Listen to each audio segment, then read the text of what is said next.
know, you're in tune to the most talkative talk show in the world. Nah, not really. Maybe in London anyway, at least. You know what I'm saying? Good morning, D. How you doing, blood? Are you up or what? I don't know. Are you snoring or what? Big up to all the people them out there. You know what I'm saying? Well done, Owie Hart, for the morning's trip down memory lane and that. You know what I'm saying? Now, for those of you who are ready for now some kind of deep intellectual, transversing into the deep catacombs of one's linguistic and one's intellectual capacity in the caverns of one's darker and deepest mind. I might say, what? Yeah? For those of you who are ready for some of that, yeah? This will be 91.6, and the number would be 07950813473. So 473. 07950813473. If someone could give me a call as usual, respect that, yeah? If someone could give me a call as usual, you know what I'm saying? And just let me warm up and stuff, and let us get into some kind of flow. If you've got anything that you'd like to raise today, that you'd like people to kind of like to have a topic on, and trying to delve into, then you can give me a call and raise those issues. That's 07950813473. Okay? So, and those of you who listen regularly, all I want is a call at first, yeah? So we can make sure, as you can see, we're looking for something, so obviously it had something to do with technical. So if you could give me a ring, then I could be sure that the technical side of our communications today is quite healthy. 07950813473. Thank you very much. Okay, well that's good enough because you can hear it. I thought they were gonna let it answer it, but that's all right. We know it's working, so all I need to do is press it on, and we're in business. Here we go. Hello, Genesis. Good morning. Hello, is that Doctah X? Speaking. All right, this is Roz. Roz. Yeah. Oh, hi. Okay, yeah. How you doing? I'm fine. I'm your listener. I'm your regular listener. Oh, thanks. Yeah, it's echoing when I talk to you. Yeah. Is that me or you? Is that your radio? No, it's not my radio. I'm far from my radio. Okay, maybe it's... Hold on. What I'm saying is it doesn't suit you talking Cockney. Ah. Yeah? I know, but, I have to slip into it sometimes, you know what I'm saying? It don't suit you. All right, I remember that. Yeah. I've been talking Cockney all my life, though. But it don't suit you. Okay. Have we met? No. Okay. Blessed morning, yeah? All right, respect, yeah? All right. Nice one. Right, there goes Roz. Good morning to Roz. Good morning to Roz. And she says she doesn't like the Doctah X speaking Cockney because it don't suit you, geezer. All right, it's all good then. So, all right, then I'm talking. Please. No, I can't. I have to just be me. I can't do something, to a pattern. I'm just always this way, you get me? So, I can't really, you know what I mean? So, anyway. Thanks for that call. The number is 07950813473. This morning, if anyone's got anything to talk about, I'll give you a little while because Doctah X will just go into one. You know what I'm saying? So I'll give you a little while. You know what I'm saying? You give me a call, tell me what you want to talk about, and we'll talk about it. Simple. You know what I'm saying? If you don't want to talk about anything, I'll suggest something to talk about. So I'm going to say the number again: 07950813473. Suggest something. Nothing happening. Life is good. Chicken and rice and peas up on the fire this morning. Rare. No problems. Okay, we'll take this call then and find out. Good morning, Genesis 91.6. Hello?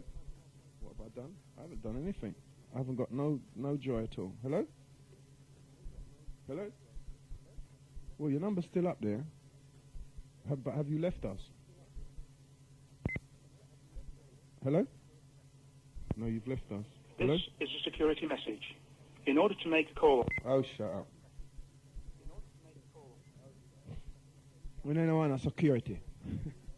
Okay, we try that number again. 07950 813-473. I think we lost that caller. Yeah, like I was saying, give me something to talk about and we'll talk about it. You know what I'm saying?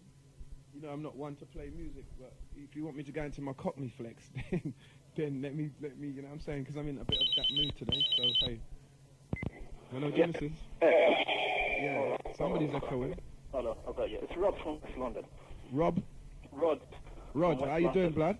I'm safe, man. Alright, respect. I thought I'd just give you an early morning shout, you know? Yeah, respect. First of all, I just want to know whether you are, because what it is right now, I've got a friend who's in hospital, yeah? He's an old man, he's in his 70s. Okay. And he's diabetic, and he's recently had a stroke. Okay. And the ward that he's on, the hospital's in Hompton, East London, yeah? Yeah. And when I went to visit him for the first time, I was surprised, like near on shocked, the amount of mature black men that are suffering from stroke. Yeah? Yeah. Like 3/4 of the ward was black. I mean, that might have something to do with the geographics, the fact that there's a lot of black people in Hackney, Homerton. Okay. But a lot of this apparently is down to the lifestyle of black people in general, as in the food we eat. You see, like hard food. Yeah. You know, you see, like in Jamaica, the West Indies, wherever you go now, people eat hard food, and because of the weather and the lifestyle, they burn it off. Yeah. But here in this country now, where like the mature black people are retired, and like when people retire in this country, they're not really encouraged to be active. Yeah. Another example that I've seen, a friend of mine, his dad had to go into hospital and have an operation because his intestines now, we just sat at home or sat in the bookies now all day, and he's eating hard food, his intestines twisted. Really? Yeah. And then he dropped down dead. And the doctor said to him, this is because you're eating all this hard food with all the starch and everything, and you're not really doing anything to burn it off. Okay. So I just want to know what you thought about basically people eating hard food, not because I know certain men that eat hard food, not because they enjoy it, because they think that's the thing to do. So I just wanted to know what your thoughts are on that. Okay. The diet that we have, you know what I'm saying, from as you know, you also know that Africans eat a lot of starchy food as well, as in their fufu and stuff like that, and and stuff like that. We got our bami, they got a similar thing to our bami and stuff like that, yeah. As you're saying, this kind of food is made for people that are going to be working hard, for people that are going to be doing a lot of physical work. The problem is that once they reach over a certain age, they stop exercising. Now, as you know, most of our older people, then for want of a better word, are not very sociable. You never see them in the gym, and you never see them running around the park. Well, yeah, for real. You right? So therefore, where is this place where they're using this energy that they would have used if they had a farm in Jamaica, where where your granny lives to 102, or whatever the case may be? Like, so my mum, for example, is retired. Yeah, she went back to Jamaica X amount of years ago. Okay. And she's more active now than she ever has been in her whole entire life. Like she's running a farm and breeding animals and growing this and that.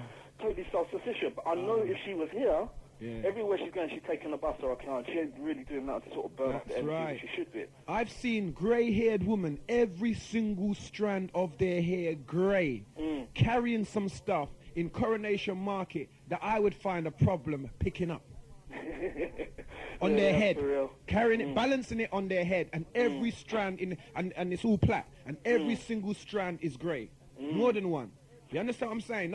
Obviously doing different things, because I'm a keen observer, and I'm thinking, God, how do they do that? But obviously, if you keep active, like your reflexes, like an old man can fight a young man just as much as a young man can fight a young man, because reflexes never go old. But what happens is that people's brains slow down because of the lack of exercise. Right. So it seems as if an old man's reflexes, as you know, if you see with some of them kung fu artists and their masters and their grandmasters, if you keep active, your reflexes, your strength would diminish, but your reflexes never diminish. That's right. You know what I'm saying? If you're active. So with our old people, there is no policy in place. What our younger children, our young people that have come to this country have not looked and loved their society enough, which is I was talking about before, and developed means and ways to keep their own society healthy. What they've done is they have assimilated into a European society and are gonna foist upon their own people the same ills of the European people. It's going to be the same house. They're going to send them to the same homes, and they're going to put them into the same hospitals, and they're going to go for. When you go to that hospital, it's almost like going there and seeing bare white people, even though they're dark skinned. Yes. So that's what I'm saying. So if we do not take care from a holistic point of view of our own people, these people that we live amongst won't allow us to have any separate identity from them. But the true. Hindus can. It's true. The Asians can. From like the older generation, you see like obviously with the hard food and stuff, but the younger generation now coming up, like the teenagers and whatever, you see them on fast food. Yeah, so you got two madnesses going on. Certain Kentuckys, it's almost like black people are supporting that business. Of course, because, like, on McDonald's or whatever, I see like black families. I mean, it's a well-known fact that you go to certain areas and you'll see black families in McDonald's on a Sunday lunchtime. You see what I'm saying? That's their Sunday staple dinner. That's their food. Basically, the kids in tow, everybody. Many children ask for McDonald's. I mean, because it's a big media thing, isn't it? It's a big psychological brainwash. Now, it doesn't matter if they want to eat McDonald's every so often if you have control of your children. But what happens is that there is a breed of children that are being bred into our system, which are bred by unhealthy mothers and unhealthy fathers. And some of them have decent jobs, and what they do is they give their children a lot of pocket money and send them out to get stuff to eat. Now, these children tend to have more money and tend to have more time on their hands than a sort of I would say, for want of a better word, a more progressive child. So therefore, they become their own standard, because now their feeling that they have of being uncared for turns into, let me care for myself, let me have a baby at 16 or 15 and start. I don't want to move off the subject, but I'm just trying to make a point. Let me have a baby at 15 or 16 and let me get into a relationship, because what their parents are doing is trying to give them money, or maybe don't even give them attention in that sense. So they become a majority in our community, and then our children who are just sitting at home doing nothing, watching these children with their mature relationship, watching them with all their garments that you can only afford if maybe your parents have got a lot of money to waste, or if you're stealing, they want to look like them, because they have the whole rebellion thing. They have this vision of rebellion. Yeah, well, this is it. So the bigger picture also that concerns me, I mean, I don't know if I heard recently in the news how the NHS bought back a private hospital. Yes. Yeah, a heart, basically heart specialist hospital somewhere in central London. Yes, right. And I think the underlying fact is that the reason why they bought it back is because as a private hospital, it was struggling. So like now what the situation is that the taxpayer is going to support this hospital, as in basically keeping it up above water, and they're going to give a small percentage back to the public. That's right. But primarily, it's still a private hospital. Yes. And I mean, everybody's kind of thinking, well, yeah, a private hospital now, the waiting list will be cut in half, but we know it's all propaganda at the end of the day, yeah? You see, this is what I'm saying, Rod. People like yourself that are out there, you know what I'm saying? That there must be a way to harness this mentality. We cannot continually be represented by people who switch to the other side and become members of the assimilated or black-white authority. I think a lot of people don't believe there's an alternative, though. You see, I mean, a lot of people think, well, it's either one side or the other. There's no middle ground. I'm not an individual as such. I can't think or speak for myself. Why is that? Why? I mean, I think the majority of people are they're either passive or just downright simple, man. I mean, people don't question. The society that we live in, everything is kind of laid down for us. And I think it takes more than an individual to stand up and know their own mind. Don't you think that some of the Nigerians and the Ghanaians and Jamaicans who are coming here are who probably represent a good portion of the illegal immigration status are scared to come forward anyway because of their illegal immigrated status? Do you think that as well? Do you think that has something to do with it? Yeah, but I mean, at the same time, I mean, for example, right, one of my, I teach people how to drive, yeah? Okay, right, and there was a young guy, young black man, right, okay, I was teaching him, I think it was like 18, 19, and I was talking to him just about how he felt and where he felt he was coming from and where he's going, and he didn't recognize, which I found quite surprising, right, he didn't recognize with America, he didn't recognize with Jamaica, Africa, or anywhere. As far as he's concerned, he was English. Okay. He was an Englishman, he ate English food, okay, right, and like all of his brethren are black. Do you know what I mean? But whether he run up and down with what girl and which girl and what, I really don't know. But he, as himself, he didn't recognize with any other culture apart from, he saw himself first and foremost as black, yeah? But he was English. He's born here and he's going to die here. This is what he knows. But I think as far as like the illegal immigrants are concerned, I think people are just naive generally about this, yeah? Okay? For example, a flip side to this, yeah? I'm teaching a white middle-class boy, right, how to drive, young boy, student. And he turned around and he said something to me, don't you think all the Eastern Europeans are responsible for all the illegal arms in the country? I said, what kind of madness is that? Half of the Eastern Europeans that you see on the street ain't got 2 pennies to their name. Do you know what I mean? This whole thing is much bigger than an individual. So I think people are just a bit confused about what effect the immigrants have on this country, because, I mean, you see that story in Scotland recently. where they stabbed the man on the estate and they killed him? No. Where was he from? Was he Eastern European? On the news, they put him on this estate where all these inbred, like, white people live. Yeah. And they went crazy because the man didn't look like them. Yeah. So one night when he's walking on, they stabbed him and they killed him. And there's big protests and unrest and whatnot. Okay. And I think, you know, the media feel this. Do you see what I mean? They're all behind it. It's all part of the program. They know damn well what the effects will be when they put the people on these kind of, like, into these environments. But this is what I'm saying to you, Blood, that when you say the media, you know what I'm saying, we've got to be clear that it's not me and you. We've got to be clear that it's white people in white government in a white country. They have a particular way of operating when they do things. Now, they don't care. Remember, they don't care, you know. It's not about us. They just don't care. Like the way they hounded Princess Diana. Right. It's not that they don't have a policy within them that they really care about anybody but themselves and what their money they can get. And what black people have learned is that policy. So what I'm saying is that the more we learn their policies, which is why I keep talking about these people that switch, you know what I'm saying, is that we are going to internally and genetically bring ourselves to the brink of extinction. And what I'm saying is that, of course, there will be people of a color, but we won't be dark-skinned people from the Niger Delta, from the West Coast. These people from that part of Africa who were taken as slaves were predominantly dark-skinned. Now, what the kind of as I was mentioning last night about the different complexions, the born right? So therefore, what was happening now, we are helping them to establish what they want, which is this race that's going to be called black. That is nothing like any of the slaves that came from the Niger, the West Coast, or nothing like that.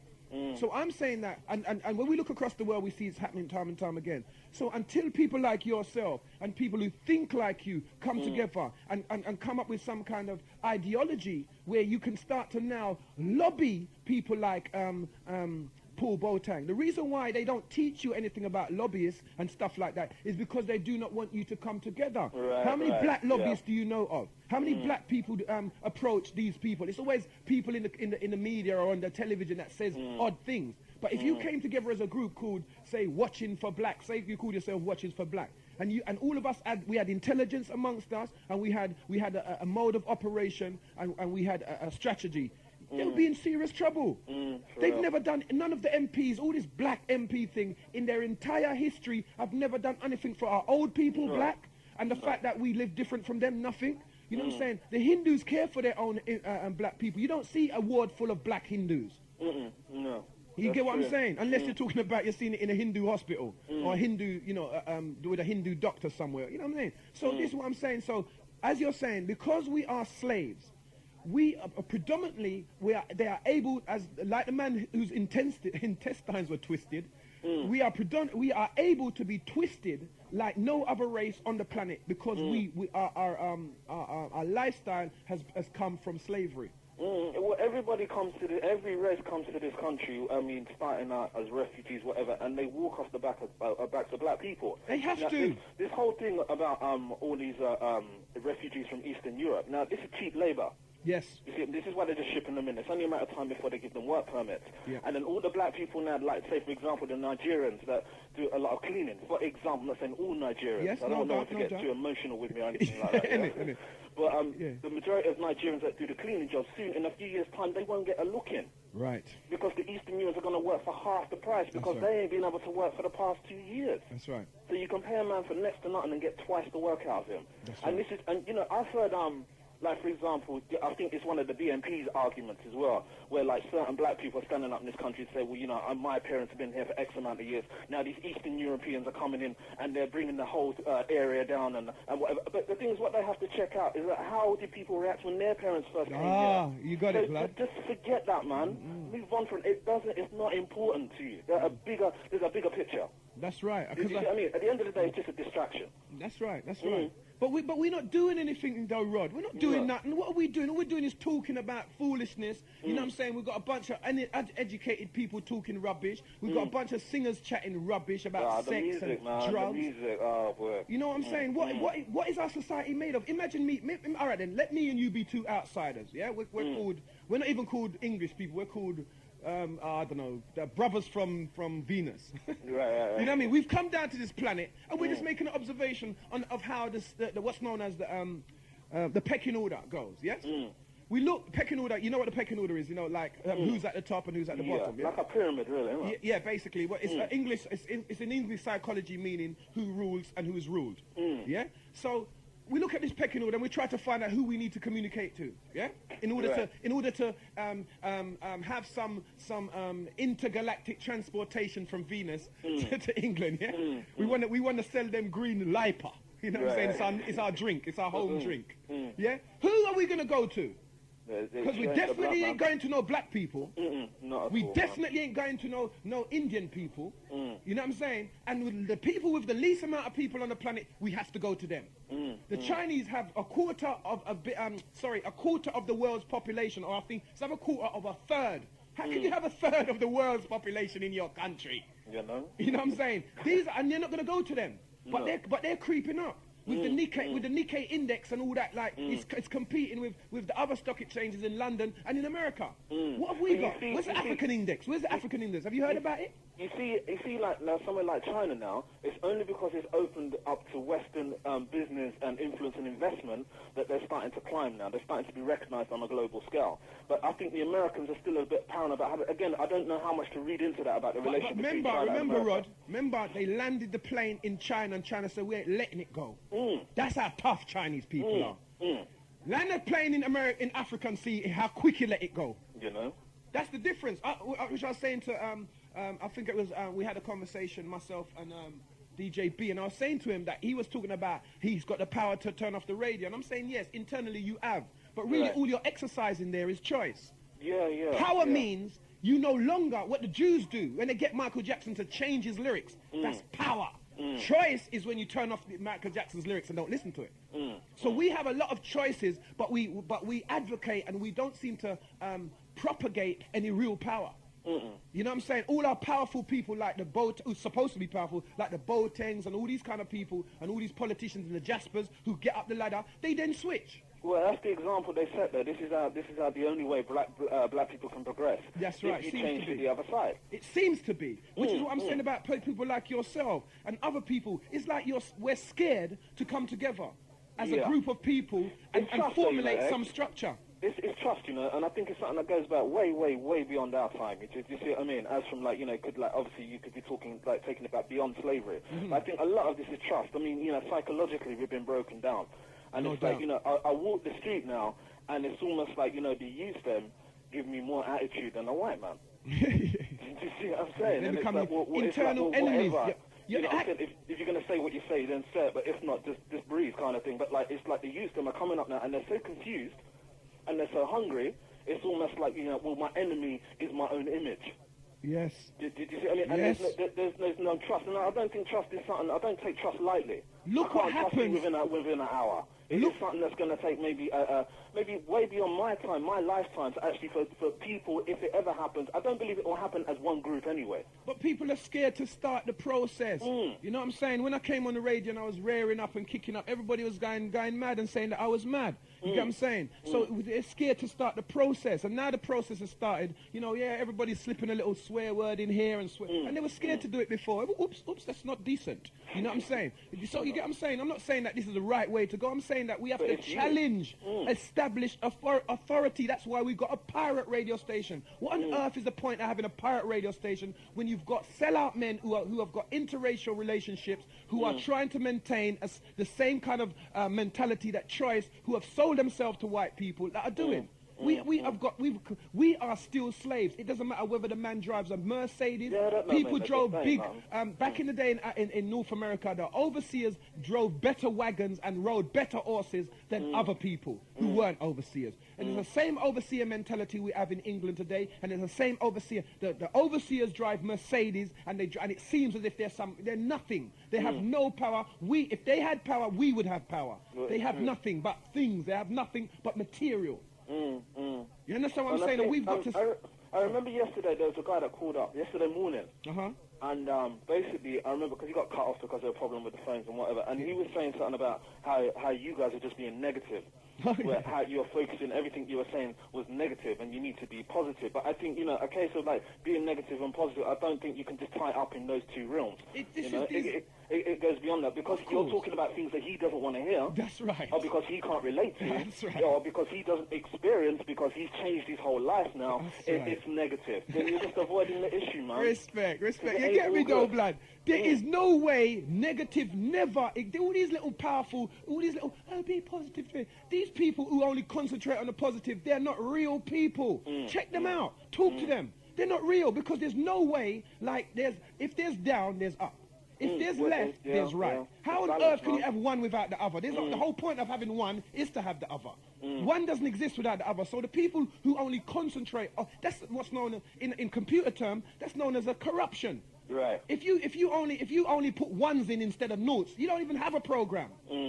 It has to have ones and noughts. So if you don't have the positive and the negative, you really ain't in this thing. You're really in some kind of world that no one else actually exists in. What about when they're selling all the guns to Africa? What about when all the starvation? What about when they send food to Africa and all the lords, the barons of the lands, and all the thieves and all the MPs or whatever take the food? There's a whole heap of things that's going on that these head in the sand people want to ignore. Exactly. Because they feel it doesn't affect them on a daily basis. It doesn't affect their income or their lifestyle or whatever they may be living. Look, before I go, because I want to open the lines for other people. Okay. I just want to leave you with this note, basically. If anybody else wants to call up and talk about basically the diet of black people and how we're living right now and what effect it's going to have on maybe my generation, I'm in my early 30s, or anybody that's coming up behind me or anybody that's ahead of me. Okay. Because I think diet, you are what you eat. Yes. Yeah. Okay. Definitely. And I think like beyond like affecting our heart and our lungs, what is it doing to our brain? What do you think? Sorry, before you go, what do you think? Do you think that is brain food? Yeah, for real, man. I mean, all the chemicals they're putting in the food and whatever, they're pacifying people, man. Yeah. Okay. I mean, people are sleepwalking half the time. So I see certain man in takeaway eating so much hard food, they can't think. All they want to do is go home and sleep. Yes. They're rubbing their belly. Got smack a spliff now, and they just go home and sleep. Yeah. And that ain't no good. So I think for real, I mean, they're affecting generally. I mean, not just black people. I think the world population is being affected. Because I mean, this whole GM food. I think someone was telling me in America, 90% of the meat sold is GM. Yeah, it's been for a long time. Hormone. Yeah. That's why you see they swell up over there. Well, they're obese, isn't it? Yeah, that's right. It's just because they ate too many burgers. This is like way back when. Hormones. This is the hormones that they put in the meat. Yeah. They're hormones. That's the same situation why a lot of black people graduate to chicken. You notice that most people that eat from takeaway chicken always eat from takeaway chicken. Why? Because there's a hormone in that is addictive. Right. So they thinking they're getting juicy chicken, but actually what they're eating is the hormones that they've used, which are addictive. So that once somebody starts to eat takeaway chicken, you will always see them eating takeaway chicken. That's not food, that's addiction. And you get what I'm saying? Coca-Cola as well. There was a report recently how Coca-Cola is the biggest selling confectionery in the country. But as you know, it outsells everything.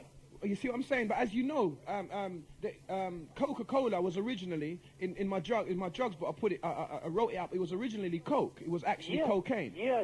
So therefore, what they did was they added a similar a caffeine type effect to it, which is also addictive. So it's more. So what? Sometimes I am not saying people shouldn't drink Coke. But one particular, I think it was somebody who came here one time. Somebody came to my house to fix my boiler. He drank in the little heat wave. He drank 4 liters of Coke, and he was messed up. He wanted to go home. He's a white boy.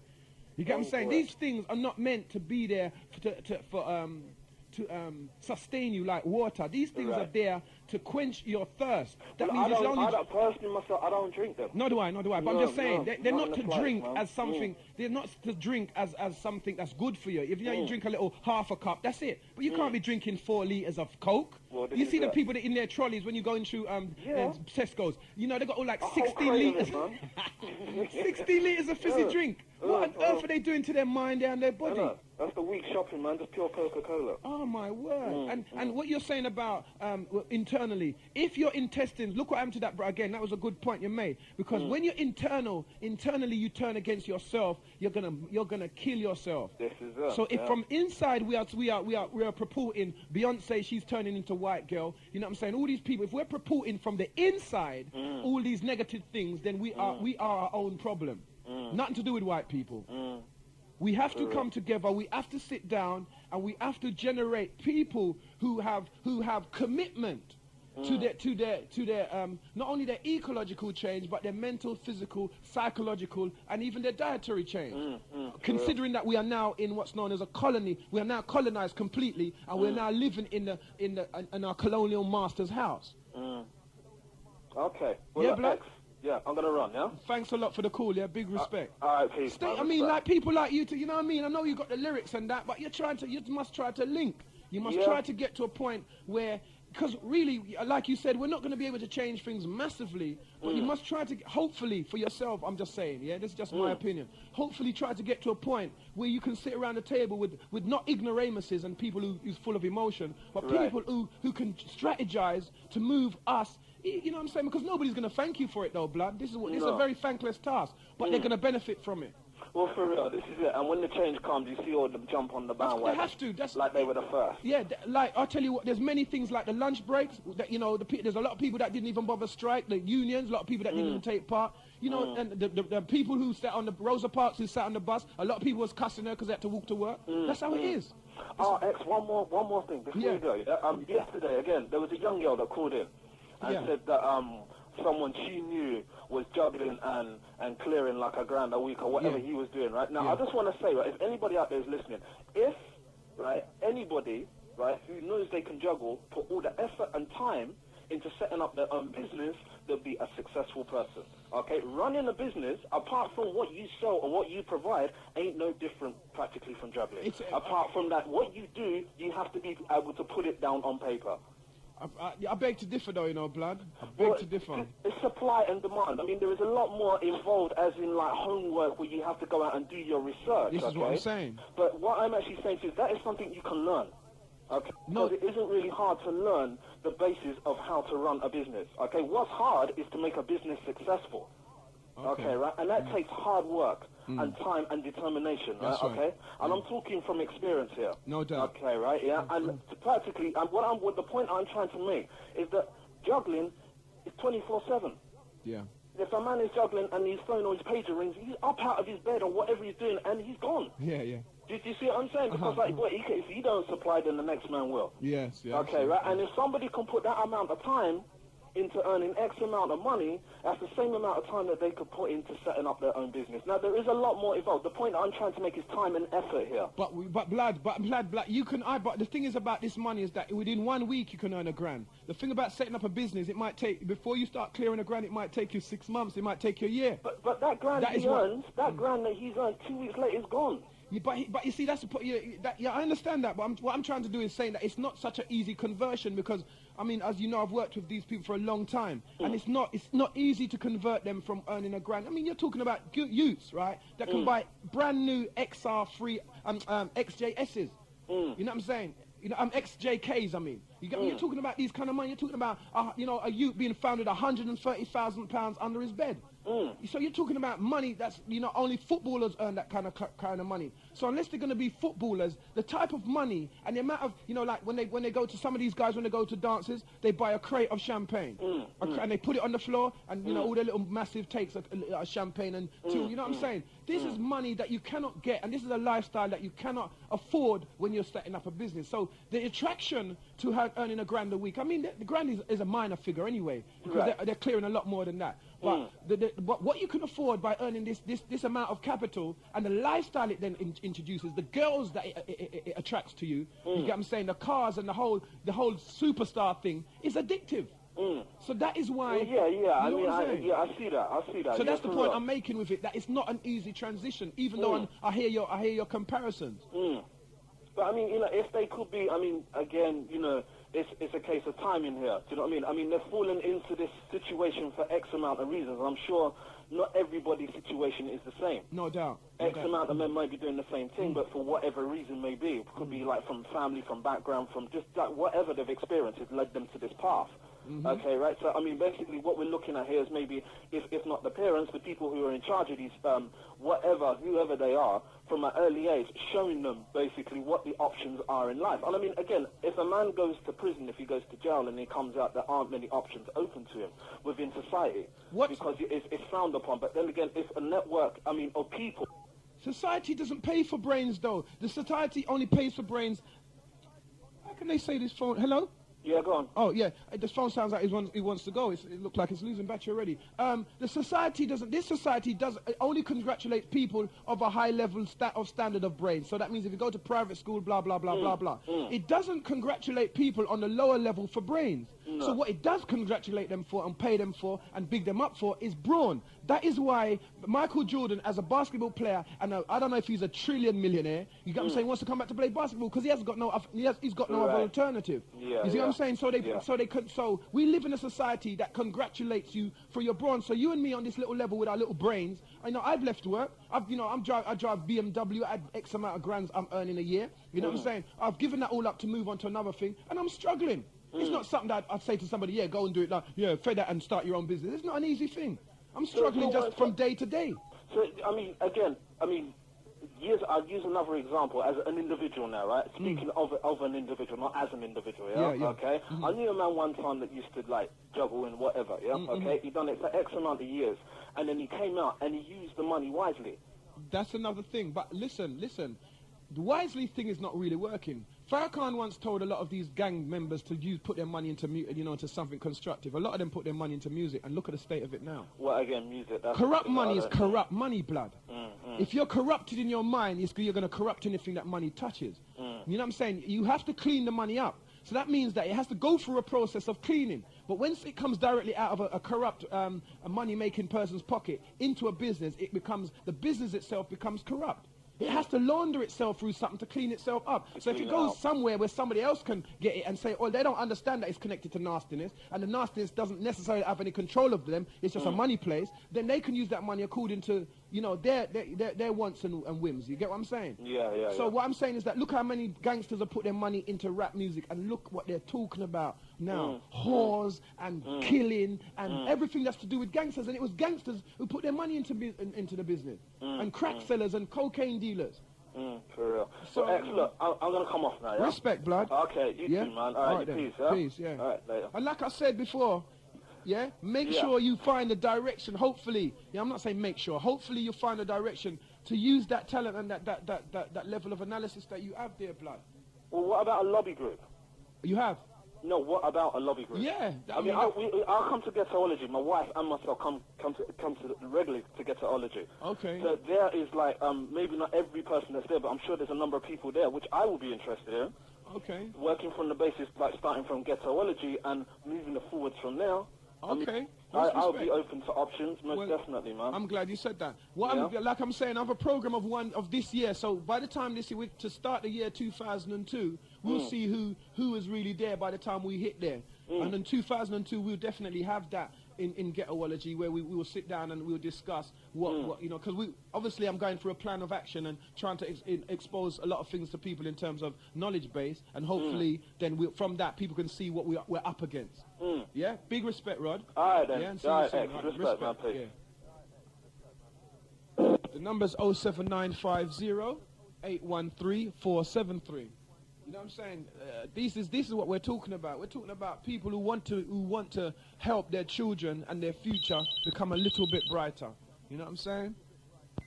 Hello, Genesis.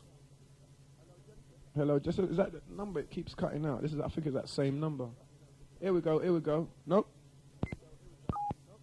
And the battery's low.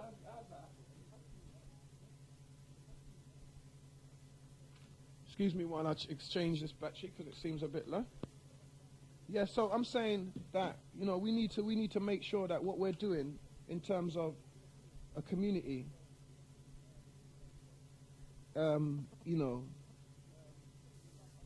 is making a change. And like I say, it is a thankless task. You know what I'm saying? And when in an era when you need to feed your children and do this and do that, of course it takes a lot out of you. But that's how it's always been. You know what I'm saying? With the Marcus Garveys, the Harriet Tubmans, it has always been we always look back at them and go, oh yeah, Harriet Tubman, after they're dead. But what about when they're alive? Hello, Genesis, 91.6. Yeah, it's Peter from Peckham. All right, how you doing, Blah? Yeah. Right. A couple of weeks ago, you read an article about Jeff Schumann. Yeah. And he's trying to big himself up as a controversial talk show. Yeah. you if you continue run them niggas. Listen. Yeah. When you in coming like warfare, yeah? Yeah. You select a target and you obliterate till you mash them up, stuff. Because he's just taking a pee out of us. I know. He's insulting our intelligence. I know. I can't. It's just getting from bad to worse. I don't know if you remember a conversation that we had 2 years ago. What, you and myself? Sorry? You and I? Yeah. Yeah, We had a lengthy conversation 2 years ago about how the place is being run by these comedians, the jokers. Okay, yes. And since then, it's gotten from bad to worse. It's coming like they deliberately don't want us to rise up. That's right. These are the double agents that I spoke of last night.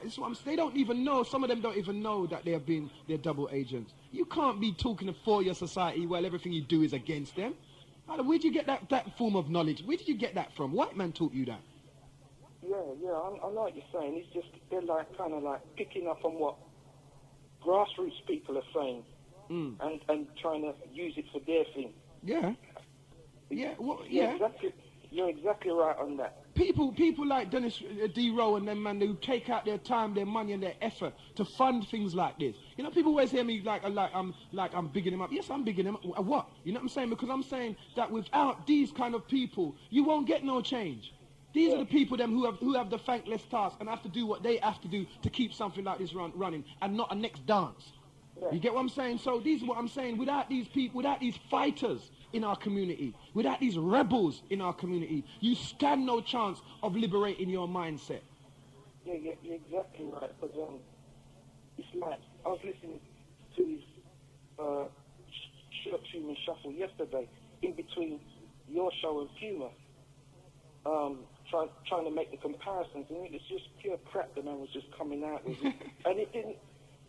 And it coming like he's putting on a front like he's talking something sensible, and he's running adverts and music in between a serious discussion. He has no control. These ain't people. Look how we run it on Genesis. You don't see that we have adverts, but when the governor of the station sees it as something, a distraction to run an advert while you're having these, especially when people get heated, you're gonna go yes. Well, we've got to run an advert. You know what I'm saying? That's rubbish. That means you have no control over what you do. The human is a puppet. He has no control. He can't do what people like us independent pirates can do. Most of them people like Jigs and all them people, they come from Pirate Station and Commander B and Daddy Ernie. These people, they cut their teeth. You know what I'm saying? DJ LA and all these people started illegally, and they're now legal, and like they pretend like they got no pass. These are legal people who criminally took the airways. That's like we're doing. Yeah, sell out niggas. Yeah, of course they sell out. Of course they sell out. These are guys who, they got to feed their family. So obviously, you know, that's them. As far as they're concerned, like Bruno said, no one's paying my bills, and he's got some big ass bills he's got to be paying. You know what I'm saying? So, you know, so let him do what he's doing. I predicted, when I was working with some youths, we sat down and I said, when he married that girl, I said, as soon as his boxing career is over, she's going to leave him. You know what I'm saying? I mean, it takes a while. I mean, I doubt if some of them even can remember I said it. But that's what I said. And look what happened. It's the same thing. It's the same thing with all them other boxers who think they're married into whiteness. Soon as they got nothing to offer the wife anymore, she's off. She's about their athleticism, like Nigel Ben's wife. All these people, they're off. You know what I'm saying? Because they realize that you can only offer something to a certain point. They still love themselves. They got generations of white people behind them. You got generations of black people behind you, and you want to breed into another race. Because I just met a girl who's an actress, right? She was on the A Force, and she's now seen a white man, and she's pregnant for him. Now the child that she's going to have is no longer going to be black. And then that child obviously is not going to be brought up like a black person, because she's a very, very light-skinned person. And that child will be brought up like a white person who would then go to another white person. So her generation basically is wiped out. That's what they want us to do. That's what they encourage. A lot of these adverts have got black men kissing white men. A lot of these shows have got the darker skinned man as a fool. You get what I'm saying? And then you got these light-skinned people or these mixed-race couples. Always a black man's always kissing a white girl. Or a black girl's kissing a white man. Now, you and I come from the black community. Is that a majority of our community? No. It isn't. But that's what they're saying. Out of balance. Yeah, of course, that's what they're selling us. Representation. Yeah, of course, misrepresentation. And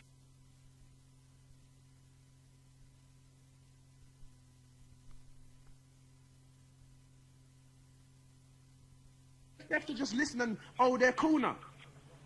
Yeah, but another thing I want to pick up on is light skin, dark skin issues that, regardless of whether you're light skin or dark skin, you have to destroy the light skin supremacy mentality. Of course. The thing about people saying that you have good hair or good complexion. Yeah, what is that all about? It's trying to put down a darker skinned person. Now I'm not ashamed to say on the radio that I'm a red skin, but it's never been an issue that I've never shied away from, because I've actually said to people darker than myself, what are your views on the issue? Okay. And it's becoming like they don't want to have nothing to say. Okay. Because it's about time. It's like white supremacy is slowly ebbing away. So it's filtered down to a more lighter skin to have dominance and supremacy over a darker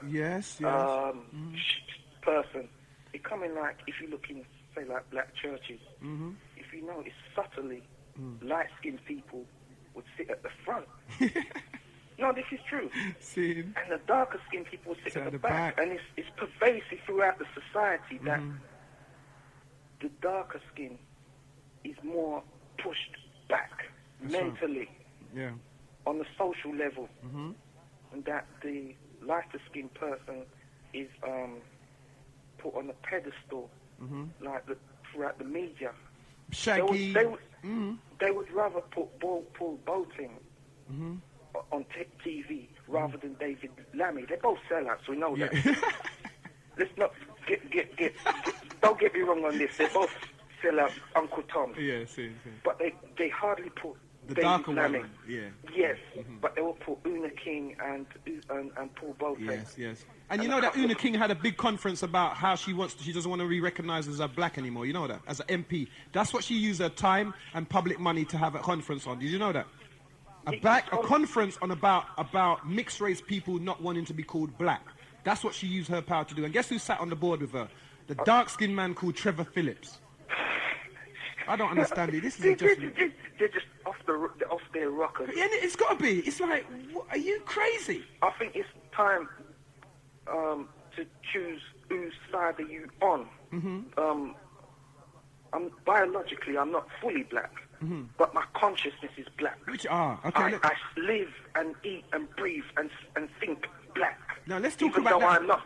What? Sorry, can we just expand that issue there about you as being a light skin and talking black? Yes. Right. What I'm saying is that because a lot of these emotional people, they lose their mind when I say stuff and they get all into one. I appreciate your steadiness and your rationalization in what's being said.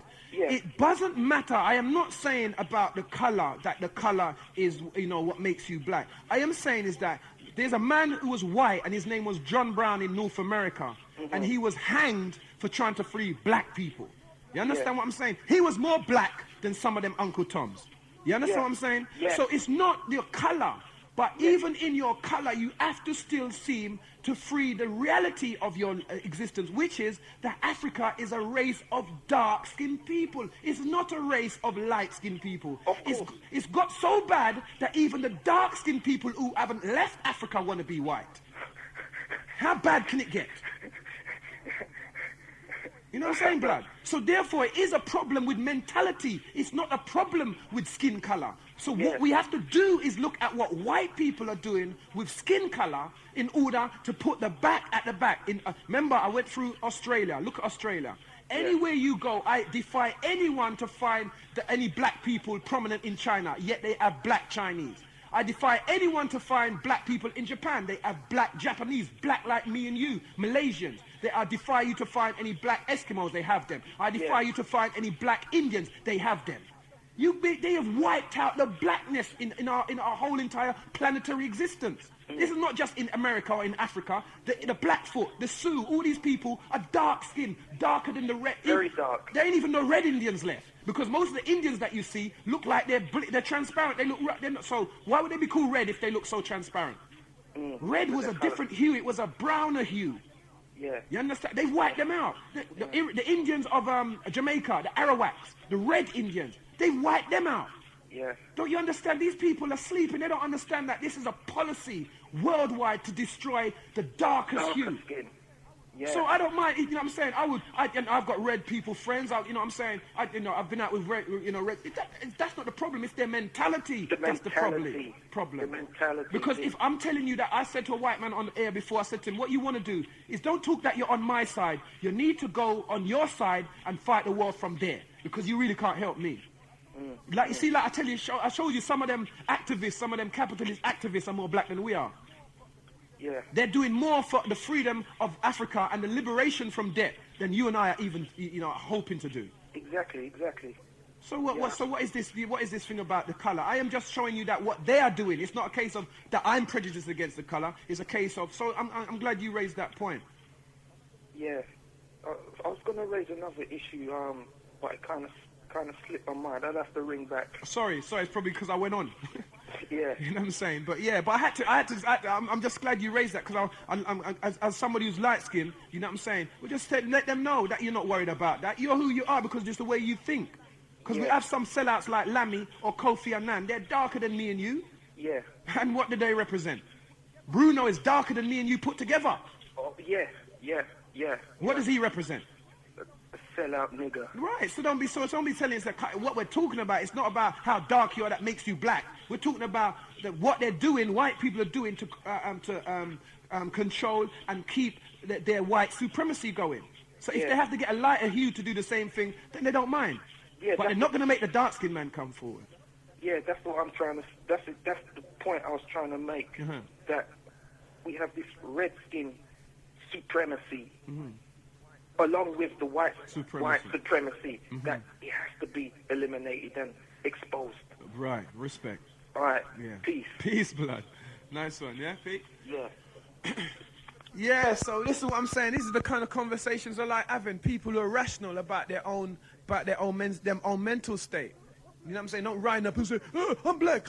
You can't tell me I'm not black. You can't say I'm not black. And, you know what I'm saying? Because they fail, they lack rationalization, and they lack sociological and mental control of their communication skills.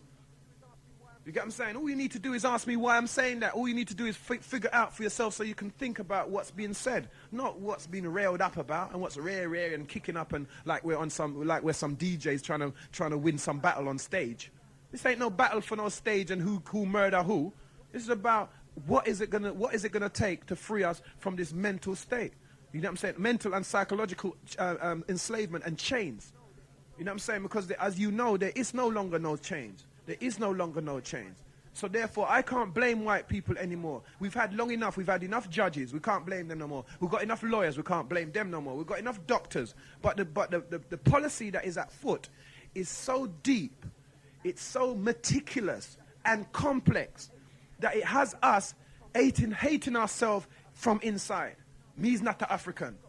Especially if, you know what I'm saying, you got these green phoning up shows and say, I'm not African. I'm not black. Yeah, I'm black, but I'm not African. I don't come from Africa. I don't know about Africa. Because obviously it's not their fault. You got to see with them. You got to talk to them. You got to explain to them and hope to come to a point. You know what I'm saying? But obviously there are some really, really ignorants who you'll never get through to.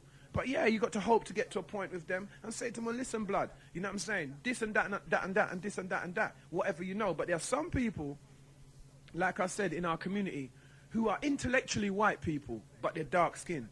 You know what I'm saying? And everything that they're putting forward as a plan is something that the white man gave them. Like Freud, like Jung, like Weber, like Lenin, like Trotsky. You know what I'm saying? These are the things that people are trying to put to an African man to free an African man. Something that a European man invented. Trotskyism, Leninism. Marxism. All these things are European people, white, pink, whiter than white people. How can you use that to free me, the dark race? Yo, you're in tune to Genesis 91.6. People's Talk Show, Doctah X. Hi, Doctor X. This is AC. How you doing, blood? Long time no here. Thought you disappeared, blood.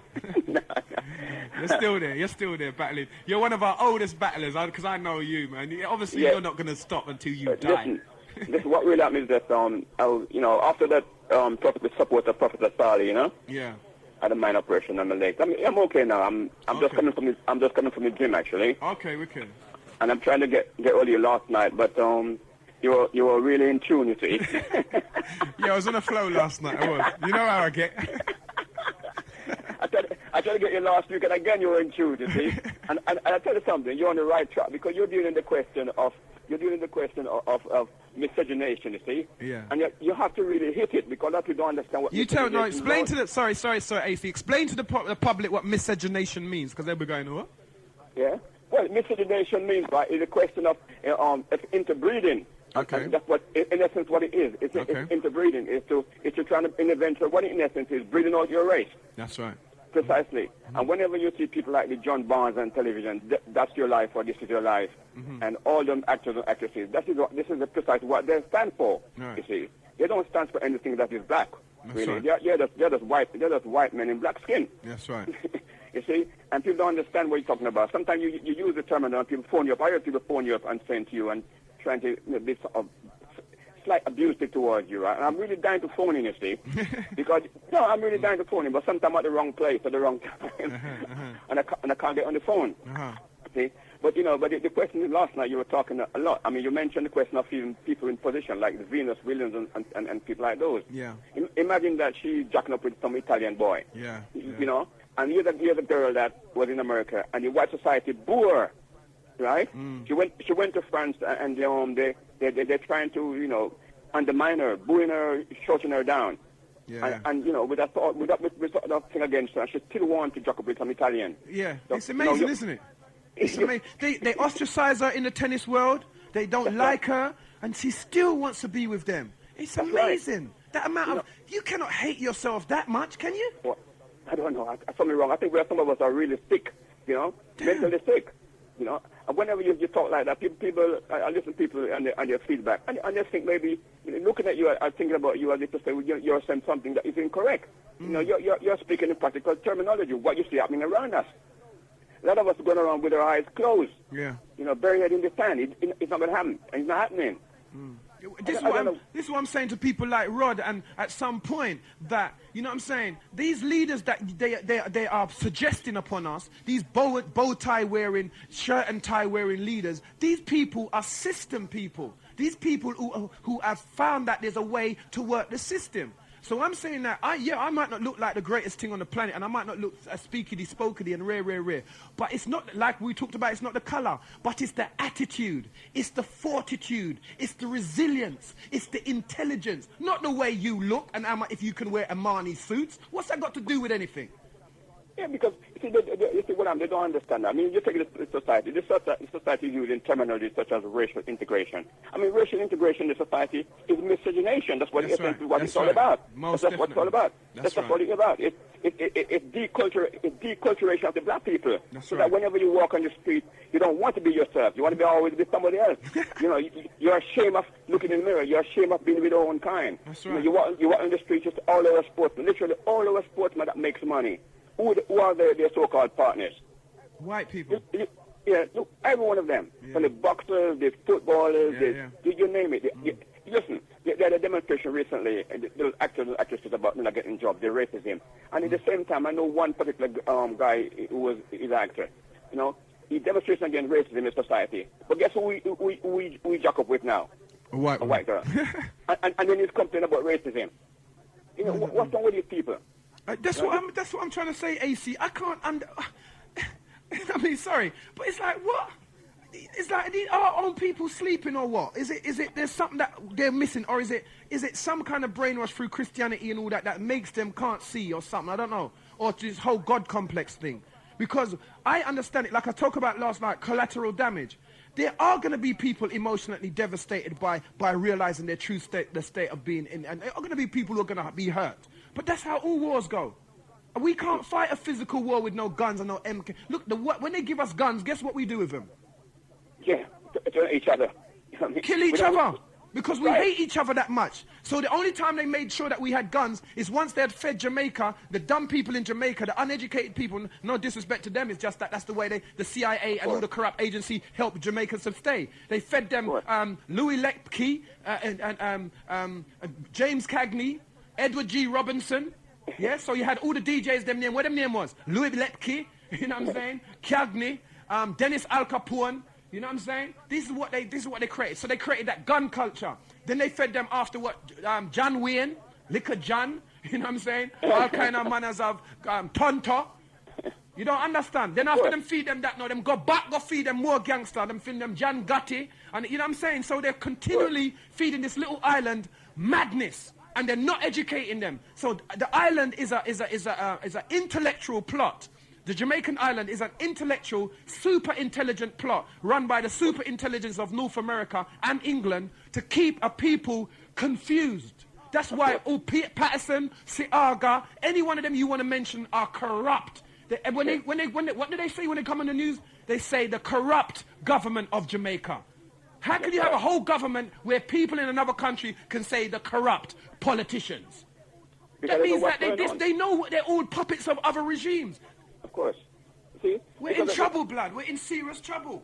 We're in serious trouble because, I mean, you know, what I find also interesting that whenever I speak to people on the street, they think the European society, they think anything that in Britain or European society, Britain is a unique in European society. It's not unique because at the moment I'm reading a book called Mixture or Massacre, right? And this is the Brazilian book, yeah? And it's the same policy that the Brazilian people deploy against black people. Undermine black people, right? Imagine that. They undermine them to the point where black people is at the bottom of the ladder, and all the other races, the mixed races, riding on top of them. And this is a South American policy. You see, and it's a policy that has been applied in this country. And the guy was saying, sorry, blood. And also, what about the Portuguese policy? It's the same. Right. It's the same policy applied. Same policy. The light skins at the top and the black skins at the bottom. That's right. What about the Australian policy? It's the same. Thing. They kidnapped a whole bunch of Aborigine children and assimilated them. They had what's known. It's worldwide. Everybody knows about it. All you need to do is look in the history book. They had an assimilation policy. That's right. Where they kidnapped young Aborigine children and made them mothers and fathers of white people. See, so people think. I don't know what I'm to our people. You know, I really think now. I was talking to my family, and everybody we come to agreement that a lot of our black people know what goes on. Those people are in a certain position, but it's a money factor as well. They come to just sell out because they want to pull their pocket with money. Blood, that just means you're a slave. The only people that were bought and sold are black people. If you can be bought and sold at with such regularity, you're a slave still. Because you keep, remember, we always seem to come back, with the money. That means you're being bought and sold. You know, they got people in the radio land. They blocking black people from coming through with shows like this. In television land, I know this is a fact. They're blocking people from coming. They want some little sellout show or some show that shows black people killing their other or having... You know that young girl that got killed as a lap dancer? Yeah, that's right. She was a girl who was on the black show, you know what I'm saying, that was about young teenagers having sex. And her dad was on there chastising her about her early sex. Today she's 17 and she's dead. You understand what I'm saying? And remember, I said about this over air. It was written in the paper that she was taking tablets because it made her out to be a slag. Oh, no. This is the type of information that Channel 4 will loves to advertise, and white people love to put forward. And the people that, you know, like what her name is, Parminda, or whoever these black people that they put there, or whether they're Asian or what they're only put there to block real black people and only let through the assimilated ones. That's why they're there.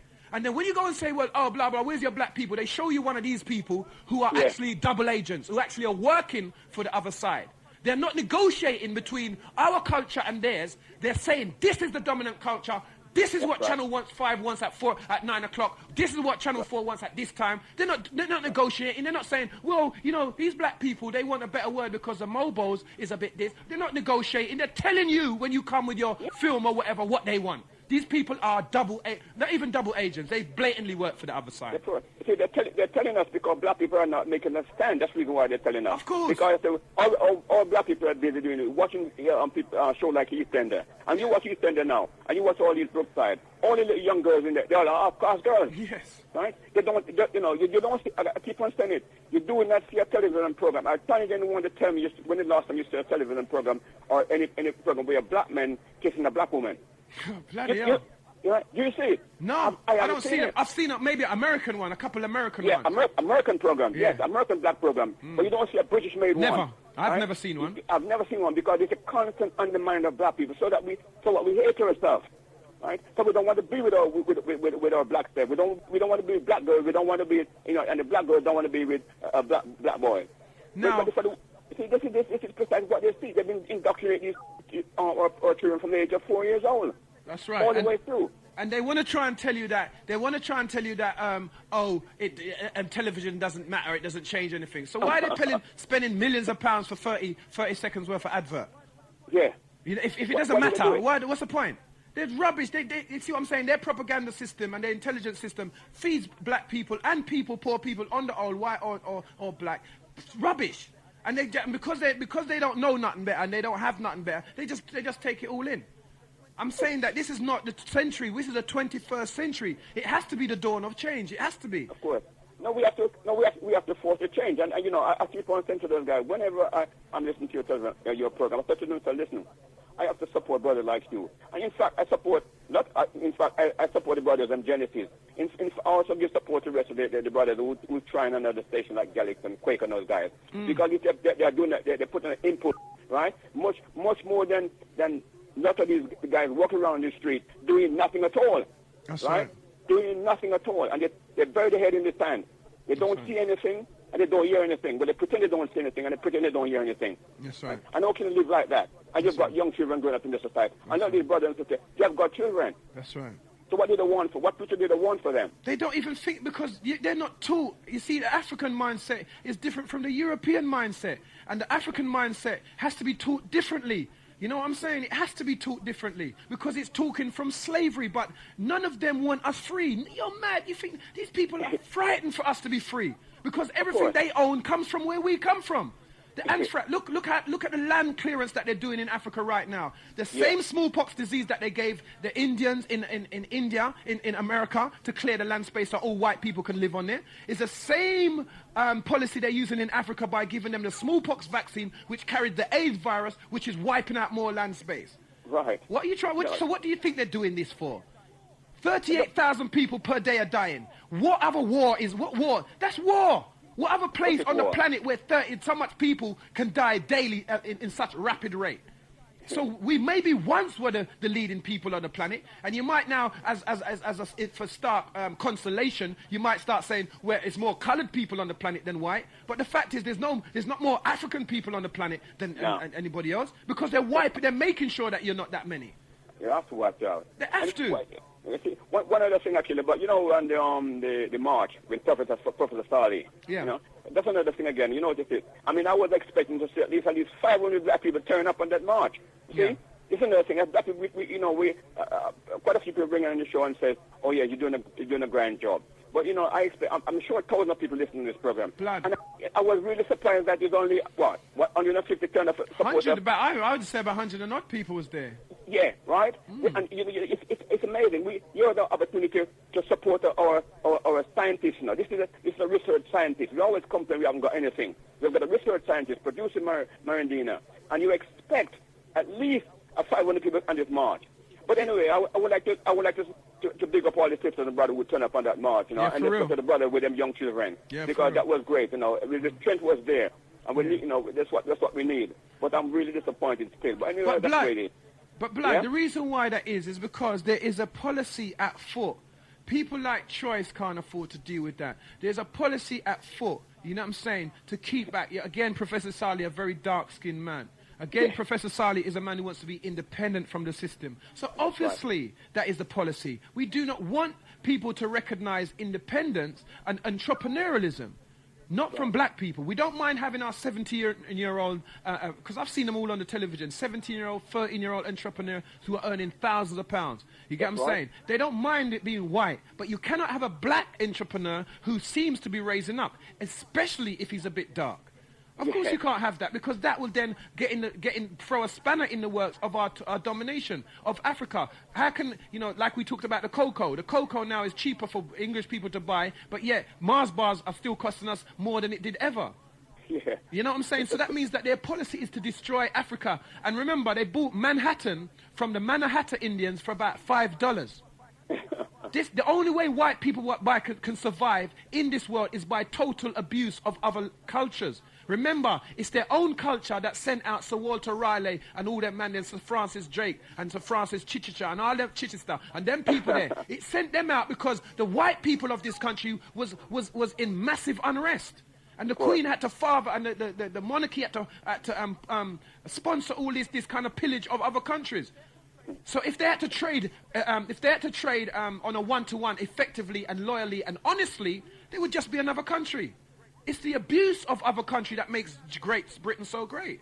So obviously now that they're used to this fatness and this lifestyle, of course they can't give it up, because it would put them further and further down the line. Imagine them trading with all the abuse and the over extra profits that they're making. Imagine them paying coffee, the coffee or the cocoa the right price.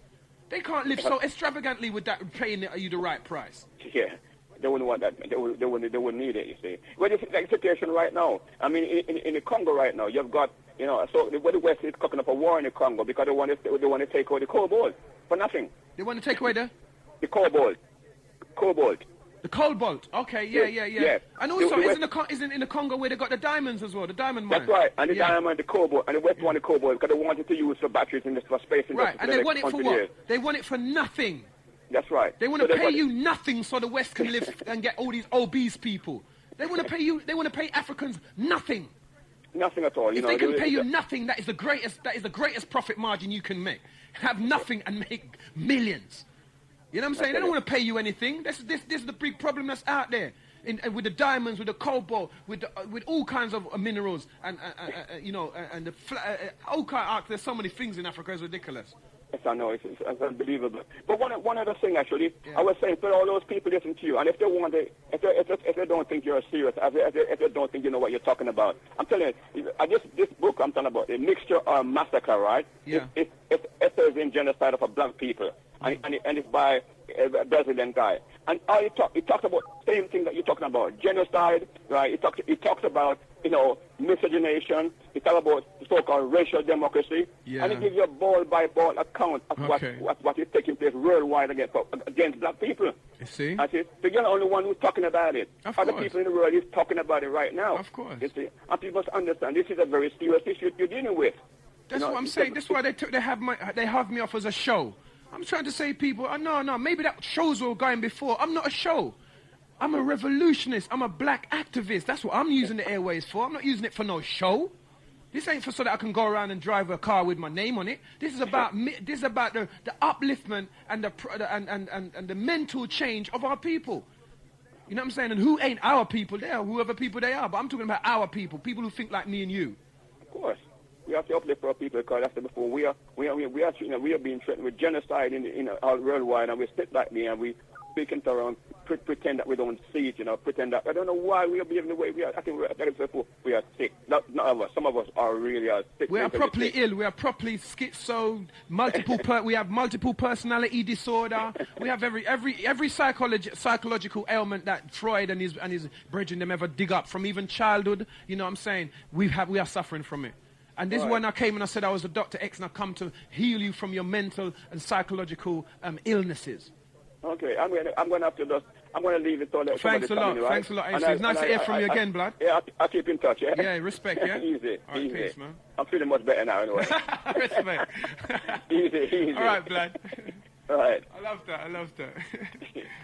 Yeah, these are the the man them who's this man like AC have been in the battle since the Panther days and rah. These men know. You get what I'm saying? These men have seen all the changes. They've seen all the assimilation. They've seen it way before my time. You get what I'm saying? Seems like this batchy wants to bug out on me. You know what I'm saying? So You know what I'm saying? Obviously, either the battery ain't working properly, but it had the full bars up on it. So I don't know what happened. It's gone down fast.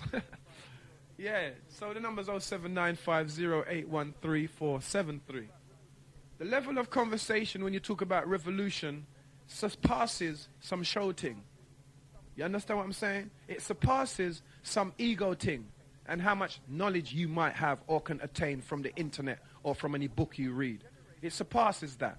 What it generates and what it propagates is the revolution of mindset. You know what I'm saying? Knowledge without action is like knowledge without nothing at all. Yep, you're in tune to Genesis 91.6. This is a Doctah X and you're on the People's Talk Show. Yeah, it's Peter again. Just some brief information. Okay. Friday night, 12 o'clock on LWT. They got a little half-hour program called Life Hurts Behind Bars. All right. I don't know if you've seen it. Oh, is it gone already? No, it's been running a couple of weeks now. It's on this Friday again. It's about a group of inmates on this prison program that deals with their drug addiction and violent behavior, and now they break down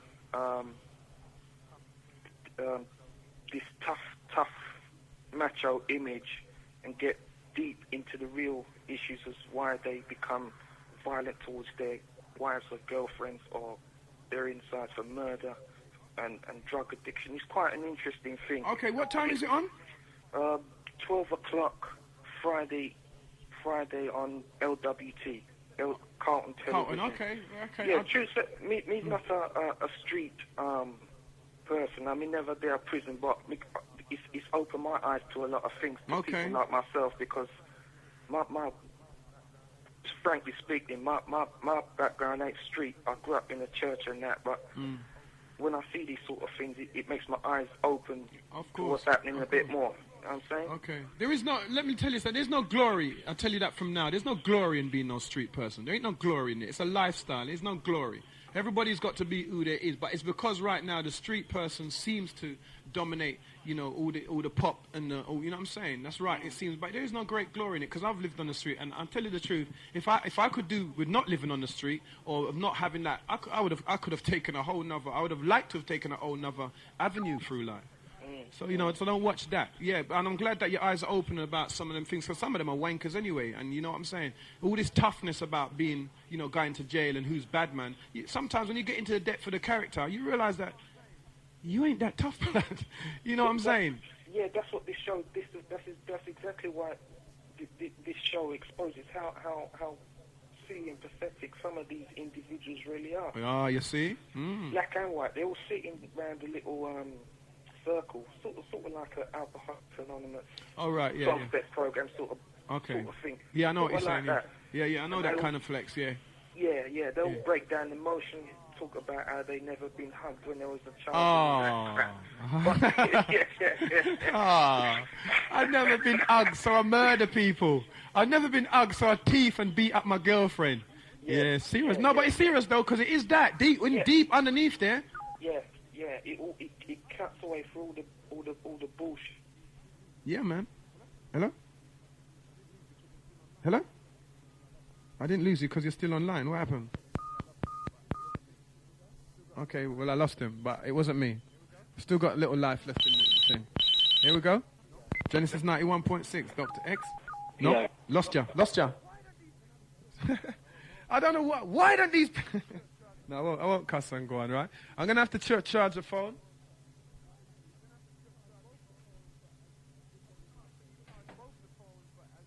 Owie Hart said he charged both of the phones, but they didn't last very long. This is now off the air. Whoa. Oh, is that my phone? Yeah.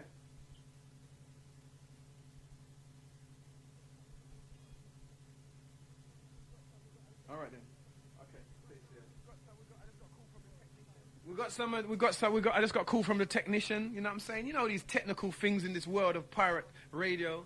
The technician's gonna come and sort out another phone because, you know, we've been having a bit of problems. That's like, boy, I tell you, it's all a part of the struggle, mate. You know what I'm saying? If we had a perfect, you know, question and answer and secretary and all that, yeah, we'd be like them. We'd like to get there though. like to get there one day, but like we want to have a lot more control. We don't want to be feigning like we've got control. So, what shall I do? I'm sorry about that call. I didn't get your name, or so I don't know who you was. It's nothing against you. As you heard me saying that the battery was going, so that's how it is. If you want to stay tuned, then you can call back a little bit later when we sort out this other phone. Then it will all be all good. I don't know what to do now because this isn't my show. And then people, I've got little backstabbing people who are out there talking about. Hey, he's always talking about his own things and da da da da da. So I've got to be careful, you know what I'm saying? I don't want to be doing a show talking about my stuff. In fact, no, I will actually, because the next Ghetto-ology will be on crime on the 2nd of September at the New Initiative Centre down there in Stockwell at, nearest tube station's Clapham North at 55 Willington Road. That's Willington Road. Yeah? So, so that's the 2nd of September, so mark that down if you're that way inclined or that way interested. You get what I'm saying? It will be, I will expose a lot of stuff about our criminal lifestyles and blah, blah, blah. In fact, while we're off air, I'll read an article that my wonderful friend Eve pointed me in the direction of. Thank you, my dear. It's called The Year of the Gun. Now, as we're off air, I'm going to read it to you. So, if you don't like reading and stuff like that, then you're just going to have to, do something else. But I'm going to read it to you and make you understand what's going on. Now, most of the guns, most of these crimes in here are black people. Yeah, and this is just the year 2000. Now, that's not considering some of the people who I know have been shot and are dead, and people I know have been shot and are still alive. This is just this year alone, and some of these people in here I know who have been shot too. Okay, so I just started, right? Okay, and I'll show you how much at war we are with ourselves over foolishness, and how stupid and how cowardly most of the men are, and most of the women who are supporting these men are. Right, man shot and wounded at party in Tottenham. Police told what? Oh, police told he has no idea who shot him. Right, usual case. Somebody shoot you, you involved in a thing. When you get shot, you say, boy, I don't know who. I don't know why. I don't know why. Yeah. Anyway. Car chase near North London club. 14 bullets are found. Maybe he was using them as a necklace. Drug dealer shot in head in Paddington. He is still in hospital with brain injuries. That's January. It's now August. You know what happens when you get shot in your head and you're still alive? You're just basically a cabbage. Brain injuries. Right? So, are we talking black people here? Yes, we are. Uzi machine gun, silencer, ammunition, and revolver found in North London house. 4 arrested. I remember that. Are we talking about black people in here? Yes, we are. Model 23 submachine gun and ammo found in Hackney. Lascelles Daly shot in both legs in Brixton. Are we talking about black people here? Yes, we are. I don't even know if I want to read anymore, because this is just, we ain't even got through January yet of 2001. Police found loaded Colt pistol under fridge at Brixton address. Man has bullet wound in stomach. Brixton. Carlton Speed, this is a youth. Carlton Speed found shot dead in heart after fire in Brixton. Sorry. Carlton Speed found, because it's all tightly written. Carlton Speed found shot dead in heart after fire in Brixton. Boxer Chris Nembard says man tried to shoot him in Canning Town. Still in January. Police confronted by men armed with loaded Uzi submachine gun and an automatic pistol after attempted robbery at Acton crack den. Woman accused of being informer shot in her face, chest and hand by man in Housden. You know that? Shot in him, shot you in your face. Yeah, you know what I'm saying. Andrew Williams dies after being shot in the head at Chicago's nightclub in Southwark. Dreadlock man, this is still January, that was the 29th. Dreadlock man shoots at man in car in Bethnal Green. The man says, I can't believe they tried to shoot me on my birthday. Gone out of that now, that was the 31st. February we're in. Man arrested in Southall with handgun and 10 bullets. Jason Phillips, brother of soul singer Misha Paris, dies after being shot 4 times in Croydon. That's Misha Paris's brother. Yes, he's now dead. He was shot 4 times. Maybe because he didn't pay. Maybe because he didn't buy enough ice cream from the ice cream man or something. I don't think so. 3 shots fired at a group in Bow. 1 arrest. Sawn-off shotgun and large knife found in house in Wandsworth. Are we still talking about black people here? I think so. They haven't mentioned black. Remember, they haven't mentioned black. But some of these shootings I'm aware of. Some of these people I'm aware of. So I'm thinking, 90% of these shootings are black. Trust me. Police found 4 .22 revolvers in garage in Southall. I'm sorry, not 22, .22 as they call them. That is the size of the bullet, actually, quite a small one, different from a 4.5, which is quite a big bullet. So if it's .22, that's a small bullet because it's the decimal point is on the right-hand side. So if the decimal point is only on the right-hand side, that means it's a small bullet. But if there's a number on the other side, which is the left-hand side of the decimal point, you have quite a big bullet. Right. Where was I again? Such as a 9mm. Obviously, it will be 9.00. What was he saying? No, sorry. Would it be 9.00 or would it be .900, which means it's nearly, I don't know. I'm not going to go there because I'm not no arms expert. We'll leave that to, what's his name again? We're brethren there. Sigma.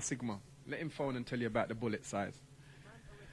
Man arrested in Stanmore in possession of starting pistol converted into a real weapon. That's the 20th of February. We're now into March. During a raid on home of man suspected of murder in Croydon, police found loaded 2.2 pistol. Now you see that goes a bigger caliber because it's 2.2. So now different to the 2.2, which, you know, a couple of shots of that and you can still live. 2.2, yeah, it's not so easy to live when you start to go up them height, them levels. When you start to go to 4.5 and 3 point and then one there, these are dead. When you get shot with these kind of guns, these kind of shots can go through metal and everything. You know what I'm saying? 2.2 can bounce off a wall or metal, but when you start going up to 4.5, when you start to talk about penetration of maybe a brick. Anyway, cabbie found threatened with sawn-off shotgun. This is in March, the 4th of March. Cabbie threatened with sawn-off shotgun, ammunition and gun parts found at address in Finsbury Park. This is on the 6th of March. 2 men threatened by 2 others with guns in Blackheath. Police stop a car with 4 men in Lewisham. Recover a loaded Walther PPK automatic. Suspect found with 7.25mm automatic. Yeah, that's right. So that's smaller than 9mm. Okay, so I was right about the decimal point being 9.00. Loaded automatic. Suspect found with 7.5mm automatic loaded with 8 full metal. Rah. Hear what? This suspect was found with a 7.25mm automatic loaded with 8 full metal jacket bullets in Acton. Now, I was just talking about that. Full metal jacket means that it's covered in a particular metal alloy, which means that it can go. It's strong enough to penetrate steel. That's why they call them full metal jacket. It's a very potent. What on earth? What kind of wars are these drug sellers fighting? Who's selling them these levels of? Damn. Maybe. No. Suspect found. Reports that a gun was fired during a row between women in Edmonton. So now the women are involved too. Loaded Dirty Harry Magnum, 4.5 seized in raid, or 4.5 seized in raid on flat in Hornsey. Everton James shot in leg at Tottenham. Shots fired at a group of men in Stratford. That's March the 22nd. Automatic found laying in the road after speeding BMW crashes. Shots fired in the street in Housden. Spent ammunition cases found. 2 men. Now these are all black areas, as you know. We're not talking about white people. Even though they didn't mention the word white. But I'll read the top part after I've done this. Where was we? 23rd of March. 2 men with handguns burst into a flat in Tottenham. and rob a woman of cash and jewelry. 2 gunmen hijack a car in Islington. That's the 24th. 3 men burst into a house in Croydon and shoot occupier in the shoulder. 2 Trident, that's Operation Trident suspects, which means that they're obviously under observation by the police. Held in Leeds in possession of Sterling submachine gun, Ingram SMG, 2 shotguns, Derringer pistol, plus 720 rounds of ammunition. What kind of wars are these niggas fighting, man? You know, this is what I'm saying to you. This is when you give a nigga a gun, you give him a license to kill himself. Because that's all he's going to kill.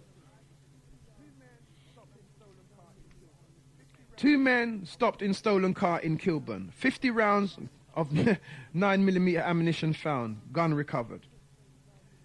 MP40 machine gun found in raid in Catford. I'd have to go through one day. I'll probably do that on the Ghetto-ology. Go through some of the names of these guns and what they do and why they do what they do. Corey Brown, 22nd, shot dead at the wheel of a car in Forest Gate. Hit 10 times by automatic. Damn, poor Corey Brown.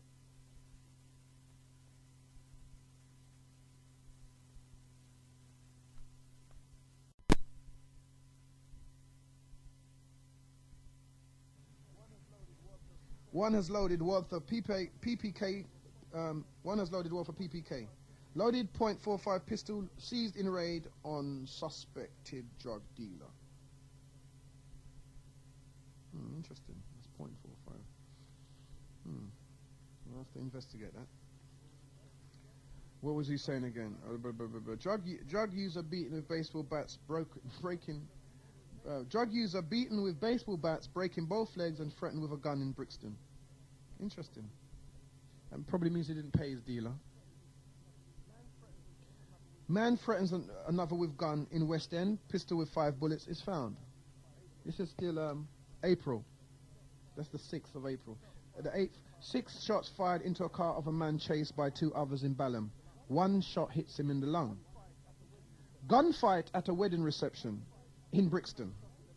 1 man shot in the leg and hand. An 8mm automatic pistol is found nearby.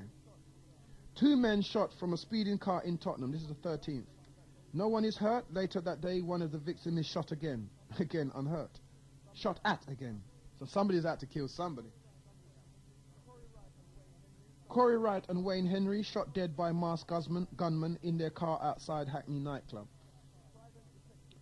Trident detectives stop car in South London and find a load in Russian Tokarev machine pistol. Tokarev, yeah, machine pistol. Man shot in Homerton. His brother was murdered in shooting earlier that year. Man found critically ill with bullet wounds in stomachs, legs and arm after report of shooting in Commerce Road, North London. Trident officers arrest 5 known members of North London posse. 2 suspects tried to flee. 5 police cars rammed in chase. 3 handguns and ammunition found. Sounds like something on the telly. Pregnant woman shot, as we talked about this one a few months ago. This was in April still. Pregnant woman shot in the leg after accident in Streatham. 4 guns found in raid on flat in Kennington. Suspect driving Lotus sports car. Drug money's really paying a lot, isn't it? Suspect found driving Lotus sports car, chased by police. Dumps bag containing loaded automatic handgun. After shooting in Harsden, gunman escapes on the bus, on which he fires another shot from the bus. Sounds like telly. This is May. The Harsden one is in May. The bus one. Stephen McCullough at wheel of his VW Golf, a girlfriend in the front passenger seat when a red Fiat drives close by behind them. Oh yeah, this was the one that happened the other day. We know who this guy is as well. Yeah. 5 shots at McCullough, dead through the window. Attacking Fiat shoots McCullough dead through the driver's window. 3 of the 5 bullets hit him. Girlfriend hit in the arm. Gunman fires 32 shots from machine gun at a car in Harsden. Police confronted by a gunman in northwest London. Gun misfires. That's the 12th of May. Andre Aylward found dying in his BMW after apparently being shot from another vehicle in Streatham. Oh, I remember that one as well. Man shot 5 times in Tulse Hill after attacker snatches his car keys from his ignition. 2 men sitting in a car in Ilford. This was still May 15th.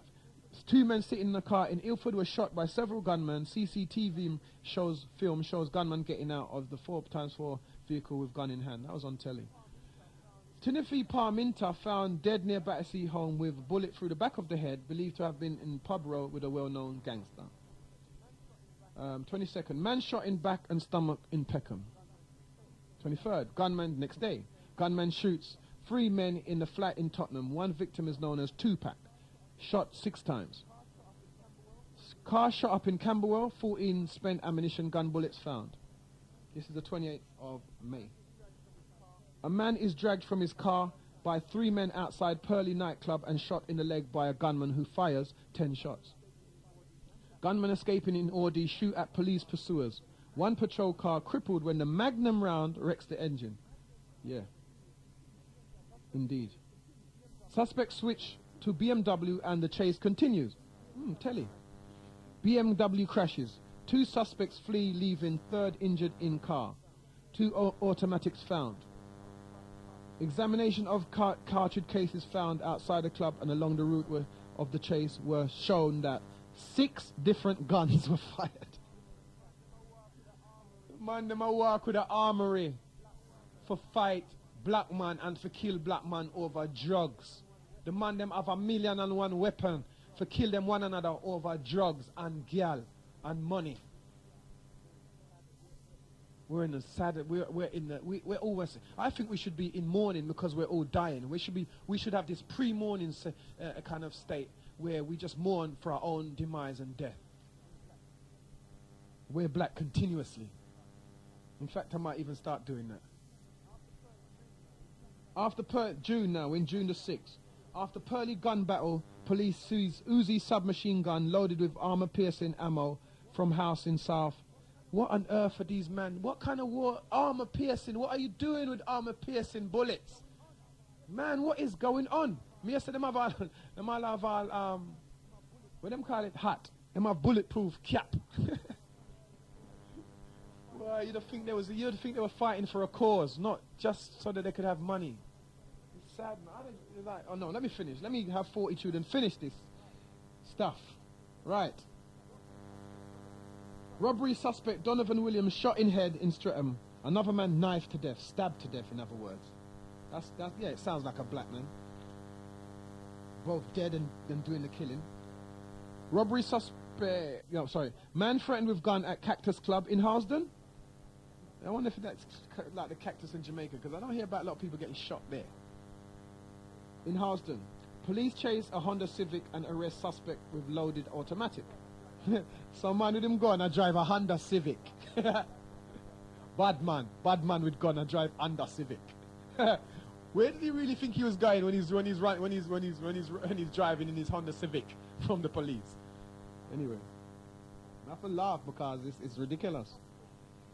Trident officers seize leading gangster suspect from London house. They find fully loaded Smith & Wesson special revolver and Colt 45 automatic. Man left at Chelsea hospital after being shot through leg. He is wanted for armed robbery. Man shot in stomach, hands and foot at his home in Tottenham. Several shots, this is still in June, the 17th of June. Several shots fired in Walworth after a man is chased across London from Tottenham. Damn, that must have been late at night. He is beaten with iron bars, fracturing his skull, and his face is repeatedly slashed. A suspect caught trying to flush an automatic, Russian-made Tokarev automatic pistol down the lavatory. Scene. Man shot in legs after being pulled from Mercedes in East Ham. Volkswagen Golf and Peugeot sprayed with 9 bullets in Tottenham from passenger in a silver car. That was the end of that. That was the 24th. And now July. We had quite a light month of July because we only have 2 shootings in there. July the 13th, 4 gunmen battered their way into a flat at Stoke Newton. Woman who owns the flat hides on a balcony. Gunmen seize her friend and demand £30,000.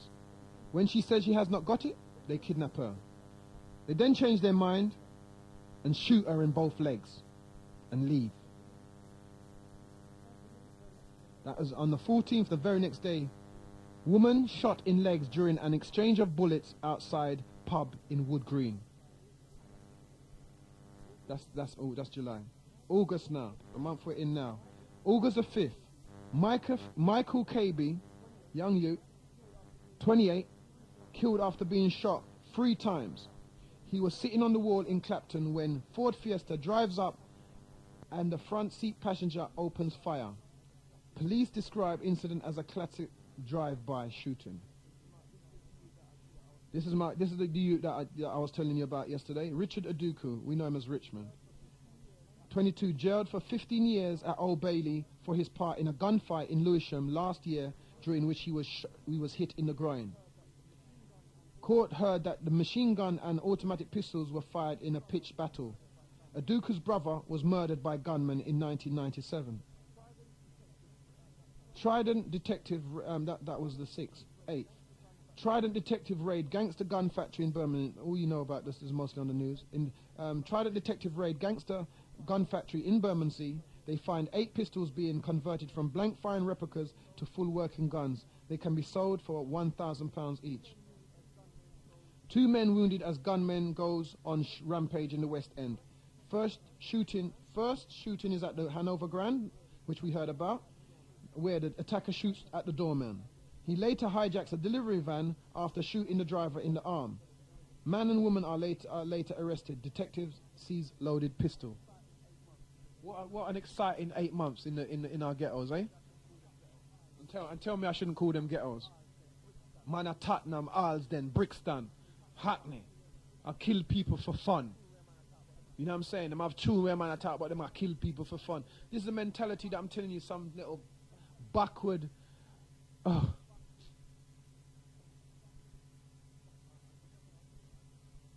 It's just, I don't know. It's like madness. I don't know. Really don't know. Who am I? You know what I'm saying? It's like, what can we do? Let's keep living like this then, yeah?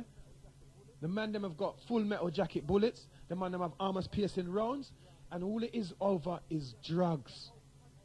You know what I'm saying? Their whole countries of Africa, Jamaica, the islands, the Caribbean are under threat. You know, their children can't get schooling, they can't wear shoes, and all they can think about. Child. Oh, no, whoa. I'm just about to read out the number, I just realized the phone's on charge.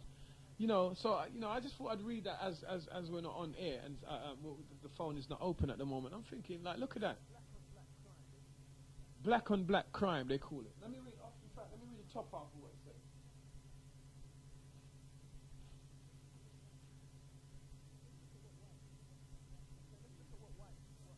Okay, let's look at what what some white journalist called Jeff Edwards writes about. He's known as the crime chief correspondent of the Daily Mirror. Gun war is turning the streets of London into a bloody battleground as gangsters fight for control of their turf. A secret police dossier seen by the Mirror reveals that in just 32 weeks there have been 12 murders, 25 attempted murders, and at least 40 other shootings committed by black people on members of their own community. Yesterday, the bloodshed spilled into the very heart of the city. A gunman shot a passerby outside a West End nightclub, then hijacked a van, shooting the driver and leaving him seriously hurt. Officers now fear the spiraling violence is in danger of leaving some areas of the capital as lawless as leaving some areas of the capital as lawless as the gang heartlands of Los Angeles and Chicago. They call it the year of the gun. Detective Chief Inspector Duncan Wilson, one of the Met's most experienced murder investigators, is shocked by the surge in the number of shootings. He said, "There is a complete disregard for life. Guns are fired off in clubs and bars. They are becoming fashion accessories. The bigger, the more macho, the better. People are shot for even minor matters of disrespect. You can get someone killed for only £1,000. Police realized that black-on-black crime was so serious that 2 years ago they set up Operation Trident to tackle the problem. Britain's highest-ranking black detective, Commander Mark Fuller, if you ever hear this man talk, if you shut your eyes, you swear blind you're talking to a white man, was put in charge of a special squad. Yeah. They're doing oops, excuse me for the, oops, that's true. That was close. They're doing nothing. They're doing naff all, I was meant to say. Because I don't see, I mean, the little that they're doing, they're not using proper intelligence. They're using white intelligence. Black people need black African intelligence to combat black African crime.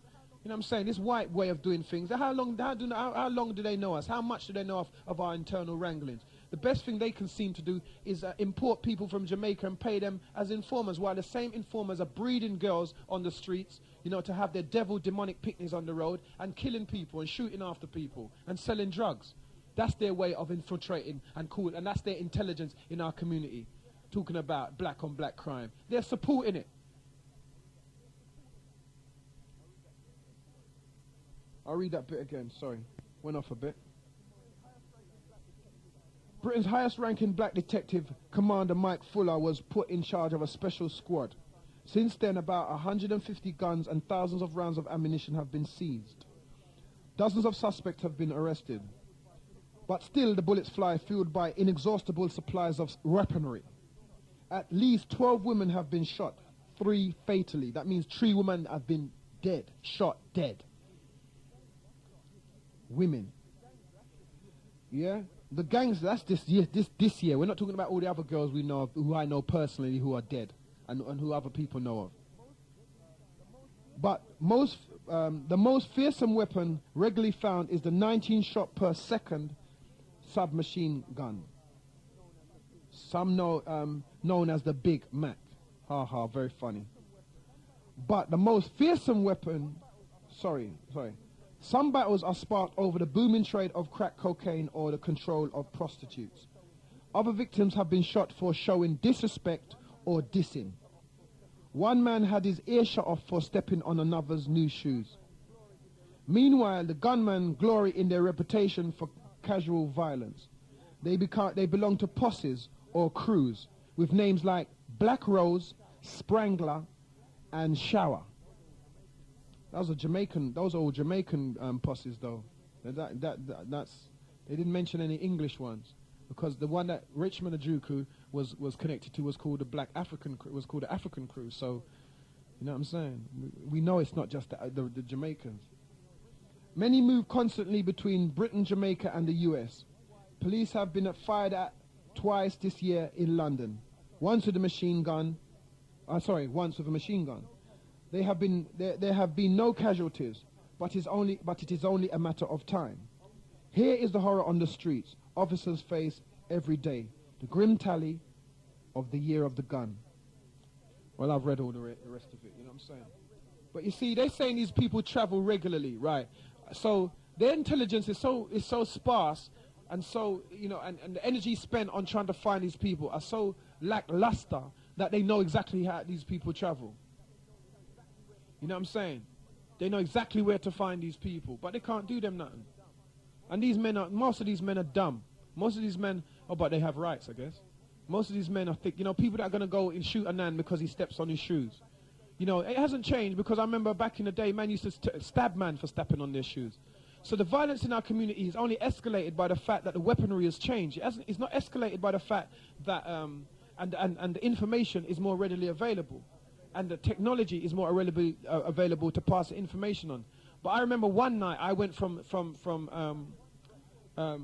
North London to Brixton, and there was 2 boys got chopped up in North London, and when I got to Brixton, another youth got his ears chopped or cut. So I mean, like, that was coming from one part of London to the other when I was a youth. And I can tell you, but there's a lot of men who can tell you about a whole heap of other people who've got their legs chopped, who man chopped in the back of the head with chopper. Them days it wasn't no guns, it was choppers and knives. Now the knife is kind of taken a back seat, and so the violence might seem as if it's somewhat escalating, but in a sense it's only escalating because of the amount of death that it can cause, and 2, because of the amount of fear that a gun can produce in other communities, not just in alone. Whereas knives and chopping up is obviously not such a devastating, a knife or a chopper is not such a devastating tool as a machine gun, which fires 19 shots per second. And you know, one of them I think fires 1,000 rounds per minute, which means that you can take out half an army with just a full load. So that's where the fear is, and that's where there is a big problem. Now that's what happens when you take minor situations and you don't change them. Things escalate. So as we're going along now, and all these coward people and all the, there is no one to fight them. The police won't arm the public. They won't create special forces, and they won't employ the right type of mentality from Jamaica to come and deal with these people. You get what I'm saying? They don't want to do that because they're so great white police, and they employ white black men who are detectives who actually basically think like a white man, which can't help the African's perspective. They have to understand why a black man, what's sick enough in a black man to make him want to shoot another man over his shoes or dissing. The sickness that pervades our community is ridiculous. It's beyond resolve. We can't, you know what I'm saying? So you need, that's why when people tell me about the police, them, when I tell them about the police, them the police, them in Jamaica, or them is this and that. Listen, look at the way these people are going into youth into clubs and killing people. And you're talking about the police. If the police in Jamaica wasn't the way they was, listen, you wouldn't have no law in Jamaica. You know what I'm saying? Because these people are willing to kill for fun.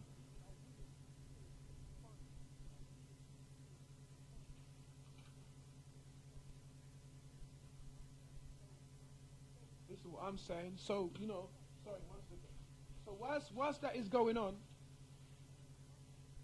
I'll just put this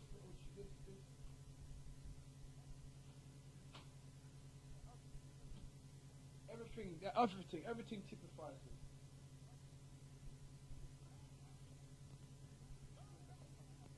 Even your religious DJs are caught up in the same foolishness. Burn them, burn them, burn them, burn them, burn them, burn them, burn them. Blood red, I tell you, okay. You make them pants back, yeah. Them never take back no chat, no. Them make them pants back, but not damn bum. Alright, so anyway, me say them a this we give them. Anyway, me say them a this we give them. Nah, I don't want you to hear the edited version. I want you to hear the real version. Burn them, burn them, burn them, burn them, burn them, burn them. Blood red. Okay, how many of you actually know what he's saying, even though you didn't hear the words? This is the kind of policy that Choice has. You know what I'm saying? With their nasty Little Kim tunes, which on next Saturday I'll also play on the Ghetto-ology and show you how they beep out certain words. But everybody knows what they're saying anyway, so that doesn't make no sense. These people, a lot of our own people are working against us. And trying, you know, and people like the Schumann and them, man, they're trying to play like they're controversial and they're not defending certain things. They can't. They're controlled. They're puppeteered by the black white people who are above them, and by the white people who control the black white people. You're telling me about your blink back. You're blinking out words like sex and in the ass and F.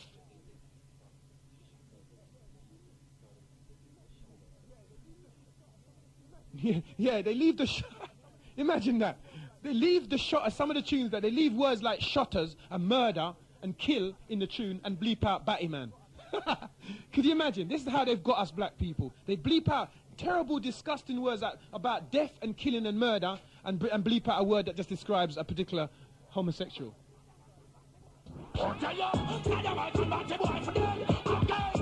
Shut them, kill them, make them dead, pants back, yeah. Shut them, kill them, but take back, no chat, no. Shut them, kill them, make them dead, pants back, but no, shut them, I can't bun, forgot. Alright, so anyway, me say them at this, we give them gunshot. Anyway, me say them at this, we give them gunshot. Anyway, me say them at this, we give them gunshot. Me give them gunshot. Okay, so always remember, as a masculine, you have your feminine gender. Love the black woman to hold them soft and tender. Challenge you love the woman, them on him agenda. Love them from January up to December. Calculate the members of them on me calendar. Rather fuck Bridget and me have to fuck Brenda. Love they got the people, me say they got the vendor. Say the poor people can look at the defender. Yo, where's the people, I am no pretender. Shot beside the boy, we claim another man vendor. Then let's a God, let's a judgment they render. A judgment they render, so hear me now. Anyway, me say them a this, we give them gunshot. Anyway, me say them a this, we give them gunshot. Anyway, me say them a this, we give them gunshot. Me give them gunshot, me give them shout it out. Woman, you're pure and you're clean. Yeah, the rasta man must up red, gold and green. Self-esteem, woman, are you run this scene? In a me room, me say come in. In a your punani, me have to go plug in. Look at the woman, them beautiful.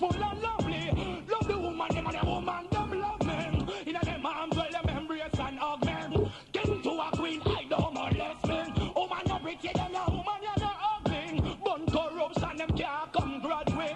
Man a rope and man like them a play rugby. Me burn them out to them and them corruption and bump. So anywhere me see them a this me give them gunshot. Anywhere me see them a this me give them gunshot. Anywhere me see them a this me give them gunshot. I give them gunshot. Okay, righteousness prophecy me fulfill it out. Judgment will come, yes I will it out. That like a fire. Some of them a chill it out. Some of them injections from go pill it out. Some attack, me send enough of them a chill it out. The prison bar, no come here so fit drill it out. Saddamite and Batebo a blood me a go spill it out. Slave master me kill them out, boy. Anywhere me see them a this me give them gunshot. Anywhere me see them a this me give them gunshot. Anywhere me see them a this me give them. All of this me give them. You a this me give them. Hear me now, look. Shot them, kill them, make them dead first spot down. Shot them, kill them, and I go take back, not shot now. Shot them, kill them, let them. Shot them, kill them, let them. Burn them. You always remember. As a masculine, you have your feminine gender. Love the black woman to all them soft and tender. Pretty black woman, me have them pan me agenda. Calculate the apples of them pan me calendar. But me bun the boy, we climb another man fender. Yo, from them corrupt judgment, me a render. Take the black woman, well then I am the defender. I fish what the truth, me now go be no pretender. Yeah, them Selassie, oh, you got judgment, yo, so anywhere me see them, I just give them. Oh, anywhere me see them, I just give them gunshot. Anywhere me see them, I just give them. Yeah, everywhere you see them, you give them gunshot. I don't see where you're seeing them and giving them no gunshot, sis. I don't see no gunshot. The only gunshot I'm seeing is you heard of the catalogue of gunshot people are getting? Bun corruption. What corruption? You're in all of the gunshot now. Even the so-called religious singers are talking about killing people and gunshot, and they ain't doing nothing. They're brainwashed by their own mentality from Jamaica. Anyway, me see them, me give them gunshot. Where you give them gunshot, sister? When? Because the only gunshot I see anybody getting is them people there. But y'all kill sodomite and government and where? Where, sis? Tell me where. This is not the first time I'm saying this. So all the gunshot I've just read out, I don't see none. This is just a joke thing. What he's on about anyway, see them give them gunshot. What do you mean, musical gunshot? Like pion pion. Oh, see a party man there, pion pion pion.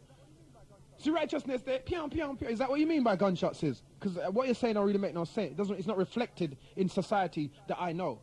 Neither Jamaican society, nor English society, or American society in terms of Jamaican or black imports.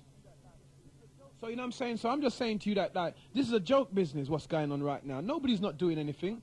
Everybody's scared of the gunman them, and they're all frightened. Everybody's frightened to do anything about the whole thing. You know what I'm saying? They're not really to stand up and fight or ready to die. They only want to die from if it's about stepping on my shoes or how much money you owe me. That's what they're going out for. And this whole attitude of gunshot and car chase and all this kind of stuff, this Wild West attitude, it has to come from a new mentality, an imported mentality. You know what I'm saying? Plus the continual films towards violence. Like new Third World Cop. Now they're working on a new film called Shutters. You get what I'm saying? Anything to do with killing and murder, they're feeding our psyche with that rubbish. Because there's a bunch of dummies in our community that love stuff like that. You know what I'm saying? With their girl, with their breasts out a door, and their this, and their that, and their, their tree collar ear, and, you know what I'm saying? This whole devilish, demonic black community from Jamaica, and Africa, and what. They're the demons, man. They're a bunch of demons that we have in our community that are doing what they're doing to other people and their children, and feel no way. And you can't tell them nothing because Mac 10 talk louder than your voice. You understand? The 45, you know what I'm saying, talk louder than your voice. You can't chat to them. I said, boy, you can't chat to them. I talk to my 4-5 boy. 07. Okay, so anyway, we're in the house again. We've come back, mechanically correct. No, electronically correct, should I say? 07904 432 568. That's the new live link. I just did a whole heap of talking. I would appreciate if somebody would phone and do some talking themselves in terms of contributing to what I've just said, or even any other contribution, and see, you know what I'm saying, if they feel that they could come up with a solution. No, you're phoning the wrong phone. It's 07. Let me say it again, because we've just changed phones over, yeah? So the live link number has now gone from the old one to 07904 432 5. You see? Different number. Different sound. I might not need to change that ring there. Hello, we're in through to Genesis 91.6 Doctah X, and this is a People Talk Show. Yes. Yeah, blood. Yeah. Well, the subject you're talking about is a serious anyway, yeah? Yeah, man. But I'm glad you played the Sizzler tune. Say that again? I'm glad you played the Sizzler tune, what you just played. Yeah. Reason being because, like you said, as well as the other DJs chatting, them devilish spirit, yeah. they have the so-called, I don't know the title to give them, man. So-called righteous man, then? Yeah, I didn't want to say righteous man, so-called. So-called, yeah, but so-called though, so-called. Which is like you play the Sizzler, and like you said what Sizzler say, and like you said, it's not happening like that. Yeah. So the whole thing, you know, like what you need to do is get certain JDs or DJs but feed the people them the type of music. And ask them why they feed our people with their music, and then they have the cheek to talk about award winning. Who give them this award? Whoa, Who give them this award? What's your name and where you coming from? Well, Virgin, I don't even want to legalize myself. Well, no, but I mean, like, give me a name and you know where you're calling from. I'm in the West, Virgin. I'm in the West. Yeah, what's your name, blood? Give me a name that I can relate to. Any name, any name, any matter. X. Yeah. All right. But must be my distant cousin or something. You see what it is, Virgin? I was speaking about the same subject with a Virgin on the radio the other day, whereas they was talking about the youths then. Okay. And how comes the youths them are carrying on the way they were. And I was telling you the same thing regarding the music. Okay. You have these man them poisoning our people, and the same producers them sending out these readings.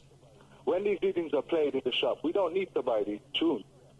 You see what I mean? Blood, guess what? Sorry to cut you, but guess what? Most of the producers them are some like a Chinese man, you know, and some like a white mixed race man, them, you know that? Yeah, man, VP Records and them. You know. Yeah, man, what you mean?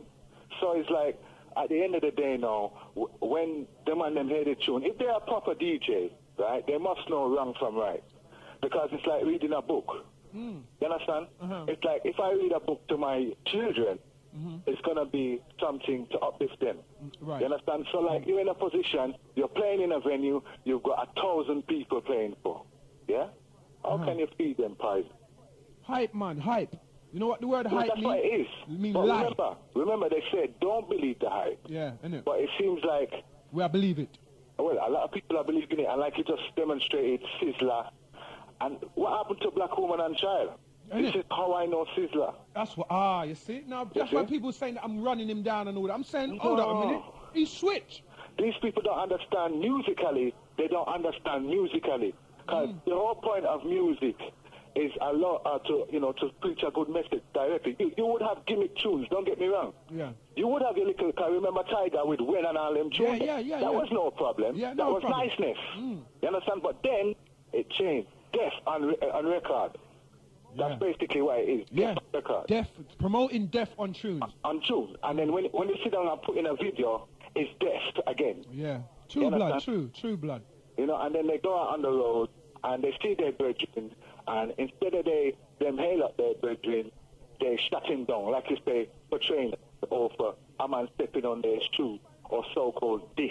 This is, remember, you know, this is outward, this is no observation from an outside foreign body, you know. We know this already, you know. Yes, you know them have man, we are observe we like we are some animal.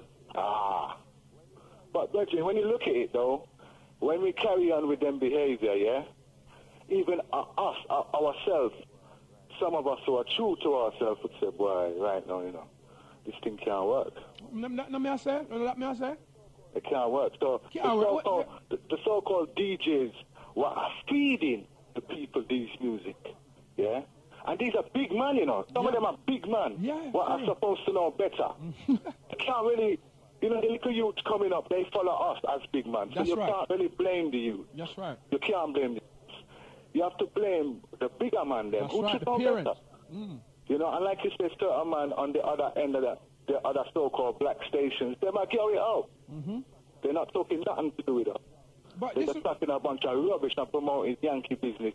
Ah, you see? That's they're why not even promoting their own English artists. That's right, you see? That's all these things you're saying is blatant, and I've been saying this for almost nearly 3 years on this station, blood. Yeah. You know what I'm saying? From we was doing reggae chat show, we were playing certain tunes and said we've got no English artist to play because every English artist wants to be American or Jamaican. And it can't work, Virgin. It can't. How can that work? How many Americans want to be English? How many Jamaicans want to be English? Why is it only English want to be Jamaican or American? Because the problem with black people, some of us black people, I have a saying, you know, and my saying is keep it real, brother.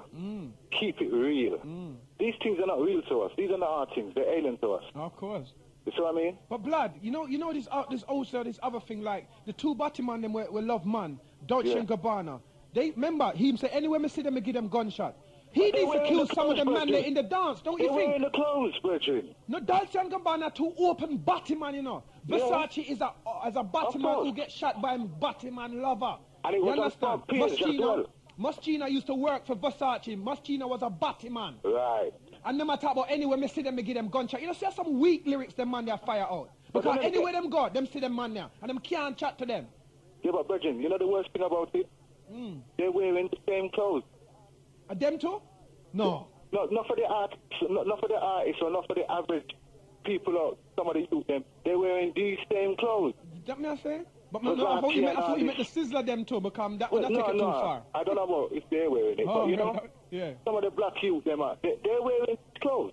Blood, the man said, if we are to take him as a literal Ethiopian son, Al-Kibet the prophet, right? These are men who are fight for righteousness. Anyway, them see them man out in a them concert, them also give them gunshot. The man that come at them concert in a D&G t-shirt. The man that come at them concert in Versace belt and glasses. The man that come at them son in a Moschino jacket and trousers. Them say, anywhere them see them give them gunshot. Know that them say? Yeah, that them say. But you know the worst thing, Bertrand? You know the worst thing? The same man they're talking about owns that nightclub. They're playing it. You understand? When they come over here and play in them clubs, a lot of them man them big night white people club them man them own them clubs there. And when you look at who's putting out Sizzler tune, look at the company putting it out. Where the company name? Green Sleeves. Some white boy. So, you know. Them Mondays not loyal people. Them Mondays not loyal people. They are business youth who is slave. They're being sold and they're selling a thing called roots music. And they're using it. And they have no loyalty and no and everybody are all the rastas them are flocking to their concert like they are some kind of leader and some kind of thing to bow down. They're rubbish. It's false. Never forget Babylon, you know, Virgin. That movie Babylon. Yeah. When Bridgely Ford had this little difference with his missus, and he walked in King's Cross and he broke up on his brethren. But remember, Bridgely was a Rasta brethren. Yeah. His other brethren was like a street kid, right? Yeah. He wanted to go with the brethren, and he was in the car. And the brethren said, "Nah, man, you can't come with me." So then he said, "All right, then come." I never forget this part, brethren. Yeah. They were in the arcade. And my man stand up by the machine and kicking the machine. But he's on a move now, so what does he do? He goes in the toilet, puts on his earring, and he makes himself look like a kind of fag it up. Remember? Comes by the machine, right? And then a white man comes to him and asks him such and such. He say, "Yeah, man, bring him in the alley and kick him up and take away his money." Remember that? No, I don't remember. But watch Babylon, Rasta. But what I'm saying, the point I'm making is the brother went in the mirror, put on his earring, and tried to look a certain image. Like a faggot. Yeah. So a white boy could come chat to him. Check the black homosexuals in Los Angeles. Watch them. Watch their hair color. Yeah. Watch how them flex. But only for the Jamaican bad man, them are dressed the same way now. Well, Virgin, you know. Remember, I know. There's so much, Virgin. You don't know. So that's what I'm saying. We can talk till we're blue in the face. Yeah. But unless we're intent as a people of doing something about it, a lot of these men them were talking. They're really quite frightened, you know, because they're up against some dangerous people. Yeah. You know what I'm saying? And how the West was won, like I said, and I say many times, it's the sheriff, it's the bad men them who turned to sheriff. That's why when people tell me about the Jamaican police, I was stopped by a Jamaican police with a submachine gun. And I had me and my brethren had 2 knives on us, and they gave us back our knife. Because they thought we were somebody else. You know what I'm saying? And I didn't notice personally, and I got also stopped 3 times, one by a soldier, one by a police officer, and one by 3 police officers and a detective sergeant, I think he was, yeah? Right. And all them 3 times, I didn't notice any adverse. And it wasn't because I was English, because they thought I was Jamaican at the time, the way I was flexing and going on. Yeah. So I'm saying that if these men didn't have this attitude to these vile demonic human beings that are now traversing our communities, you'd have had this happening in long time ago. Right. So you stay there be talking about black, them are killing too much black people. I mean, they're not killing. Yeah, obviously, every so often innocent people are going to get, that's known as, again, collateral damage. That's going to happen. Yeah. But the fact is, they are the ones who are protecting you so that you can sleep decent in your yard. You've got man who's going into the the other day they cut a 82-year-old man's throat. What? A man from a man who a returnee from England. Oh yes. Yeah. You understand? And stab him up. So I don't know if you need to stab a man and cut him throat too. You understand? No, you're right what you're saying. And you know the worst thing again? They're animals. You know the worst thing again? Don't forget that they had a program with Jamaican police one time, and one of the policemen said, before he was a police, he was a bad man. Yeah, that territory was territory. See? And then he did. And he said, no, he has to take over and be a policeman because this thing is gone out of hand. Of course. And because he knows every crevice and corner. Yeah. Dangerous policeman. Not the same like the boy in the movie, the police cop. Wait name there? Fred World Cup. Yeah. You see, and him brother was still from the same corner themselves. When we call him Capone, they said, boy, Ray, because he was a bad youth. And he was a dangerous little policeman. Yeah. So what I'm saying is that a lot of these bad men on the road have to switch. And if they don't switch, the whole thing is going to get wilder like the West. Yeah. And all the West, and like I'm going to say again, if it's going to turn into the Wild West, the only people that's going to be able to turn it, tame it, are the people who change the sides and become the side of the defenders of the people then. Because how can you go out to a club in Night Moves or Chicago's and you're coming out and they're spraying you with bullets? Yeah, Sinatra's, they're spraying you with bullets. That means you can't even go out again. You're in the club, you're dancing and having a way, you're getting shot in the club. Foolishness. There's got to be a craziness. It's a crazy breed of people, an animalistic and demonic breed of people that have entered into our shores. But you see, Virgin, they're watching too much of these movies, mate. You see? But it's also but let me repeat what I said before. Yeah. I was in dance, and a man got his head bust and his blood was splattered on me. This was way back. You understand what I'm saying? This violence is not new. Oh, no, it's not. It's just different. It's just different ammunition, different... Yeah, and a different level of devastation, because when a man did chop a man that one time, it was a chop and a man could run and get away and rare. Now when a man's shooting a man, he's shooting everyone. Yeah. You've got a gun that can shoot 19 shots a second. Yeah. That means in 3 seconds, he can kill a whole heap of people. Yeah. That's the kind of level we're at now. And because there's not a lot of wars going on, the guns come in our community, they sell it to us. It's not because there's not a lot of wars going on. Wars have been going on since God knows when. The reason why they're controlling black people and they're using black people to destroy each other, like how they use the Indians with alcohol to destroy their one another. Yeah. Look at the intelligence that they're using. You're telling me they can't find these guys. They can't arrest them. Most of them are dumb. No, but you know they can find these guys. Of course they can find them. You know that. We all know that. They can find them, but they don't want to find them because it's white people. Yeah, it's just the whole thing is false propaganda what they're feeding. But if they want to find them, yeah, of course they can find them. A black man with any love for him community as a police will say, well, they still have gun one day, when name they're Riking Ronco, or whatever his name. It's like, we're going to get him. Between the week out, we're getting him. That's how they flex in Jamaica. That's why they have the fear of the police over there. You know what I'm saying? Of course they're going to kill the police, because the police are defending the people, them. Only the bad man them don't want the police them stay alive. I don't see these guys robbing when they're in America. I don't see them robbing them big Jewish stores. I don't see them here robbing them big places, poor youth trying to make a living on. I'm not encouraging it, but I'm saying I don't see them doing anything like that. If they're sitting in their yard and they get because the racist things happening now, and I say I'm gonna kick down the door, and if you say, boy, you have the little things, you're gonna, that's your thing. But how can you directly leave your yard and go out with a gun anyway? But okay, let's go back to that point. That's your mentality. Yeah. Because you cannot fathom why somebody would do that. That's your mentality. But there is a mentality that can't fathom why you wouldn't leave your house with a gun. Yes.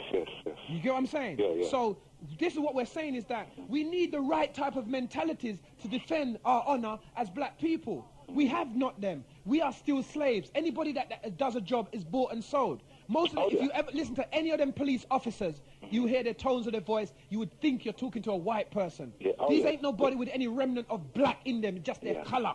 Sure. You know what I'm saying? They do not want anybody to see anybody who talks like me or you in any position of power, because that will give youth inspiration. They want us to have what's known as role models. That means a model to roll ourselves off of, or a role to model ourselves off of. You understand? So when we see a guy talking like high-pitched, like, you know, that's what we must, and he's decent to white people, that's how me and you must make our children model themselves off of. Nah, man.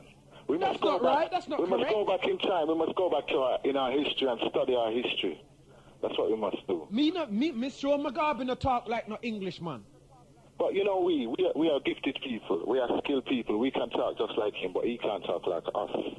We're gifted for that. You see what I mean? We're blessed for that. Yeah, but that's what I'm saying. That just happens to be the fact that we've interbreded a lot. You know what I'm saying? The fact that he can't talk like that is bigger, because he hasn't bred his.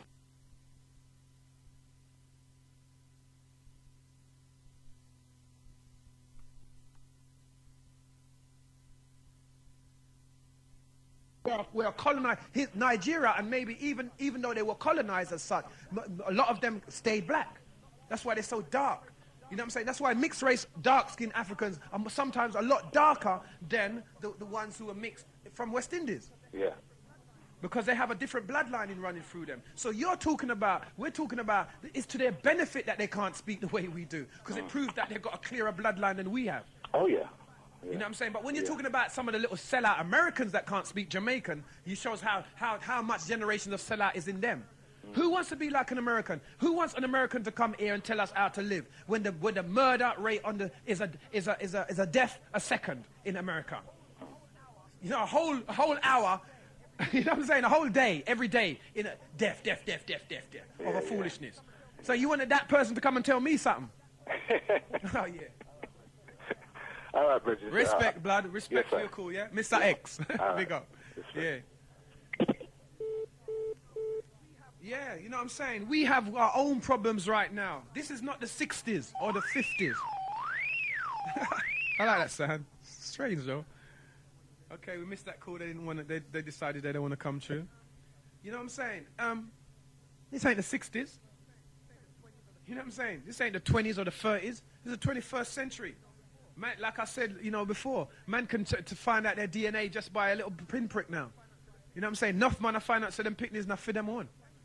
You know, terms are changing, mate. You know what I'm saying? And if the black man, you know, keeps talking about brother, black man, and he ain't doing nothing for the community, allow him, man. Community, not talking for no religion. I'm talking for the community. You know what I'm saying?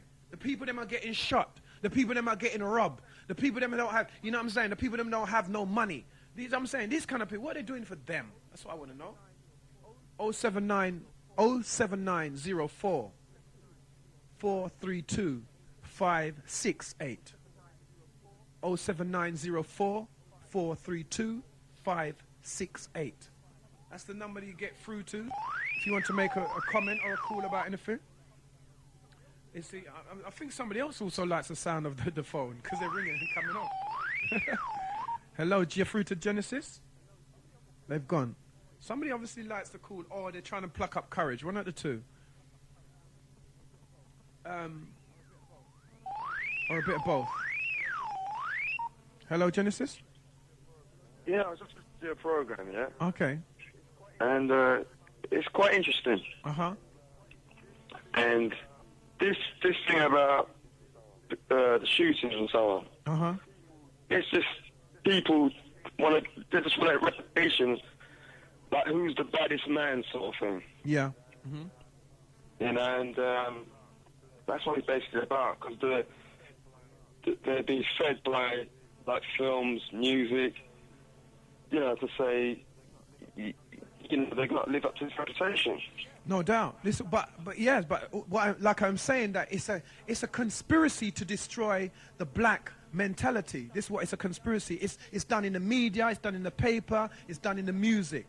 All these people that own all these record industries, they're white people, they're Jews, and they're Chinese, and they're people who are not of our race.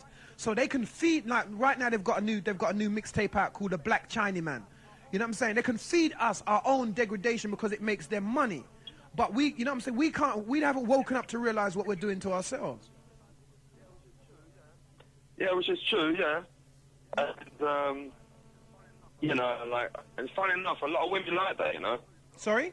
A lot of our women like that. Oh, yeah, almost definitely, because that's, to them, that's a man to them. Sorry? A lot of them think that's manliness, don't they? Yeah, but what I'm saying is, yeah, another thing I want to say, yeah, there's no community. There's no black community. Good point. There's no black community. Yeah, for real. So if there was a community, right, there would be unity in it, not destruction. Most definitely. That's all I have to say. Fine. Oh, respect though, blood. Oh, sorry, I didn't even get your name. He's gone. Yeah, and it's true what he's saying. There is no community. It's a joke thing. Unity in the community is a lot. You know, it's a nice saying, even though we say it ourselves. But it's a joke. You're through to Genesis 91.6. Yes, Mr. X. Okay. This is another Mr. X again. Okay.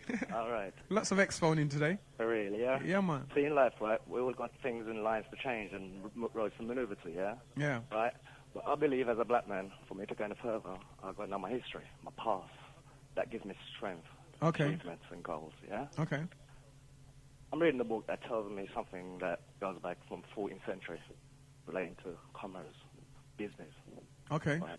The same way you're talking about the drug man, they earn £1,000, and the white man using black man as a slave, right, to earn and build him up and make his riches. It's no different. Okay. It's just that the white man does it in human context, and we're doing it through their form of illegalness, what they accuse us of, right? But as far as I'm concerned, if we don't educate ourselves in every form of life, you understand? The same way you talk about is a structure that the white man's got to destructure us as a black man. Yes, it's true, right? And they're doing it for our black women now, right? Because in the Western world, a black woman's been mental, socially, and stimulated by the Western mentality. The black man in itself has to struggle to achieve the same as a white man, right?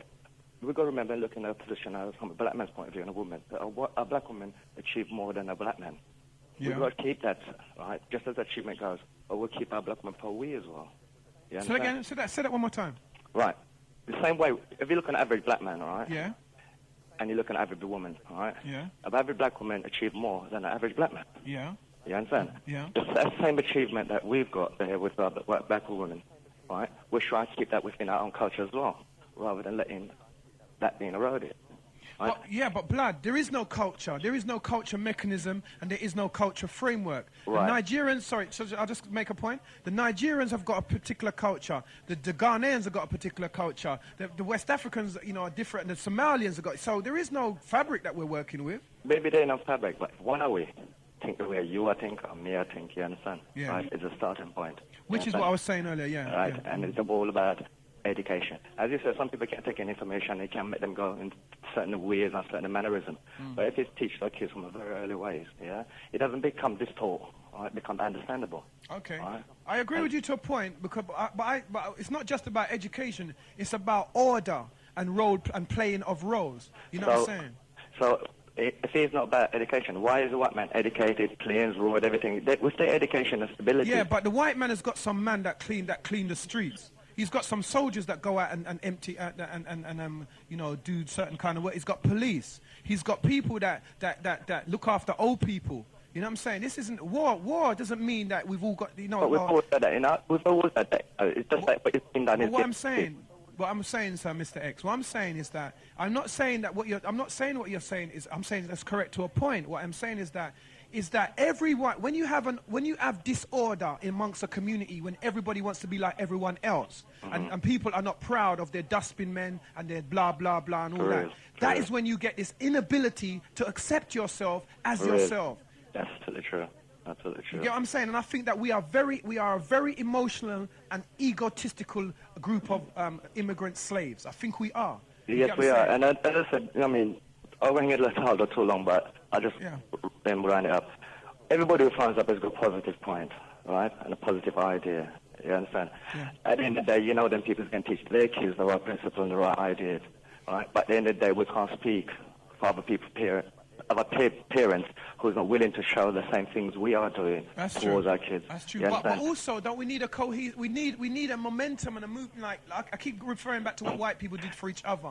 They formed a union. You know, they formed the workers' union, the suffragettes, the women. One of the women ran under the horse of a queen and took her life so that she could see, so that the world could see that women white women that is needed to be recognized as human beings.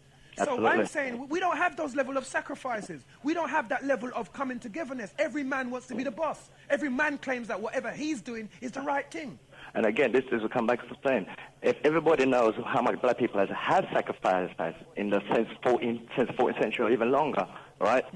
This is what I'm saying. They have to educate themselves. Ain't about somebody saying to you, yeah, well, I'm a man who's going to educate you by plugging something in your brain and feeding you all that information. It doesn't happen that way. You have to get up on your backside and go out and basically do it and support the people around you. The support starts from within your home. If you've got kids and responsibility, that's where it starts. Yes, you understand? That's a great point. That's for sure. Yes, you understand? Nobody, again, never do nothing for you. You understand? Right. You out there, you know you got to survive, you got to eat. You got to protect the structure. If you need water, you got to know to find water. Yes, right. You know what I mean? It doesn't matter what happens, you understand? Life is about learning, and I don't believe nobody in life cannot learn. Just the same way you're coming about how we're killing each other, right? Fair enough, there's situations relating to law and people getting shot. That's true. You understand? But the man is in his job. At least you know the man is doing his job while that situation takes place.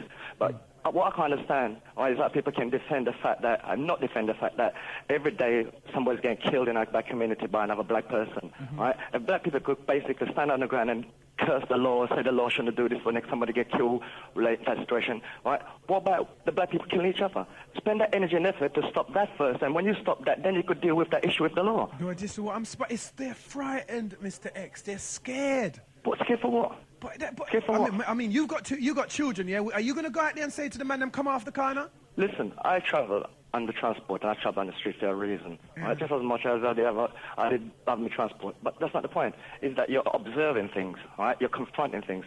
As a parent, right, and you see a child talking about sex, drugs, weapon, and everything, right? Who confronts them to make them give them an idea? I see that, and I confront them. People tell me, oh, I won't do that because they might do this to me, might do this to me. Remember, at the end of the day, right, they're kids. They basically got a long way to go. Their long way is maybe 5 years in some situation. We don't want that. I'm coming up to my 40-year-old. Right? I'm glad I'm 40. Right? But why should I look for that in my child? My child now, who might have nothing to do with the street, could be automatically caught up with everything that takes place. The minute you come out your front door, that's right. You're involved with what's happening now in society. So it doesn't make sense putting on blinkers like a bloody horse and pretend you don't see it. You have to confront it. Right? The kids behave bad in the bus. You got to stand up and say to them, what are you doing? They're gonna swear. They're gonna curse. They're gonna smoke their drugs. They come in the bus. Basically, you say to them, educate yourself, respect yourself, observe who's observing you. You understand? Right? If it doesn't fast space that much, you can't with it. Get off at the bus. When you come off the bus, you go up on the street, you quickly and do it. You're exposing yourself. You're exposing anybody who see around you as well. You understand? Yeah, man. Right? You understand? So at the end of the day, life is about learning, and nobody can tell me, right, that you don't learn. No matter how old you is, from the day you're born to the day you're dead. That's true. You have to learn and adapt, right? And at the end of the day, anybody who thinks at the end of the day not able and capable of doing that, you know what? Their father must have licked them a bit more. You understand? Right? And that's what it is. They need to realize at the end of the day, you came back to the slave mentality, right? With the Western mentality of the way the system is working, if you don't educate yourself and show reference that you're capable, right, of doing and functioning out there, right, relating to skills and ability, where you going to go? What you going to do? You understand? But what I'm saying, I think there's, but personally, though, Mr. X, I think there is too much of a leaning towards everybody being educated. I feel that I'm not saying that we shouldn't be educated. I'll finish the point. I am saying that there are too many people trying to be educated, and they're not in a position. They should be doing something else. They're trying to educate people, and they do not have the skills necessary to be a teacher. They don't have the skills necessary to lead anyone. Well, so what we need... Again, that is about the Western mentality. If you're paying a mortgage, right, all I'm interested in is the money. Simple as that. In an infrastructure job or in a job that you hold down, you understand the way the Western mentality is relating to a house, £200,000, right? How your wages are going to fit in that bracket at all? When you look on other people in the system who basically just click their finger and buy 10 houses, right? You understand? And it comes back to supporting all these other issues. You understand? That's what I'm saying. If a man is not willing to support his own and think of his own first, all right? That's what the people who have money does. They think of their own first. That's right. You understand? Yeah, if you think of your own, you think of the next person's own. Yeah? Don't. Why should I want somebody to do something to my child? I want something to do to another person's child. You understand? Right? I always said to myself, right? I would need a black boy to prove themselves to me. Right? Not even for education, just the fact that he's a person, is willing to support himself and the person around him. You understand? Him can provide for my daughter and everything else. That's the only way me to accept that. At the end of the day, what am I going to show me? Even if my study, they're still in a criminality. You understand? Education, nothing wrong with education. It's just that Britain is not big enough to contain what we might achieve. But the world isn't. But the minute you have... Sorry, but one more point. But the minute you come into criminality, which we can't get away from, you understand? Where does that take you? It leads you in the situation where you mention the man who killed my people at Jamaica and can't go back. You understand? Your life, if you're in the Western world, your life becomes redundant when you involve with criminality. You understand? But not only just criminality, though. No. Blood. I'm saying there's a lot of assimilated blacks who seem to relish the idea of speaking like even the way I speak sometimes, you know, but they relish in it as if they are somebody. They seem to think that makes them intelligent when they speak in a manner that betrays their African identity but supports an English articulate one. I have a point, right, relating to language and structure. Even though I could speak patois English or whatever, you might find another culture can't speak that, right? On a per se, it's fine for somebody else, right, to speak in their language around us in a social environment and not be disrespectful, right? But the minute you speak in a form of patois, right, you understand, you can still speak with the same intelligence, same competence, just like they would speak in their language. You are exempt for that. You understand? Of course, because obviously, then what you're doing is you're showing that you have the ability to rebel or change. Now, when you go into most Indian shops you go into, I don't know if it's happened to you or even Chinese shops or whatever. You do something a bit funny, you'll hear them change. They'll talk to you in English, and then they'll change their language to talk to each other. Now, I find that demeaning. Because but it's my fault for being able to only speak English. I find that rude, but it's my fault for only being able to speak English. So therefore, excuse me, we have to live with these things. But what I'm saying is that it shows you that a lot of these people do not. If Mr. T will say, I don't know, sir, bum, bum, bum, bum, bum. 9 out of 10, if they hear you speak intelligent and then speak like that, they're wondering why you're able to speak like that as well. But if they just hear you speak like that, I don't know, sir, they know where to block you. And so I feel personally, from my perspective anyway, that every African, every Indian, like the Hinduja brothers and all that, they still got their twang. They still speak with their fleck because they still have to speak their language. I don't see why we need to become great, you know, like politicians like Paul Boateng and Lammy, and seem to not have any twang that makes you seem like you turn down the light of the telly and you think it's a white person talking. I don't see why there's one rule for them and another rule for us. Listen, I may not say this, but up here I'll tell you a book, right, that I'm reading. Say it over here, blood. Blood. I tell you, you only do what you want to do afterwards, right? That's up to you. Okay, fair enough. All right? Yeah. And what it is, the book has given me a lot of insight relating to the same Western world, commerce. You understand? Because we're talking about growing a banana. I'm meant to be relating to the same as a banana tree. That is a commodity. You understand? Yeah. It's just like the same argument relating to cashmere jumpers and green bananas. Yeah. People think because the banana is green, Jamaica ain't got no money from that. But when it turns ripe, everybody eat banana. Yeah. You understand? Right? So that's where I relate myself from. I'm not a slave no more because I'm intelligent. I know what I'm doing. I know where I'm coming from. You understand? And there's some sense that regardless of whether we're here or anywhere else, if you're in Africa, right, you have to fall in an infrastructure relating to whether you use reading, writing, learning about the ground, farming. Doesn't matter what it is, right? It's about something that you had to basically be a part of. You understand? The same thing. The only difference is we don't feel we're part of anything in the Western world. All right? We don't, you say? Yeah, we don't. We don't get brought into like where we've got education, we've got business sense, we've got this, we've got that. In a lot of areas, you could come back to land and mineral rights and stuff like that. Because the reason why is because we worship a God that is what brings a community together, right? Now, the community God that they've given us from in slavery with Jesus and stuff like that belongs to them. They invented him. They had a man called Henry VIII who also made himself ahead of that. King James who also, so it's basically their God that they've manipulated, yeah? Now, to create a community, you need to have an icon of a sort, like when the Jamaicans playing football and everybody comes together and supports them. For real.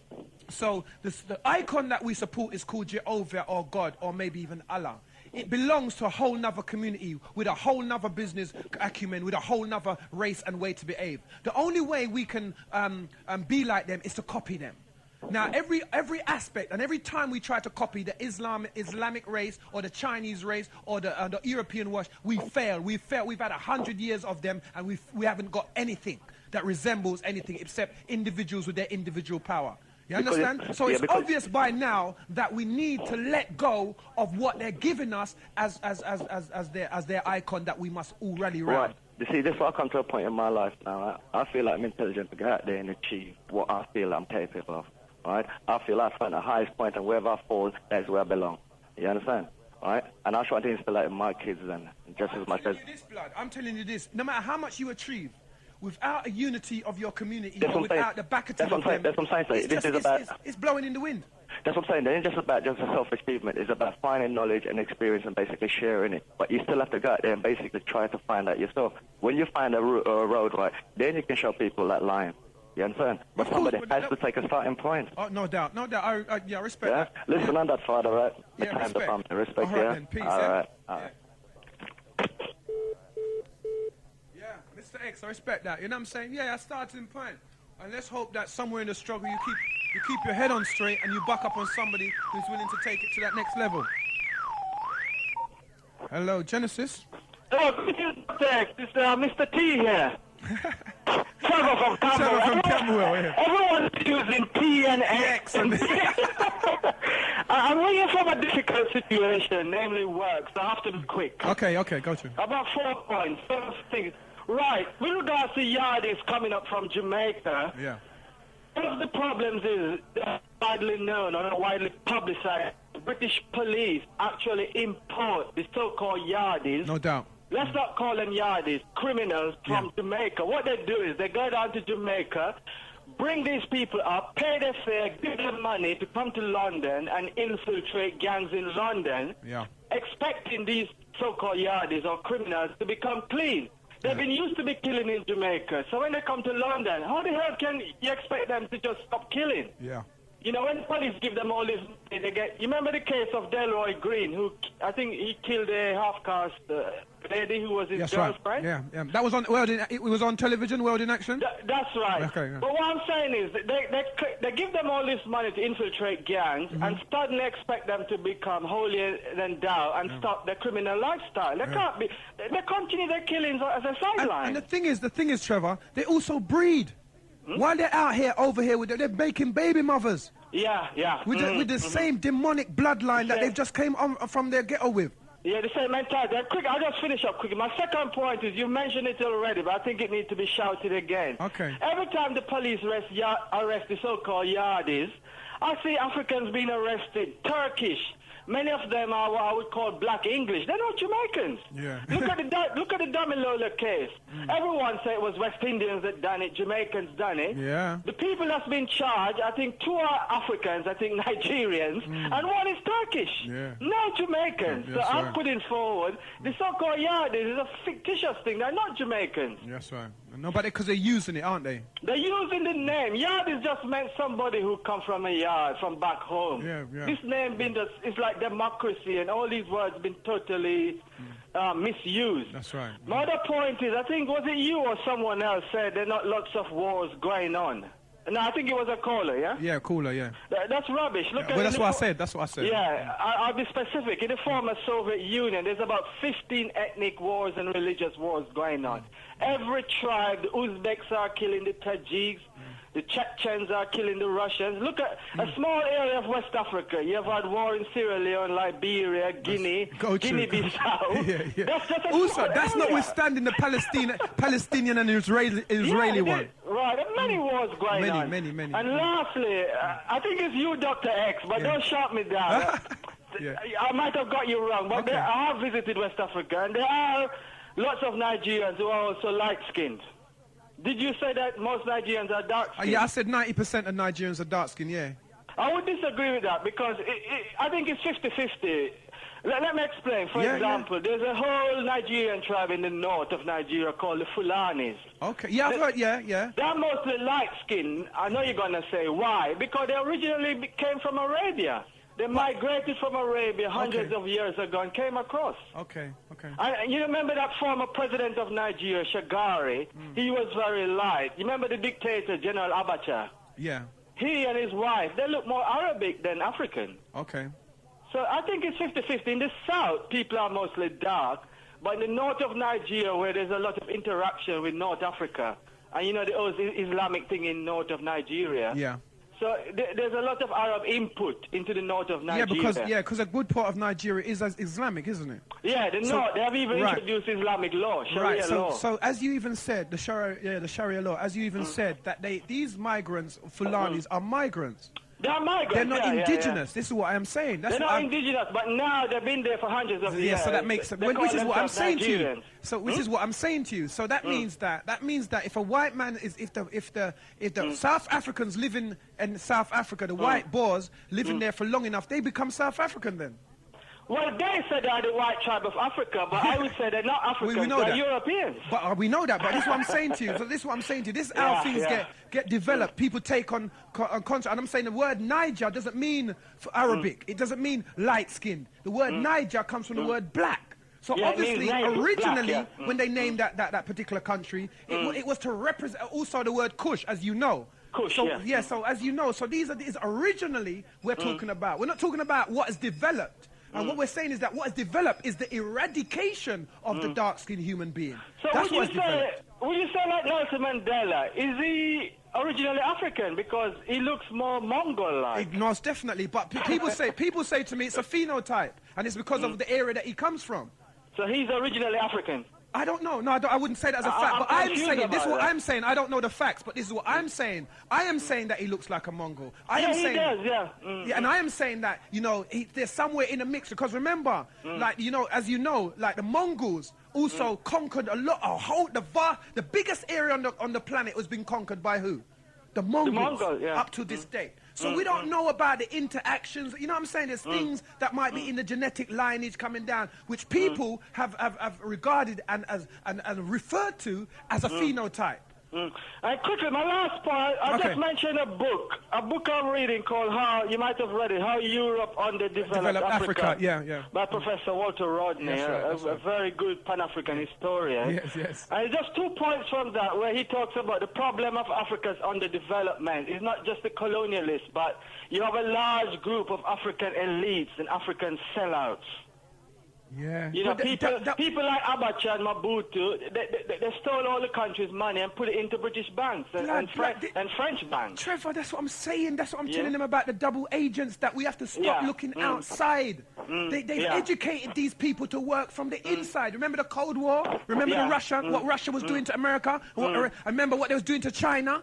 Spies is an integral part of penetrating the defense of any country, isn't it? And I've heard you say it many times, but keep saying it because sometimes people don't believe it. Anyway, I got to go, Doctor. Respect, big respect, Trevor. Big respect, care. yeah? Okay, take care.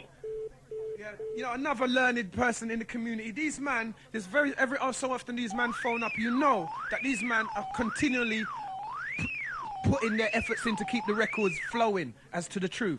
Respect. Genesis? Yeah, I'm listening to your program. It's very interesting. Okay. And what's your name? Where you calling from? My name's Orlando. I'm calling from Catford. Okay, respect. I'm just reading something that says here that they are still our slaves. And it says, we can continue to reap profits from the blacks without the effort of physical slavery. Look at the current methods of containment that they use on themselves. Ignorance, greed, selfishness. Sorry, Blood. Sorry to cut you. What paper is that in?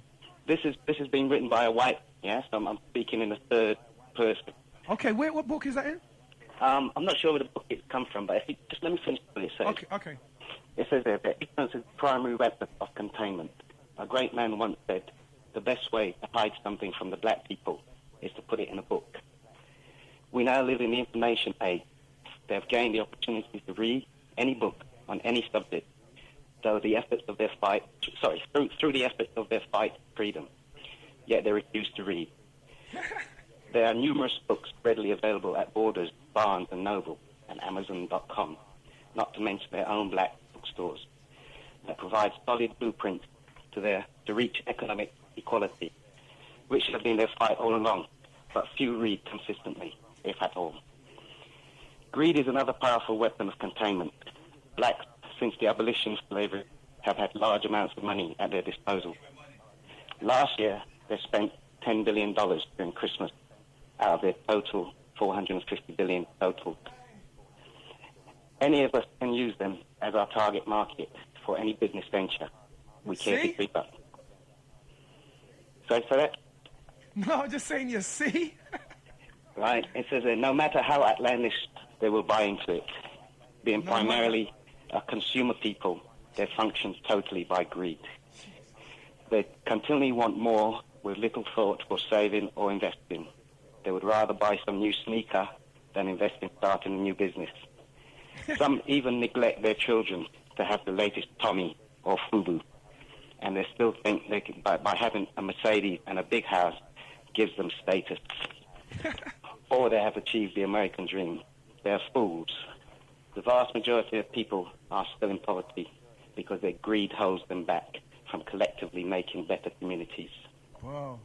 With the help of BET and the rest of their black media that often broadcast destructive images into their own homes, we will continue to see huge profits from the like of those of Tommy and Nike. That can't be right. Now, okay, let me say, selfishness ingrained in their minds through slavery is one of their major ways to contain them. One of their own Dubois said that there was an innate division in their culture. A talented tenth, he called it. Yeah, he was correct in his deduction that there are segments of their culture that has achieved some form of success. However, that segment missed the fullness of their work because they couldn't read, or they didn't read.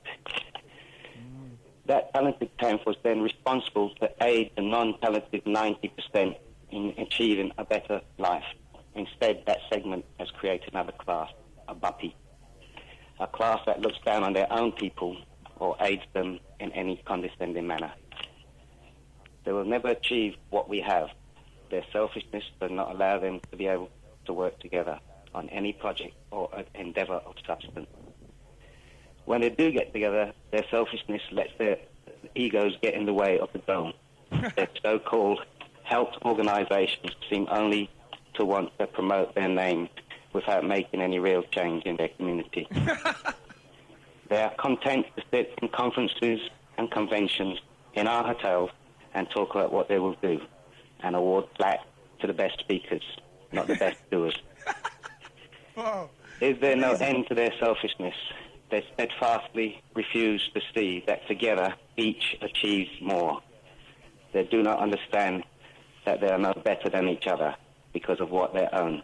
In fact, most of those buppies are but one or two paychecks away from poverty, all of which is under the control of our pens in our offices and our boardrooms.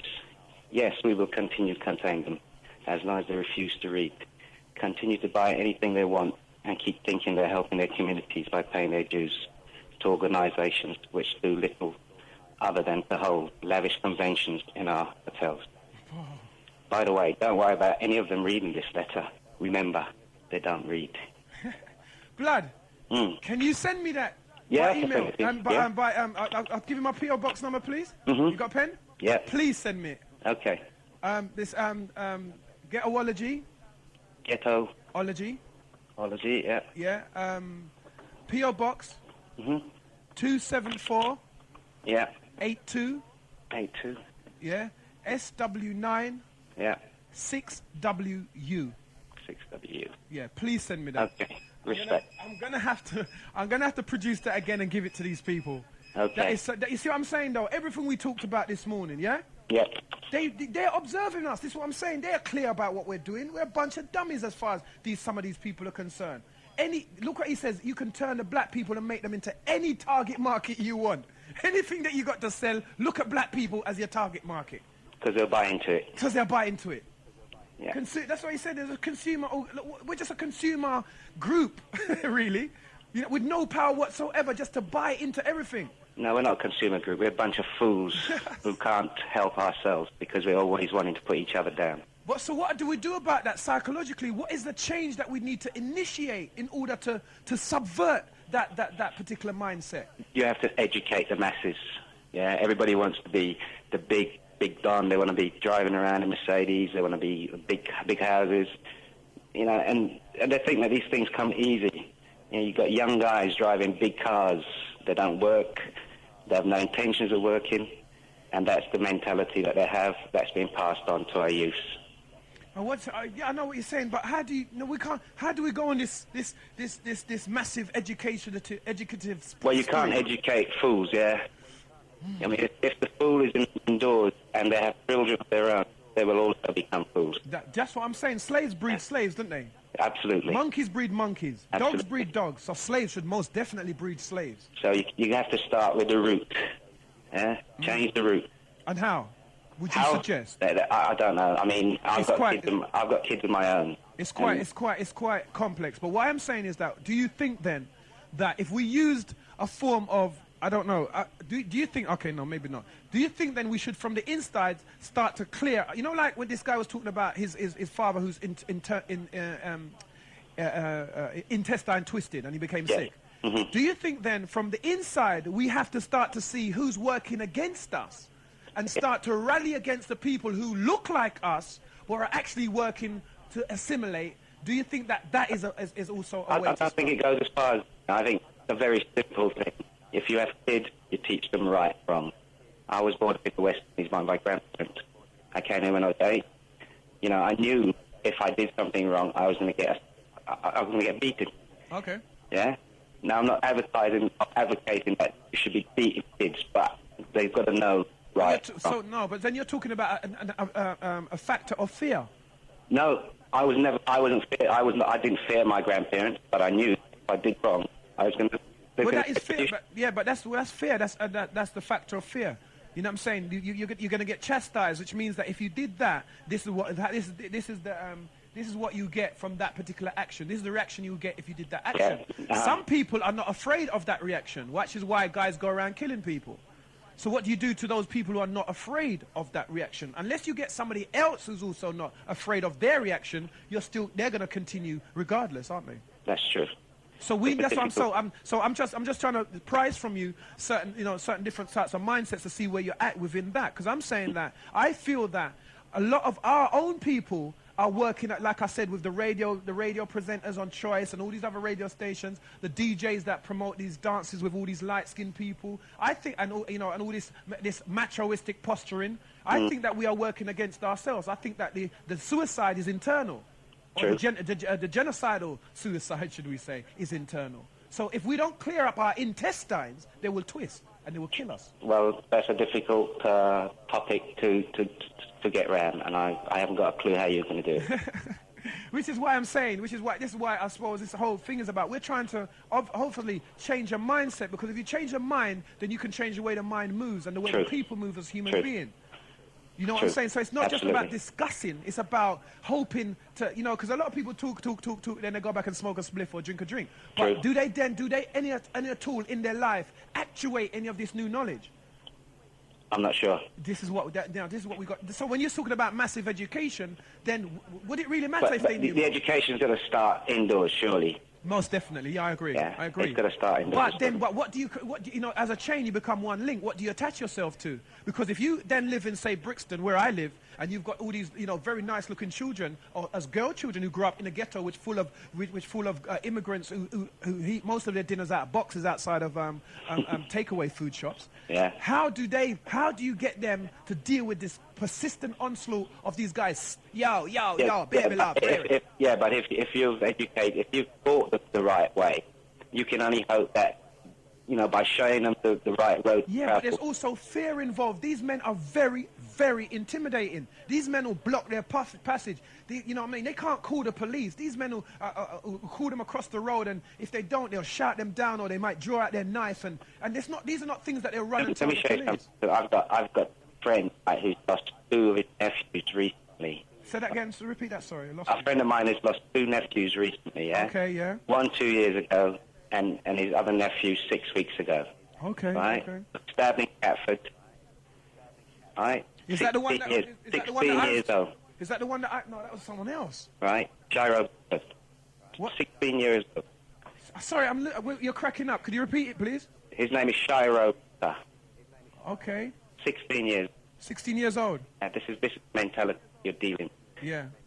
Yeah. What did they do? They stab him. Stabbed him. Over what? I don't know. That's what I'm saying. Well, this is what I'm saying to you, though, blood. You see what I'm saying? So it's not easy. This, you know, and he's probably, you know, is your brethren? He's probably a decent little young chap. But they will take you out. They will, if they don't get their own way. These devils, these demonic children, that these devils, these dancing, weed smoking, crack smoking, and parents are bringing into the world. They will kill your normal, everyday children. Well, there's only one way to do these people, innit? But we don't have the other cheek. We don't have nobody that's scared of them. We don't have nobody that's fearless from them. These people, most of our community is running scared of these people. You have to stand. Nowadays, which I advocate. If you listen to the shows that I say, I advocate that most youths now in the 21st century, whose parents want them to be somewhat intelligent, have to learn how to fight, because the streets and the schools, the state schools, are becoming like jungles. You know what I'm saying? A girl's school, this girl got her head bust. This other girl got her head stabbed. This is that one girl's school. This other girl got a big slash in her face. The other girl got kicked down. You know what I'm saying? These are the kind of things that are happening in girls' schools. So if you're an intelligent person, the only people that they're not really troubling is white people. Black people hate each other so much. When they see a black girl or a black person who's elevating, and they say, who does she think she is? And they will take pains to attack her and bring her down. Right. And make her life a misery. They will take her money from her and blah, blah, blah. So well, I advocate. That, right? Sorry to finish the point. So I advocate that most young people coming up in these jungles of state schools need to have, as part of their education, a form of self-defense class. Okay, well, if they want to learn self-defense, come to the Tokai Martial Arts Club in London Bridge. Ah, Wiki, that's a bit of an advert. Okay. Okay, respect. Okay. What do you do? What do you do there? What is it? We teach everything there: judo, karate, Muay Thai, wushu. Okay, repeat it everything. again. Tokai. Repeat the address of the place again, so if anybody's listening. 28 Lion Court, Magdalen Street, London Bridge. Okay, which is there a off phone Tooley number Street. for it? Yeah, 0207 403 5979. One repeat again? 0207 403 5979. Respect. Yeah, man. Okay. Yeah, you get me. Go Tube, like you see, he didn't come on to advertise his martial arts. No. We just got there. And that's what I'm telling with you know what I'm saying? This is what we know, that when we have what you call reciprocal conversations, these things will come out without nobody throwing their whole thing and advertising and showing that they got the thing. I feel that there are people listening who will give you a call and say, well, whatever. Because I feel this is a time we're living in. We have to react to our environment, don't we? I don't think it's correct in this time to pretend or bury our head in the sand and pretend that these things ain't getting. You know, we had a group of youngsters on this yesterday morning. They're talking about how they get jacked for their phone. They've watched their friends walk home without their trainers on. This is the depth of some of these young devilish youths that are out there right now. So no man's taking off my trainers, blood. That's what I'm saying. Nobody ain't taking off my trainers. So I would want my children to have that same attitude. Okay. Respect, blood. Respect. Okay, peace.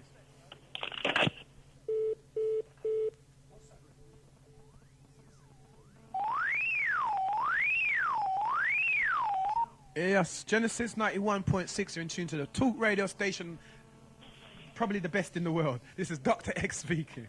Big up, Doctah X. Yeah, big up. Big up to the last man, nothing seeing. Okay, yeah. What was his name again? Missed his name. Oh, shit, I hate when I do that. Sorry, yeah. Yeah, but he's tough, man, trust me. Yeah, man, I love that, man. Doing his research, doing the work. Hello? Sorry, you're cracking up a bit as well. Sorry. Hello? Can you hear me? Yeah, now can you go? Yeah, it's Sydney. Yeah, oh, respect, blood. How you doing? I'm good. Yeah, I couldn't hear your voice properly there. All right, blood. Yeah. Listen, yeah. I shouldn't even. I'm supposed to first, but hear what? Fuck that, right? What? Yesterday? Yeah. I'm gonna read it again. Because those who didn't hear it yesterday, hear it today. You're gonna say that the book? Yeah. The committee of the 300. Right. Yeah, okay, go on. Okay. For now, seeing. Say it again, blood. So what's going on with this phone? Hold on. Sorry, your phone, I think your phone's cracking up a bit. All right. I'll try. Is that any better? Yeah, that's better. You're gone. has proven. Oh, by the way, this book is called The Committee of 300. It was written by an MI6 officer who is now retired. Okay, the book was taken off shelves by the government because it exposed the behaviour into what they plan for the mass people. Okay, exposed. Sorry, you're cracking up, blood. So I'll have to repeat some of that. This book is called The Committee of the 300, and it's been taken off the shelves by the government because it exposes. It exposes X amount of things in terms of agendas and the behaviour. Okay. And the behaviour pattern that we see today. Okay, so it exposes what the government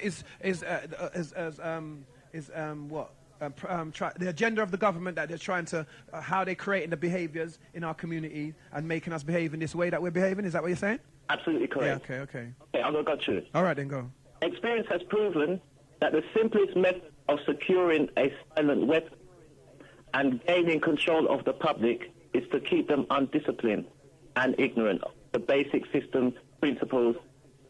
On one hand, while keeping them confused, disorganized, and distracted with matters of no real importance. This is achieved by engaging their minds, sabotaging their mental activities. By something their minds, by? Disengaging their minds. Okay, yeah. Sabotaging their mental activities. Providing a low-quality program of public education. A low what? Sorry, I'm gonna make you repeat the bits that crack up, yeah? No problem. A low quality program of public education. A low quality program. A low quality program of public education. Of public education. Yes, what we were talking about. Yeah, go on. In mathematics. In mathematics. Logic systems. Okay. Logic system designs. Yeah. Economic. And discouraging ethical activity. Sorry, that one. Discouraging.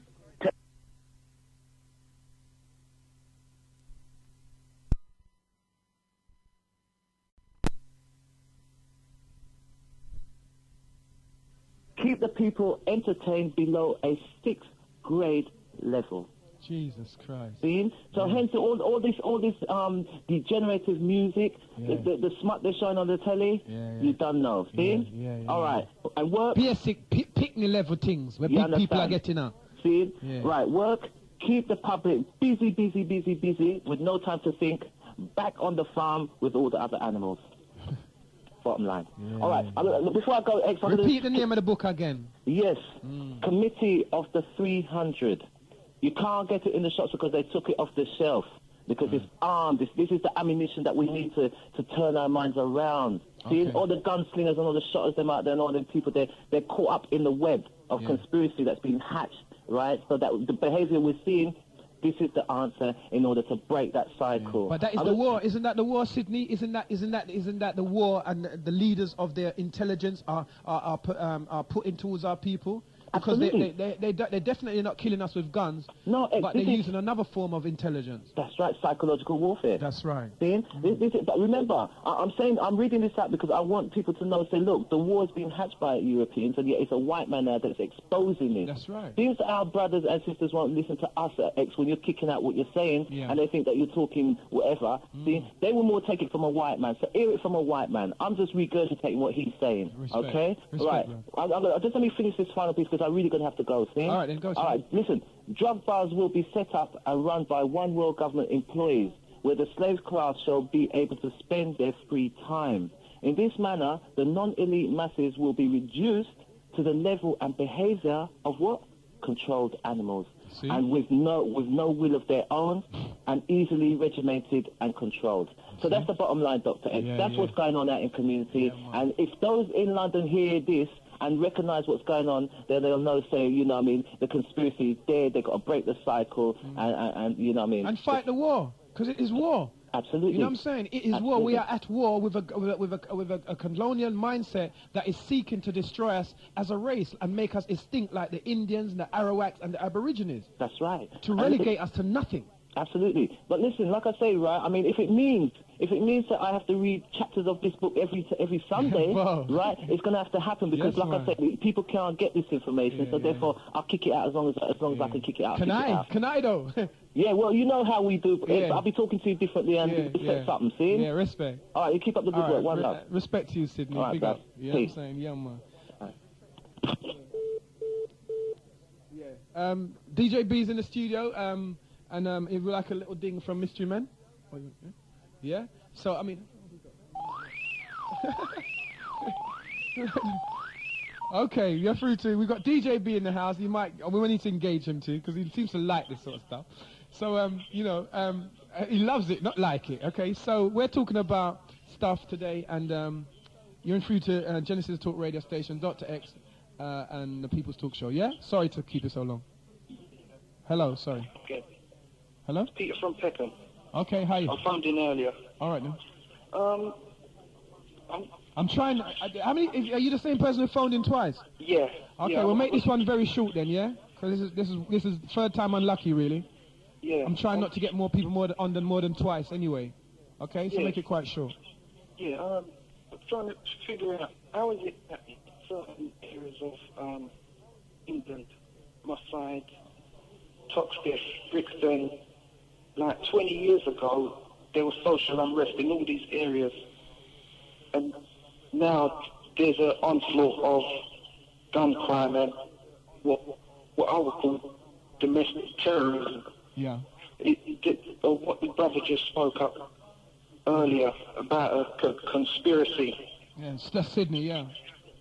Yeah, I find it very too much of a coincidence that in all the trouble hotspots that happened during the 1980s with race riots, that now these very same areas is the hotspots for violent gun crime.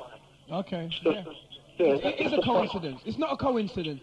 You're dealing with here not even super intelligence, but intelligence. You know, secret intelligence, which they have a group of secret agent or secret intelligence agencies which are trying to keep the national agenda in hand, yes, and control. So obviously, if we take over Africa or take back Africa, obviously the whole of their economy is going to fall. So they have to have a higher level of because they can't do it blatantly, can they? Yeah, I'm putting down the phone. Yeah. Yeah. Okay. All right, so you can continue. Yeah. All right. Okay. Respect. All right. Peace. Yeah. They have to have this higher level of intelligence, blood. You get what I'm saying? You cannot work from hey boy, chop, kill. It's too basic. It's too blatant. It's too primitive. So they can't use that to control us. They have to use a methodology that is far more complex and superior to the basic understanding of the normal human being. And as Sydney said in the article, of this basic this burst working class masses. Yes, hello, it's Genesis. Hi, yeah, I'm showing that today. I'm just turning off my radio, yeah? Say it again? Okay, yeah.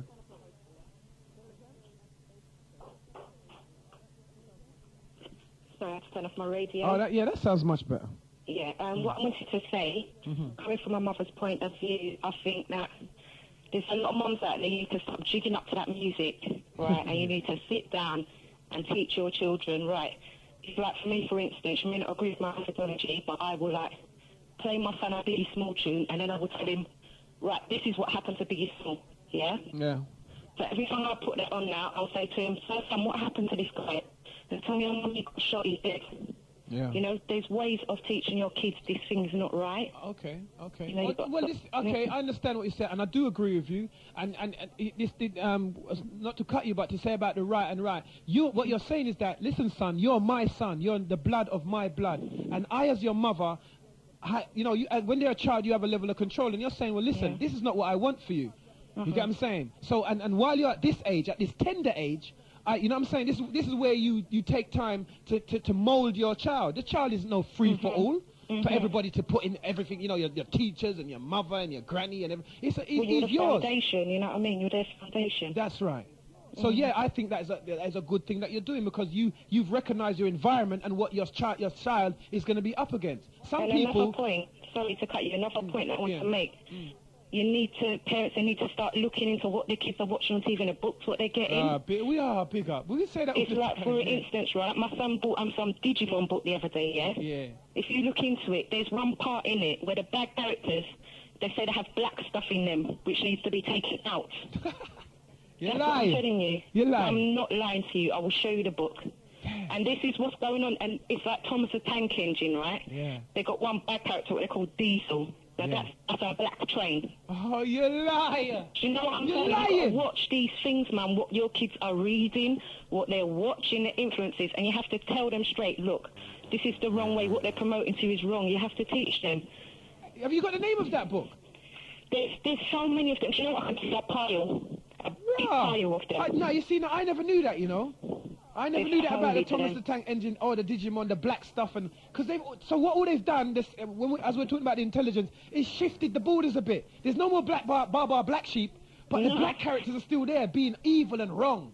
Yeah, and it's happening so much. And the thing is, the parents, they'll sit their kids down in front of the TV, and not really checking what they're watching. Yes. Because you know, parents is hard, you can't check everything. That's right. Yeah, but then the kids, what are they thinking? They're thinking, oh, this black stuff is bad and it's got to come out of me. And it's making a mess within them schizophrenia. And, you know what I mean? It's madness going on out there, man.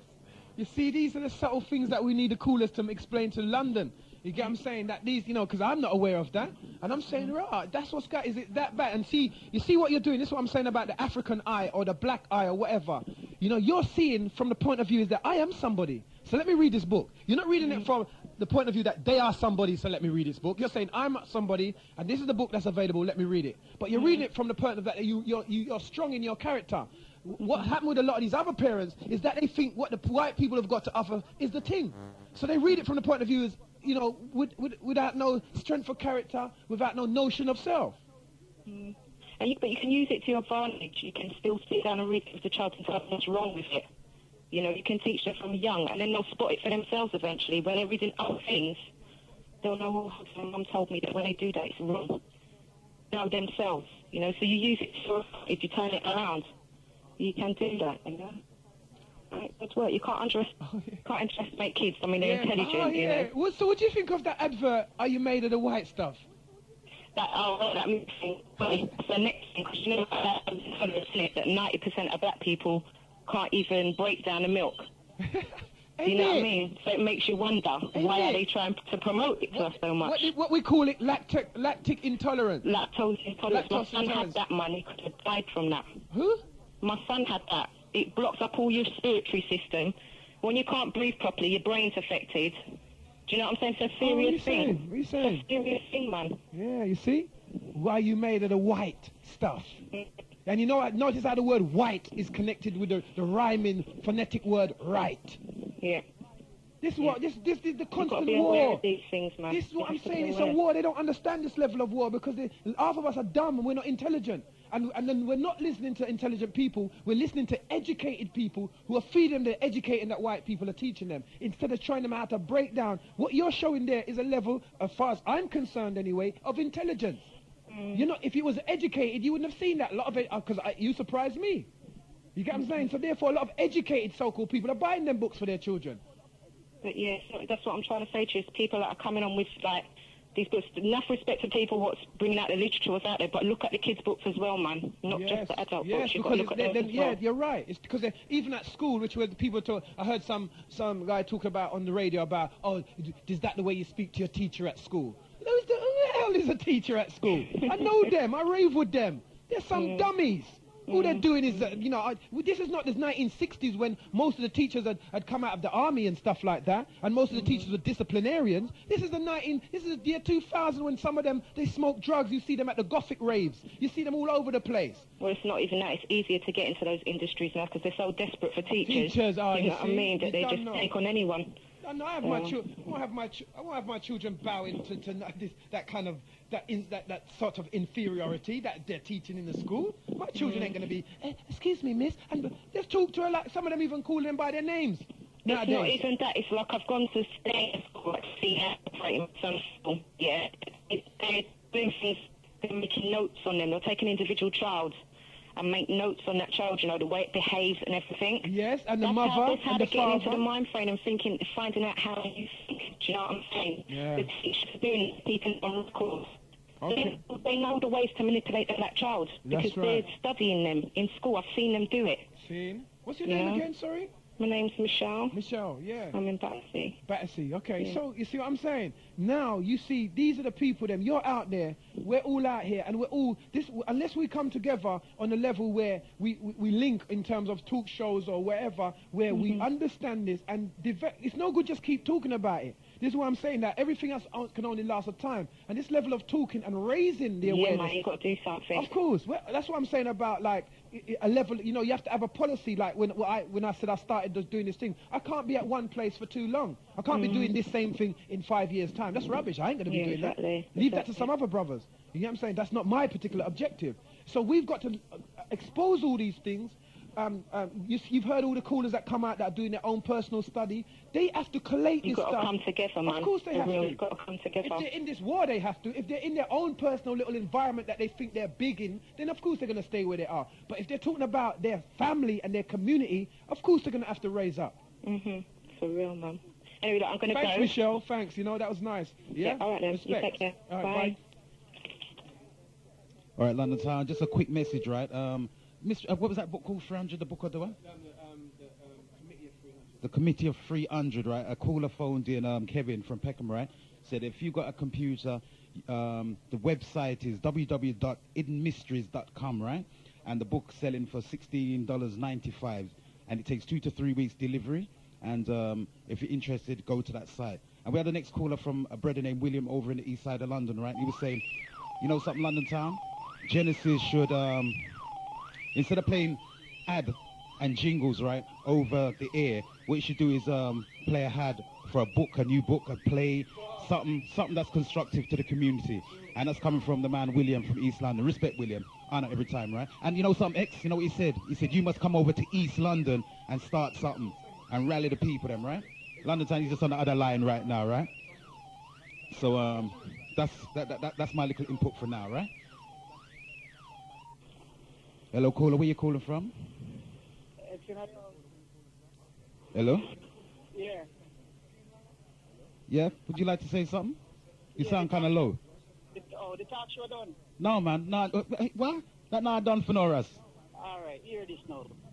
Now I watched this thing from TV the other day, right? Right, which thing is that? Channel 5, Carton Camera. Oh, Carton Camera. I saw it, blood. Yeah. The man I deal with the violence, with the music and things like that. Yeah. Is a black man, you know. The man lose him way, right? Yeah. And him buck up a group of black man. Like, you know what I mean? See the move, see the thump where him give him? Man, thump the man down, you know. See the thump where him give him? And you know, so them shoot him after that, you know. Yeah, that's what I heard. You want to see the thump where them get his man, yeah? It's like the man drawing fist from somewhere far. Not tell a like God, man. Kill a man. Just for and film it, and they were filming it at the same time. And the man them did make fun out of it. And a joke about it. A joke, they knock him out. Yes, they knock him out. You know? And you see the man I try to get up on him, when them film him in my bar, him say, oh, when yes, do that? Man. Why? Yeah. And them video it, man. For joke. Them video that for joke. And them video it for joke. These are the demons them I tell you about. Who listen hip-hop and them things they are talking about. He knocked the motherfucker out, nigga. Sorry, that's what I said. He knocked him out, motherfucker. He knocked him out. That's all Aye. That is the thing. That is the show. That was the camera thing. Yeah, blood. I'm saying the man them sick. What not tell you, Bridget? Without apology, man. Somehow we have to dead. Blood, what can I say? I agree without with you. Apology, man. You can't apologize. You have to kill them because otherwise we're going nowhere. But them people there, you know, they destroy the black community more than what they can do. It's an infection. You know? An infection. Sorry, what's your name? Teddy. Teddy? Yeah. Yeah, it's an infection. It's a virus in our community. It's been employed there from the secret services and the higher European intelligences. And they fostered and they fathered it with their gangster Cagney films and all them other films and the cowboy movies and the murder movies. Now they got Shut Up and them about them little menace to society. I don't know what state of mind can drive a man to that. Well, you know, that is sickness. Well, this is what we're saying. This is what we're saying, blood. This is what we are saying. That is sickness. That's what we're saying. That's what we're saying. The community is ill. It's sick. That is not. What is that? That is an animal behavior. My God. You know what I'm saying? So no white man look one way and I laugh and say, look at these people. We already got them as slaves. We already control their economy. We already own everything that they buy. And look what they're doing to themselves. They have no resistance. They're like a weakened, starving human being that's allowed all kinds of infection to run rampant in them. Right. You see, that's why you see how you're speechless. Same how I was. Same how I was. I was like, what? It's just like, what can you say? There's nothing to say because, like you said, some of them is like all you can say is some of them just forget. Them have to. That's all you can say. There's nothing else to say. Because this is of no use to the community more than destroy the community. You know? No use whatsoever. And one thing I was going to say, I'm going to rate the man, you know, I'm going to rate the eye big time still, you know? You see Galaxy? Yeah. Galaxy cut you off, man. They don't defend, they don't back up what they are doing, you know? If you say something and them disagree, them just cut you off. I know. Right. I know. You must argue. Because I love the way I was in a cabby, right? Yeah. And I was in my taxi, and, you know, I listened to the man argue with a man over about 3 hours. Nothing. I grew up to the set. It was like, I can't tell you, man, it's a different experience, man. That program was deep. That was me, and I think that was me and DJ B. No, man, it was the next one the week before. Okay. A man came in and he was talking about time, different time and all sort of thing, you know? Okay. Thing that was not relevant still. Okay, yeah. But I like all the man come back with facts and facts, you know? That is the argument, man, and you have time to prove certain things. See. You respect, know? blood, respect for that. Yeah. See? Yeah, man. Hopefully one day, man, you'll back up still, but pick up the work. Yeah, man, big respect, yeah, Teddy? Yes, powers, yeah, man. Yeah. Cool. Yeah, man. That's why I made sure. I'm saying on Genesis we don't play cut you off. Yeah? If we can't argue, then push us in the corner because we're dealing with liberation. We're not dealing with ego. You know what I'm saying? So if you say, man, I've got to press button, that means say them already. Hello, Genesis Talk Radio. Doctah X. Yeah, speaking. It's Mikey here. Mikey, how you doing? I listen to you all afternoon, man. Boy, you're liberating and inspiration. Yeah, man. I just say you don't deal with ego business, but I have to give praise still, you know? Yeah, man. I don't know nothing that. But I'm dealing with the negative side of the ego, where man's always trying to beat down a man rather than try to work out, have you been looking at the facts, blood? Yeah. You know what I'm saying? But listen to that body ready and Galaxy, and all right, he mean well, but him ego gets in front of him. Well, this is what I've heard. You know? So that's put me off of him spiritually, so I'm going to switch. I'm glad to switch because I'm on the right track. I listen to some inspirational. The man will give out some information about Wagwan and how people organize themselves to deal with us in an effective way. Yes. You know? So, when I ring up, what upset me though is why I ring up and build that information. Say that again, sorry. One of the brethren ring up and give out the information about how them people deal with us. Oh, the community of 300. Yes. No, that's something because if you don't bring people to a certain level of understanding, how as a community, you must kind of let us into the stars. You must go through it. You must sorry? The stars, you know what I mean? When you get permission from the book, the name of the book, or the stars. I don't know why he did that. I don't understand that. That kind of, on one hand, is dealing with what's so unconscious. Yeah. And then on the other hand, in my whole back. Yeah, I don't understand that. You notice how someone phoned in and gave the website for the hidden agenda. There's a lot of people who feel that the information that they're getting is only privy to them. That's right. Let me tell you something. Any information, let me tell you this, I make this clear. Any information that any man on any radio station can come up with, I can find it. See. Let me tell you that any man who claims that they're bad enough to find this piece of paper, I've got some researchers that dig up some things. Them man, they surf the net 24/7. Cool. You understand what I say? So Yes, if a man feels that, information is privy to one man, he's living in the wrong century. No, you know what? Ego business. Ego. The information. And say, well, he want just relate it. I mean, I better ring in and say, well, boy, you can't get hold of this. And if I have to ring in and read out passages, I will do that. Well, fine. That's fine. But that's you know love. That now say because we don't time of technology. Yeah, man. You see, so that now say you are ringing and let off because you are ego business. You must give up. You know, see what the youth say when we say to you, send me that piece of paper where you just read us. Yeah. That's what we're dealing with, because what we're dealing with is the spread of information. This is my life. This is what I do for my life. So I have a man talking about, them give away information. No information not free. I mean, no, who tell you that? You understand? You can't give away information. Either you exchange it for something, either time or energy. You understand? Or money. Now I pay when you buy my books, I put together all my pamphlets or whatever, or you pay to listen to my seminars. That's how I get my money to feed my pit to them. Man can't be telling me that because he works for government and part time he does this. He can use his he can subsidize the little the photocopying that he's given out with his working money. I don't have no working money from no people to subsidize what I do. So it has to pay for itself. Man, you see, these are the things in our community, and the jealousy and the envy that people kick out when they can't deal with what you're dealing with. You understand? I don't know. Trevor's a man I listen to all the time and ringing and give off information. And I'm always give you a reference, I give you a book, and say, well, buy this book and check this out. Yeah, man. I'm going to love them, brother. I'm going to love them. I listen to you last night. I know if me don't get to listen to you, I'm going to see some miss out on the weekend, you say, all right. That's right, because you raise me. We go up on the plantation, like a whole of us, we dip on the plantation during the week. And we are work. And we are try to bring them some bread so we can pay off. Then people are eat and drink and whatever. So come the weekend now, we get rejuvenated. But because the man them have a way, them just bring you down here for them environment, you know. The spiritually them bring you down so if you have some sauce so you can deal with them. You will go loop, as you put it. Yes. You get caught. The loop no means so you're caught in a loop. You just go around in a circle or the same circle, but you want different results. If you get caught in a loop, it's madness. You have to break the loop in order to change your direction and change the way you think and change the way things are going. Like the first caller talk about the diet.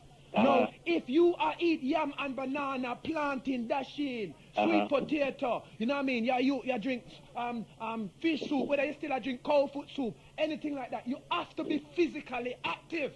Yeah. The moment you shut down, the thing them are going to rest on you. You understand? It's like you have to be.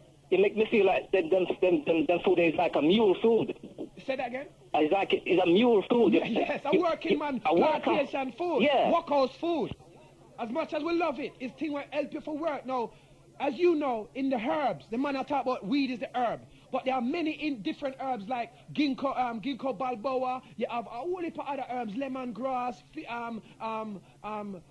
witch hazel, a whole heap of different herbs for a whole heap of different things. Every so often, as part of our own cleansing operation, we have to make sure we take bitter things. Too much sweet things there on the planet.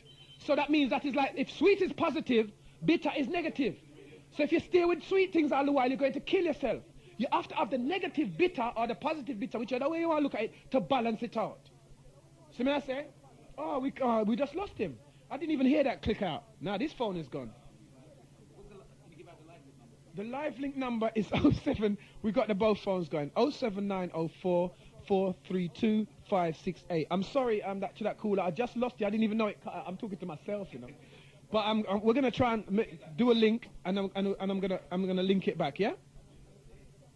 So give us a minute.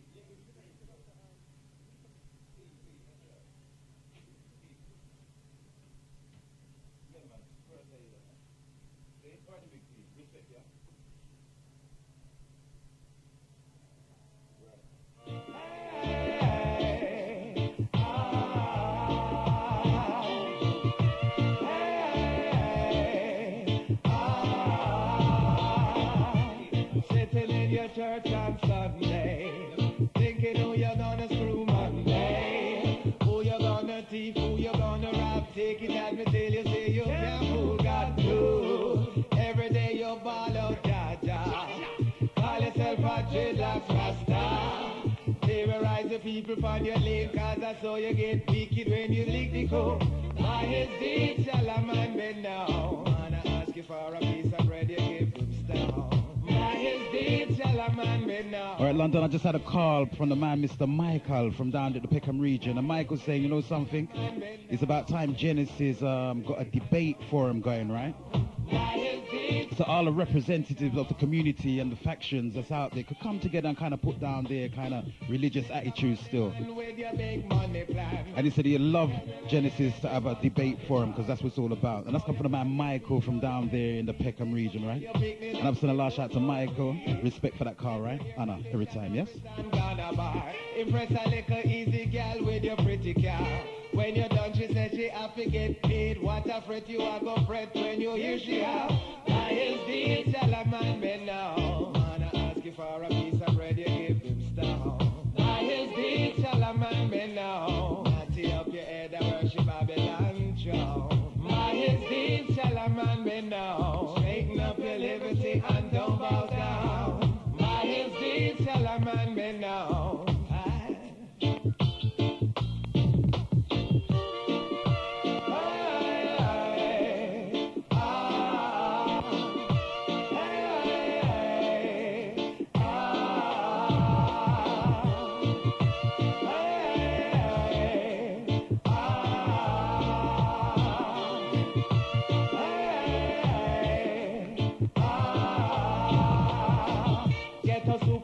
What a way you reach far. Every lyrics where you have me say up your war.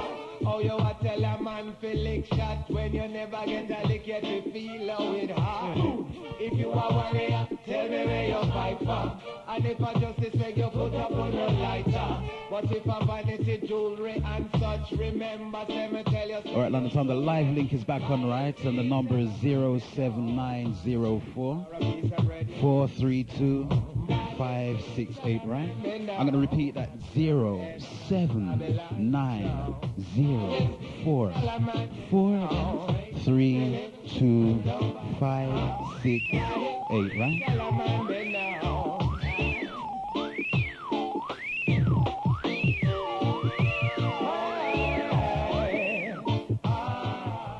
All right, Carla, what's your name? Where you calling from? Yes, blood, this is Sydney again. All right, respect, Sydney. Yeah, I went Doctah X there.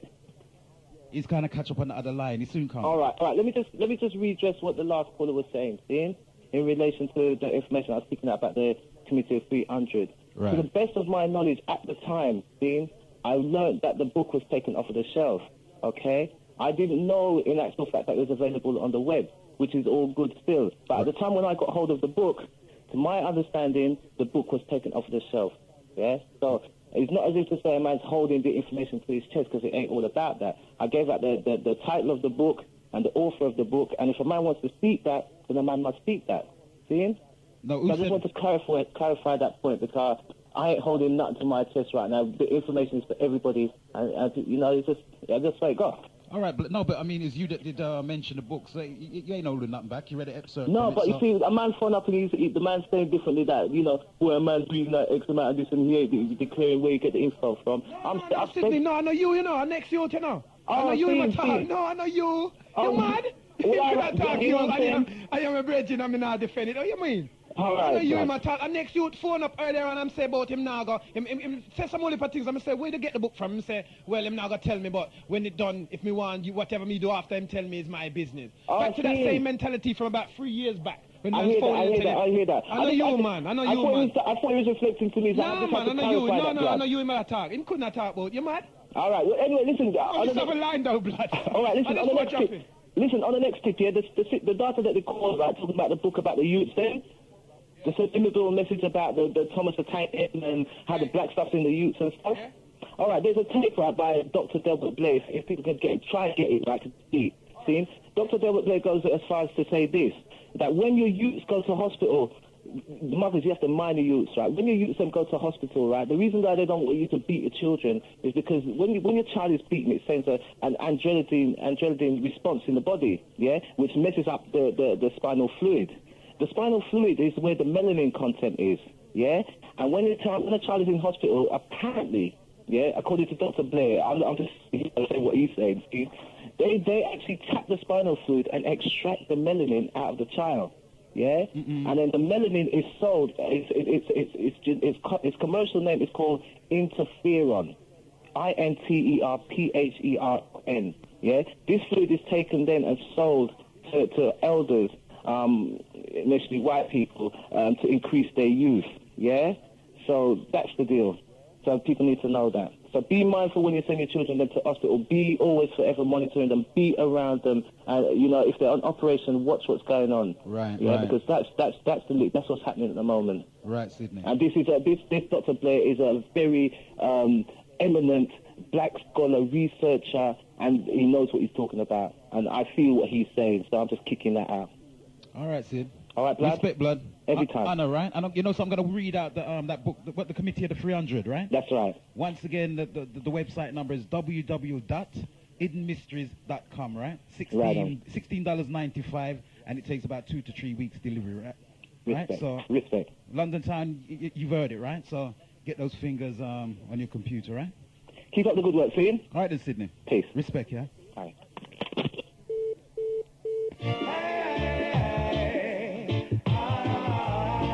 All right, London Town, Doctah X just round the back there on the phone number 3, so, you know what I'm saying?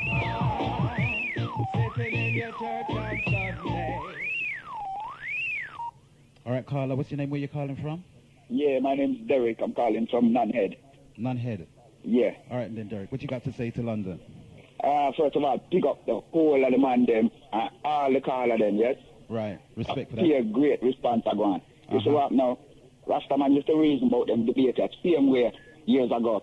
And it's like them stop and them start idolize and praise other things instead of keep them mind on things. Right. You see what I go on? And that's why I know around the place. I must say about the when I was talking about certain people, certain things happen in this place. Can you repeat that again? Because you kind of went Daleki, you know what I'm saying? All right, yeah. You was mentioning something earlier about the people them being hypnotized by certain things and led that way. Yeah, right. Towards violent streets.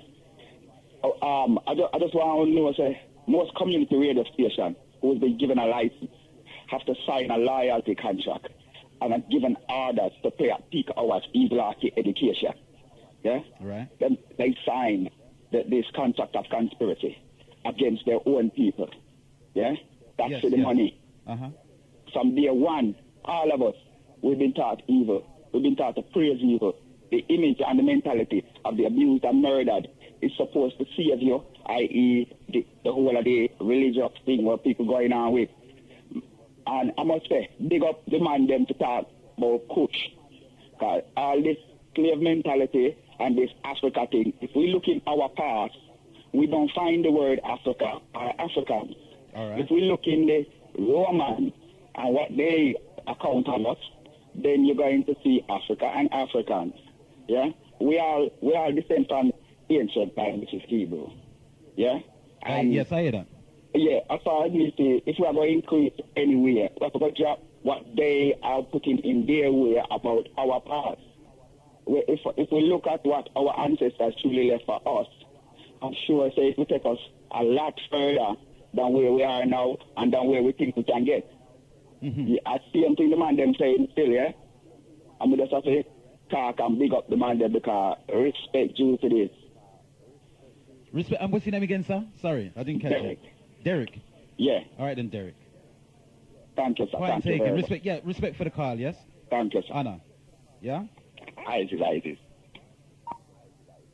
All right, London Town, the line's free once again. If you want to make that call, make that, yeah, the time now is 3:05. And, all right, then we're going to take this call, right? All right, Carla, what's your name? Where you calling from, please? Mikey, I just called up about 10 minutes ago. Sydney gets understand me. Mikey? Yeah. You're breaking up. Can you hear me? Yeah, go on. Yeah, I'm just called about 15 minutes ago. I'm going to get cut off. You there? Oh, yeah, I'm there, man. But see, maybe when you did call, I was on the phone, so I was dealing with somebody else. So, you know, you have to kind of... Yeah. It's all right. Yeah, all right. no problem. Somebody just said, Sydney just ringing and said, well, diss him. No, I wasn't referring to him.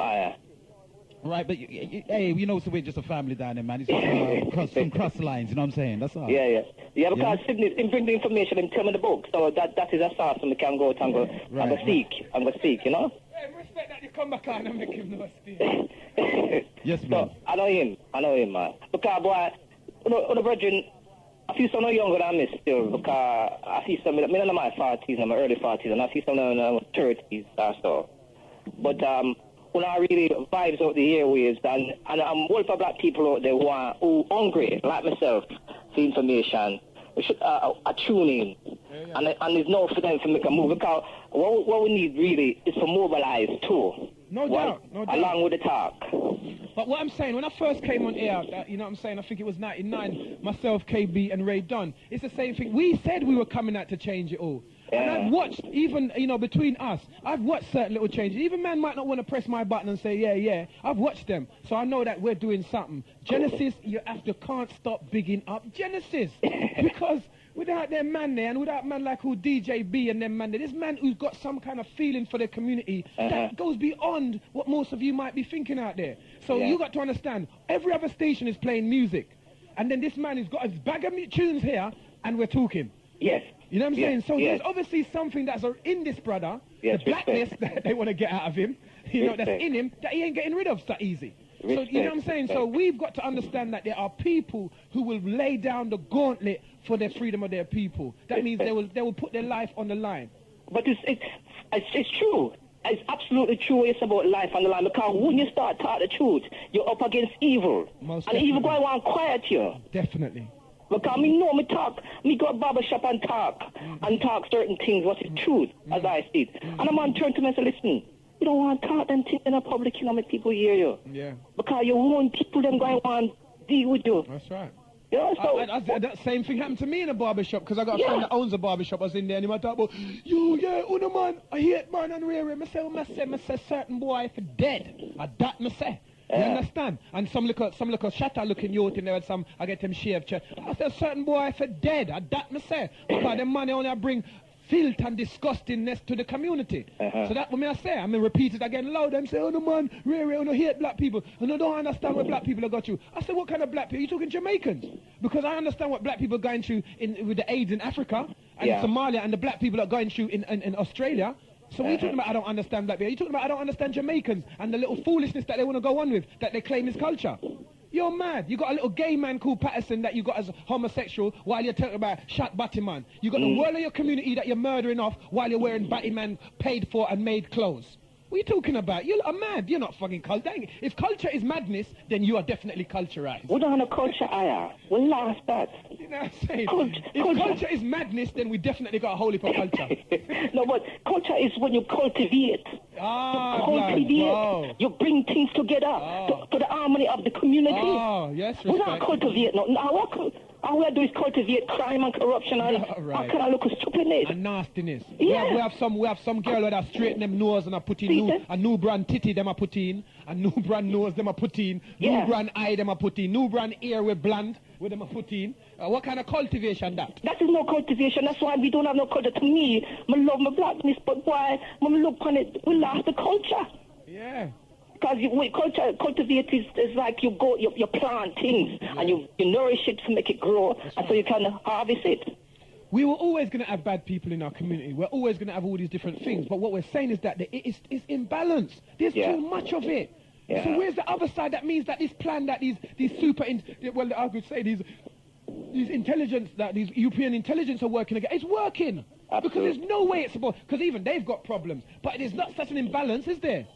It's true. Well, Aboriginal show me said the system on crack up still, even though the master plan seems to be working on our level. It's still a crack up, you know? But blood, but cracking up.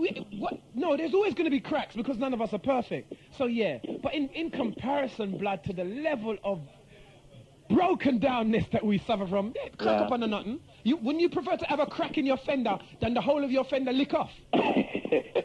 Yeah, well, you know what I'm saying? So they have cracks, but in comparison to us having no fender whatsoever, them look all right. You know what I'm saying, blood? Don't you think? Them look all right. Yeah, man. And we're destroying us. We're destroying ourselves. We're putting up all these icons of red-skinned people and blonde hair, Beyonce. We've got all our children dancing. You know, the youths who want to wear belly tops and short jeans and look like Beyonce, who looks like a white girl now. And all these kind of levels of, what? And all them brother, they run for Britain. Last night I watched them on TV with them blonde hair and them red hair and one with the blue hair. You understand? Which breed them is? But they might give off an image to the youngster them, so that's why you must go on like a puppy show. That's go. Exactly what I'm saying, blood. What's that all about? What you can't be? You're a black man. What the fuck you do with a blonde hair, blood? That means you want a white girl. You're saying, look at me, I like your kind of hairstyle and I like your colouring. Do you fancy me because I look like a white boy? And you know something, X? A whole bunch of people listening, and why we just take on a simple pint and I blow it out into something big. But it's them something there that's feeding into your psyche that deal with us. That's right, blood. It's them psychological thing that deal with them. You don't have to go and pull a gun to a man's head and say, well, you must act a certain way. You just deal with them psyche and you have them. That's right. First you get them to fear you, and then you use what's known as remote control to control them. You control them from afar. So now they're using remote control. They don't need the chains anymore because they're controlling us remotely from afar. So they're selling us the Russian guns. You heard me read it out earlier on, and all these different kinds of guns. We're buying them from white people. White people, and also police are providing they're buying these guns and providing these informers with guns to make out so they can floss. Floss mean to show off in their communities. Yes? That's what they put. The SO10, the group called the special, special officers or special operations. You got SO9. You got a few of them. SO11, SO10. Now SO10 are the ones who deal with a lot of our gun crime and stuff. These men buy guns and give to our criminals. That's SO10. If you read about them, you'll know about them. You understand? So these are the way our communities are going, and you know, I'd like to just big up this other caller Dion that we've had a misunderstanding as usual, and I'd like to big her up because we cleared up that matter, and she said I must take her off my do list, and I've done so. Along the same line, Doctor, the weed, ganja, what you want to call it, cannabis. Yes. Me used to smoke it regular, Me used to smoke it like it's like food. You understand? Me used to come in from the plantation and that's the first thing I want. My missus I look at me and say, what to you? You're crazy. That's how you deal with it. You know?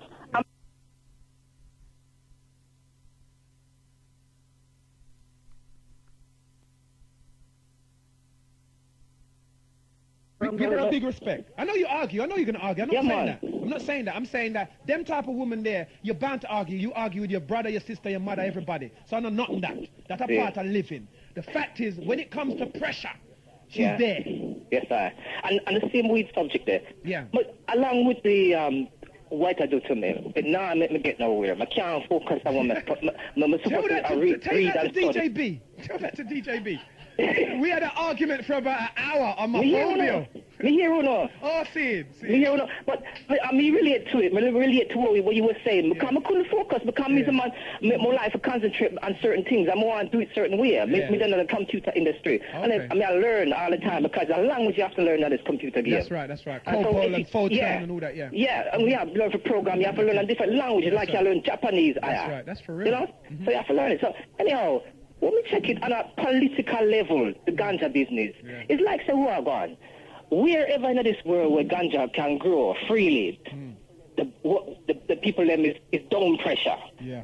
Understand? In the sense that politically they is not allowed to legally grow the weed. That's right. Jamaica, Africa, all over the Caribbean. Right. You can't grow ganja and sell it as a commodity and export it and make money and currency for your country. That's right. So politically, them whole ox down. That time them a grow ganja in a Holland in a test tube. That's right.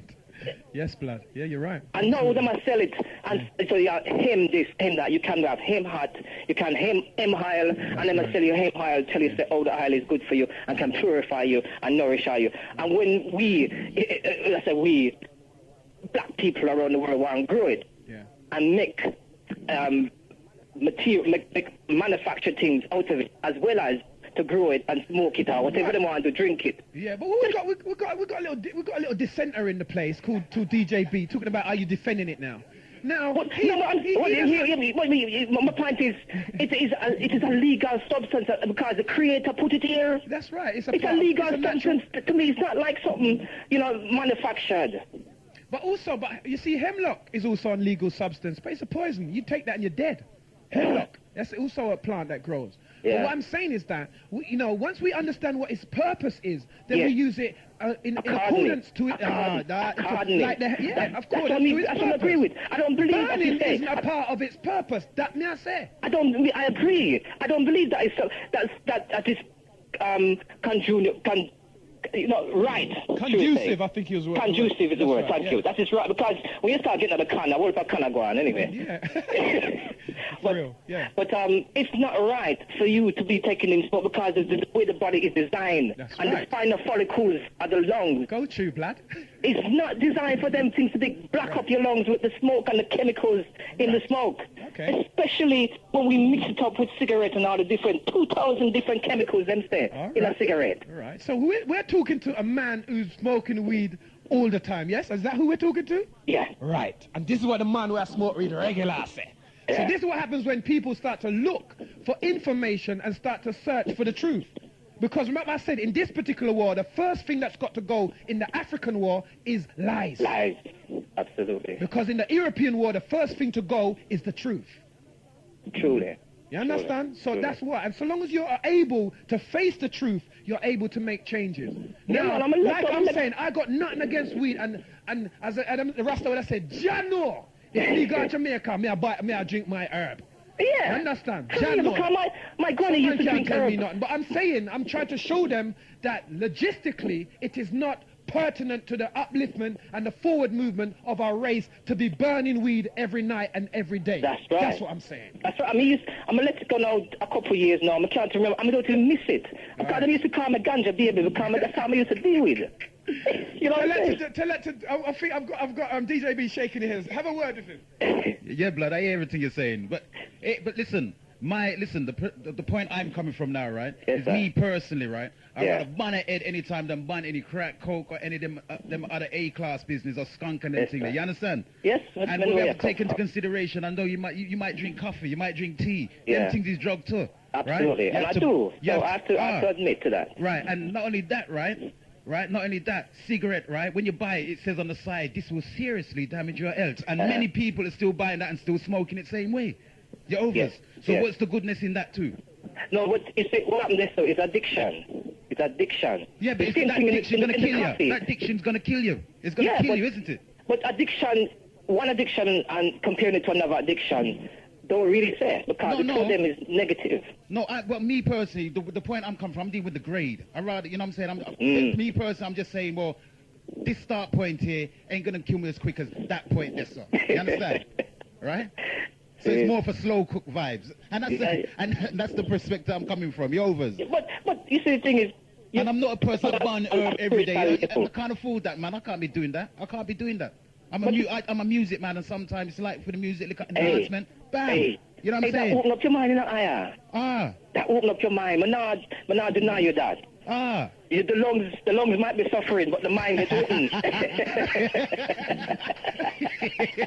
Well, you know what I'm saying? I'll give you that. I'll give you that one. You know what I'm saying? Yeah, I have to allow you that, because that's what happened. When I'm talking to music, you can't really penetrate it. It seemed to open up that side, because I will put a man there in a big music industry.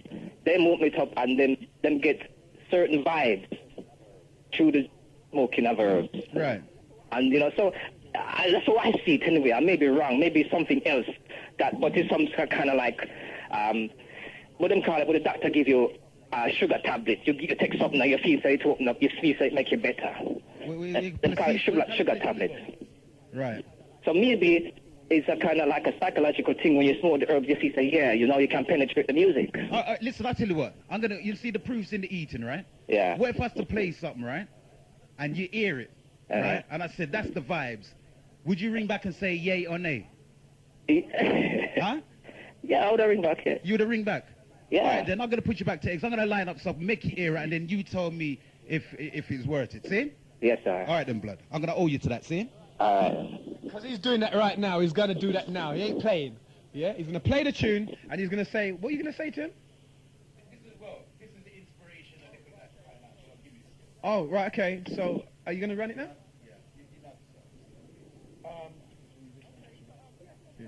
Okay, so yeah, so blood. So where did we go? We got to that the herb thing and rare. I'm just saying. I'm glad that you're a convert. I am not saying, as you know, we are both not saying that herb should be discussed. You know, should be discussed. We're not, but both not saying that. But what we're clear about is that a part of what is hampering us, you know what I'm saying, and handicapping us is this thing. Continuous usage and habitual usage and the bigging up of this weed. Yeah. It's something that, well, I am not saying that it shouldn't be used, but put it in context. That's right. Like Capleton put it out of context when he said, if anything you do and you mess around with food, you know, trouble me, and as long as you know, oh, that's rubbish. You can't make weed that important.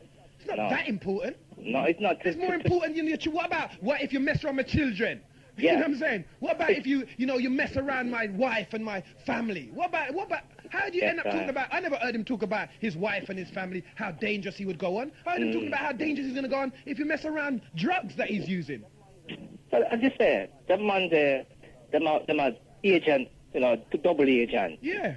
Double I believe agent. so. They don't, but whether they know consciously or not, you can't be pushing that kind of level and expect us. And there's a lot of people who are enamored. That means they're taken over mentally by these people. You get what I'm saying? And I'm saying, well, no, I'm saying we've got to resist. Like what Khalid Muhammad used to say, resist to exist. Them killing in the eye. Then you don't know. You know, see a charcoal block that there was. Yes, there was original black, generational black. We have a tape on him, boy, animal, it was on the program there, the American talk show. I can't remember the name, but the man I talk, and the guy, the Jewish guy who is the host, I tried to twist him up and make him speak, you know, deny his history. And he said, listen, you can't come to me as, you know, wanting me to apologize for what I'm saying. When you consider what has happened to my people and my history and my foreparents, and then bring it on a level, boy, the man had to just dress back because what? He's just talking the truth. You see, now, this is what I'm saying about my role models. My role models are militant. My role models ain't nothing that keep twisting and changing. That ain't my role model. I leave that to the other man who like to twist and change with them. My role models know that our history is clear and concise. No amount of modern-day history will change that. But what is changeable is technology. What is changeable is advances in technology and information that was hidden from before. That is changeable, but our history cannot be changed. So now I ain't going to be disgusting with no Jewish man unless that Jewish man has got some money to give me. And for all the ancestors that they helped to enslave. Don't know, I've not got back. And once I call the Jewish man a dog, then I'm calling him a puppy, then I call him a human being. You know what I'm saying? I'm saying, no, you owe us something. If you want me to stop treating you that way, you owe me. You know what I'm saying? Because they have more power over us than them. So if we're going to them, they're the one with the power. Them stop Michael Jackson from say certain things. Them stop you from say certain things on television. You can't stop them. So all you got to them, that's begging bowl syndrome. Yes, sir. Forget that. For real. All right, then, you going to run it? All right, then, so we're going to lose you there. Sorry, what's your name? Mikey. Right, we're going to lose you. Yeah, we're going to lose you, yeah? And he's going to play the tune. And if what he suggests is the thing, you phone back, yeah? All right. All right, respect, blood. Guidance. Love. Yeah, peace, Mikey. I'll just press play.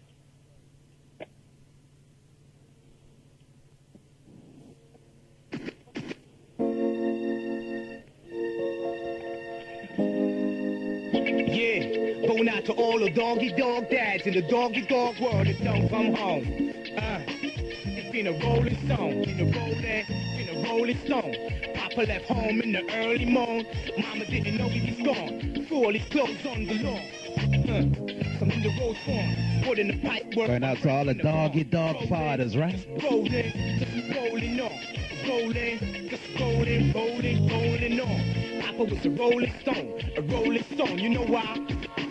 He took a turn, shut his sperm, left a baby out in the world. Didn't know if it was a boy or a girl. Never being real plain to feel, dressed to kill. Whatever he lays had, he was chill. He was too hot to handle, never to do what the man do. Living his life in the shambles. Great day, he never come home. He would gamble, brandy and soap on, playing straight poker. He was never a smoker, but he was sober. A fly guy had his head in his side, go court, multiply till the gun dry. Papa was a true same sweet talker. Go get her with the head of the cheddar. more he done it, he got better and better. Had a big pussy in his woman, he level. Bling bling in his ears, looking in the mirror. You know, yeah, alright, yeah, yes he was. Damn, wherever, yeah. When he died, y'all, all he left was a. Damn, come on. You know why? Yeah, damn. You know he was what? Wherever he laid his head was his home. Damn, wherever. Yeah, all he left was a. Damn, come on. He was sweeter than ever, but can't be your terror. For all the women he had, will put up with him forever. Hell has no fury, so never say never. So come whatever. Papa was a player forever, to the end of his tether. I wanna see him in the afterlife. Heaven's gotta have a getter. They said Papa was bad, I seen better. Now it's up to me now to do better. Can't blame you for being your way. If it wasn't for you, I wouldn't be here today. I don't want my mama to take it to heart. She should have been dead. Play your part. Where you at no longer matters. It's way off. Now I look for the star when I need a spark. But I know one day for me to be involved. Yeah, cooler? Yes. Mister? KB, blood. KB, respect, blood. Yo. 1 minute, let's turn this radio. Papa was a rolling dog, mama. Well, boy, what can I say? It speaks for yourself. That tune was from, what, the 60s? And Papa's still a rolling stone, you get me? Scene. Ain't nothing ain't really changing, blood. You get me? But, boy, there's enough pertinent points that were said today. Yeah. But even like you were saying about us coming together and that, even the station star, there's enough man that shouldn't even be on the station. You get what I'm saying? Hey, blood, you just press some button there, boy. There's enough men that shouldn't be on the station because, you know, they're not of nothing, blood. They're not of the struggle. You get what I'm saying? They're just playing music. They don't want to listen what they're playing. And you get what I'm saying? And really, can we afford to have that kind of slackness? I don't think we really can. You get me? But that's down to management to deal with, really. Same. You get me? Because, like I said, the struggle's there, man. It's a hard struggle we got, you get me? And these people, these people got their things locked down tight, blood. And really, Genesis, like, it needs to be tighter. To me, it needs to be tighter. You get me? Like, you only got to get Ghetto-ology on the road. If that was on the road, it'd just be at the same point. Yeah, same. You get me? Because there's tunes out there, but the people, them like, so the presenters, like, they don't want to hunt music. You get what I'm saying? But remember when we first came on air, what was it, 99? Yeah? And we was running certain tunes. They weren't even looking at them, especially the tunes them that you've got. They weren't even looking at them tunes back then. And it's like, raw, they got a bit jump. And didn't you see how a lot of men bolted up and jumped overboard when we came? That's right. Enough men play. And they've gone elsewhere, other stations. You get what I'm saying? Yes. They got, and now man wants to come back when his chip is more, you know what I'm saying? Respect, man. You know it. Shit. You know it. Enough of them are full of shit, blood. Yeah. You get what I'm saying? Now they want to trickle back. You get me? Because you know what I mean? That's why I have to laugh. And I see certain men want to try to come back because, you know what I mean? When we was there all 3 months, not even on air, holding it. You get what I'm saying? You know what I'm saying? They don't know about the struggle, blood. When tell them about how we used to walk in the rain to come here, when man never had a vehicle and that. You get what I'm saying? What are they talking about? You know what I'm saying? Man still ain't got vehicle. I have to take night bus. Night bus and shit. You know what I'm saying? Understand? And we're big man. We're man. A boy can't talk to. We're not no punks. But when you wanna achieve something, there's certain sacrifices that have to be made. That's how it is. They don't know about the sacrifice, blood. You get what I'm saying? They don't know, blood. You get what I'm saying? Yeah, we weren't coming on air and saying what we was doing and what we're going through when we was living on our little water diet, basically. Exactly. We're eating some greens when them people that's eating some big meals. Exactly. We're dealing with. They don't know what the struggle is about. They don't know. And that's the thing, you know, for Genesis, for me, presenters to me, the presenters they need to back up. You get me? They need to back up. I hear enough men, they play their music on it, and they don't even advertise nothing of what the presenters are doing. They don't even mention Bro Puma name. You get me? They might mention you the old time and Minsta Rebel. And you know, it's just like some favoritism. You get me? And that's why sometimes when I do my show, I just back out and start saying cool man fast and all that. Because it's like, you get what I'm saying? They don't want to respect certain people. They don't want to give no one acknowledge. You get what I'm saying? And it's on the station it's going in with. You get what I'm saying? That's what's going on in the station, blood. There's enough man that they're hating, man. That's right. You get what I'm saying? That's what I'm saying. Like people like DJB from the first time that we link are saying, yeah, that brother's on. You know he's bona fide. Yeah. You get what I'm saying? There's certain man that I can't unite with, blood. I'm on business on the same station. I'm not going to unite with them people there because they're not of me. You get what I'm saying? Which is what we was talking about when we're dealing with order, isn't it? We've got to find some sort of order. Why you create this order is when you have people that is not of the order infiltrating. No, so like for instance, say me and you and Ray and we're sitting down and Rebel and we're on this level, and some fool come talk about God and I talk about him one giant because him black.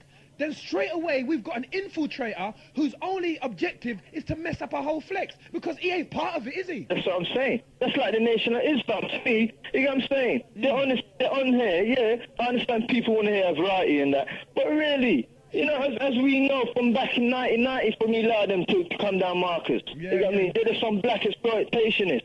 That's all they are, some capitalists. You get what I'm saying? I'm not even impressed with Minister Farrakhan, like I said. That's why my bro got kicked out, because he was too black and too strong. That's why Malcolm X left Elijah Muhammad, because he was too black and too strong. That's what people don't get to realise. When their messenger, Elijah Muhammad, was 16-year-olds and Malcolm X fired that, that's why he left them. Because the man's got certain principle. You get me? And if you ain't got principle, you can't trust a brother. If a man has not got principle, he will sell you out. You get what I'm saying? You get what I'm saying? I could go on other stations, but what's the point of me going on other stations? To do what? To be among them man there. Bling bling bling bling bling. You get what I'm saying? Yeah. Like we haven't, like they don't understand that we live the same life. It doesn't mean that because you rave, we've raved, we've had this, we've travelled in pretty car, we've done all that. But when you're dealing with a struggle, there's certain things you got to know. So, oh boy, I'm not going to sell myself for that. Exactly. You can't buy me for that. Don't be That's what silly. they I'm don't not that realise. cheap. Play that Saturday, and I'm thinking, boy, the same old. The play VC now, people going mad. I'm thinking, boy, are you really penetrating this music, though? Are you gonna listen? Is this gonna change the way you're looking at your life? It's not. You get me? You're gonna have a little rave, rub up, have a little drink, and you Monday back to work to the slave master, and he's not done nothing. Nothing. You get what I'm saying? All it is, instead of inspiring you, it's just a music. You get what I'm saying? And even like you said, Scissor and the man, because when you heard you play the A version, I was going to tell you play the proper version, but I know it was a mistake still. You get me? Because like all them man there, they switch. This is the thing I'm trying to figure out. Why does the man them get to a point and then switch at the peak of their career? When they was at the struggle, they was keeping it real. They're keeping their blackness, and then what they want to generate more sales now because they're all after this platinum plaque. You get what I'm saying? So the man they start compromise. Compromise themselves. The same thing what Public Enemy done. That's why we ain't got no real role models, you know, because people remember the first impression and the last. And the last impression Public Enemy left on us was that they sold us out. It's on rock music. So even when they came out with that He Got Game album, had some pertinent points, but people can't feel them again. Shabba, you can never feel Shabba again because he sold his shit. You get what I'm saying? And that's what's going on. Now, Sizzler, look at Marco Rose with Black Aruro. Look what he turned to. That's what I'm saying. What is that? What isn't that? Wouldn't you suggest that is then a mentality of a slave? It doesn't matter how much. Even if he drives a Mercedes, isn't he still a slave? Of course he's a slave. They're bigger slaves. Like, you don't know. Them men are driving German fucking car. Oh, whoa, blood. Whoa. Yeah, sorry. But you get them men are driving German car. You get what I'm saying? So they're blatantly funding the racist Nazi people. And what about D&G and Versace and Moschino? You don't know we were saying Bunny from time. See, this is what I'm saying. People fight down Beanie Man, To me, Beanie Man is like a man, he blows a wind. So he's not solid. But you see that #1 tune? I've never heard a man make a tune like that before. Moschino #1. No one's made a tune like that. And really, that tune should have wake up the community because Beanie Man was at the peak of his career then, well established, and he's still never done nothing to use them. They're still wearing their machine. They're still on their Versace thing. So I'm thinking like, what does it take? But remember the information that you and I have about these homosexuals, Sizzler must be, Sizzler dumb? Are Kiverton dumb? Are Everton Blender dumb? Which one of them dumb? Because me sure when we know, them know. So you mean to say them can't formulate lyrics for tell the instead of talk about kill people and kill Batman, them can't form no more intelligent lyrics to point them in the right and a more appropriate direction. They're too bothered with Selassie I, that's why. They're tooting at their Selassie, their pipe. And why would they want to do that? You know what I mean? They're all the same blood. They're all on business. They're all compromised. They come to a point and they compromise. You get me? Because they always got a white boy working with them in the back, half telling them shit. You get me? And they can't afford to give up their status because we think that man would want to leave from a Vitara Jeep. I heard that sizzle at one point and start walking again. Yeah. You think that man was going to revert to that? No. Coming from that, they wouldn't do it. No. Because why? No, but wouldn't you suggest then that God that they worship is weak? Because they're supposed to leg up. Remember, them used to sing a song like the Johnny Clark tune, Vanity, Sugar Minor, Vanity, and you know, and spoiling humanity, and Johnny Clark used to sing another. What's the other Johnny Clark tune, like? With the Vanity tune. He who did vanity, we're gonna Junior Bow. Hey, you see the man in the corner, no, Junior Bow. Because he's a vet. Yeah. So what then, blood? So what happened to all of that? What happened to all of that? They got bought out, blood. That's they got sold out. CIA infiltrated. Just like you said, well, that thing the man said. They know so well that the man could have the audacity to write a letter like that and say, it doesn't matter if they read this letter because they still ain't gonna read. They know so well. They know us better than we know ourselves. Yeah. And that's people don't want to. Yeah, and people don't want to get to know themselves. People don't want to be truthful to themselves, blood. You get what I'm saying? Yeah. And that's what the problem we've got in the community. Like I said, everyone wants to be a leader. Enough people that's in positions of leading, they're not even in it. You get what I'm saying? And then you go to work, you're working for some people that are stupid, and you're below them. So it doesn't help. You get what I'm saying? But doesn't it seem like then, as I was saying earlier on, I think, that like it's like them have a way, like what we call it the remote control. They got a way to syncopate and coordinate all these things. They move all the Africans into this block. They move all the blacks into that area. How do they do it? And they got so much different people on so much different housing offices.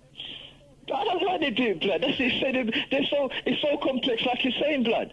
But whatever it is, they come over. Most immigrants, the advantage they got over them, right, is that they come to this country because of currency. Yeah. You get me? That's why they don't want to form in Europe, because that's all they got left for their sovereignty. You get me? The pound. They lose that. They've got nothing going on. Remember, this was Great Britain, conquered the whole world, owned the world. That's right. They're not going to give up Ireland so easy. That's the last little thing they got. They're not going to give up their sovereignty. So, you know what I'm saying? Their money currency goes down. Right, blood. So that's what I'm trying to make these people understand in terms of their mental enslavement. If IRA are murdering and bombing up the place with such abandonment, yeah, then what makes you think? And it's all because they are British people in Ireland who want to have their portion of Ireland, yeah. Yeah. What makes you think that they're going to all of a sudden give up their black slaves? They're crazy. They're mad. They're all sick. They're sick. That's not going to happen. They're not going to give you up. If they were to give up Ireland, if they were that easy. Exactly. But they delude us. They give us little things like DSS, making you think, we're entitled to this. We're not entitled to nothing. We're not entitled to nothing. They give us that because we haven't got the power to take nothing from them. If they don't give us, then they'll make... Because remember, there's a constant restlessness that's happened in England, which is why they came to Africa in the first place. Remember when they tried to make every person in your household pay tax? They called it the poll tax? Yeah. They went loops. They said, we're not having it. They tore up the West End. And they changed that. Imagine your your people, your friend, everybody living in your own. Everybody up here tax. That means the white people, all the upper class would have went from one thing to some madness. That's right. In terms of wealth. That's what I'm saying. And I see what they've done with that. They made it the highest Lambeth, the black populated blood, the highest. The poorest people had to pay the most. The richest people had to pay the less. It's when their kind of time, it was when the rich people, pensioners going to prison for a few weeks saying that they were refusing to pay their £200. That made a change. Right. So it wasn't really us again. It's certain people, certain of them. Right. What about the third world debt? The man them going out waiting him there in the West End and lick up all McDonald's and paint all the thing upon them Churchill and Rere. And now they're considering taking away some of the debt from Nigeria and Rere. Was that black people? Again, it wasn't. Right. So this is what I'm saying. These people like to fight down white people and say white this, white that. But like I said, you have to start with us first, man. Yeah. You know what I mean? Like the Ice Cube played. I played an Ice Cube tune called Us. Just take a look at us. Yeah. You get me? All your drug killers, dealers, you're as bad as the police because you're killers. You get me? You get me? You start to get money when you're slinging dough and all them things there. You never built a black store. You get what I'm saying? Too busy buying Cadillacs. And you get what I'm saying? Yeah. It's them old tune man have to draw for because the rap tune is crap. It's pornographic, rude. Then you don't know what it is. That's what it's like. That's why. It's porno. Everything is porno. That's right. And that's why even certain things the youths can't watch black. Yeah, see. I'm thinking about getting bet, but if I get MTV bet, I know that one thing is this: anything they watch of that is what I take. And two, I have to control it, rude boy, because it's too much pornography in the videos. That's right, blood. And even when they show, and they're already exposed to it, because sometimes, you know, you might be doing something and then they see it come on telly. Yeah. So they're exposed to it already. Once to wear belly tops and all them things there. That's right. So Beyonce, and that whole commercial, Destiny's Child dream. Very, very, very whore-like, very slack dressing. Yeah, the same way they dress. Slags you'd call them back in the day. Sorry? You call them girls looking like Beyonce back in the day, slags. Yeah, and whores. Exactly. Yeah, but if you go to like Times Square in New York and certain places on 32nd Street? 32nd Street? Yeah. You'll find them looking exactly like them. That's right. Exactly like them, no different to them. So what and they're very pretty like them too. The only thing is you don't have pretty hoes like that on the street in England. But give it another 10 years, you probably will. That's right. Remember that girl, again, I mentioned it earlier, that girl that was on that show? That remember, I think we saw it. I don't know if we did see it. Remember the girl whose dad was cussing her off and saying to her, she said, I found a pill under your bed, and it was about the black families and the sex thing. I think I vaguely remember it. It's the lap dancer girl is the same girl, the same black girl with the same pooper. The one who they strangle and kill is the same girl off the television show, blood. And this is the man trying to give his child guidance. Guidance, some sexual liberated guidance. You know what I'm saying? This is how he's operating. And look, and she's dead now, 17, doing it as a lap dancer. What about her educational guidance? Where was that? That's what I'm saying. But like you said, you know, education is part of it. But what kind of education? When people say educated, it sounds too systematic. Yes, right. You get what I'm saying? You know, it's not about the system education. You get what I'm saying? It's about educating them, your youth, so they're prepared for the system. Like I said, they're not afraid to talk to the teacher. You get me? They know to stand up for their rights and all them things there. Right. They know that, you know what I mean? They're not business what a teacher says. Their parents says they've got to be this way, so they be that way. So what do you think of people who teach their children that, you know, the white man is to be, you know, always talk proper to the white people? They're just setting up their children to be some little slaves with no courage, with no confidence, and just to fall in line. Just to conform. That's right. They just want their children to be conformists. Your children's got to rebel. Even sometimes the youths don't listen to you, you might get vexed, but if they ain't got that rebel streak in them, they're nothing. That's right. That's what, it's like a character, isn't it? Trying to what's it?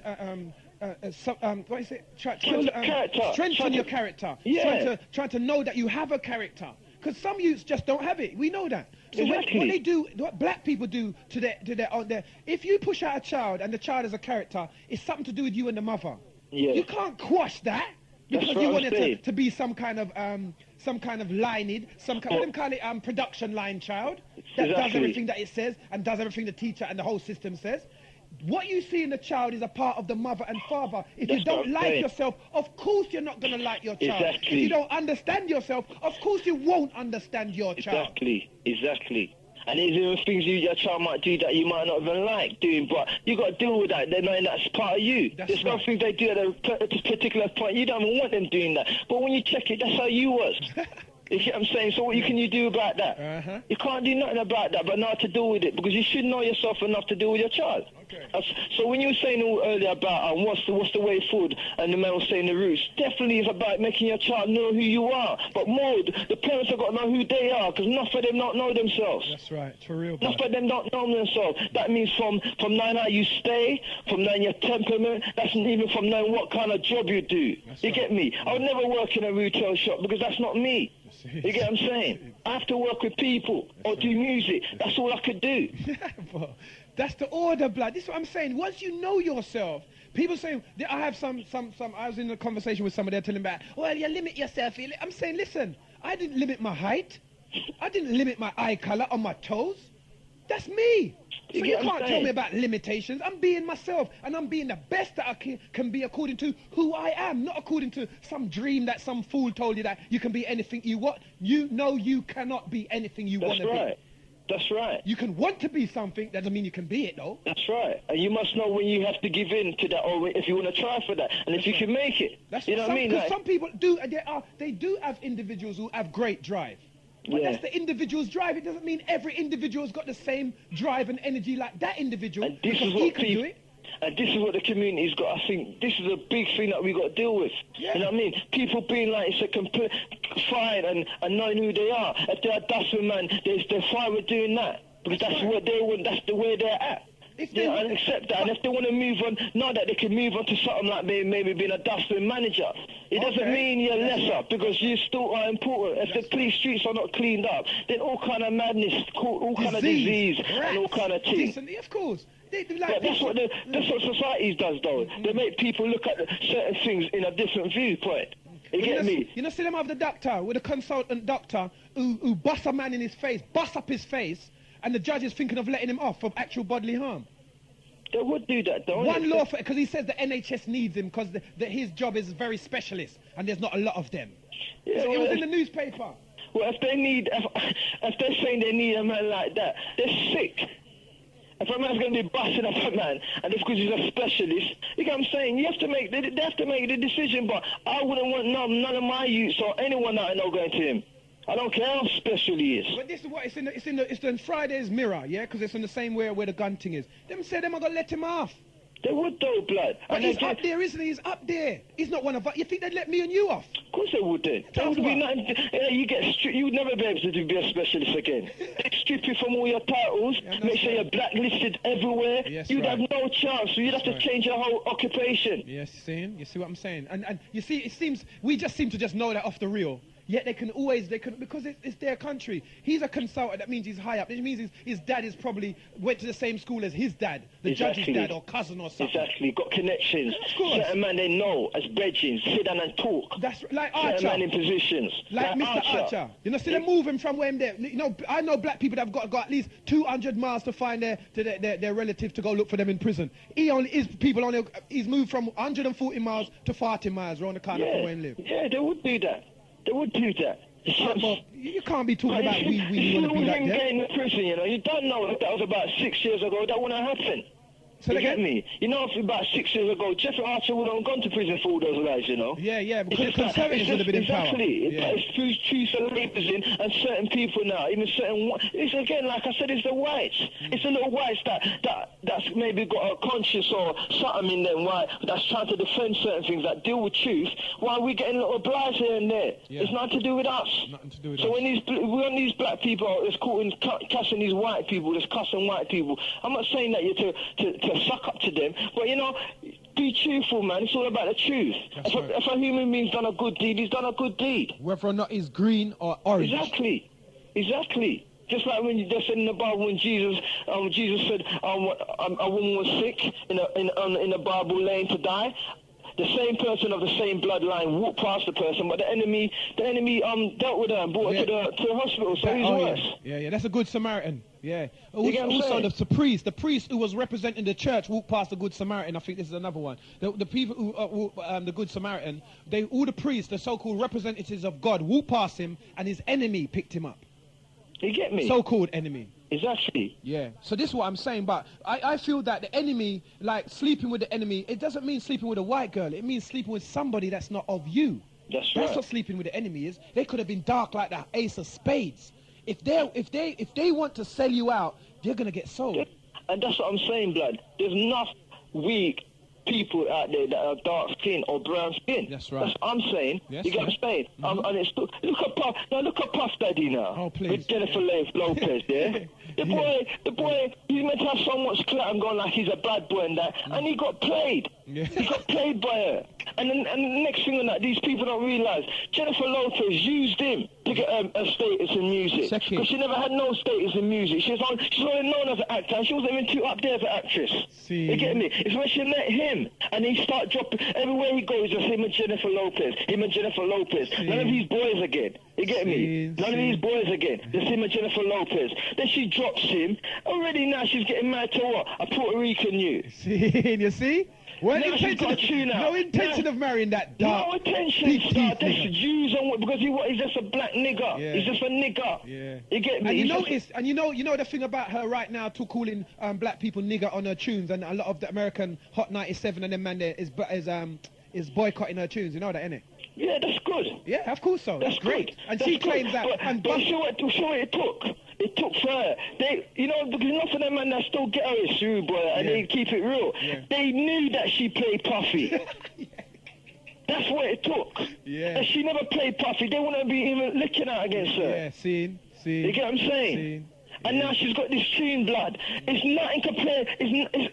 She's gone back to her roots. Yeah. She's got this salsa kind of tune, and she's dancing and all up her street. You get what I'm saying? Yeah. And I think it's so black people stupid. You're playing her music, supporting her, and then she just dash you lot away. And she doesn't need you lot souls, because, you get me, she was so platinum X amount of times anyway. That's right. You got it. Because she's got all this, they got all the strings, they got all the marketing power, they got all the promotion power. That's right, you got it. And then you got the next sick one, Mariah Carey, whatever her name is. Yeah. She tried to kill herself, and then she wants to sing about love.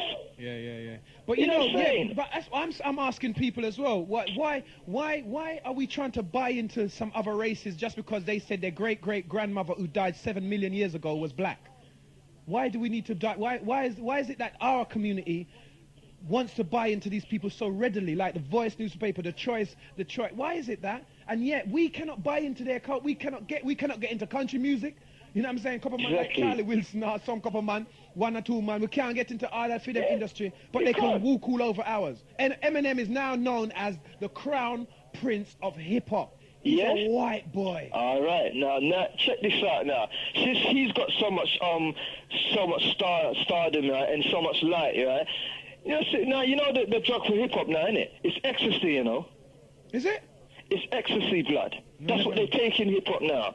I guarantee you, the English youths, these ones that worship hip hop Americans, they're gonna soon be taking it. See that? He's got a tune called Purple Hills, yeah? Yes. That's about ecstasy, blood. Missy Elliott's got a tune. She's talking about ecstasy, how you take it and how you get high. Who's that? Missy Elliott. It's on her new album. Missy Elliott? Yes. What's that tune called? I can't remember it because I got it sent to me. I don't even play it. It hit me. It's one of those tunes I just have, and I think, see what I'm saying? I don't play them tune there. I just get them tune, but them tune don't, interest me. Seeing.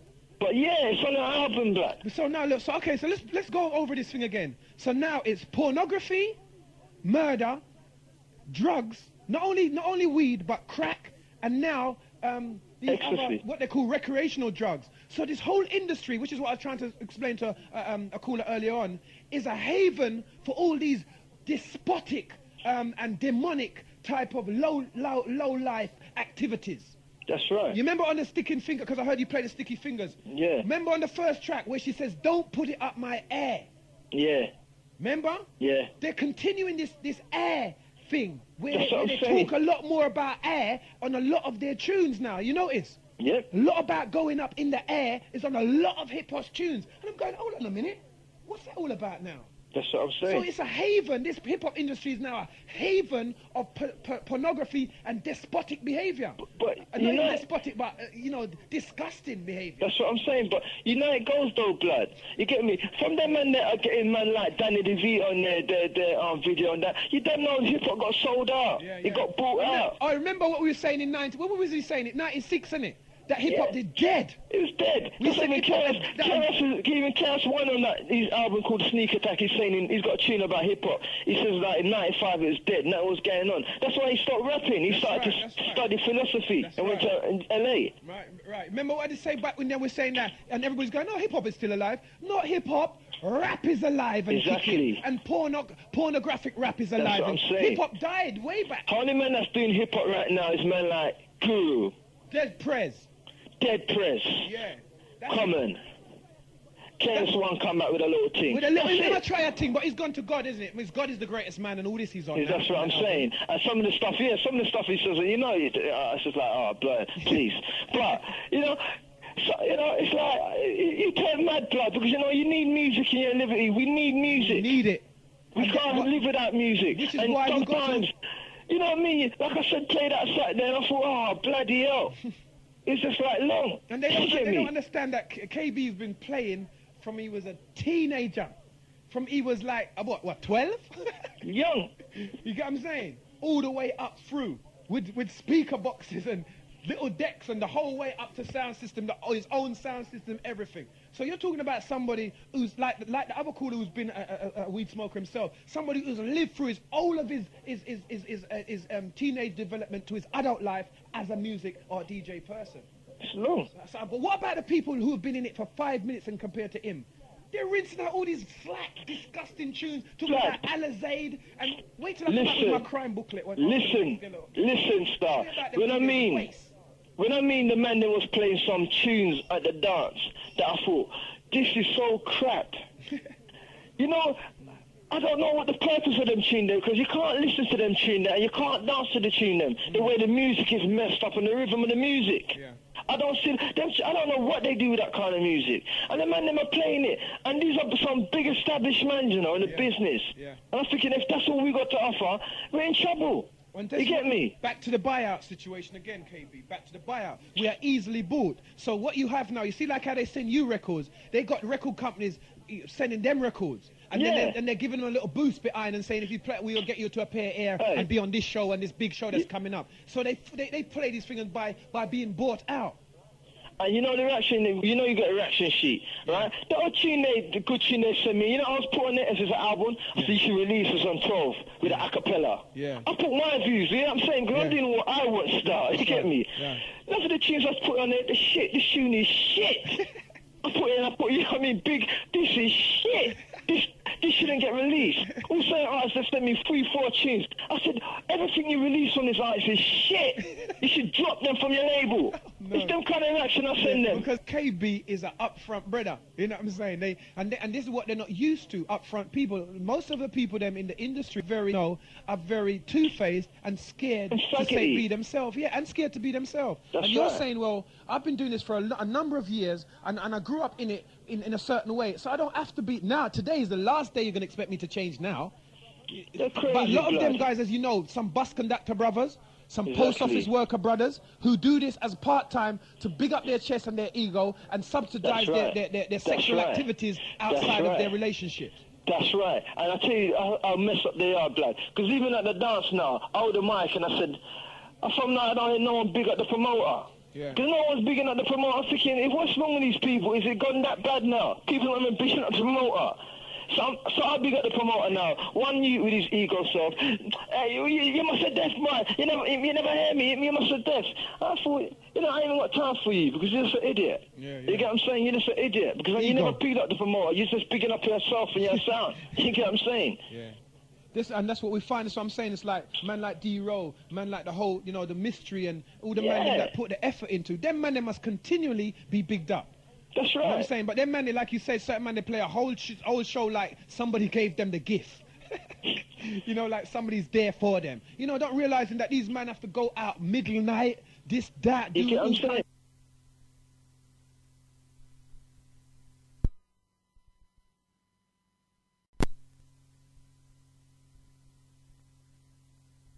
Have a structure where you interview the man and like, ask them certain questions, and you got to know where their mind state is at. It's not worth taking on the next DJ because the management is going to get problems phoning out saying, hey, you can't play that tune. Listen to the lyrics.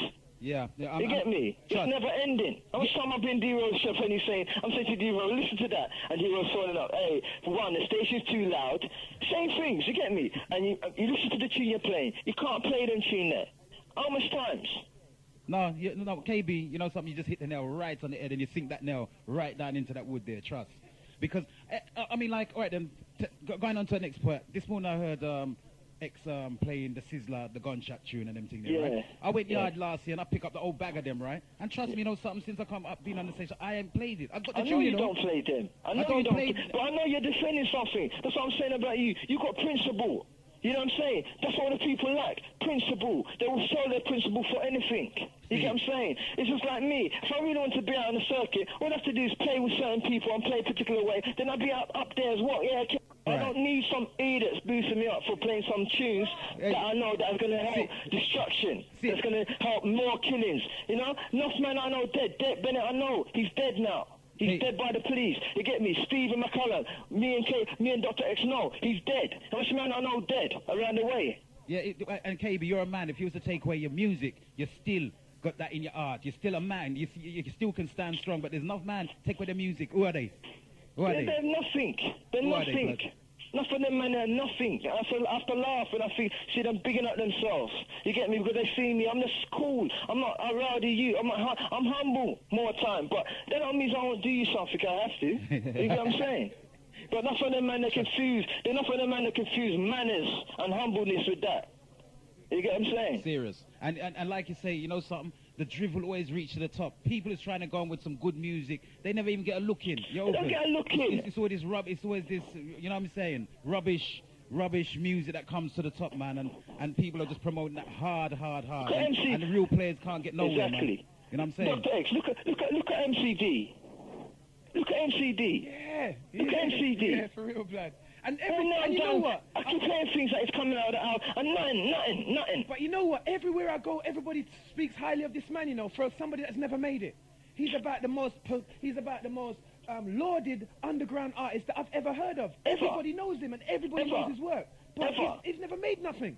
Everyone knows his work on the road, blood. Yeah. But ask how many DJs that knows him. Yeah, for real. Not for them boy, they're stuffed, blood, I'm telling you. They don't even know of him. Enough man that introduced him, all get them the records for a certain man at other station. And they don't even play his music. I think what's the point of me digging up and hunting for these tunes for these men? And when man's asking me for money, I'm saying, nah, just hold it. It's all about the calls, it's not about that. Hold the tune.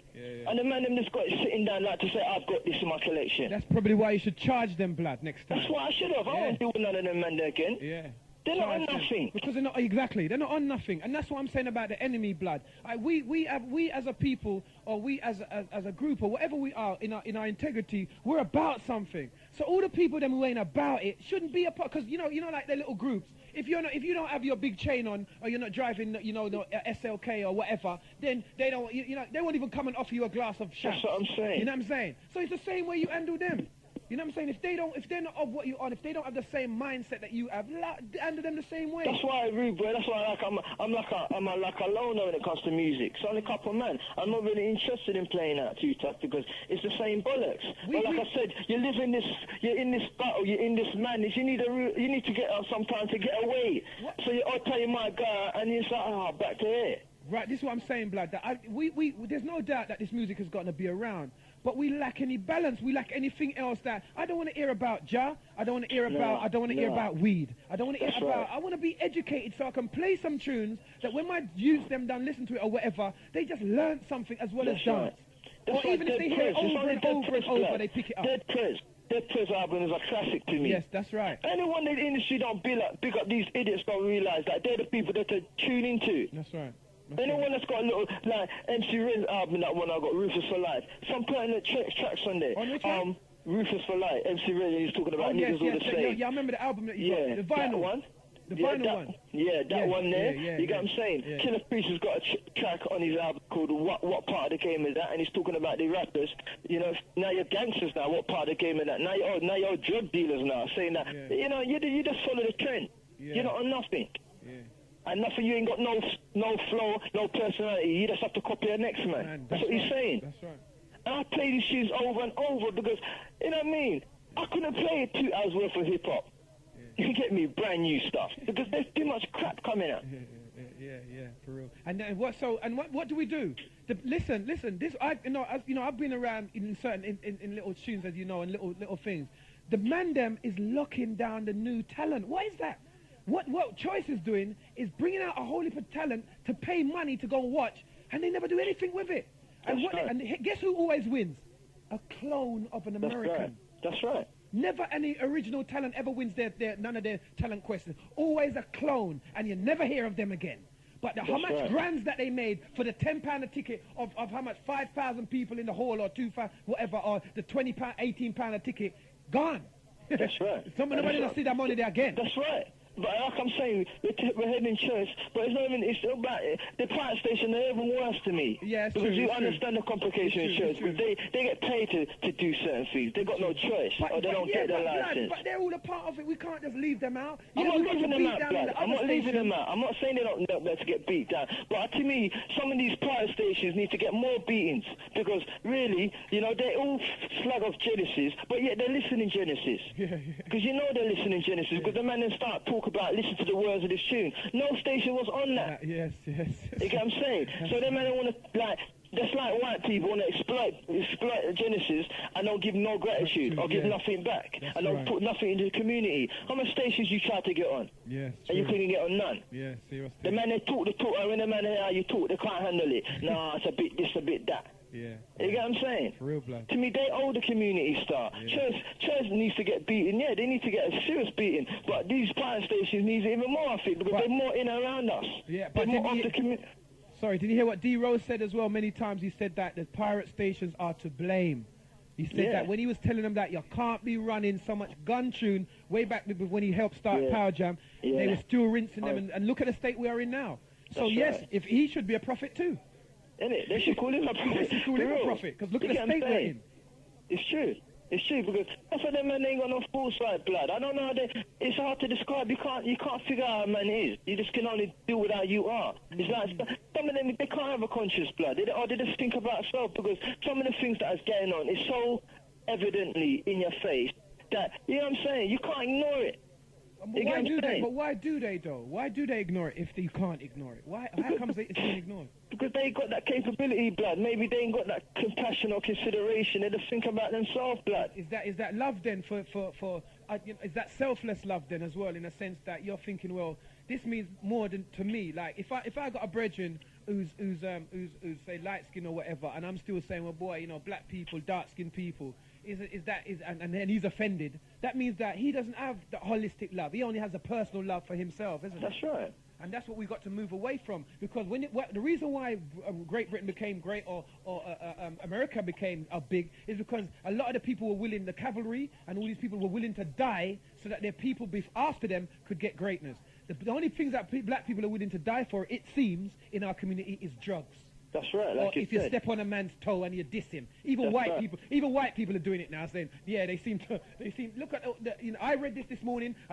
You read this out of another book. Another read out 4 things out this morning, where everybody else is busily looking into our community and seeing how pathetic we are as human beings. That's right. They have to look, and that's what these people don't realize. The reason why they're looking into the community so they can keep ahead of us. That's what they don't realize. It's like a second nature to these people. Use them, like the brother said in that reading. Use them as commodity. Remember we was talking about this years ago, though. Exactly. What we used to call them? Consumers. Zoomers. We used to say. Zoomers. I just know them. I come up with them terms. We was talking about this 3-4 years ago. That's what I'm saying.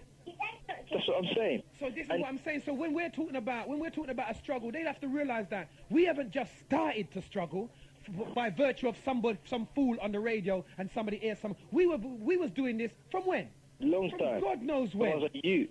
You know what I'm saying? When you lot was all like 12, you was getting introduced to the government and learning how to deal with government from the point of view as a young youth. At 12, 13, 14, you're dealing with people who are running hundreds of thousands of pounds worth of budget.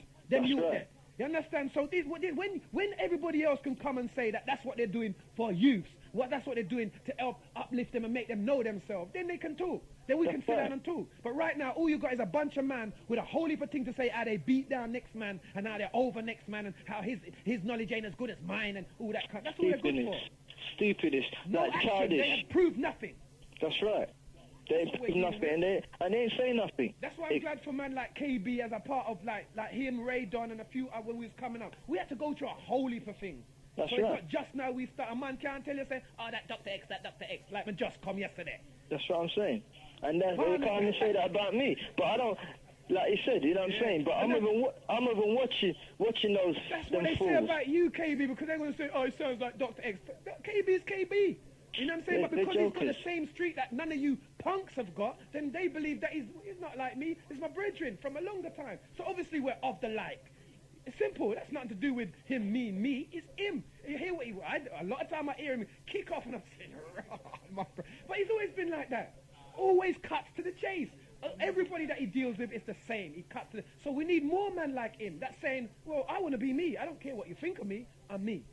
That's right. And that's what I'm saying, that really as parents and that, and as for the younger generation, teach them to be themselves. Teach them to be themselves, but the parents have got to know themselves too, because I think they don't know themselves, a lot of them. I think knowing themselves, they think it's just like, I like wearing this kind of garment. Or I like custard or something. You get what I'm saying? It's more than that, man. You get me? Talk to your mum, talk to your dad. You get me? When your mum says certain things a certain way and I say certain, I see where I get that trait from. You get me? And those little things help.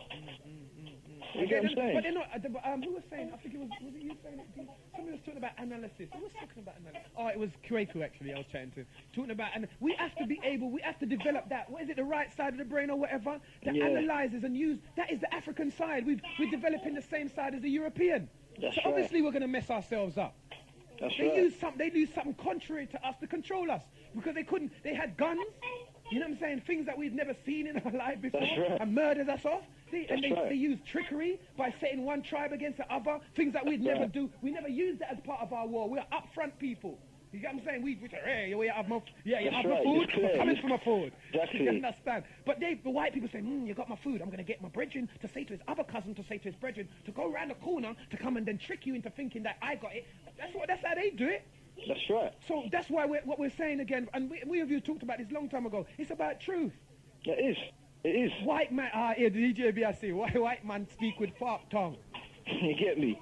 That's how, but then all the races that are dark skinned and have been eradicated say the same thing about them. That's what I'm saying, but these things that we do, that white man speak with fork tongue, all those things get buried quick. But all the negative stuff towards black people, they highlight them. And black people are quick to remember the negative stuff about blacks, and not even certain little stuff to make, little pointers to remind them what they're dealing with.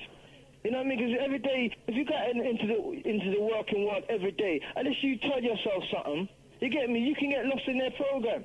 It's as easy as that. You can get caught up in their matrix. And if you need to either be reading something or writing something down or purposely telling yourself, well, it's still what I've got to do with today. And you know what I mean? Constantly tell yourself you're a slave. You're a slave. Oh, you mean? That's serious, KB, man. But enough people wake up, what I'm going to do today, I've got to go work, check this girl, check this man, and that's it. They ain't got nothing on their heads. You get me? And that's like I say, like enough of these men on the station, they got nothing in their heads. You get me? That is true. KB? Go. I'm going to go now because, the phone bill, blood. Get off. All right. You're listening though, blood. You're going to, Chad. Hey, KB, money well spent, blood. Trust. Respect to you and your family, see? And the next thing to you, DJ B. Yeah, I know you're a catcher, baby, No. I'm a catcher, baby. You're always coming up, but it's better than smoking crack. And you know what I mean? Let's phone it, really, that's the only point I can come from, innit? You're not going to get converted, blood. It's in your genes to be that way, rude boy. You get me? But it's all good, blood, man. You don't know it's love, rude boy. Every time, KB. Yeah, big up you two, man. Chaz. Big up yourself and Mr. Man and the rest of the crew. The rest of the presenters that's defending something on the station, yeah? Big them up. Yeah, man. And it's so too, KB, because you just tell it like it is, blood. You just tell it like it is, for real. Yeah, Trust. All right, KB, respect to the max, see? All right, London, I know something. I got to send out, listen, about 35 minutes ago, a man asked me to read out the live link number, right? And I'm going to read out the live link number, and I'm going to give it to you, right? And the number is 07904 432 568, right? So that's 07904 432 568. And I had a caller out on the other line, right? Her name was Norma from down in Stoke Newton, and she wanted to expose some of the black devils that's in our community, right? And she said there's a lady in our community, and I think she's an entertainer or something, or she sings and them things, that she's been soul to soul or something, by the name of what? Minsta Rebel. And what she was saying is that this woman is a Nubian woman, or, you know what I mean? Her skin is dark, and she tells her children them not to have no black friends and them kind of things there, right? Because they're no good and them things there. So she just said she would like to highlight this woman, Minsta Rebel, and they said that even when she does a stage show, you want to see the antics she get up to for real. And she don't want to have nothing to do with black people. And I think this lady named Norma from down here in Newington. She had kind of American accent. I don't know if it's American or Canadian. She was saying too is that infiltrators into the organization or like Genesis, you have to mind them. And she kind of said, well, we're not all black people on Genesis. We got some other different people she's tried to mention, like, you know what I mean? I don't want to go too deep into that. Safe. You know what I mean? I tried to explain to her that Nick's been around for a long time, and the man Mastercut's been on the station well before I was even here. And to tell the truth, Mastercut he just has nice vibes on that Saturday night straight up after you, Doctah X. Trust. Yeah. So I'd just like to add to that, like Mastercard. Let me tell you that Mastercard. He comes straight up after me. Is a youth, is a man who's a very humble brother. You know what I'm saying? He sees the plight. This is what I'm telling you about people who sympathize with our thing. Enough of little things that he agrees with in here. Enough little time when I'm on. He gives time, like Kwaku has his show, and sometimes they won't give him extra time, and he's black man. So you understand? These people, Nick the Greek, he's just a joker. You know what I'm saying? He's a pleasant character to have around. He's not trying to be nothing that he isn't. So yeah, but these are not infiltrators. Infiltrators are people who are double agents. They're playing two sides of the card. Sorry. Yes, I couldn't put it better myself, Doctah X. You know something? If we was to get rid of Nick the Greek, man, just imagine how much money we'd save on bin liners for the year. Trust. Large up Nick the Greek every time, right? Yes, caller. What's your name? Where you calling from, please? Hello? All right, then.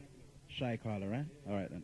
Yeah, no, for real. I mean, like Norma, these man's been in our midst for a long time, and they grew up in the community, and you know what I'm saying? They know the struggle. And sometimes you could have a man black as the ace of spades, as Doctor was saying, and you know what I mean? He's head somewhere completely different. You know what I'm saying? And it's true. So basically, you know what I mean? For the longest time, we know the devils. We know the devils in our community for real. All right, X. Let me take this card.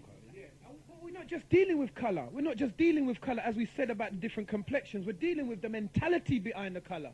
You get what I'm saying? These men like Nick the Greek go all the way out in certain times for this station and for the people on this station. So we're dealing with the mentality, because we don't know. Yeah, Genesis, you're through to Doctah X. You've got Mr. Man. I've got to say all this. You've got Mr. Man in the studio now, Bill in the Ed, and you've got DJ B and myself, Doctah X. How can we help you today? Well, good afternoon to everybody. Yes, respect. This is Cicero. Oh, how you doing? Yeah, I'm okay, you know. Yeah. Oh, it seems kind of weird coming in now, but anyway. It's a few calls back, you know. Yeah. Cool. Where there was a man that mentioned about the Channel 5, what was it? Yeah, it was a police, you know, like they do these police playback. On the camera, yeah, that's right. Yeah. I saw it as well. Yeah, that was quite good, quite telling actually. Yeah. But anyway, a few points that was just missed out, yeah? Yeah. Now, okay, there was two gangs, yes? Yeah. One was Latino gang. Yeah. The other was a black gang. Yeah. Yeah? Mm-hmm. Now, okay, the Latino gang... Yeah, just a moment, please. Sorry about that, yeah. Yeah, the Latino gang, yeah, they were shooting indiscriminately at, pedestrians, people on the road. I don't know if you remember that part, yes? Yes, okay, right, yeah. And the other gang now was beating up this white man, yeah? Right, the black gang, I should say, was beating up this white gang. What I really wanted to point out, or what I thought was important, was that if you notice, at the end of each case, they gave a breakdown of the sentences that these people received. Yeah. Now, I don't know if you picked up that the Latino men, they had more of a, what would you say? You know, when they bring in these psychologists or whatever to study why are they doing these terrible crimes or whatever, they had more of a help and this kind of stuff. But the Latino gang, the black gang, they just got sentenced. Okay, no help, nothing. No help. Well, it didn't come up on the program, and I watched it quite keenly. Yeah. And there was no help whatsoever. They just got sentenced, let's put it that way. Yeah. But there was more of a humanitarian, if I could use that word, attitude to the Latinos, even though I must point out that police officer thought that they must get, that they should have got the most... brutal sentencing, but then there was somebody who counteract that, and that was shown up, But what I'm trying to point out, the fact that I'm trying to make is that, you know, there again, in crime, and we talked about this, you know, I've heard this mentioned through the show, that the black man's, how he's dealt with is totally different, yeah, to how, you know, the white man, no matter what crime that white man has committed. And I know you pointed it out with the Jeffrey Archer thing and all this kind of stuff, yeah? Also, another case in point in the show was the part where the teenagers were just mashing, these are white teenagers, yeah? They were just mashing up the house. No, you know, just mashing it, just madness. And yet, we didn't have a word said about, you know, what happened to them afterwards. Okay, I remember the house that they smashed to pieces. Yeah, but I noticed all the way, because I watched it from beginning to end, and all the way through the program, you know, they told us what sentencing that each crime committed, what they got, yeah. But these particular teenagers, they didn't have, there was nothing said about them, yeah.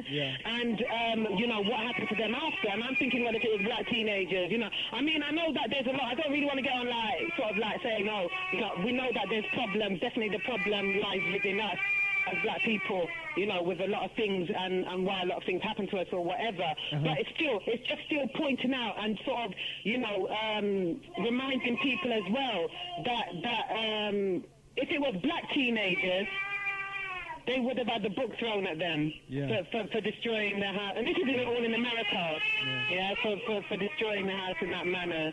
Yeah, but you see, well, the reason, as you know, as we talked about earlier, the reason being is that they care less about black people. You know what I'm saying? And they care less about what they do to each other, and but they do care about what they do to them. You know what I'm saying? You're more like, that's why a lot of black men are easy to kill. They made sure that you feel comfortable with killing each other, because they're not going to really pursue you if you kill one another. They're looking to pursue you if you kill black, white people. They're not going to pursue the madman that shot up the dance. But you go and shoot up another some white dance and see if you don't get caught. See if you don't get caught then. So that they make sure that you understand that, so you feel comfortable with killing each other, but you don't feel comfortable with killing a white man. They make sure you understand it. They hunt you to the ground. They will put more officers than needed upon your case. You know what I'm saying? Until they catch you. They will dig up all their informers. They'll twist the arm of every informer that they have. And even if they find the wrong man, they're going to find somebody. Yeah, that's it. So they're going to make you know that you're not going to get away with it. Yeah. You know, but that's the war that, as we're saying, as you're reiterating, it's a war. It's a war between us and them. And even though we are there, we work with them, you know, we eat with them and we whatever we're with them, they as a people and their intelligence agencies, not their poor council flat people who live on the same landing as you, not them, the super intelligent ones, the ones who balance off everything that the others get. They are the ones who have got this coordinated effort to destroy black people and to keep them in their place. Because even in, you know, where the area that I live in, you know, there's numerous amounts of cameras. They want to put in more cameras. It's more like living on a, maybe that's a bit drastic word to use, but anyway, like a camp. A concentration camp. It doesn't come, it's not coming like, you know, somewhere where you'd live totally comfortably. Listen, it's a plan. It's a super intelligent plan. Yeah, whether you want to call it super or not. If you notice, most of the white people somehow are just are they dying or are they just disappearing from these areas? And more Latinos are moving in, more blacks are moving in, more German, not Germans, like Eastern Europeans are moving in. So they're creating these camps. They're creating these allocation camps where you're ghettoized in terms of this is where you're all going to live and destroy each other. Meanwhile, they're silently, it's almost like a silent helicopter. They're lifting out all the whites. And when you look around, they're all gone. You're thinking, oh, what happened there? There's no mention of them moving. There's no mention of any movement of them moving. Just one day you wake up and look around and all your neighbors are Latino and, you know, different races and blacks and African and all immigrants. Don't you see what's happening? It's a coordinated effort that they're doing, but they're doing it all in like cells. They'll do it in Southwark. They'll do it in... And somehow somebody overall is coordinating this effort. DJ B say it must be, because there's no other way you can create such a continuance in Harlesden, Tottenham, Brixton, Lambeth, Southwark. You can't just do it all over the place, sir, and nobody now control it. Oh no, there's definitely an higher intelligence in there, and from a long. This is not just something that has been planned today. This has been in plan from a long time. Years. Most definitely. Years, if not hundreds, if you want to put it that way. But obviously, there was a long-term plan in process. Which is what black people don't seem to have. They don't seem to understand long-term plans. That's right. And the visionaries of us who do, who see something, their counterparts are too enamored and too controlled by the commercial world to want to do anything about it. A lot of people are living on white man's credit right now. Enough black people. You look at their bank account and they might look like they're living well, but they're living in credit land. Land that they live in, every month they're overdrawn, or they're living off their credit card or their Visa card or their Access card. And that's what making them appear, like as Kool said earlier on, as if they got money, and they're really walking around broke. Because that money ain't real money. Well, this is it. I mean, even in the, there's a very good toy store called Early Learning Center. Why Early Learning Center? Why isn't there one in my area? It's just, sort of the numerous amount of trainer shops, supermarkets, Where is Indian it? shop, you know. Let's name where the Early Learning Centers are. Croydon. Right. Wimbledon. Yes. Right. Yes. Yeah. They don't want no Early Learning Center in Brixton or in Lewisham. Didn't they have one in Lewisham one time? Those little things, those little social aspects. So when I'm walking along the street, these are the things that I'm looking out for. You know what I mean? They had. I remember that because I can remember going to it actually. Lewisham had an early learning centre. Don't know what happened to it. The phone shop. Yes, that is more. Yes, that is it. You can't miss out the phone shop did it. Yeah. Well, you see, now you close, and it's important that you do have these kinds of things from an early. Good to talk. Sorry. No, sorry, we're running a joke. It's good to talk. Yeah. And, it's important because, as you know, with the child, they absorb a numerous amount of information at an early age. But, to not, I mean, to me, that signifies all these little things is part of the plan and part of the warfare. Yeah, of course. The mental warfare. We're being attacked. If you imagine, we're being attacked from all corners. That's right. And, I think in the mind, I think people, would have to analyze and try and get their, thinking. Because the thinking processes, and it's not happening. 1 and 2, but it's not enough. 1 and 2. Quaker made a good point on his show. I have to big him up. He said, before we get back the artifacts, get back with mine. That's it. Yeah, don't be telling us about you want to get back some artifacts for Africa so some food can sell it. Get back your mind first. Yeah. Then when we get back the artifacts with the mind, we can do something appropriate. But getting the artifacts with the mind that we have now, man, I'm going to use them to smoke weed and sell them. That's it. To white people. That's it. Yeah. That's how about your mind is gone. You lost your mind, and we as Genesis Radio and all the sympathizers are trying to create a momentum and a movement to change that mind, to enliven, to strengthen that mind. Yeah. So some fool can talk about him no more than another man. Rather than saying that we're all a part of the struggle to free black people, but the Christians think they know better, the Muslims think they know better, this man over there thinks he know better. Just talk, man, make we get to hear and make up our own mind. That's it. It's not anybody that, as as you said, sort of like, as regards to the information that, anybody, can get that information. Anyone. It's not exclusive. No one. Information ain't exclusive for no boy on this planet right now. Yeah. You might, if you're a postgraduate, there's a library that you can't get into right now unless you're a I think it's a British library or one of them. To get a card for that, you have to be a postgraduate, or you have to pay X amount of money. You know what I'm saying? But other than that, all information. If you want to know about the Masons, you go to the Masonic Hall. Well, that's not where nobody else can go get. Everybody can go there. I know special thing, but there's certain information that is deep within the orders of Masonic, or deep within scientists, and deep within certain things that is hard to get. Well, that's going on sort of like, obviously that's like going on to the, what would you say, for example, I don't know, am I right in this, the Sumerian, perhaps you could put me right, the Sumerian tablets or something like that, to get to actually, read the authentic tablets themselves, and, that kind of, that's a different, you know what I mean? Obviously people are keeping a hold of those kind of things. It's like, you're not meant to, I suppose there's not certain things that you just won't get hold of, but I think the more... okay, let's look at two leaders, a case in point right now, two religious leaders, one's not supposed to be religious leaders, but let's look at two case in point. We've got one called Farrakhan, yeah, and we've got another one called Malachi Z. York, yeah? Right. Now, I'm not on the side of none of these, bro, but I'm telling you, if I was to rate the two mindsets against intelligence, Farrakhan pales into insignificance.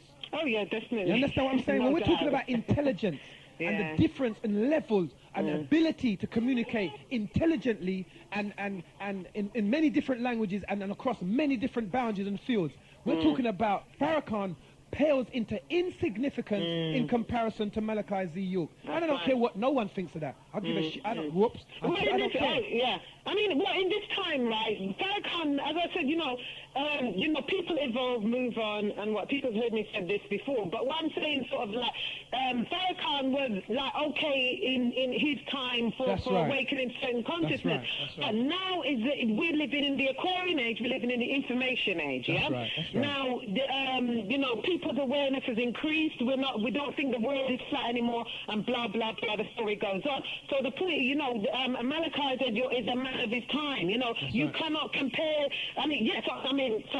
correct that. Yes, you can compare the two, and basically there's no contest because this man is on a whole different level. Of course and you don't have to be biased. All you need to do, we're dealing with truth. It's not got nothing to do with bias. Yes, it's just plain and simple facts. That's the thing. It's not getting caught up into who better than who or whatever. But obviously, if you're gonna then it's using one of your examples. If you want your car fixed, you're gonna go to a mechanic. If you want a food tailor, you're going to go to a tailor. If you want to find out about quantum physics, you go, and it goes on. Yeah?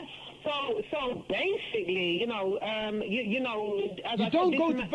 you don't go to some of the Farrakhan for the truth. You go to him for religion. If you want to know about truth, you got to go to a man that purports truth. If you want to know about rebellion and revolution, then you come to the Ghetto-ologist. You don't go to some little fool like Henry Owusu, or you don't go to Jeff Schumann. That's how it is.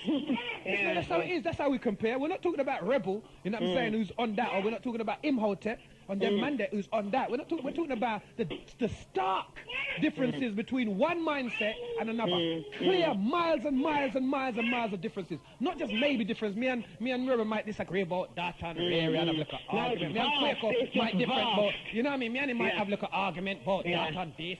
Little differences. Stark differences are different. It means that you're not of me. That's what it means. No, not like me in a way and a kind and a funny. Just not. And that's what I'm saying. So I'm not bigging up either of them. I'm just trying to say to you, this is the time when the argument as to do with war, with that the truth goes in all European war, has to move to the point. No, that's my one. Right? It has to move to the African war. Has to be about facts and truth. Once we eliminate lies, the man them I forgot start to give up some of them girl where them are sick. Some of the man them I forgot start give up some of the baby mother where them having a secret. That's right, Some of the woman them I forgot give up say, well, actually your daughter is actually somebody else's daughter. You understand? That's truth. That's what happens in this war. You think they're ready for that? You're mad. This is what we're saying. So that's what we're dealing with, truth. Some people have to start to look into Muslim and how they came from, where they came from, and what they did to us as a people. That's true. That's what we got to look into. So all these things, all these false things, have to get a lick out. They have to start, boy, if you want two girls, you better can handle them. If you want two man, you better can handle the two man. Exactly. You know what I'm saying? So this is truth. Now let's talk about what you want. When you check your girl or you have your relationship, talk about what you're about. Say, well, this one, you see me now? Me's a gallus. Chat to her like that. Hey, me's a gallus. You want to be one of them? And see how far that gets you. You know what I'm saying? Or say to her, basically I'm a slag, I'm a hoe. Do you want a hoe for a wife? You know what I'm saying? Let's talk the truth now. And stop hiding yourself behind things of decency and respectability when in truth. That's the only way. I mean, that's I mean, it's truth, and it's also that's the only way to progress. Of course. Once you recognize the problem, once you recognize who you are, then obviously you can. It's like this alcohol. It's going like this whole sort of alcoholic thing. Once you accept that you're alcoholic, then perhaps you can find the remedy to correct. If you notice, the only time white people use a lot of lies is when they versus somebody else. Hugh Hefner have 6 young gals. I wish I was like him. I'm 60, I'm like a play girl, and I'm about 22, 23. Him is about 173. Yeah. Hugh Hefner, the Playboy drug baron or whatever you call him. Yeah? Okay, He's got a whole. I'm just trying to make a point. He's got a whole heap of little that he's controlling. Nobody no trouble him. Nobody no go to him place and say you this and you that. None of the Christian organizations don't go and distress him. All these Mormons that they're inbreeding and with all them niece and all them things there. Nobody don't go to them. You understand what I'm saying? So in amongst themselves they have their laws. Now, I am not saying that this is what we must do. I'm saying that we must be truthful about the relationships that we're having in order to change the status as it stands. So we can get to say the difference between the liar them and the truthful people. Yeah, they can go to one side. One side. You know? And then we can just move to the other side and then we know where we stand. That's right. Because some people there are untrue. So that means if you got a young daughter and the brother's going to check her about, oh yeah, I've got a job and and I've got a car, and then when push comes to shove, he doesn't have none of them. That means that he will never ever be, as I consider anyway, a truthful person, which means he cannot be relied upon, he cannot be trusted, he's not loyal, and he's not honourable. What are you doing with him? Yeah, that's so that you're only going to create more like him. So if you have a pig and you put it with a pig, you're going to get more pigs. That's how it is. So try to get, we must try to get our children to move away from the pigs, so the pigs can live in their pig filth, and we can try and develop something else. Right. But that is right. We have to fervently defend ourselves against their infestation. It's no good you moving away, digging your head in the sand and thinking that, oh, I'm not living in the ghetto no more, I'm living in the suburbs. That's it. That's what a lot of people, oh, I'm living in Surrey, oh, Brixton, I'm not here, Peckham, you know what I mean? All this kind of stuff, you know? And that's not going to change anything. They still kill their glass house and basically, you know, look at them people there. Look how they'll still kill Stephen Lawrence. They'll still kill their picnic. They'll still put shit through their doorstep and paint in shit on their doors, go home you wogs. They'll still do that. So they haven't changed anything by moving away. You haven't changed nothing. You've got to change the whole of it so you can move away. You can't move away, run away from your own black. Don't want to send no doctors back in the community. Don't want to send no highly qualified free teachers. You know, Kwaku's doing a school. He has to beg and beg and beg and beg for teachers. Because everybody talks some talk. No one want to defend it. Nobody wants to argue. All right, even if you got to argue for change. You got to sit down and say, oh, I don't like the way you're running this school. I think we should. This is change and evolution. Amendments to law, amendments to the Constitution, amendments to the English law. Them want batting man for stop sex at 21. No, him can sex at 18. Them don't want that. They want to sex at 16. No, them I look for change it to 14. Yeah. So there's continual amendments, but only black people who are living forever one law. Yes, back in my day, we never used to that. And it's right. Like the woman said about abortion, abortion's not right. I didn't say abortion was right. The youth said he would rather have an abortion. The fear of having to live with that and bringing his child up in this depravity he was just being truthful, really, to himself. You understand? You know, realistic. Yeah. Instead of putting this, kind of prison situation. I'm not saying it's right. I'm just saying that there's an option. Because some people force each other into situations. Enough girl that man talk about how they said they were taking the pill, they wasn't. Enough man who said that they were wearing condom and they cut the front of the condom as they're putting it in because they wanted baby mother. Some man, all these kind of little tricks that everybody's playing on each other. Why should you be the butt of that when a man, or if you feel like you were raped by some fanatic little, some froth man with froth all in his mouth and he raped you and you're pregnant. You're looking to have picnic then, are you? You're looking to bring this demon picnic into the world because you obviously don't understand what a demonic force is. A demon man has just raped you with froth in his mouth, and because of your inability to understand that abortion is just a method of stopping something from happening, you are going to talk about you're going to have it. Yeah. And who you want to look after it? Well, this is it.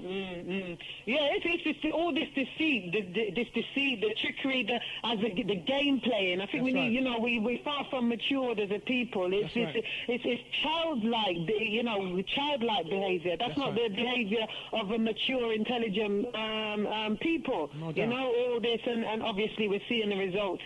We're still seeing the results of that behavior today. No doubt. So, anyway, that's all I wanted to say to you, Thanks. Yeah. All right, then. Take care, man. Yeah, okay, then. Thanks, Bye. The number is, these guys have always got this marathon thing going on. I don't know what tech them. 07904. I'm going to put a DJ B on to pull you on a bit so I can get a little break. I need a drink. My throat's a bit, 07904 432 568. The other studio number is if we're tied up is 07950 813 473. So he's answering that one, and I'm answering this one. That's great, isn't it? I should have done one.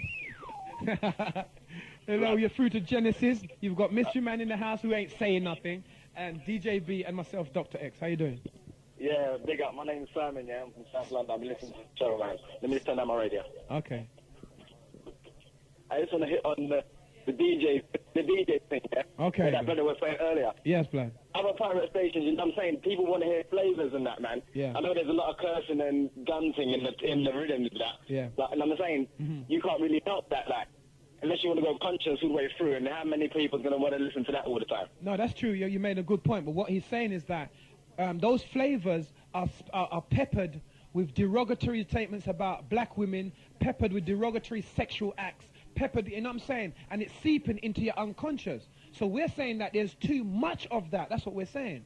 And there's not enough singers and rappers who are talking about issues which will elevate us as a people and help to develop some kind of conscious awareness. That's what we're saying. Yeah, I understand that, but you got to see it from the artist's point of view as well. They're trying to make a career and stuff, you know what I'm saying? I know it's all about self when it comes to that, like, but, you know what I'm saying? But blood, they're selling, okay, so right, okay, I get you, a good point you're making, right? So what you're saying then, basically, the artists don't care about anybody but themselves. Of course not. When you're coming to, like, if someone's offering you a big type of money back, you're going to be up for it, innit? Say it again. Make one slack tune, innit?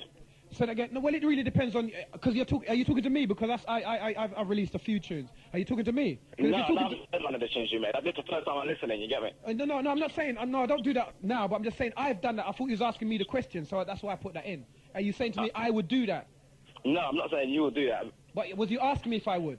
Yeah. Well, so that's why I mentioned that about the tunes I've done. I'm saying, well, no, I wouldn't do it.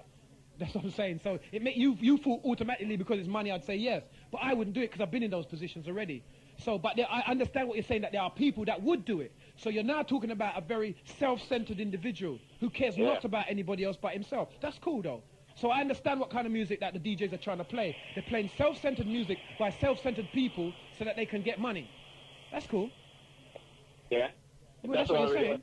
Yeah, that's what I really was meant to touch on anyway. Yeah, well, that's it. So, you know, as long as you understand that this is what the music you're listening to and they care not about you, then, you know what I mean, that's why KB ain't playing the Missy Elliott. Because she's talking about, is that your bitch? You know what I'm saying? She says that she's a bitch. I mean, so she's encouraging this language. Remember, it doesn't stop there, the music. It then filters onto young people's ears and onto the streets of London and New York and all that, yes? Yeah. So that's what you're encouraging. You're encouraging people. I've had many men call each other biatches and women doing it now. So that's what you're doing. So if you're happy with them doing that, then you continue with your flavors.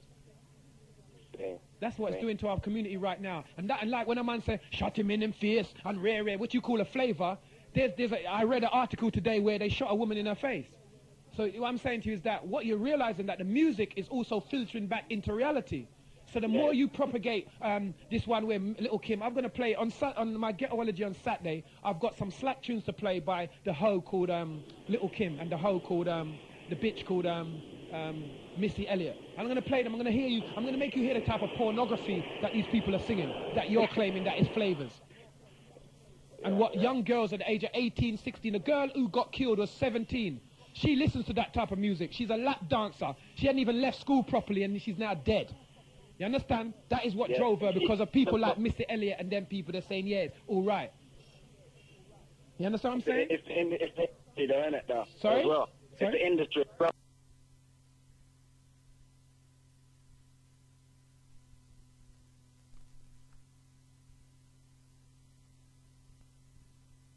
There is to fathom through your brain before you come up with a word that means what they're trying to put across. These are the kind of games that they're playing with our people and our children and claiming that they're being decent. They're feeding them the same filth. Your children and our children are being fed this subliminal pornography. You understand? Remember, Little Kim is known as a hoe. Her whole thing is about being a hoe. How can you be... And she's doing better than Whitney Houston ever done. She's been on this, the Evening Standard magazine. I've seen her on Vibe. I've seen them do a whole spread on her in Voice, a whole spread on her in The Nation. She's a hoe. She's advertising to be a prostitute. That's what her music says. Lick me out. I won't even go into that. You know what I'm saying? All kinds of manners of disgustingness. And you're saying to me that it's cool because it's flavors. I think it runs deeper than that, blood. That is my point. It runs deeper than that, but you know what I'm saying? People want to hear them though, as well. Right. No, what we're saying certain is that people want to hear them things. Yes, certain people. And if you keep putting that out, you're encouraging that. That's what I'm saying. If they want to hear that, I have no doubt they want to hear that. But I don't want to hear that. So is what you're saying that I don't count? There's a whole heap of other people that don't want to hear that, but are forced to listen to it because of those other people that want to hear it. They're not even necessarily the majority, you know. They're just the what's known as the aggressive minority. They are the ones who postulate the most aggression and the most machoism and the most, you know, you get what I'm saying? Those are the ones that want to hear it. So it seems as if we all want to hear it. I don't want to hear it. And I do every position, sexual position under the sun, blood. All right, then. You understand? So it doesn't necessarily mean that I'm not saying there shouldn't be those tunes. Don't get me wrong. I am saying that there is a continuous bombardment of these tunes, which has to stop. Or has to at least ease up so that we get more of other tunes so your children and my children can make other choices. See? That's what I'm saying. And that's what you're saying. Yeah, respect. Now, what's your name? Willie. Willie, big up. Where you calling from? South London. South London. Big up, blood, yeah? Nice one, Willie. All right, yeah. All right, peace. Okay, respect. Nice one to Woody, yeah? So you have to understand, Woody, I know you're a DJ, but boy, you have to understand what if you're happy to put that back out into the community, knowing that that's what, other than it doesn't stop there, then that's cool. That's what I'm saying. It's like what I was saying last night about there's them and there's us. You're either one of them or you're one of us. Now, like I'm saying, I love sex. I love all the kind of positions. I love all kind of things. I love all the things them for, you know what I mean? And I chill out in my yard and I've watched XXX movies. But I wouldn't want it on the level that it becomes a part of the whole of our society. You know what I'm saying? I wouldn't want it at that level. That's madness. And all the little fool youths them who don't know nothing, that's what they're going to, and make all our youths them little perverse. They're looking at a woman instead of looking at her as a teacher. They're looking at the shape of her breasts and her bottom and all things that this thing is encouraging. You know what I'm saying? Before they're mature enough to understand what they're getting themselves involved in and what they're trying to do as people. You know what I'm saying? Or as young people. This is what I'm saying. And this is what KB was saying. We're not trying to kill the industry or murder. That we're saying we need to have. Where are the people that are bringing up the up and coming youths who don't want to be clones? All the DJs them who started off on pirate radio have become clones of the system. They become agent provocateurs for the system. I know I've spoken to Jigs many times and he keeps telling me how great the American music is and how lackluster the English music is, which means he's definitely telling you that he ain't playing no English music. And he's saying that the English music and in his philosophy, that is Jigs on Choice FM, his philosophy says that English music supposed to sound like American music because they got the best music. Ask him, that's his philosophy. You understand? So who are we then? You know what I'm saying? These are the people that are helping to sell us out and helping because they get money from these people. They don't get enough money from English people because English people ain't got enough money to give. So with all the endorsements that they get from all these artists that come and the agencies, of course they're going to big them up. Of course they're going to want to be about them all the time. The number is 07904 432 568. That's 07904 432 568. That's the live link number. They've all left me in the studio by myself, answering phones and stuff. Take this call. Hello, you're through to Genesis 91.6. This is the People's Talk Show. You're speaking to Doctah X. What's up, man? How you doing? Yeah, I'm good. Who am I talking to? DJ Serious. DJ Serious. Yeah, respect, man. What's up? Yeah. Yeah, just talking about what the other guy was just talking about. Yeah. It's like the American industry, anyway, it's like a lot of stuff, they just use sex to sell, and they say sex sells. Okay. I'm not saying that it's right. That's right, yeah. But you know what I mean? It like outweighs a lot of stuff, and right now, at least with hip-hop music, a lot of the I'm going to put out all the sex stuff, all the damn man lyrics and all of that. And there's only a few artists that are coming with like the conscious stuff, like their present stuff, you know what I mean? Yeah. You know what I mean? So it's, like you're saying, like I've grown up with like hip-hop my whole life. Yeah. But in the same way, I'm not running around calling girls this, that, and the other. I'm not having sex with all these other girls, disrespecting them, going around like I'm a bad man.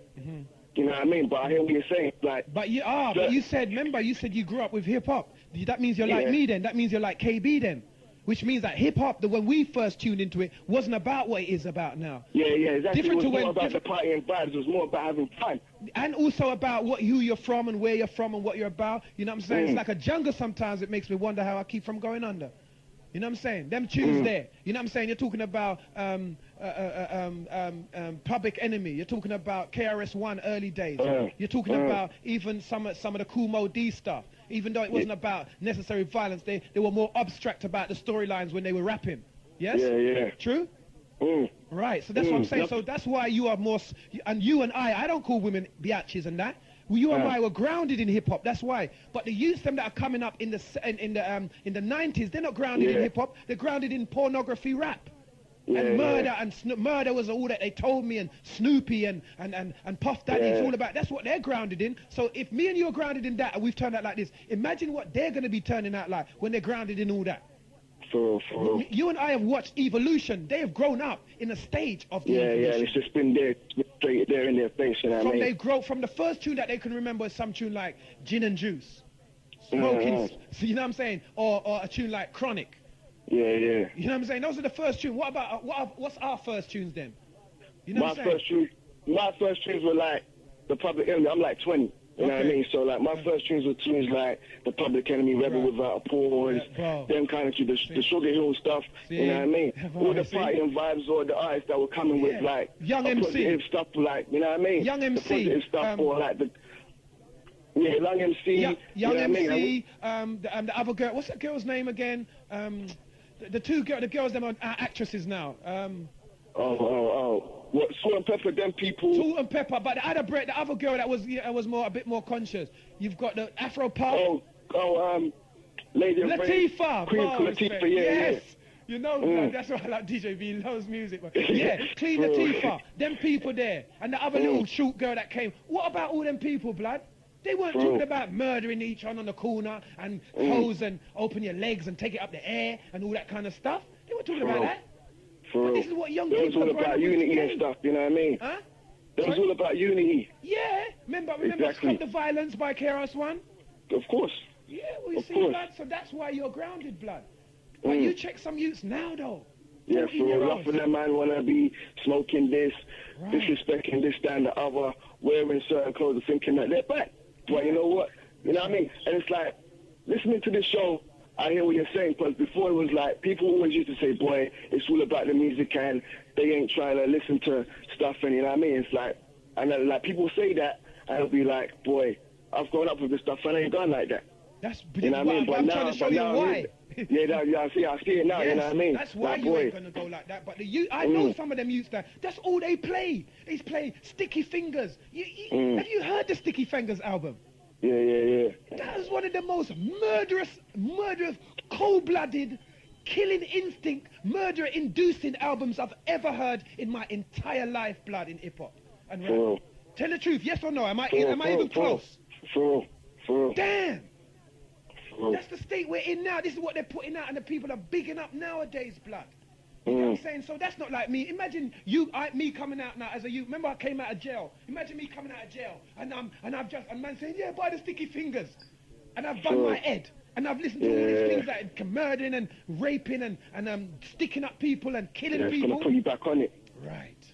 But when I came out, I listened to KRS-One, Public Enemy. You get me? So all right then, so okay, fool. So where is there? All right then, so like they're there. All we got Dead Prez hidden in the background. Yeah, and all the DJs are playing just that one tune. Yeah, it's bigger than hip-hop. Yeah, I mean. And you know the album is deep, isn't it? Exactly, talking about food, back in the day, Africa, all of that. You know what I mean? See? But, you know, they ain't playing that. They're just playing bigger than hip-hop, which has got conscious stuff in it. Yeah. But, you know what I mean? Yeah, they ain't trying to touch on other stuff of the album, you know what I mean? But, boy. Which is what KB says. KB says it. I hear him say it all the time. The DJs, he listens to an album and he says, the DJs ain't playing none of these. Listen to this track on this album. What is all the DJs so cloney and so enough so of them full is of like, fashion? boy, they just want to follow the hit single off the album. That's it. They ain't trying to buy nothing else or trying to listen to the rest of the album. They're just going for the one hit single or the track that everyone knows. Isn't that a clone though, blood? Of course. You and I, all right then, because I know you're into hip hop, because we just ran down something. So when we play the tune, don't we bust a tune? Like I got a particular tune on the album. I don't care about the hit single. I run that tune all day long, especially if it's bad. Exactly. Right. So how comes the DJs don't do? I thought they were DJs. I thought that's what you do. You play what does something to you. How come the DJs ain't doing that, blood? So they're clones, aren't they? They're following jigs and commercial DJs and whatever they hear is in the charts and rubbish like that. These ain't DJs. These are men that are supplementing their income by virtue of the job that they're doing in the daytime. And they're looking gal, they're looking baby mother, they're looking pretty girl to stand around the decks while they're playing and go, you dance with me. Exactly, because like a lot of things like stereotype of DJs, enough man, they're hitting this girl, they're this, that, the other.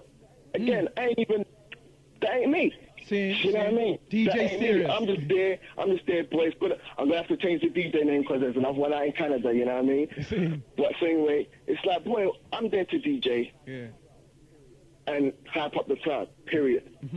That's ain't a case of me doing my set and then, boy, going up to this girl. Yeah. Did you just hear my set? I'm DJ Serious. Right. Nah, it ain't about that. You know what I mean? And in case of like playing the tunes, if you know, say, all right, then boom, this is the next tune off the album.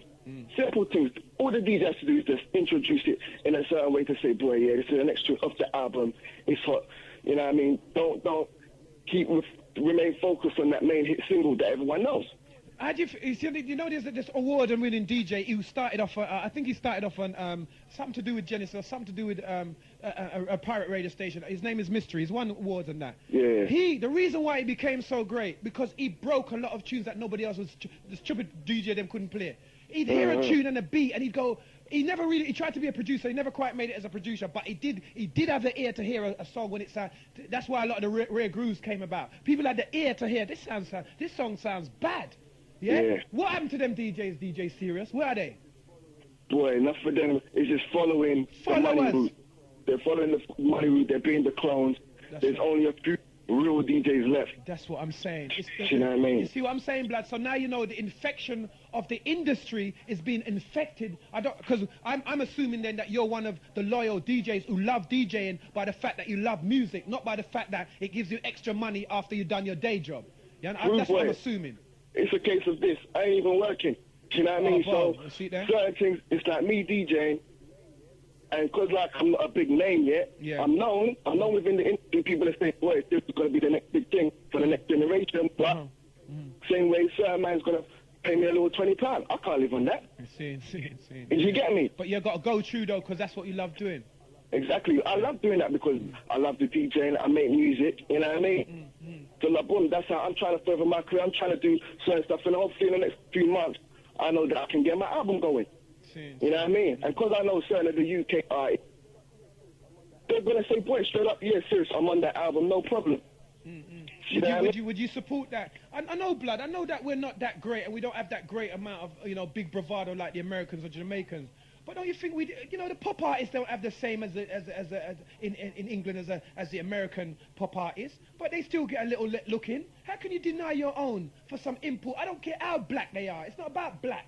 It's about we are a community. We eat fish and chips or whatever, and you know what I'm saying. And what else do we eat? That and custard in school dinners and all that. We're a different community. It doesn't mean that we don't. We've loved American music since God knows when. We're never gonna stop liking it. But you can't like something above your own. Of course, it's just like enough man just ain't trying to support it. Enough man ain't support it, and a lot of the people that buy hip hop is just hip hop. It's not a case of US, wherever it is. It's hip hop. Period. You know what I mean? So blood, this is what I'm saying, but no. Enough man ain't seen it like that. Enough man ain't gonna see it like that. What the guy named Puff Daddy is not hip hop, blood. Puff Daddy is rap music. Hip hop is holding on by its thread, as me and KB has said a few years ago. Hip hop died a while back. When Puff Daddy and Notorious Big, I don't care how great a rapper he was not hip hop. He was rap music, Versace glasses and Alizé and champagne. That is not hip hop. African Bambata is hip hop. You know what I'm saying? And the evolution from Guru and them man that they're hip hop. You know what I'm saying? And blending the styles of rap and rare and poetry and music. This is about playing white people's music and getting hits off of it. It's a hard knock life, playing a music of somebody like some Jews called Hammerstein and Goldstein who wrote this tune for some Broadway play years ago. Whose money are you giving? Who are you giving your money back to? I'm saying, blood. I'm not saying. So it's no longer hip hop. Hip hop wasn't doing that. Hip hop was creating styles. Now Germans have got the best scratchers. You know, the black guys are almost gone.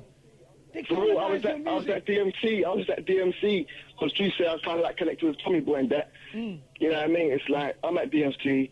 I think, boy, about 2 black DJs. You know what? There was one. Blood, sorry, I have to laugh.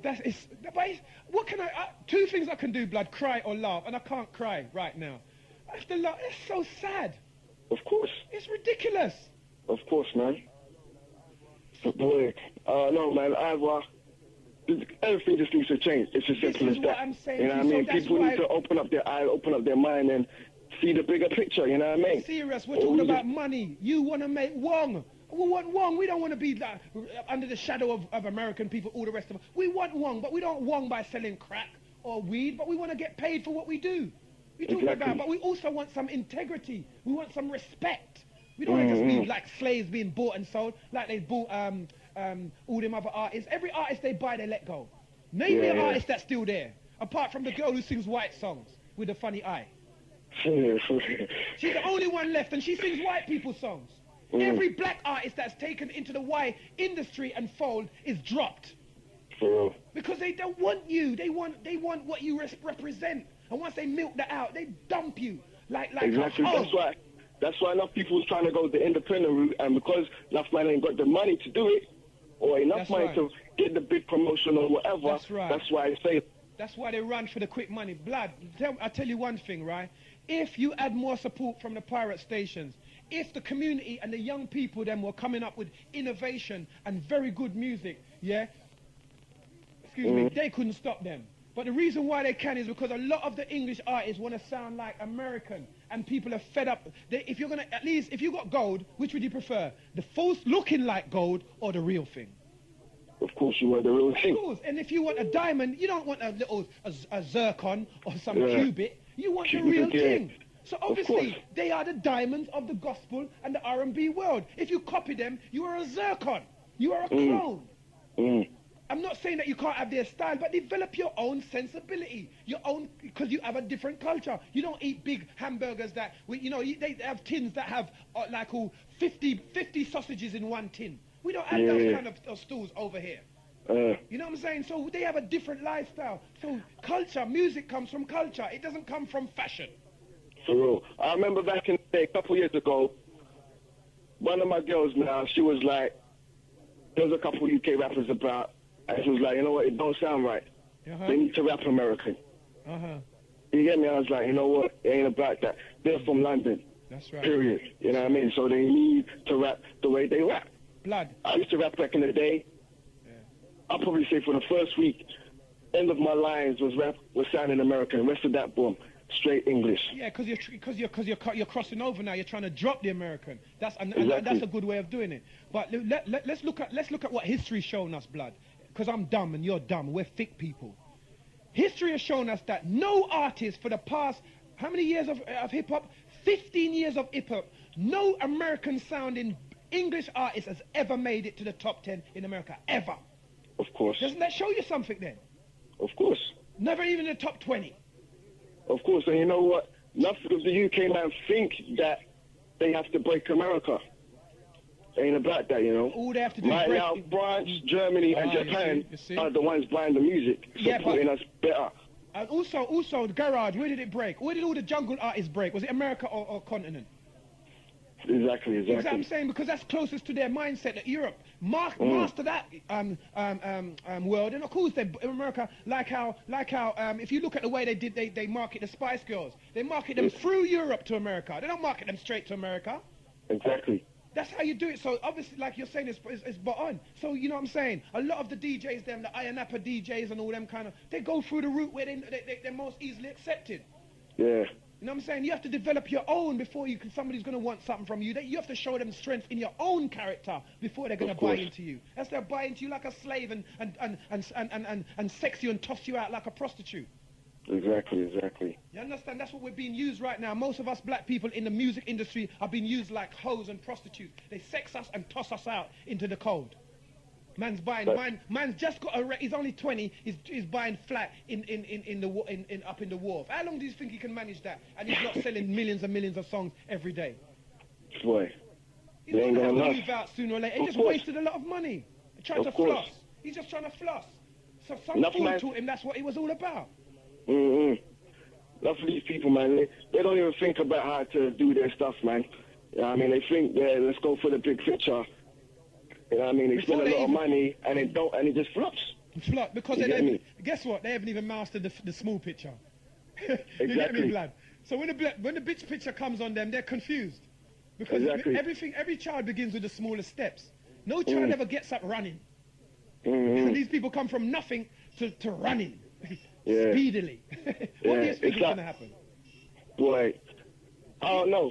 Like I'm saying, things just need to change.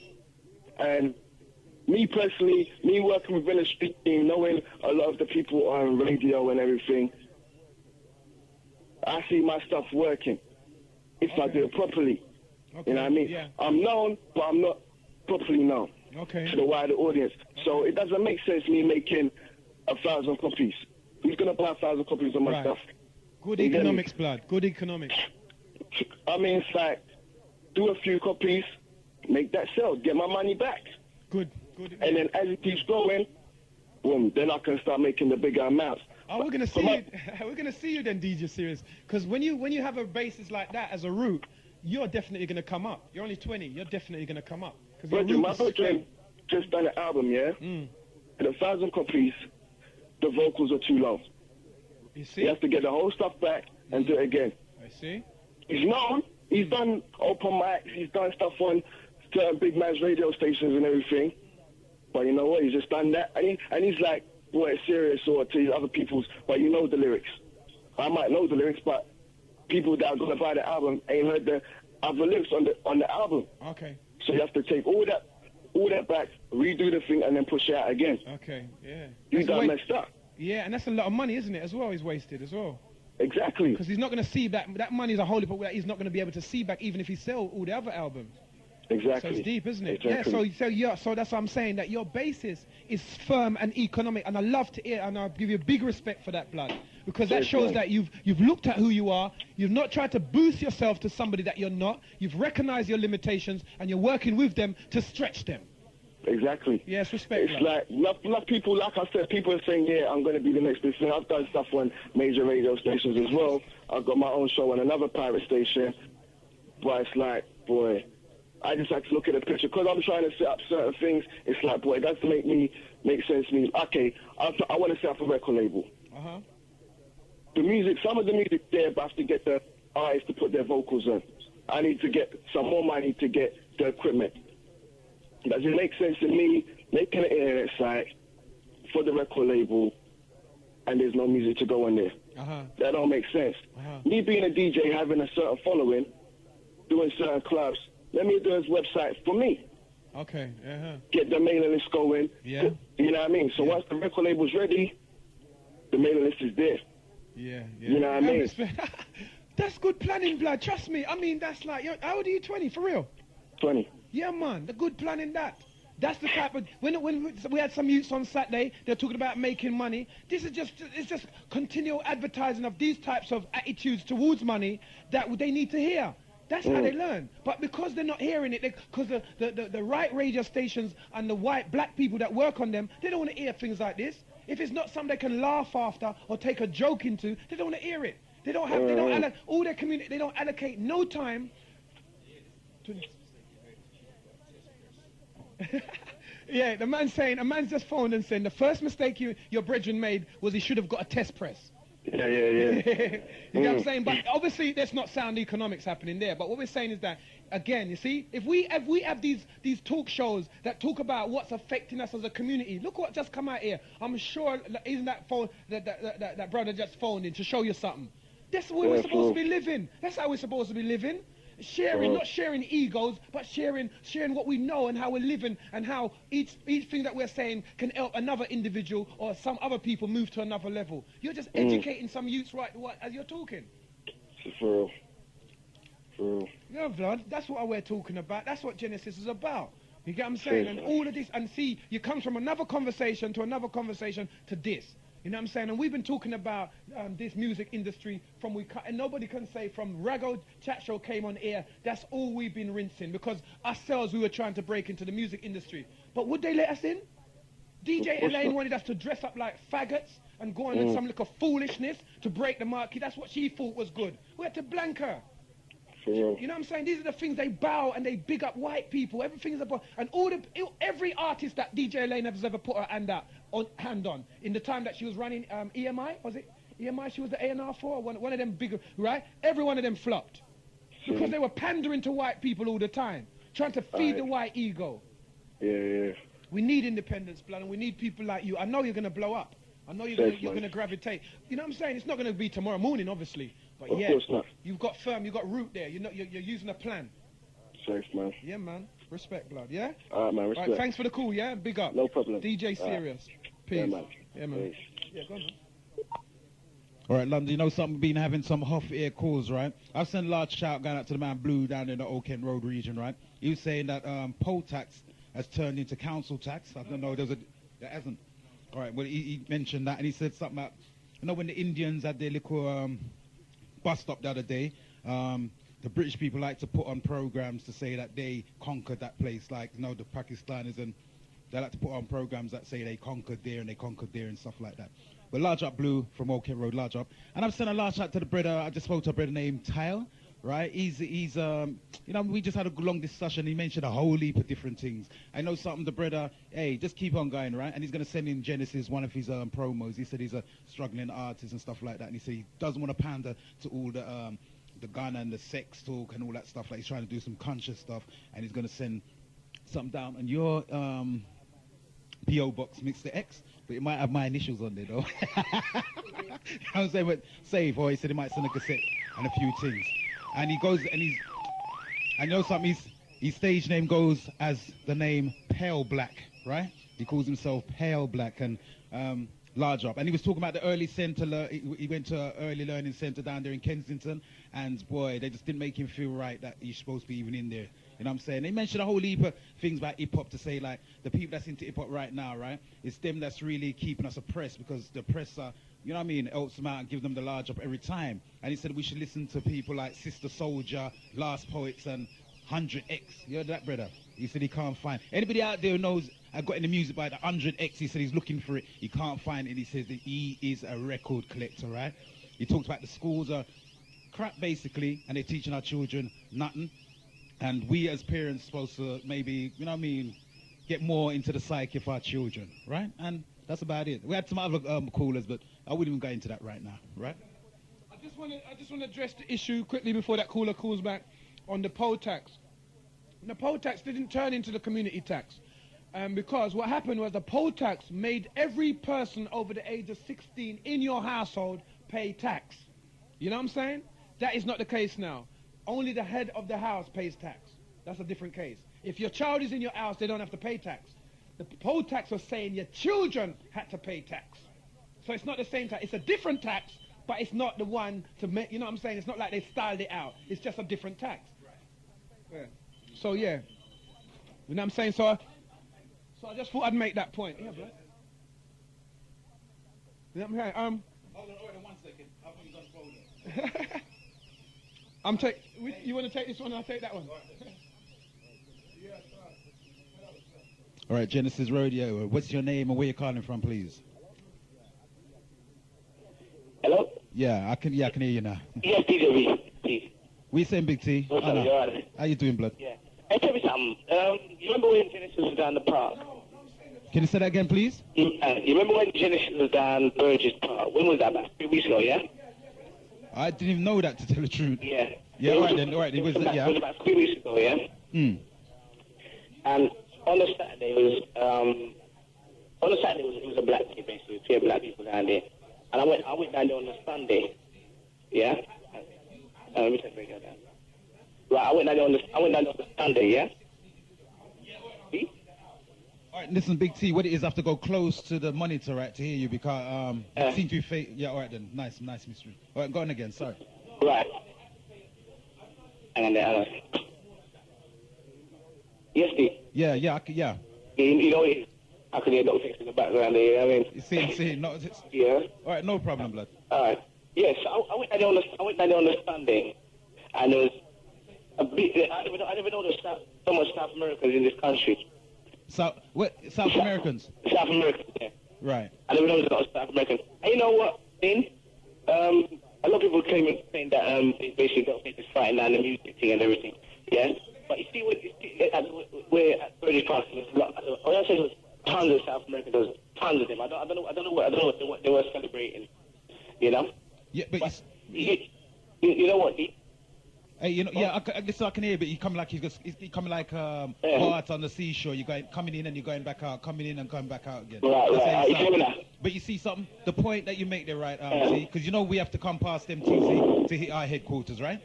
Right. And the thing is, if you notice on the banner, right, that's South Americans and the Irish and everybody else, right? Yeah. And they come right into the black community, right? Era. And they got nothing. They didn't put up nothing for even the you know what I mean? For the black people in the area. I didn't even see nothing with Africa. Maybe they had African music there. Maybe that, I don't know. But at the same time, there was nothing basically, you know what I mean, for the community in that way. I saw, South Americans. I saw there's only Irish and some other. On the Sunday, you see them, yeah? Right. South Americans. Right. Right. What I'm saying is, yeah? You see when, you don't say, I don't know if you was down there on the Sunday. Don't forget, I have to come in and represent on the Sunday. Oh, true. I'll tell you something. I was down there on the Sunday, and it's pure South Americans down there. And I said to myself, you know what? If someone should kick off now, we'll probably get trampled in the place. You see what I'm saying? Yeah. What I'm saying is, that I see enough of them enjoy themselves. You know what I'm saying? Not one fighting. You understand? I hear that. Trust. Yeah. You know what it is? I thought it was yeah, not one fight in the place, you understand what I'm saying? Right. When you go to the black side, there's a little small part over there, you understand? Because what's happening is a lot of black people couldn't get with the South American music. All right. You understand? So they went to where they played the basketball. You understand? I went over to that side now, and there was like a little lorry or something that had a sign on it and everything there. And all the little views they were talking about, let me see you going under the ear, Most I shot them. The fighters on that side. Look at the difference. You see what I'm saying? The South American one, one fighting. Everybody's enjoying themselves. You see what I'm saying? The stage is run with them. Because you know how the South American run it. You know when they go on stage, every man brings something on stage. One might be licking a tambourine or, you understand what I'm saying? All right. You know? Uh-huh. That's what I'm trying to say. So the people are saying sometimes it's not the music. If they was there on the Sunday, they would see for themselves if the music or not. You see what I'm saying? I mean, I can't Spanish, which you know what I'm saying? I don't know what they're saying. But Big T, you're getting worse, man. It's hard to hear what you're saying. You can't hear me? No, I can't hear you too good. You're coming in and you're going out.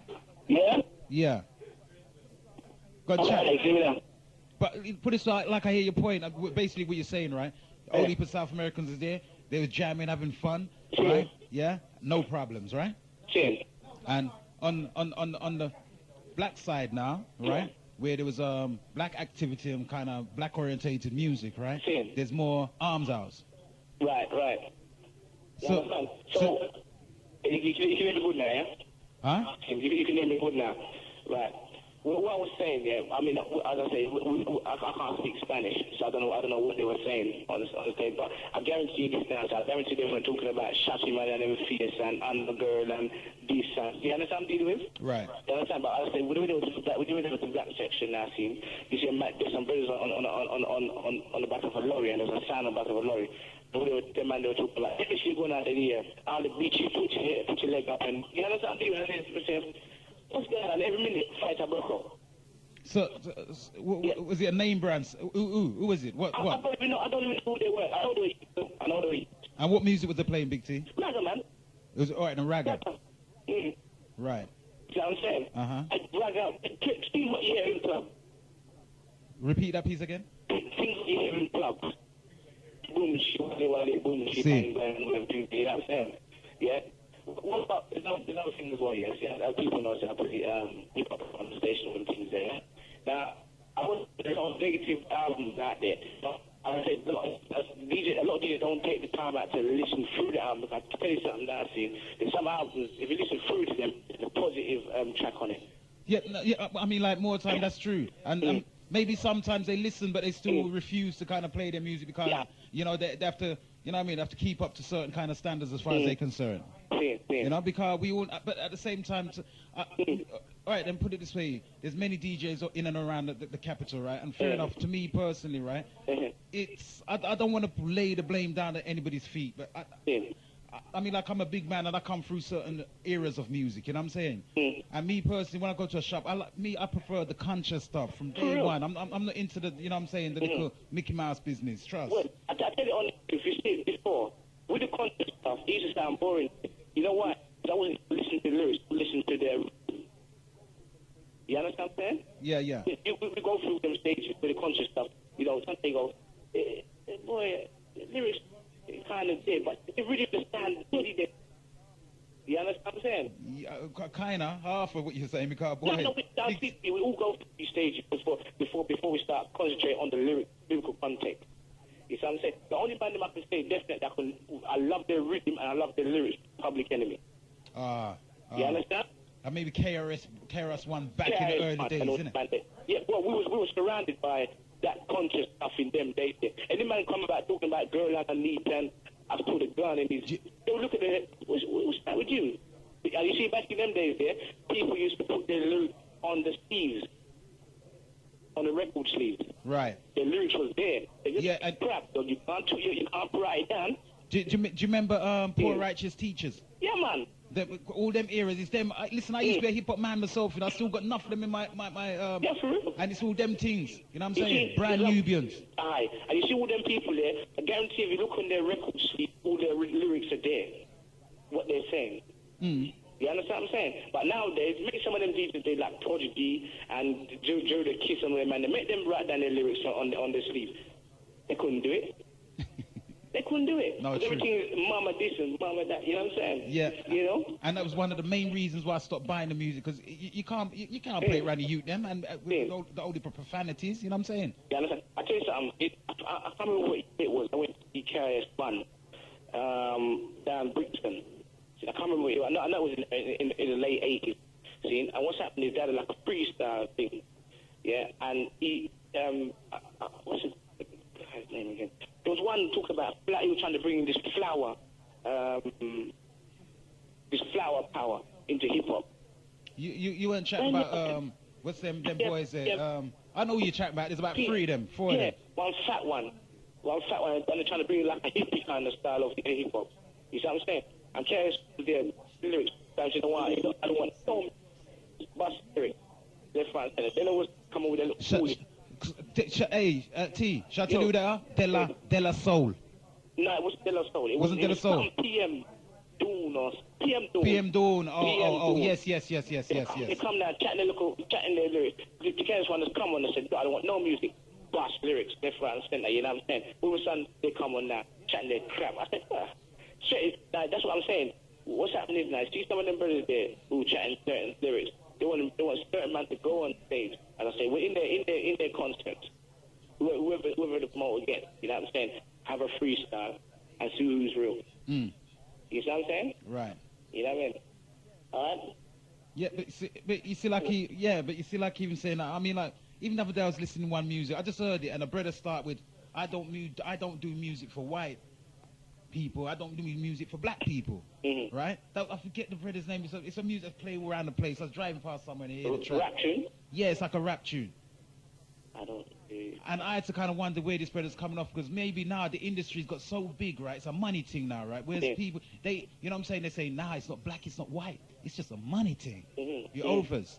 You know? Yeah. And that's, you know, it's just Eminem would say that. Huh? Not even Eminem would say them kind of statement there. Yeah, well, I don't know, to tell the truth, because when it comes to that music, then it's like I have to pick and choose to what to listen to, man. Seriously. You know what I mean? But you see, I I tell a lot of DJs this, I said, you see girls, yeah, they're the easiest people to entertain. You see what I'm saying? They're the easiest people to what? Oh, entertain. Right. You understand? So when they're playing clubs and all them things, they're playing for the girls. Really, forget the men then, because men are hard to put up beat. You see what I'm saying? When Lasso and them used to play out, yeah, we used to always have a stand called Level Vibe. We used to just play house parties and all them things there. Girls, if I tell you something, they were the easiest people to entertain.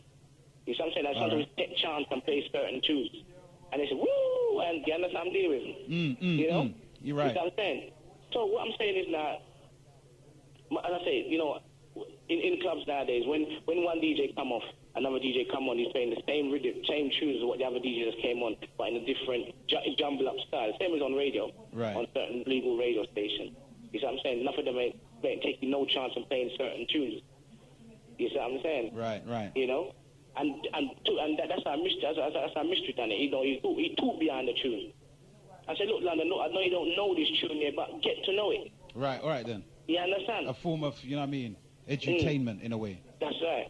They're not beating up the tune. They're not talking behind the tune and say, look, fair enough, you don't know this tune, but Yeah, if you don't know it, get to know it. All right. Yeah, get to know it. Right. And brainwash them with it. Just keep playing it, because that's what you're doing, innit? Right. You know what I'm saying? So he does this in the dances, are you saying? Or we talking about radio or dance? Radio and dance, but mainly dance. Mainly the dance. Maybe the dance. A lot of DJs in the dance that is not taking no chance of playing certain tunes. You see what I'm saying? Right. One DJ come off and play the same tune. Next DJ come on and play the same tune again. Boy. The other DJ before him might as well leave his tune and make the other DJ come on and play them. You understand what I'm saying? Yeah, I hear that. I hear that. But see, T, you're still kind of. I'm. My ears is bending around this monitor here, trying to hear what you're saying properly. Because I don't know if you got a kind of dodgy phone down there or something, man. I don't know. Just. I could hear nice and clear through the radio. You can hear clear. I can hear myself as well. Yeah, man. You can hear yourself clear. Yeah. Oh gosh. Maybe my ears them need clean or something. All right, then I'm gonna step off now. Yeah. All right then, Big T. Then. Respect for the input, right? Nice. Honor, yeah. All right then. Respect. All right, and it comes right back down to, again, the music, trust. But then again, you see something like when put it so, I'm not a person to really go out regular, because I like to kind of mingle with people my own size and my own kind of age group, understand? Sometimes you go to these certain places and bam, I'll tell you something. I'm sure, it's pure youths them in there. Not that there's anything wrong with the youths and them things, but you know what I'm saying? I don't know, I just don't, I just like to rub shoulders with people my own size and height. You know what I'm saying? But that's how it go, right? All right, London Town, I'm going to give out the hotline number once again, right? And that number is 07904 432-568, right? And that's the live link. That will get you right through to the Genesis camp, right? And Minsta X is just coming off of the line there, so he would be around the MIC in a minute, right? All right, London. Once again, I have to send a large shotgun out to the callers, the participators, right? Large up every time, right? Let's see what this one. Okay. Hello? Yeah, good afternoon. Doctah X. Yeah, speaking. Who am I speaking to? Breeze. Breeze, How comes you wait so long, Vlad? Well, I've been in and out still, I've been working up and down. Okay. I've been in and out still. But I've been catching the calls, them in and out still, you know what I mean? Okay. Nothing's been talking about still. Right? Hold on, before you say that, I'd just like to send out a big respect to William. I just was on the phone to him. And I'd like to big up Rebel as well, because this brother said that between us, he's helped to change his mind and move away from the whole God complex and rare. So by listening to us, or by listening to Genesis, should I say, because it's Genesis he's listening to, that has helped him to strengthen his character and strengthen his mind state. So I'd like to big him up, yeah? Yeah, man. Yeah. And big up everybody who's woken up still, or still in the process of waking up still, because there's enough people there still. Yeah, man. You know what I mean? Yeah, man. But been listening still, and we're talking about the music thing there. It's kind of like a lot of politics still involved in it, you know what I mean? No business, show business, really. You know what I'm saying? First of all, right, I want to say that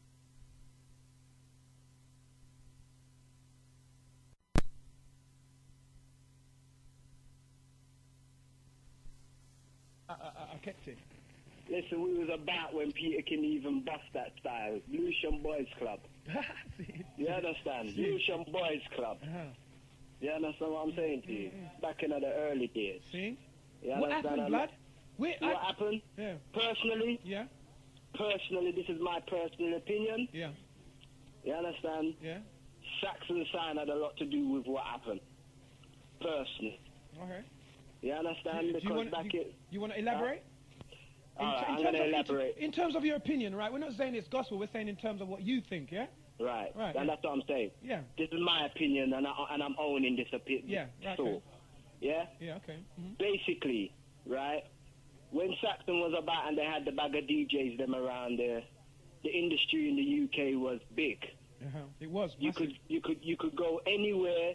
They'd have these talent shows, these all-dayers, bag of youths on stage performing. Little Sounds was coming up. Bag of youths wanting to chat. Ribbit on mic. You understand what I'm saying to you? Can you hear me? Yeah, man. Yeah, man. Well, listen, because I just want you to go with you, blood, because you're chronicling some events. I just want to listen for now. Yeah, no, it's just that where I am, it kind of sounds funny. So no, you're safe. No, you're coming to. If you sound away, I'll let you know. Yeah, I'll go with you, right. Blood. Yeah. Right. So basically, yeah, but Saxon went for a transformation, a transition, where right now they parked up their DJs. It was a subplate that was running. You understand what I'm saying to you? Yeah. So okay, hold on. To hold it there. So you're saying that, but would that stop the DJs from still?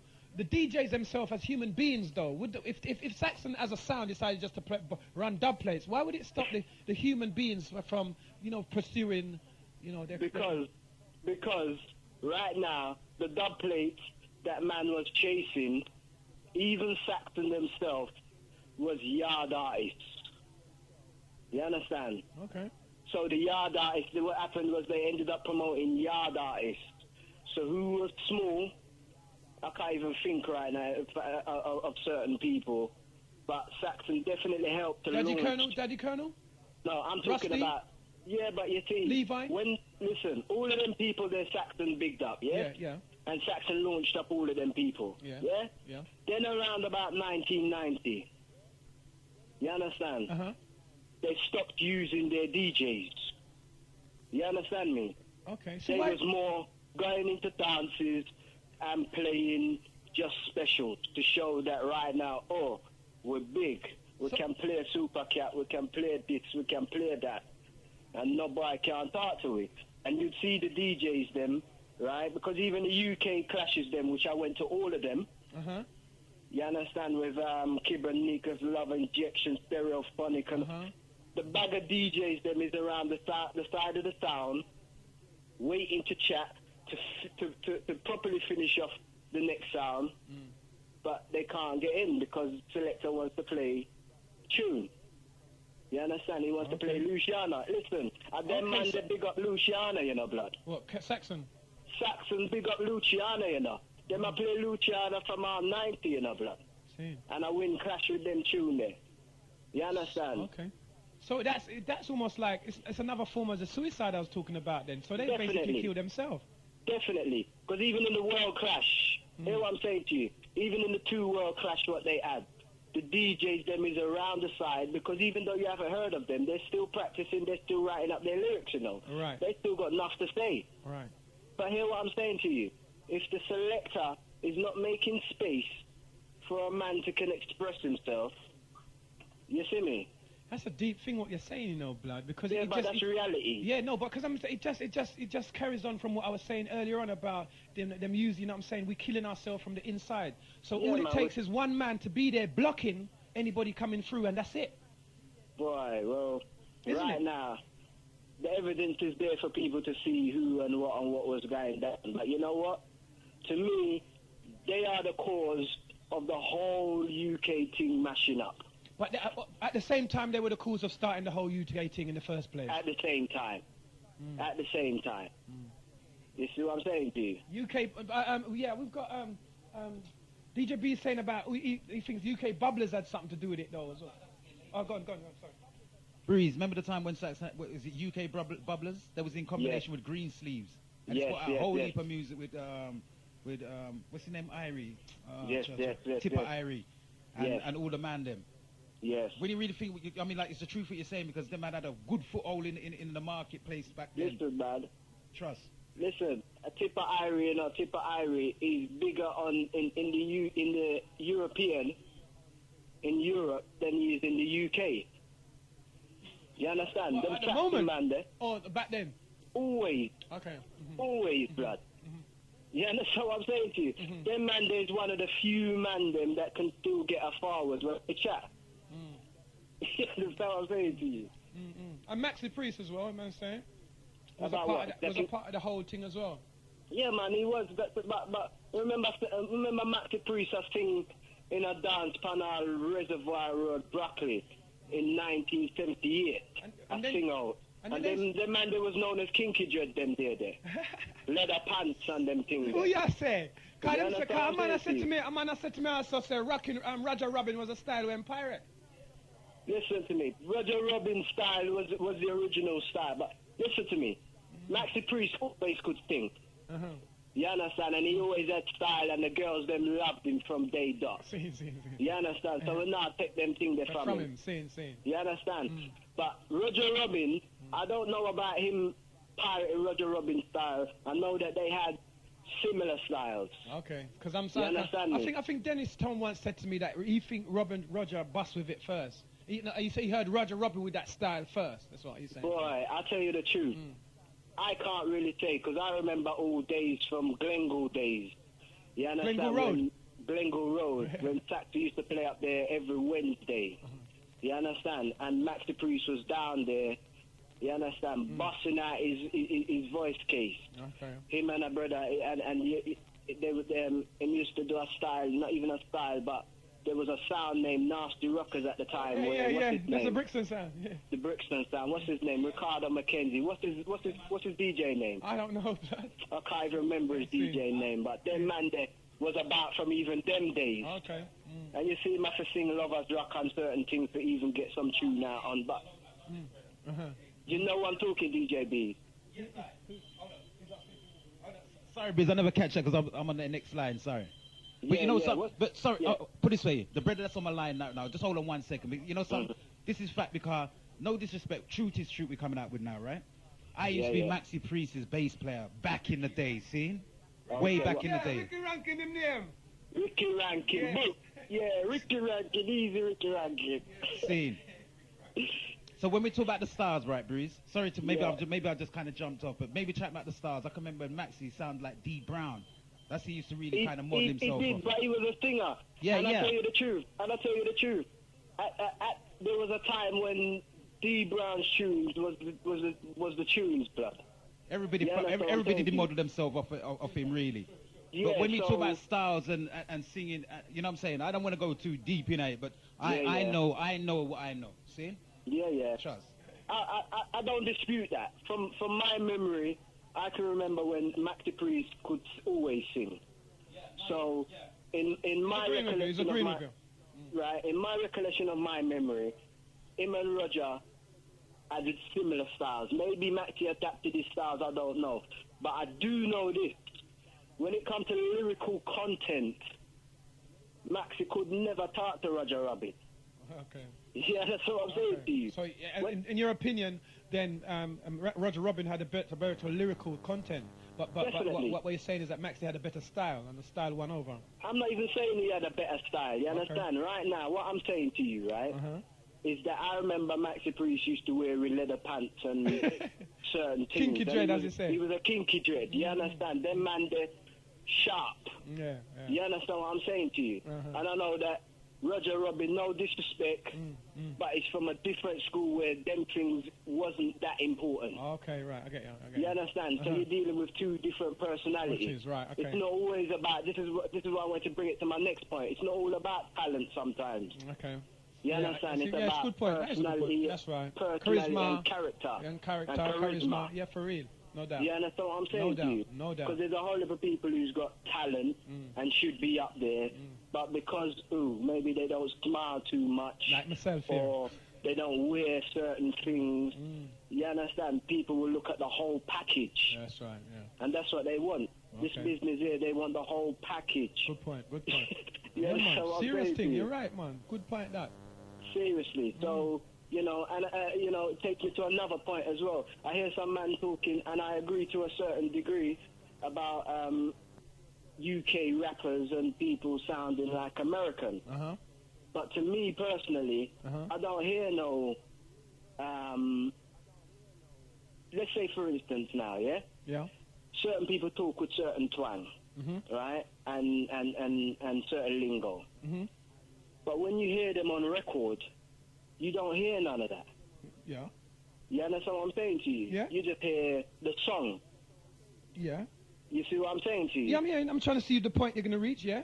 Right. So to me personally, it's just how a person sounds. You understand? But no, and but again, if you listen to ODB, Killer Pre, if you hear how they sound the same when they talk as when they rap. Just the difference. Yeah. There's a difference between singing voice. Obviously, Mariah Carey don't sound the same when she talks the way she sings. But when you're dealing with American rappers like Puff Daddy and I can name the string of KRS-One, when you hear them talk, you hear them chat. When you hear an English rapper chat saying, yeah, you know what I mean, blah, blah, when you hear him talk, it's a totally different voice he's using. That's the difference. Yeah, when you hear Peter King talk, he use the same voice. When you hear Smiley Culture talk, they use the same voice. I'm telling you the truth. Yeah. I'm telling you the truth. I don't see that sometimes. I do. But, you understand? Yeah, but I mean, Daddy Colonel and them, man, they use the same voice. The way they chat is that's how they chat on the tune. They wear a little bit of, obviously, a bit of melody, but the voice is similar to their talking voice. When you're an English person and your voice sounds like someone born in the Bronx, like Phoebe One, who, you know what I'm saying? That means that there's a problem with you associating yourself with where you're from, different to where you want to be at. Yeah, if you're talking about it like a heavy tone, you understand? But I'm telling you the truth. When certain people is chatting, you understand, or singing, it's something coming from inside of them. Yeah, that's singing, because I sing, right? And I know the difference when it comes to singing. You so what's the difference between rapping and singing? Because rapping, I can rap like I'm gonna say like, yeah, and we get over the 4-leaf clover. We're gonna run down the road like a jumping toe. You know what I'm saying? Whatever. You get what I'm saying? It's the same voice you're hearing, and then I can move from that and start talking. You get what I'm saying? So when you hear him saying, "Yo, my man, we gotta go, we gotta understand, the thing, we gotta get with a plan." That's not me. That's another brother. Hear what I'm saying to you. You know what I'm saying? Right? So I'm trying. Hold on. I'm trying to put that across. I'm just trying to make that know that point. What I'm trying to make. I understand that point. It's clear that for me as a musician myself and a person who has chat and who has sung, I can't. I would love to chat the way I talk, but I can't seem to find a melody that would fit it to sound like a Yardman or sound like an American, because that is what I'm competing with. Okay then, right? You got man like Ricky Rankin we mentioned. Yeah, good DJ. His DJ voice sound completely different to his Lovers Rock singing voice. No, Ricky Rankin was a Oh, okay, yeah, because he's a singer. That's singing. I'm saying singing always sound different. That's what I'm clear about. No, but this is what I'm saying to you. So depending on what it is that you're doing, it's what's coming from within. Okay, fine. All right, then to a certain degree, a man ain't got control over that. All right, let's explore. But then if you're going to be using words and terminology that are not of what you're growing up in, then that's a different argument. All right, then let's explore that point a bit, yeah? A man's, who, let's name someone. Who can we name off the reel? Maxi Priest, for instance, right? He's got a style that, you know, although it's not necessarily American, but it's not necessarily anything. It's just, it sounds like a particular brother. You get what I'm saying? But then you might look at another singer, and who can we look at? I don't know. Raymond Simpson, who ended up sounding like Luther Vandross. Raymond Simpson. Yeah. Okay. Yeah. He came from Lovers Rock. Oh, who can we else look at? The other little faggoty brother who tried to be like a playboy. You know who I'm talking. He has a manager from Soul Town. Wayne Marshall. Wayne Marshall. Okay, yeah. So now, you see what I'm saying? So I'm just trying to conjure up to you these people who fake who they are. Because remember, Wayne Marshall used to sing reggae in a certain style, and all of a sudden, and all that. Yeah, but it's a fake thing. The style that he was following then was R. Kelly's style. R. Kelly was buffing. Yeah, that's that. So he came with a UK version of R. Kelly. Yes, but you know what? Somebody said that to me because he was singular. right? Because R. Kelly was a single man and he was single man. But as into where I saw it, I think he was copying like Casey and them man there at Jodeci. I think that was, for me, that's what I felt. R. Kelly. A lot of people said that, but I don't feel that. Nah, man, it's definitely R. Kelly, blood. You understand? Because R. Kelly didn't have the licks. R. Kelly never had them licks that What are you talking about? No, he didn't use them. Jodeci used those licks. R. Kelly don't use those licks. What are you talking about? Listen to me. The Foreplay album, R. Kelly. Yeah. Sex Me and them tune there. R. Kelly don't use... all after that, brethren. Okay, yeah, the whole album, 12... Listen. All right, anybody who knows anything about that business, they knows it was R. Kelly. The same thing, R. Kelly's style wasn't even the original. You know who he teased that style off of? Who? Aaron Hall. I him flock Aaron hard. Okay, the guy you sound. Understand? Okay. The guy, brother. I'd like somebody else to phone on that. Stole his style, stole his look, everything. The ballad look, everything. That was Aaron Hall, blood. Yeah, that's a good point. That's a good comparison. You understand? Yeah, man, so we can see man's teeth in man's things. and everybody was looking towards the US. Because you had the Aaron Hall, then you had the Jodeci's, you had the... Okay. But let's not get off the point, though. Yeah, let's get off the point. As you made a good point, and I hope maybe somebody might follow up later, right? So you made a good point that. But the point I was making about was we was trying to mention the different singers and how that... Because I'm trying to strengthen the English context. Now, when you have Wayne Marshall doing this and behave in this manner, he creates this fool's concept. So then people after he sings on the same concept as Jodeci or any of these, or another little artist who came up... only KB remembered, R&B artists, some little short guys who tried to break through as well. I've forgotten the name. Where was it? In UK? In UK. Same, they came with a Jodeci look and flex. Who was that? Cruise them? Not Cruise, no, they came after. These were young guys, and one of them, I'm sure KB would know who I'm talking. R&B, some youths. They're like small, and one of the singers was a really good like warbler with his lyrics and all that. What's it called? Rhythm and bass. Oh, rhythm and bass. Okay. Is it rhythm and bass? Yes, rhythm and bass. Remember that? Okay. Yes. Right. That group there. Yeah. So all of these people are lookalikes, sound-alikes, and clones from America. Why didn't they sell in America? Because they don't want. You don't want a clone of you. They want you. Right. I tell you what though, Groove Theory bust off of a tune that Rhythm and Bass done, which was Tell Me How You Feel. Well, that's cool though, but it's still I mean, yeah, but Groove Theory, whether or not they bust or not, they're still American. Oh, let's look at who's American, who might have used English. Enough people don't even know about the Rhythm and Bass piece. Okay, all right, then so let's look at Soul to Soul. Using an amalgamation of soul and reggae, become international artists because they sounded like themselves.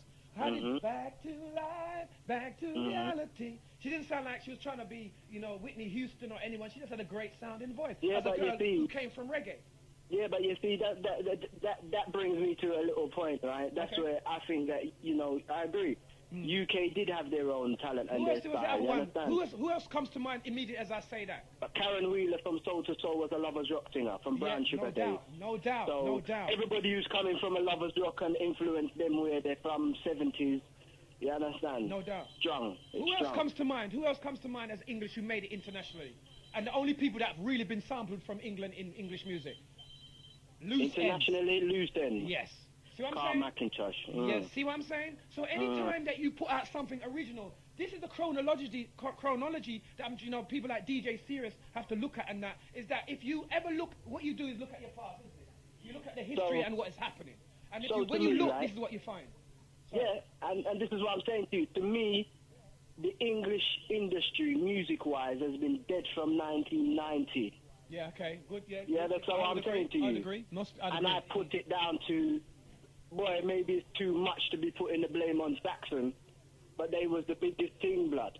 And when they stopped having these people voicing their expressions, the whole thing stopped. You understand? Till now you're hearing Erica Badu and what's her name? Lonnie Hill, Jill Scott. Enough of them's coming with a Lovers Rock flavour, blood. Same thing what UK give up. Yeah, man, it's ridiculous. Yeah, but I believe I'll add to that, and I'm saying that I believe that a lot of them artists like Maxi Priest and Tipper Irie and them man who got through the door, they shot it behind them. I've said this on other shows. I don't think that they allowed, Eminem goes through the door and he busts it for D12. You know what I'm saying? Dre goes through the door, he busts it for Snoop. But black people, but English blacks, they go through the door and they slam it tight behind them. I'm not saying that what you're saying isn't a part of it, but I'm adding more to it as the fragmentation of, the causes rather than the cause. What I'm saying, right, is it's only recently man has started to open up doors. You understand what I'm saying to you? Even man like all Tipper Irie and them man there, right? I'm not talking about opening up doors. I'm talking about in terms of themselves, getting doors open for them. So right now, to me, right, true, it's a new thing. You understand what I'm saying to you? It's not like a thing where it's been established like America has been established for many years, and man has seen the way to open up doors and bring through man and rare. You understand? Is that hold on, Breeze. Are you giving them an excuse? Are you? No, I'm not giving them no excuse. Okay. What do you think? I'm saying to you, right, is that right now it's never too late. You understand what I'm saying to you? You must go out and say what you're saying, but what I'm saying is that it's never too late.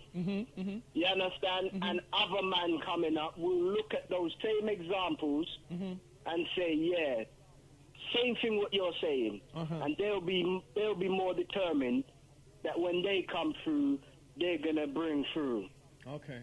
I would hope so. That's what I'm saying. Okay, and I think that's a very positive and important point, because I'm saying, you know what I'm saying? Yeah, people like DJ Sirius hearing this, obviously listening and hearing this, would understand that it is important. Look what you're saying. You're talking about a barren land of English musicians for 10 years. Absolutely no one. You know, little Peter Hannigal floating about the place and a couple others floating about the place, but nothing of really any industry. I tell you, you know the problem, right? You see, especially like UK, especially reggae music now, it's non-existent in terms of the rhythm tracks. What they're using is not millennium. It's not. That's what I'm saying. It's not millennium. No, it's not millennium, blood. Big up. It's some Judy Batcherish type of rhythm. You understand what I'm saying to you? Oh, and that not make it. Now you see now, blood. When I come up and talk about chink it, people laugh after me and say, "I'm going." Judy Boucher is chink it. I don't business. Now, if a man's seen Judy Boucher, he's seen what I'm seeing. That's what we're talking about, blood. No, there's a certain element of the community that Judy Bouchers them cater for. You see? Yeah, and that's what I'm saying to you. Some old mamas and the papas, blood. Yeah, certain people want to hear certain things that just into some love and some ching and... Yeah. No, that's what I'm saying to you. Young-minded people and young people are not into that. I'm talking about young-minded people. Even certain older people ain't into that. Young-minded people. Because that's not reality to them. That's what I'm saying. Young-minded people, different to young people. You get what I'm saying? Because everybody know I'm got old. Everybody as I know it don't want to grow old and listen to revival music as I know it. Some people are happy with that, but not everybody wants that. Yeah, I tell you the truth. I've been through all of them schools there, right? And I still want to hear up-to-date tunes. And me too, that's what I'm saying. And I want to, I want to hear the whole lot, blood. Then you hear me say, when I come in and I listen to the studio one this morning. This is what I'm saying. Doesn't mean I don't know them, I don't love them. It just means that I want to hear a lot more other tunes than the one set of tunes every week I go out. Every week I go out, I go to certain dance, a beer revival, and then I play all hour. I don't want to be stuck there, blood. You know what as well, you know? You know what made me laugh as well, you know? Enough man, when they play revival, that's the only piece of culture they're playing, blood, for the whole night. Yeah, that's what I'm saying to you. Is that how lost we are now? That the only culture is like 10, 15 years old? That's ridiculous. It coming like. We have to regurgitate, we have to rebuild our culture, or build something that we at least come here and establish. We have to be saying we're solid people, not this old just run off the boat, off of the Windrush or whatever. Only them music, Dennis Brown, Wolves and Leopards, and I love Dennis Brown. I got so much LPs of him, it's ridiculous. But that doesn't mean that because I'm saying, well, get out of that, man, and start to think about what's happening now. Because before, when Dennis Brown come up, they thought that he was, well, who does he think he is and all that. When certain men come up, back in their day, they're thinking, well, this youth general supposed to sing this and rare. But the youth was coming out and they were saying he was a new Michael Jackson back in his time. So therefore, there must be other youths who are just here now, who are the new up-and-coming thing, who's not a Luciano, who's a clone, or a Frankie Paul, who's a clone of Dennis Brown. Everybody seems to think that every man that's going to make it must sound like some man who's made it before. Why? Listen, right? It coming like when when you're I can't even find the word, but when your direction is money, that's not even the good word, but that's the word I'm using for now still. But when your objective is money, and it's just money orientated, you understand? You lose the love for it. You understand? So you're gonna flow where the money flows. Right. Yeah, you understand what I'm saying to you? So a man, you know, a little message what I would personally say to, I heard you had a caller, what's the date, DJ Serious? Serious, yeah, Okay, I definitely agree that that's the way how, you know, your plan come to go in order to get through the door. But at the same time, you know, just got to count that money as dead money. You understand? If you got the money to compress a tune, you understand? That money is just dead money. You understand? Because you might have to spend that money just to promote your voice or your talent. Yeah, but blood, you see, if you like you said, the first thing is if the money is your objective. If the message is your objective, right now, I know man have got CD printing presses, okay? That's what you can call them, isn't it? Them call it CD duplication, but it's basically a CD printing press. The music has gone to, now we don't have to go to Mr. Palmer and in big old printing press. No, and that's a positive thing about it, because enough of the American man, them, that's how they started, by selling their own tune from the boot of their car. Right. So the technology is finally over here that we can do the same thing, and that's a definite plus. Right. So if you've got a fan base of 20, 30 people, right, and you make sure you don't got your overheads ain't too high, and you print up 30, 40 tunes, you can never lose your money. But like the brother said, who called in, if you're gonna print 1,000 tunes and nobody knows your name from a hole in the wall, and then you cut them too low, of course you're your own failure, aren't you? Yeah, what I'm saying to you, right? Number one, you should have definitely got the test press. That's number one. You understand? Because you're supposed to go and prove your things. No doubt. Yeah, that's what I'm saying. So how are you going to be getting back the things them how you got them? It's just a madness. Number two, you might think that your 1,000 tunes is a whole leap, but to a pressing plant, that's like some drop in the ocean. It's like, you're right. In terms of who they're used to dealing with. That's right. So you can't be just giving them your money and dealing with them just like as if. Have you been in music? Have you been in music? But I've been in music, you understand, but there's just too much politics in it for me. Okay. So you understand the politics. Yeah, that's right. Yeah, I understand the politics. It's just a good job that I've got other things that I can deal with. You see what I'm saying to you? Man. Because enough man out there, you understand, they started off doing a certain thing and they didn't think that they was going to bust.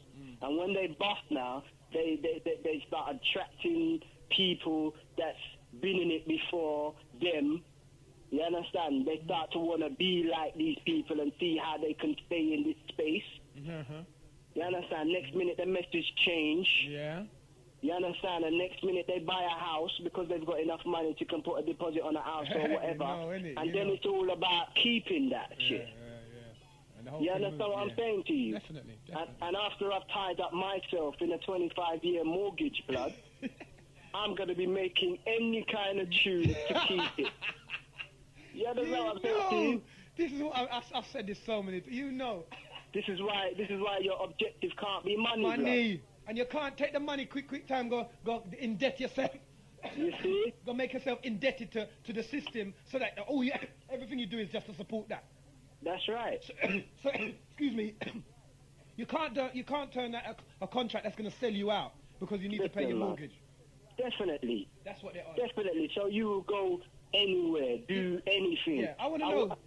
I watched that happen with, not even watched that happen with, there's a UK rappers, to me, had a bomb tune, Black Twang.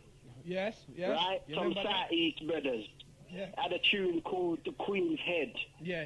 I remember them, yeah? Put it on a platter. It doesn't really matter. Yeah. That's all I want is the Queen's Head. Yeah. You understand what I'm saying to you? Yeah. And to me, the style that they done it in was American, but you knew it was English use because they didn't put Benjamin. Yeah.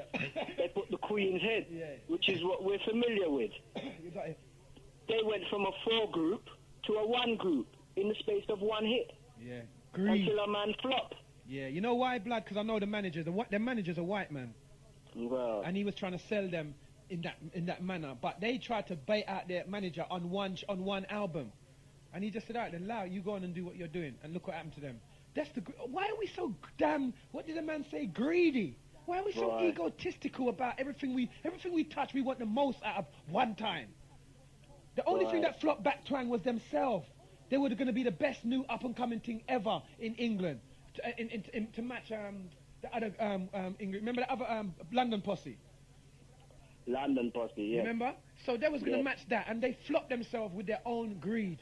From, as you said, from 4 people to 1 man. One man became Black Twang. And then he went over to America and he just got lost in the wind, boy. You know what I'm saying to you? So sorry to make a big turn back to what we were saying again, because we started off with the Saxon. So what we're saying, so you're saying about the music. So we're saying now, yeah, boom, we're here now. What is it we're going to do for the young people, them coming up? You know what I'm saying? In order to encourage them to make their own music about themselves. We're not talking about certain music that they've made over time about paying their gas bill and stupid little music like that. But music that develops culture as well as entertainment. What is going to propagate that or elevate that in this time in the 21st century? Because we're at the dawn of a new one, so we must have time to establish that. Okay. Personally, certain things were past. Certain things were in the 90s. You understand? And we're now in 2001. You understand? So we can't be going backwards. We have to be going forward. But at the same time, personally, we have to stop at that road where things flopped from, because that's where the mistake was made from. Yeah. I agree with that. You understand what I'm saying to you? Yeah. Right? I think that more man, it's difficult. It's difficult. Personally, I was on Genesis myself, pushing out UK tunes. You understand what I'm saying? But so was Cookie. Cookie was doing... Sorry to cut you there. I just want to mention another DJ because he's cool. Cookie was doing the same thing, and he said, somebody else was doing it. He said, there was no tunes to play. He ran out of tunes. It's like he had to keep playing the same old tunes because there's no artists out there to play. Well, I'll tell you the truth. The times that I'm talking about was 90 up to 94. There was enough UK tunes to can play. You had all record companies like all Jetstar was promoting UK tunes. That hasn't happened for a long time. Yeah, okay. You understand what I'm saying to you? And since him drop off, everybody else dropped off. Fashion records, yeah. And the mystery is just saying fashion records as well. But Battersea there. Which one? Fashion. Remember they had all Axemen and Winsome and them people. Yes. You see what I'm saying to you? So it has a domino effect. Yeah. You understand? So for me personally, right, it's going to take another sound to start that up again. You understand what I'm saying to you? Personally. Okay. Yeah. You understand? In that respect. I'm not saying that it's the be-all and the end-all of it. But just like where one shop closed down and the rest of them take that as a sign to come off of this road, one white person leaves from a street, and the rest of them have a domino effect. True. I know what you're saying. It's the same game, different player argument. Personally, I still feel like Saxon is the greatest UK sound ever, apart from Chaka. Up to this point, yeah, of course. Up to this point, and I still feel, because they've still got a bag of youths and man, old school and new school, with some conscious lyrics. They still got the machine blood. You see? You understand? Lord Gellies and Love Injection and these sounds ain't gonna do it. You understand what I'm saying to you? Because they're more yardified orientated, aren't they? This is what I'm saying to you. Everybody in the music business has heard of Saxon. Everybody. You understand what I'm saying to you? Everybody in the music business has heard of Saxon. I don't care who you are, where you're at. You understand what I'm saying? It's a serious thing. They've made a serious impact, and it's a wonder, as you're saying, that they lost their footing in terms of the people that they were pushing through. This is what I'm saying to you. You understand what I'm saying to you? And they definitely inspired enough people to can do certain things. You know, here are Wycliffe talking Levi's lyrics in one of his songs. Them from I can't even remember the name of the song. Yeah, Botching Levi's lyrics. Them man is making 15 mil, blood. And come go to yard and talk about 15 million nigga. You know what I'm saying to you? Yeah. You know, so to me, it's got to start from somewhere. If it's left to a new sound, personally, they will go through on a garage tip. You understand what I'm saying to you? And right now, personally, right, that ain't got the foundation like all what we had. You understand what I'm saying to you? So yeah, it's interesting. I think you made some really good points, and I think it's interesting what you're saying. And boy, I don't like being left in it with like, raw, what I got up. That's what I'm feeling at the moment. Yeah, it's deep. But I'm thinking, but with positivity in mind, I reckon that somebody somewhere must be on the brink, because we cannot go through another 10 years. No, but hey, it's from a guy Jamaica. I know my family's Jamaican, yeah, but you know, to chat to me no funny way. I'm not into that funny. As my brethren say, I'm not that much of a friendly person anyway. So I don't really like the idea that people think that I'm nobody because I'm English, and they want to charge me more money when they hear my tones than, you know, because I'm a fool. I don't really like that, and I would like for us, our English artists, to gain back some of this ground, this poppy show ground. I would like, you know, because I remember hearing, I think it was either Rusty or one of them man or Daddy Colonel on a yard tape in one of the dances. I think it was Stereo Garb or one of them dances, and I was shocked. And then I heard Daddy, what's the other one? The one who turned Christian, no? Which one's that? The one, the yard DJ who turned Christian. Papa San. Papa San. Bust up them lyrics the same way, upon the same style. And I know him still have a little twang of that left. But hear what? You understand? You see, all even them man there. When them man they come after Levi, blood. Let me not tell you that. Levi met the whole of them man, they not even just Levi, Colonel, the whole of them met the yard man that have to rewrite them script. Then that me I say is that that's what we want to do to other people. We don't want them to be following other people. We want them to follow, you know, or interchange at least. Them man they have to follow after them man there. You know what I'm saying? The man hear the style and start. Even now, I'm saying I'm going to dig up the tune and play the tune over here of the same style they're using, and I'm going to play the style from back in the day, and make you hear this thing is the same. Definitely. You understand? So I don't know where what happened. It's like they're out to the English youth, because he's in the middle. Yeah, he is at the point of being the most intelligent, I feel, of all of them. But so because of that, they consistently bombard him with foolishness, so he becomes wasted. Because imagine, you're getting all this information from America. You're getting all this information, but information, like a man was saying, ain't coming from England to America. But information is coming from America to England. You know what I'm saying? Information is coming from Jamaica to England, but information ain't leaving England and going to Jamaica. So we are pivoted and poised at the most rebellious and the most intellectually intelligent. We are poised and on that sort of, I don't know, border, whatever, in order to change everybody's thing. Don't you understand? But we're bowing to everybody's thing. Like it's been said, you know. You understand? We don't even realize what we got. You understand? That's right. We just give it way. You understand? But you see, the England speaks, blood. The whole world have to take notice and listen. May I tell you? That may I say? When the woman said to me that, oh, she don't like me speaking Cockney, I'm saying that's what I learned when I grew up. It doesn't matter about what I like, it's what it's all about. And the fact is, I was at, sorry to cut you, blood, but I just want to make this point. I was at this one of the first, you know, the meetings what they had when they start to do the record industry to sign, you know, they used to have the pirate DJ come all the time, different man with label and from Sony and that. You remember the first one? Well, I don't know if you remember the first one, but anyway, the first one, I think me and Raymond, I think it was me and Raymond's sister. No, we went to the second one. I think it was me and somebody from like a singing class that I used to do. And the man sitting behind me was Marcus Garvey Jr. and another American man. And I was getting up and people was getting up and saying, oh no, I represent we and rare. And you know what the American man said? This was sorry? Big seminar business. Yeah. You know the one they have it every year. Right? Yes. But this was in 1990, I think it's 19 or 91. You know what the American man, he says he's never seen nothing. This is an American man.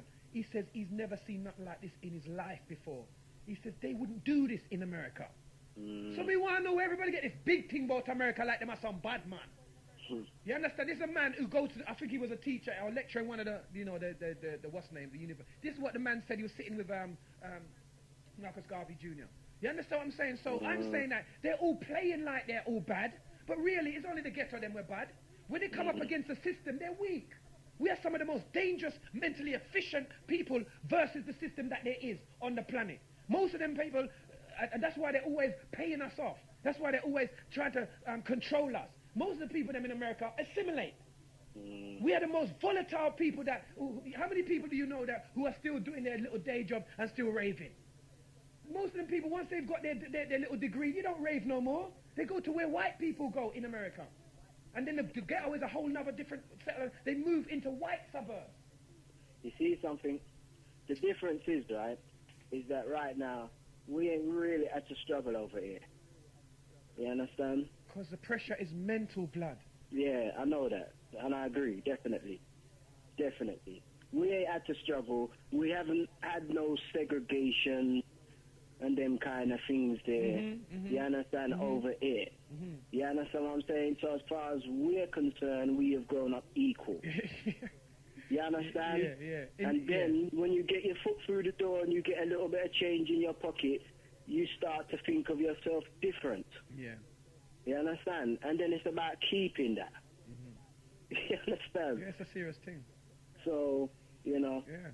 That's what the assimilation process worldwide for dark-skinned people has always been about.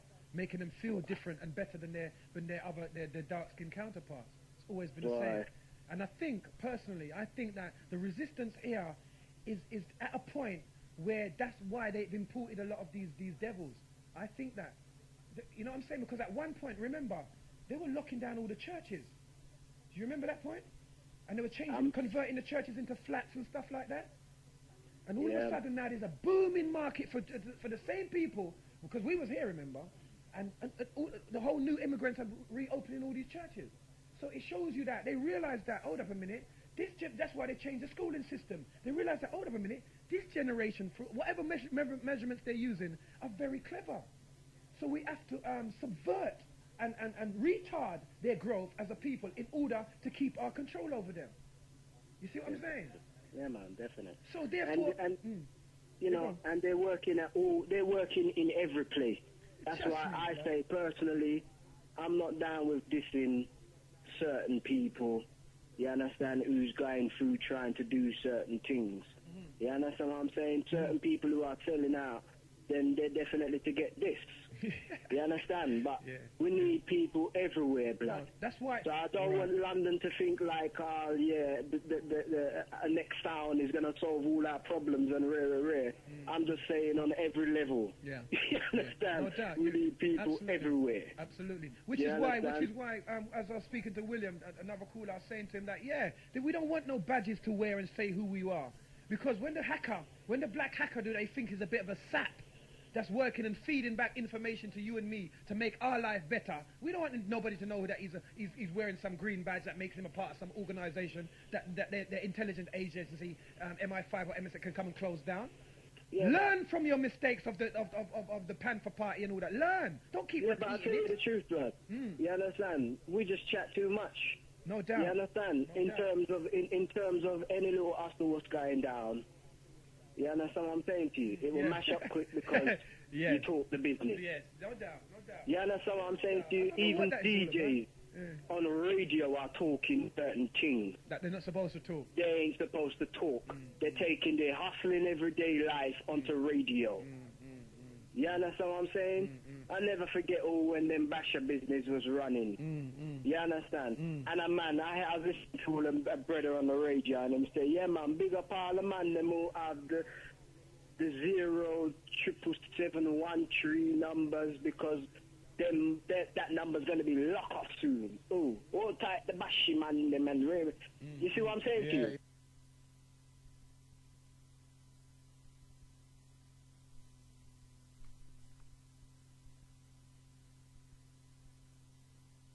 This was running. You understand? And I was listening to a brother on the radio and them say, yeah man, big up all the man them who have the the 07771 numbers because them that number's gonna be locked off soon. Oh, all tight the bashy man, them and really. You see what I'm saying to you? Yeah. And about a week later, everything just get locked off. You understand what I'm saying to you? And they don't realize these are little avenues for survival. All straight going people have got them. Because everybody's struggling. They're living in white man's credit. All these people that are driving their pretty car and they're going on like they're bashy or they're up there. They're living in credit. I know them. I've met with them. I've gone out with them women and I've sparred with the man them. Boy, you know what they call them people? Never see come see. Yeah, my dad used to say that. Yeah, that's never see come see. They never seen it before. They come, they see that, and chew them, have it now, then feel like, are them. This struggle is so, we're in a vicious circle, and the struggle is really hard. And I feel that we have to continue to pour out from the different angles, as you're saying, you know, the information and also the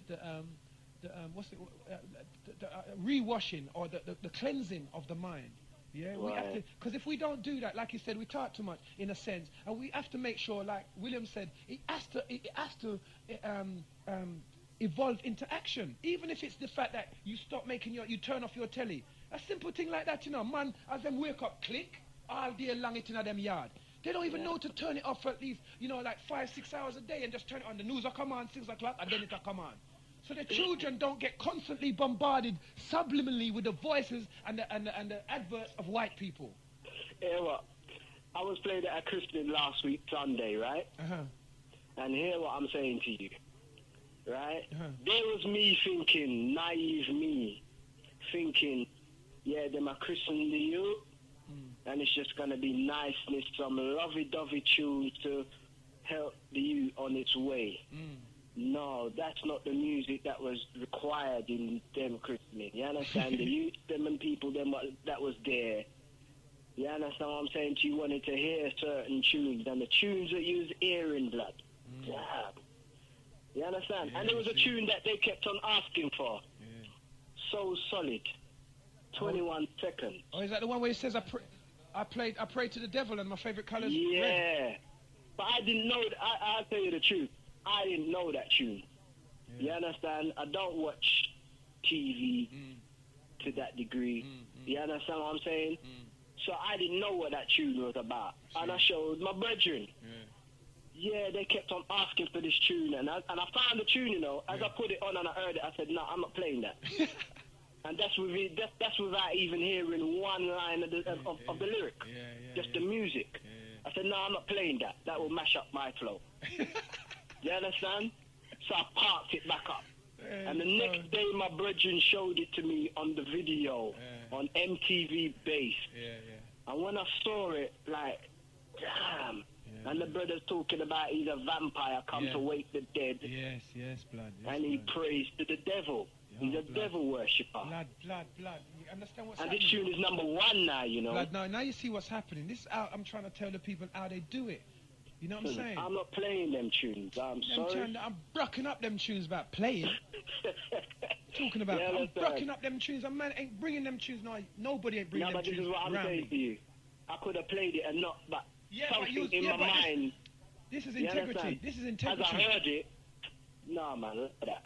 This is integrity, and this is only the ones that are going to be left standing when the bomb drop are the ones that we're going to see. You see a lot of them man who's claiming that they're about what we're about and of that.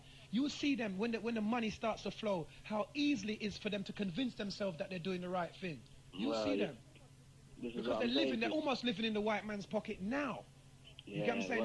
They're very, you know, I mean, I've given up my car, I've given up this, my youths, them, you know what I'm saying? All the little things that need to be right as a man that I've had to give up just to struggle. Why would you give up something to struggle? Because you believe the cause that you're dealing with is greater than the self. But a lot of these men, they're going like they're dealing with some cause, and it's an ego thing they're dealing with. And if they ain't getting patted on the back, or if they're not feeling good about bigging up themselves, or, you know what I'm saying, or something like that, they ain't going to do it. The moment you take away that from them, remember, you know what I'm saying, EKB's there, we've been doing this, and we've been talking like this for years. You understand what I'm saying? For years. Before we had any platform, we was on this. We're going to die on this. You understand what I'm saying? And that's the man that I'm dealing with as a part of our future in the rest of this century here, in the rest of this decade at least, to see what we're left with in the year. Remember, We're going to still meet each other in the year 2010, you know. I'm going to see what's left, or what's left over from the year 2001 to the year 2010.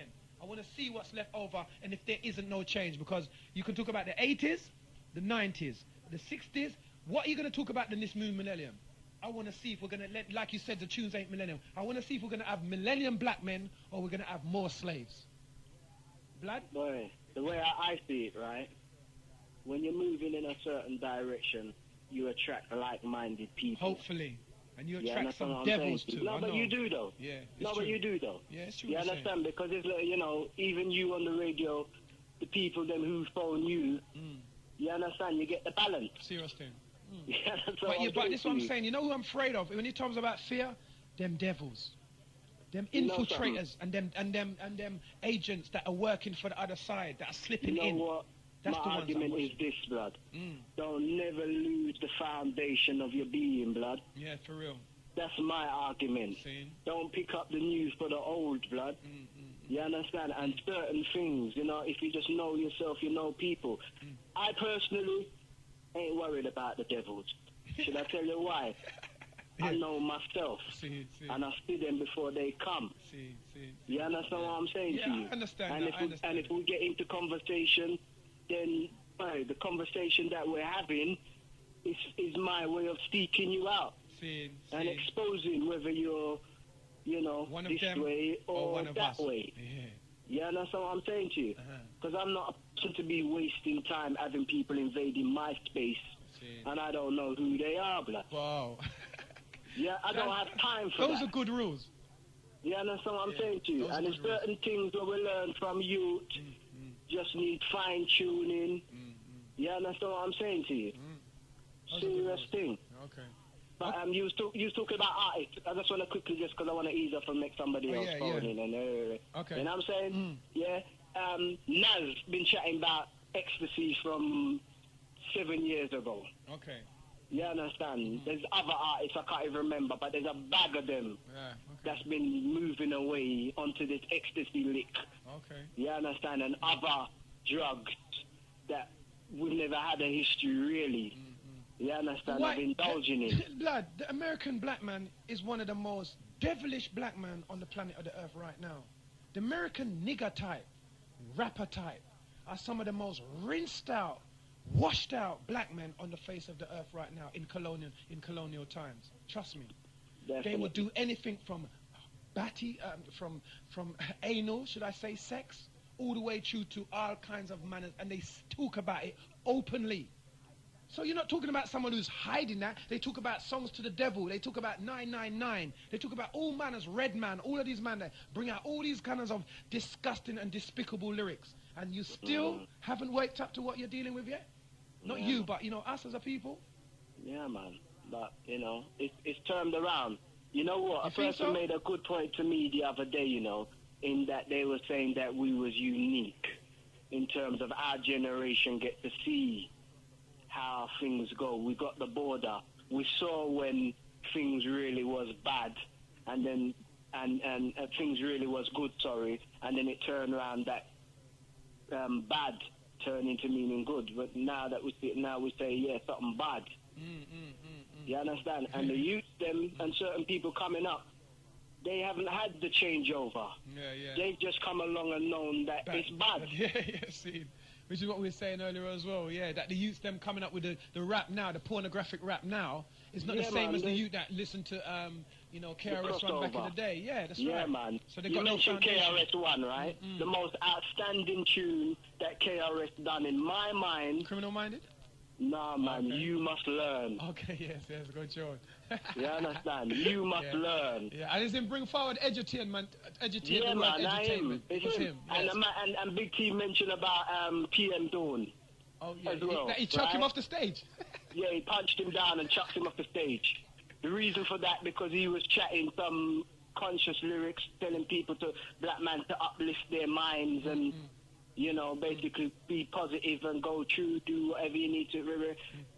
PM Doom come on straight away and said, you know what, I ain't got no time for none of that. You understand? KRF said, what? And ran back on the stage. You ain't got no time for none of that? Have some time for some of this. Woof him. Yeah, that's what I'm saying to you. That's why we like them, man. They don't play. Saying for real. Yeah, that's what I'm saying to you. Yeah, man. They had tunes back in the day, you know, all in the same gang. Yeah, that's what I'm saying to you. And his cousin, Scott LaRock, his brother who got shot. Scott LaRock, that's it. Yes. You know what I'm saying? So you see, more so with man, you know. The most of these notice that most of the man who knows what's going on, even though they're reggae-ites and whatever, they know about they still know about the black music in itself. Even whether you're going to start talking about Gene Khan or what you talk about, all of us know. So music, that means that we are clear that music has a big influence on us. It doesn't matter where it comes from. So that means that we have to make it incumbent upon ourselves as, forget anybody else, as English people, because we seem to be the only one that's saying, oh, whoa, hold up a minute. This thing is going too far. This us, this in the air kind of sex things on the tunes ain't working. This gonna shot man in his face. We're the only people that are saying it on Genesis. You know what I'm saying? We're the only people blatant enough to talk about it explicitly. Not about some kind of, well, the money for stop playing them tuner. No, we talk about what they're saying in the tunes. Yeah, we'll expose it. That's definitely great. Huh? That's definitely great.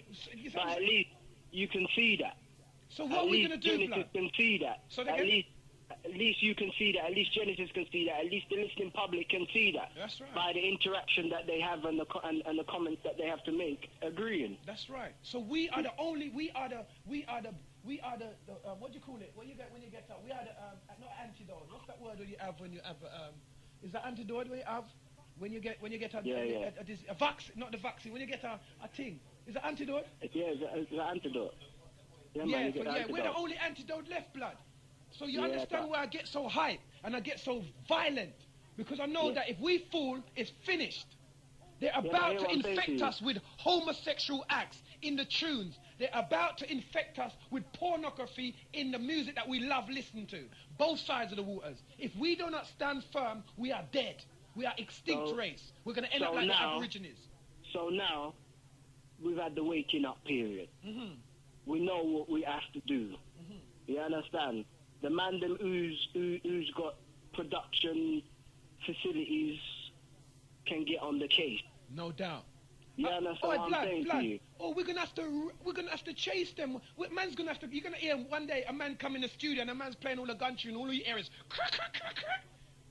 The way I see it, because a man's got to get serious. You think I joke thing me I deal with? Man, I forget serious about it. I do not want my children to grow up in this pornography. I do not want my children to look at Little Kim as somebody to look up to, or Beyonce, blood. Trust me. At the same time, right? Then it may be something to do with the PR department. You understand? In Genesis. You understand? Well, because right now, everybody who's got conscious lyrics and conscious tunes, it's supposed to be one-stop Genesis. Yes, for real, no doubt. They're supposed to make Genesis have them tunes to be able to promote. That's right, no doubt. That's true. Obviously, since as though Genesis ain't got no test press or anything in the studio, then there must not be nobody out there, blood. That's right. That's the way how I see it. So because I can't believe, right, that fashion and green sleeves and jet stars and other record labels them that used to be promoting black UK tunes. I can't believe that since they've gone, people have stopped singing and stopped making tunes. Is that the truth? Yeah, no, that can't be true, can it? Just can't be true. Then therefore, it must be a level of communication then. Because everybody's supposed to know that right now I've got a tune and my tune is different from the rest of everybody's tune. So here what we do. We definitely send a copy to Genesis. Genesis, because we have to play it. That's we'll talk about and make policies because you understand, and then every man's got to play it within their show. That's and right. You're talking about maybe that's how DJ Serious can get a little bring in. Yeah, no doubt. That's what and right now we start building even from a small corner, blood. That's right. Respect. That's what I'm saying, because that's all we have. You understand? That's all we have. At the same time, a tune doesn't even have to be pressed. You understand? It's just promoted. That's right. And also, what I'm saying is that what's happening is that I remember they gave us a tune. Some youths played some tune about some yardified English youths played, and I said over here, this is rubbish. It was me and okay if it was Raggo chat song. We're going with this. We don't want no sound-alikes like Jamaicans. I am not saying that we don't want people who have got a flow that's natural to them. But this whole, of enough, because the tune was like, of enough gal and me's a gal. That crap. You're going to come to the Raggo chat show with this crap? You're mad. You must have lost your screw. So we need, obviously, we need relevant tunes, isn't it, Breeze? The tunes have to be relevant to our purpose and our ethos, doesn't it? Definitely. But I just want to make a quick point as well, you know. You see what's important, right, is to know where the tune comes from. You understand what I'm saying to you? Because some of these tunes are coming from a devilish personality. A demon personality. So now, demon personality. So now you're going to go and chat on this rhythm now. And then you find like you're coming out with some devilish attitude. You understand? Like your stage performance is just devilish. And you don't know where's the vibes coming from? You understand? And then you got man like you there saying, nah, man, fake. Yeah, that's what I think should happen. Remember, you know, the thing that made Hackney Empire so great until the white man put his foot in it was that we was ourselves. If you was rubbish, you get booed. That's how black people are. And even then, that was a pirate off of American Polo. Well, no doubt, but at least it was real. Because when they were rubbish, we said the rubbish boo. We didn't pretend. I remember. You remember? Yeah, man. Every Friday.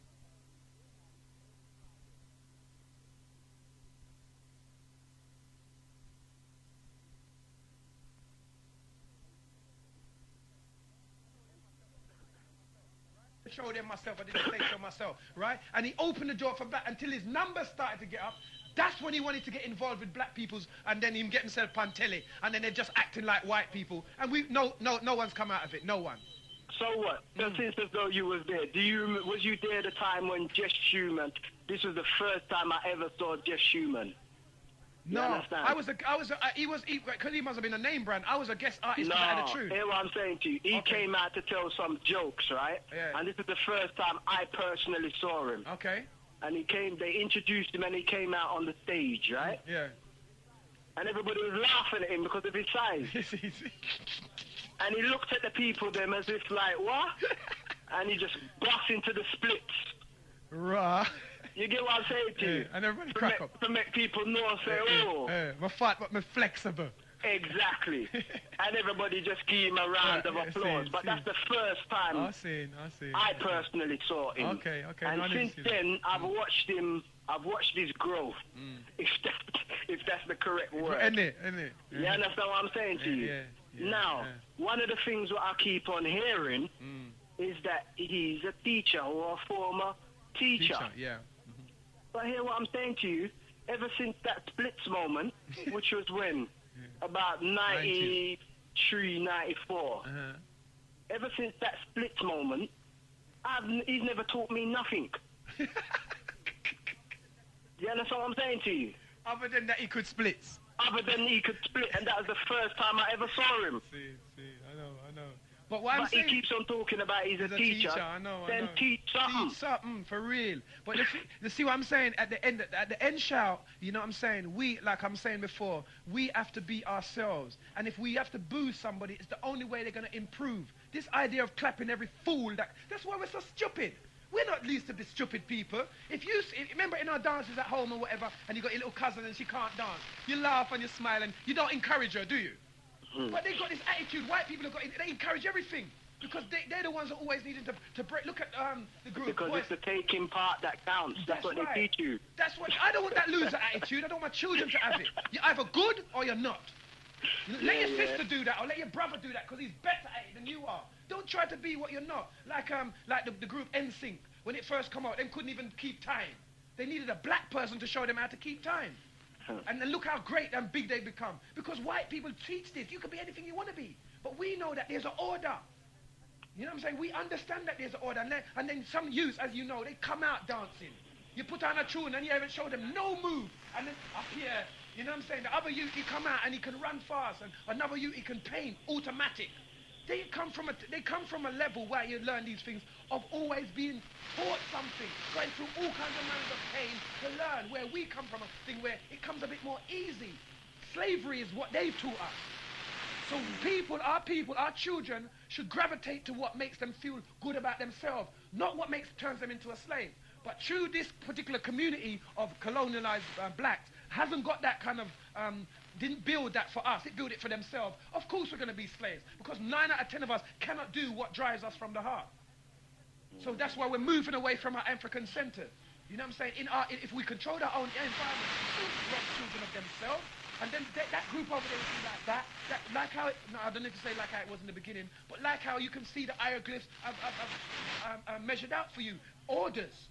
So they rob us of our order, split us all up, mess us all up, and then say, why did you be like that? Put back some order and trust and love ourselves. For whether we put bar or can big and fat and splits, but as long as we're staying to the order. Now my problem with Schumann isn't the fact that he's fat or he's funny or whatever, it's the fact that he's taking on something that's a very, very serious issue. And it definitely he's dicing with his life when he's coming over this, as far as he's playing with his life to say, I don't take this thing as no joke. That's what I'm saying. That is why I call him a fat, whatever. Because I'm saying, no, there's one thing to run joke and dress up in a glove and do all that and that. But there's another thing to mess with the minds of our people in the way and joke it out and say you represent us. No, I cannot tolerate that. And I don't care what no one says about me disrespecting him. I don't business. He stepped into a league that he shouldn't be in. Yeah? And he should know his place, as far as I'm concerned. This isn't a free-for-all. Because white people teach you that you can do anything, you can be anything. It's not. You're talking about people's lives. You're talking about a system that has consistently oppressed us for hundreds of years. And you're going to come from being a dress-wearing, lipstick-wearing comedian to talk about you're uplifting my people. And every day of the week, you're always running joke and phoning people and winding them up. Yeah, but you see, it's sad. There was a space for that because, as we know, Choice started, 1990? You understand? And there's been a constant battle with them from them times until now. They've had to look to pirate stations in order to get the new licks, what's in, what's out. That's right. You understand? Yeah. And talk show is just one of the other things what they've stolen to keep up with the ratings. It ain't nothing different. That's right. That's true. You understand? It's about ratings, blood. They've had to spend, £300,000 to get their license, to maintain their license. You understand? It's about dollars, nothing else. Now they've sold it out to some certain people, you understand? It's about dollars. And now, within the next 3 or 4 years, which I've said before, it's going to be a white station. And because there's nothing that a black man loves more than to do with his little slave self than to sell himself. He loves nothing more. Right? And the thing about it, right? The fact that Choice have now had to be doing a show, you understand, where they have to be dealing with the consciousness of the people, you understand, just goes to show the level of waking up within the community. They have to pick it up. Yeah. It's good point. Man, yes. Yeah, that's what I'm saying. Like before they was ignoring it, yes? Yeah, man. Yeah. And the fact that they've had to include it within their programming. Yeah, tired little programming, Yeah, man, but it doesn't matter as long as they seem to be as far as they're concerned. Because, you got some certain people who phone up. You understand? And they're into some hysteria and some idiot business. And you can hear the level. Yeah, it's true, blood. It doesn't matter what level that you're at of waking up. There will always be people on your level. You understand what I'm saying to you? That's right. Some people are just waking up and realizing the things that's happening to them. So then they'll phone up a station like them stations there and talk. Yeah, did you see this? And did you know that? Something that Genesis has gone through from years ago. Back. Yeah, for real. Do you see what I'm saying to you? Clearly. This is why I'm not down with the everybody coming together argument. Who's ready to go? You see? That's what I'm saying too. So that's what I said and people said, the man them run from the station and say, the man they're divisive. I remember the sound was on before we used to come on. Them say, come for bring together people together. I said, you're right. You know something? They left the station.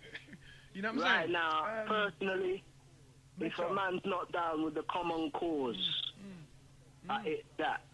You understand? It's best he goes somewhere else. When we have a battle, blood, is everybody the general? Is everybody the sergeant? No, man. No, of course, that's ridiculous. So obviously we're going to have to find some order. But some people don't even want them positions. Some people just want to be involved. Right. They've got people, the women, they put together the munitions, didn't they, in the war? Yeah. Yeah, a woman put together the munitions. The nurses looked after the sick. It is silly and ridiculous to assume that everybody is going to be the general. That is ridiculous. Somebody has got to do what they're good at. A nurse is good at doing what she's good at. She's as vital to the war effort, and the medics and the journalists are as vital to the war effort as any other individual in a war. So this idea that we're all going to have gun and go out there and kill people is madness. The idea that we all know and we're all going to come together is another level of insanity and craziness. And so we have to find some order. And that's what I'll continually talk about until whenever and whenever. And as you know, with, Rebel and all the rest of the talk show hosts come in, every little bit that they do helps. As long as we stay like we're trying to uplift the people them. We're not trying to kill them. Even if me and Rebel catch up on our differences, the bale fact is that we are not 10 miles apart. We are probably a few inches apart. There's a difference. And that's another thing as well. You understand? People seem to think that you can't have an argument with a person or a disagreement with a person. And that may try for sure them. And just move on. That may try to show these people. We got this thing where we just hate, man. You understand? That's right. You step on my toe and I just hate you for the rest of your life. I hate your youth. I hate your youth. And anybody who talks to you can't talk to me. Oh. It's deep, isn't it? Yeah, that's what I'm saying to you. What is that, though? That's real. I don't know if because we've reached a level of openness, and it just sounds so insane when you look back at it, because I have no doubt I came from there. I have no doubt about that. I came from there. I've been there. But when I look back at it, I think, raw, that's just bare madness. You get what I'm saying, blood? It's now, man, taking it to another level where right now, you step on my corn, I'm not even saying nothing to you, I'm just going to get my things, and that's it. You end of your life. Dress your family in black. What is that? Understand? What is that? Well, it's just stepped up another level, isn't it? That hate has stepped up to another level, isn't it, really? Yeah, that's it. So that's why we got to make people, that's why I don't mind arguing over the air with my brethren like, Rebel and them man there. Because I'm saying to people, know this. This is how two mature men sort out something. Because in case you didn't know, that's how it go. Two mature men can sort out their differences. Over the ear, yes, then another over the ear and the ear to another first place. What you want me to do? Go to some corner and whisper to each other and then come back on ear smiling like some white people. You're going to hear. That means you're gone, blood. You're going to hear, because you've been on long anyway. With big respect, Breeze, anyway, yeah? You know what I'm saying? You must hear me and my brethren resolve our issues as two men, because Rebel is a man and I'm a man. You understand what I'm saying? So don't be scared of these things. These are things we've got to bring into the open.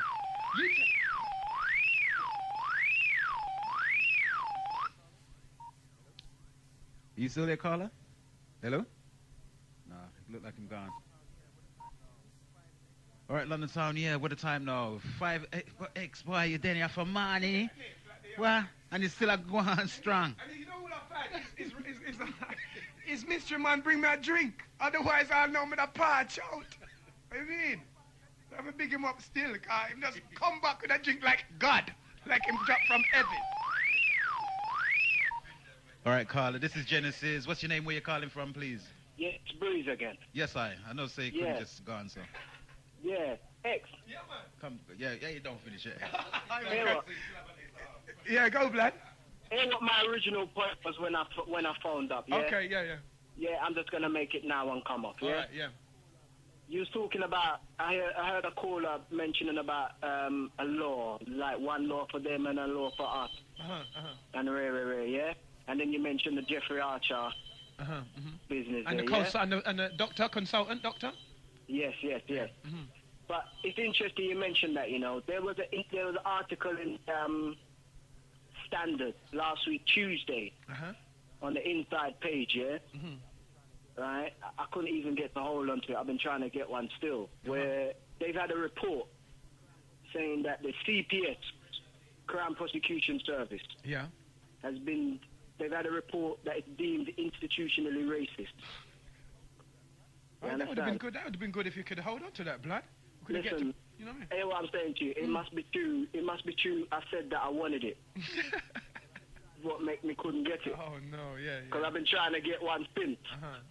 So anybody who's got a Tuesday Evening Standard article in there, right? But basically, just a brief overview, right, is that they want to question some of the black lawyers, them, yeah, in the CPS, about what they think the treatment that they've been getting and blah, blah, blah. Yeah? And the CPS has slapped a ban on them from talking. They're not allowed to talk. You understand what I'm saying to you? But there's a woman, this is what I'm saying, I can't even remember. I would have liked to have read it out, make it hear what's going on. But there's a woman in there, a black woman, she ain't having it. She's talking to whoever she feels she wants to talk to. You understand what I'm saying to you? These are the but people. what caught my eye in it was they were saying that there's a lot more, the CPS charge and send for trial, a lot more trivial black offences than white offences. That means, right, that sometimes they want to stop you on the street and they want to just arrest you for any foolishness. Even if they take it to the police station, by the time they send the report to the CPS will just throw it out if you was IC1. But if you're IC3 now, which is black, they're charging you. You understand? And that's what the report was basically talking about, the percentages and the Okay. You get me? So I just wanted to just add that point there. So what date is that? Was that Tuesday gone then, yeah? Tuesday gone. Okay, I'll give a shout out for that. I'm still trying to get it still myself. Okay, I'll give a shout out. It would have been nice to be able to have got that and read out what's going on. But even that, there's been a report that they have to do certain things by next year. Right. You understand? Deemed institutionally racist. Okay, and you see, I need that wasn't headline news, was it? So I didn't even get to. No, it wasn't. It was an inside cover. Okay. Inside business. All right, man. Yeah. Yeah, respect though. Yeah, With that was that a long I'm one. out, yeah? Every time you come and we come on, especially if it comes to the marathon, it's always long. But big respect. Boy, you know it goes. Yeah, man. It's the struggle. You blood. know we've got enough things we've got to talk about. For real, blood. But for real, we just need people everywhere, right? Yeah, man. No doubt. Everybody just know what they're to do and just do that. Do it. Yeah, understand what I'm saying? Yeah, man. Peace. I'm out. Respect, blood. Yeah. All right. Yeah. Yeah, man. It's all good though. People wonder why I do what I do and think, boy, I'm there long and real. But like I'm saying again, it's all about the more we can, rise up at the level and the mentality is how easier it's going to become for us in 5 or 10 years time and for our children. You get what I'm saying? You're going to see how artistic and how powerful our children can become in these institutions when they're defending their own. That's the strangest ring off that I've heard for ages, It's real. Yes, this is Genesis 91.6. You're into the People's Talk Show, the double extended version with Doctah X, Mystery Man, and DJ B in the house. Hello.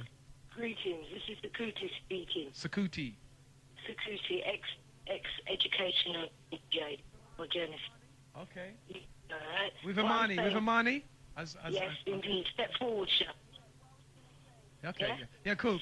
Yeah. Yeah, what I was going to say is excellent, all the shows you've all been doing over the radio, right? Yeah, man. Because there's a lot of us sisters who kept it firm for many, many years and have been under severe attack on sides, right? And sometimes we've backed away because we haven't wanted other people to be attacked also. Okay. When so the state decides to attack, they'll wipe you out within a blink of an eye. What I wanted to say, there's issues around the women. Yeah. I agree totally with the shows that you're talking about. The music is too explicit. On Raga dear, the music was too explicit. Yeah. As a mother of sons, I used to tell them, so watch her now. You can't play certain music in the house, not when I'm there. That's right. But it's their time. Yeah. And when you're going through your time as a youth, you have to run with that generation. That's right, yeah. You know what I mean? Well, it's 45 years now I fight this thing, right? And what I would say to everybody, it's on every front. You can't diss nobody. Everyone's here surviving, really and truthfully. And the devil thing, you just have to know when somebody don't mean no good and backward. You know what I mean? So it's better to mix with 5 or 10 solid people than to build some big organization with a load of idiots. Yes, no doubt. We've seen that so many times, no doubt. Well, once again, I want to say enough respect to each and everyone. Greetings to all those that know me. I believe Mystery was there earlier, so I'll say hail up to Mystery. Yeah, he's saying peace, respect. All right. All right. One peace. love, each and every one. All right, and peace, Irene. yeah? Nice one. Yeah, that's you know, this is what I'm saying. People feeling it, man. And I know people. Some people was there from a long time, and rare, you know, it gets like that. This is. Who found this ring? God damn. Sounds like it's a millennium ring, though. Isn't it? It's a millennium ring for real. Yes, Genesis 91.6.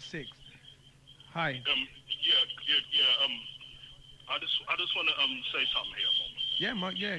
If you can turn your radio down, it will stop the feedback. Yeah. What blood? I just need to ask you something. Yeah. Could you confirm to me about the Khalid Muhammad situation? Because I heard, last time I heard about it was very recently. I didn't know what the full situation was concerning him. Well, no, blood. It's just a personal opinion I was giving. You know what I'm saying? So it wasn't a factual one. What I'm saying is that he was shot by a nation of Islam. I rated him myself personally as the most eloquent of the nation of Islam speakers, but is a very dark person. I agree with that. Right. So what I'm saying is that they slowly eradicated him, just like how white people would have done, to the bottom of the barrel, to the point where they shot him, one of their own, and also he suffered this brain hemorrhage, I think it was. And died. You get what I'm saying? So whether or not it was induced, because he was a very agile and very fit young man, or man, you know what I'm saying? Yeah. So when these things happen to our young, and because he would say the same thing I'm saying, when these things happen to our fit men, you have to wonder if it's a natural cause. You know what I'm saying? He has no history of suffering from any tumors or blood clots or anything like that, and yet he gets taken out that quickly, just on the brink of building a new party called the New Black Panther Party. Right, which has been investigated thoroughly by the CIA and various other security organizations in America, and they haven't been able to penetrate as they would have liked to. So we don't know if they sent in another double agent who happened to have some form of chemical that was somehow got into his bloodstream, which would cause this seemingly natural action of a blood clot, which actually is maybe an induced poison. If they can kill their president, which is called Kennedy. They can kill anybody. They can kill anybody. To Farrakhan is not. This idea that they can't kill Farrakhan is a silly and ridiculous one. They can kill anyone. You get what I'm saying? So I am saying that, as far as I'm concerned, that Farrakhan, as far as I'm concerned, has lost his thunder. That's what I'm saying from my personal opinion. You know what I'm saying? And he has really no use other than his earlier stages of his development. So now we're getting a weakened version of Farrakhan, which no longer says that the white man is a blue-eyed devil, and now wants to converse with Jew people. And in fact, is talking about that he might even be a descendant of a Jew. Right. All right. Well, yeah. The other thing I wanted to also talk about is the fact that, like what you're saying earlier about the black man in the UK, for real, is that. I think the black man in the UK is considered a great a threat to the establishment. No doubt, no doubt. Right? And for us to be ourselves is going to be a serious task. It must definitely. And we have so much. What I've noticed in terms of my travels and the people I've met, we have some of the greatest, well, not the greatest, but some great intellects that I've met. And they're basically doing nothing. They're just like doing what they're doing. And I'm saying, hold up a minute, how can you be so intelligent and you're just like, just an ordinary person? Whereas if you was in America, you'd probably be doing something, you know what I'm saying? So it is obvious to me that we have a wealth of intelligence here that is not being harnessed because they're picking overseers and house sort of Negroes. House nigger, the house niggers. Yeah, they're picking them and placing them strategically, and obviously they're dark skinned or of a color. So therefore we are not smart enough to see through them and saying, oh yeah, that's a black man that's doing that job.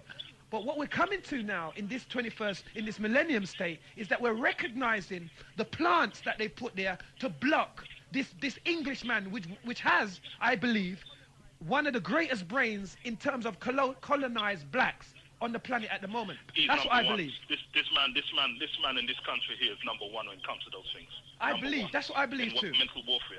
That's what I believe. I believe he's got, because he has been in the belly of every psychological trauma and mental attack that's ever been placed, or he's been in the forefront of it, yes? So, and his resistance to still be someone like me or someone like yourself, you know what I'm saying, shows that he has a level of resilience that they've had to resort to inputting the lowest common denominator in our, like a virus, into our communities, also paying them, also fathering them and mothering them with drugs, and trying to break this person down. Yes? You agree? Yeah, I agree with you, but also you have to remember, nature always, for every disease, nature will bring along a cure in time. In time? Yeah. So what do you think will happen to this one that they brought, this smallpox disease that they brought down on us, AIDS and also Ebola? Well, what I say is this: what they give out is going to come back to them, and check it out for yourself. Yeah, check it out for yourself. Because they try to stop other populations from reproducing, and then what's happening to their population? Right. But check. I mean, it's there. Yeah. They are even though they're trying to destroy us. They need us to a certain extent. No doubt. You understand? So, no offense, but to some degree, we're talking about a parasitical mentality here. No doubt.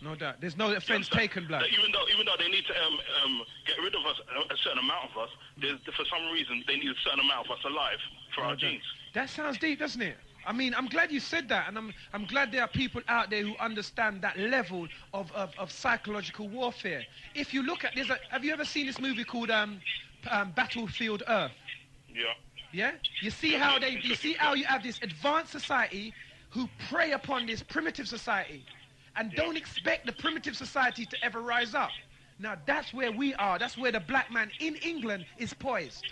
Yeah. He has not been totally enamored by the virtues of white society, and they can't understand it.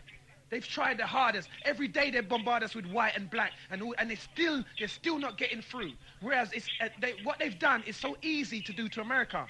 It's much easier to do to Jamaica. So what they do is they import that on us, hoping that will help. Yeah, but we're starting to see them as well. Ah, you see now, blood respect. Yeah. So this is where it's going to get really dangerous, I reckon. That's why I cannot... Yeah, sorry to interrupt you there. No, go, blood. Right, but you know, the only inevitable conclusion, like I said to our brother earlier, all right, is that most people sometimes to liberate themselves, they have to go through a state of civil conflict, where they have to unfortunately cut certain bad wounds. No doubt. They have to clear, and they have to throw out certain bad apples. It's unfortunate, but it happens in the history of every people. Right. You understand? And especially what we've got to do is take care of our business. Especially in revolution, as you're saying that. Yeah, but it's got to be the revolution of the mind. That's right, no doubt. I'm glad you said. Well, sorry, what was your name? Michael, yeah, I'm glad you said that, Michael, because if we like what you're saying, you see, I don't know you from a hole in the wall. I never heard of you, I never spoken to you before, but yet somewhere in the nether regions of this country, somewhere you're there thinking this. Also, DJ B is some people he knows, and blah blah blah. So what's happening is that this onslaught, this psychological battering that they're trying to throw upon, we're seeming quite resistant. So they've had to reschedule their battle and attack us from a different angle. And as you said, we're starting to recognize it. So we've got to prepare for the next level of what they're going to do. And that's what when I said to Breeze, I'm kind of a bit fearful, because that is where it's going to start to get really tricky. Yeah. But also we got to be a little less emotional. We got to think more. Respect, blood. You say that again. Say that again. I say we got to be a little less emotional. Think and do more. Right. You let the London hear that. That's for myself as well. That's right. You let them hear that. Okay, take care of yourself. Respect, man. Michael, yeah? Big time. You take care of yourself. Yeah, thanks a lot, okay. Yeah? All right. Bye. Respect. That's what we're talking about. This is what's feeding into our community now. They understand the inability to control self when you're emotionally twisted. You know what I'm saying? Like I heard Breeze say to somebody on the phone, I said something, that's not what I said. Don't get so emotional. You know what I'm saying? That's why we always hurt each other. Because we don't think with our mind, we think, and hit there. Obviously, Doctah X, he's always, and he's always bum. But that's his nature, and it's a focus. It's like a laser focus at something. You don't talk to me ordinarily, and I want to knock you out. You know what I'm saying? So it's a focus in terms of the energy that I have to generate to feed back to our people who are out there. It just happens to be my energy. Sorry. All right, London Sound, offline, right? We've had some callers. The last caller would like to know where to get that book from, or what that book was called, The Committee of the 300, right? And the website address, right, is www.hiddenmysteries.com, right? And the book's selling for $16.95, and it takes about 3 weeks or 2 to 3 weeks to come onto your doorstep, right? I've sent a last shout to that gentleman, a man from the East, right? He wanted to throw something into the mix about this international meeting that's going on in South Africa, and about how the people are talking about reparations and race.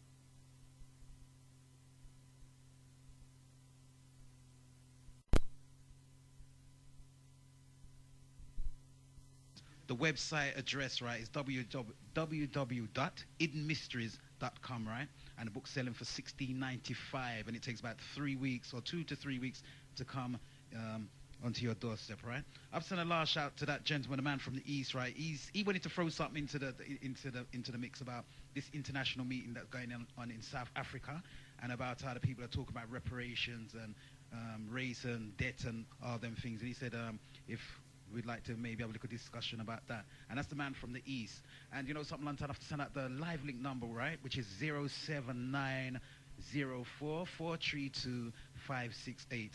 You know, some of the large up Denver, sorry I couldn't catch you back on the phone because, you know, little cred's gone, you know. So I can't even reach you back, right, until I come out of here and get some, right? Love up every time. Large up to fire and all the people.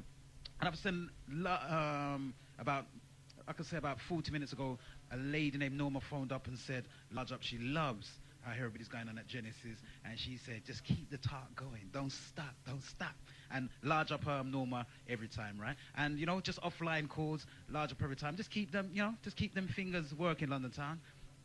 And the other studio number, right, is 07950-813-473. And I would repeat that once again, 07950-813-473, right?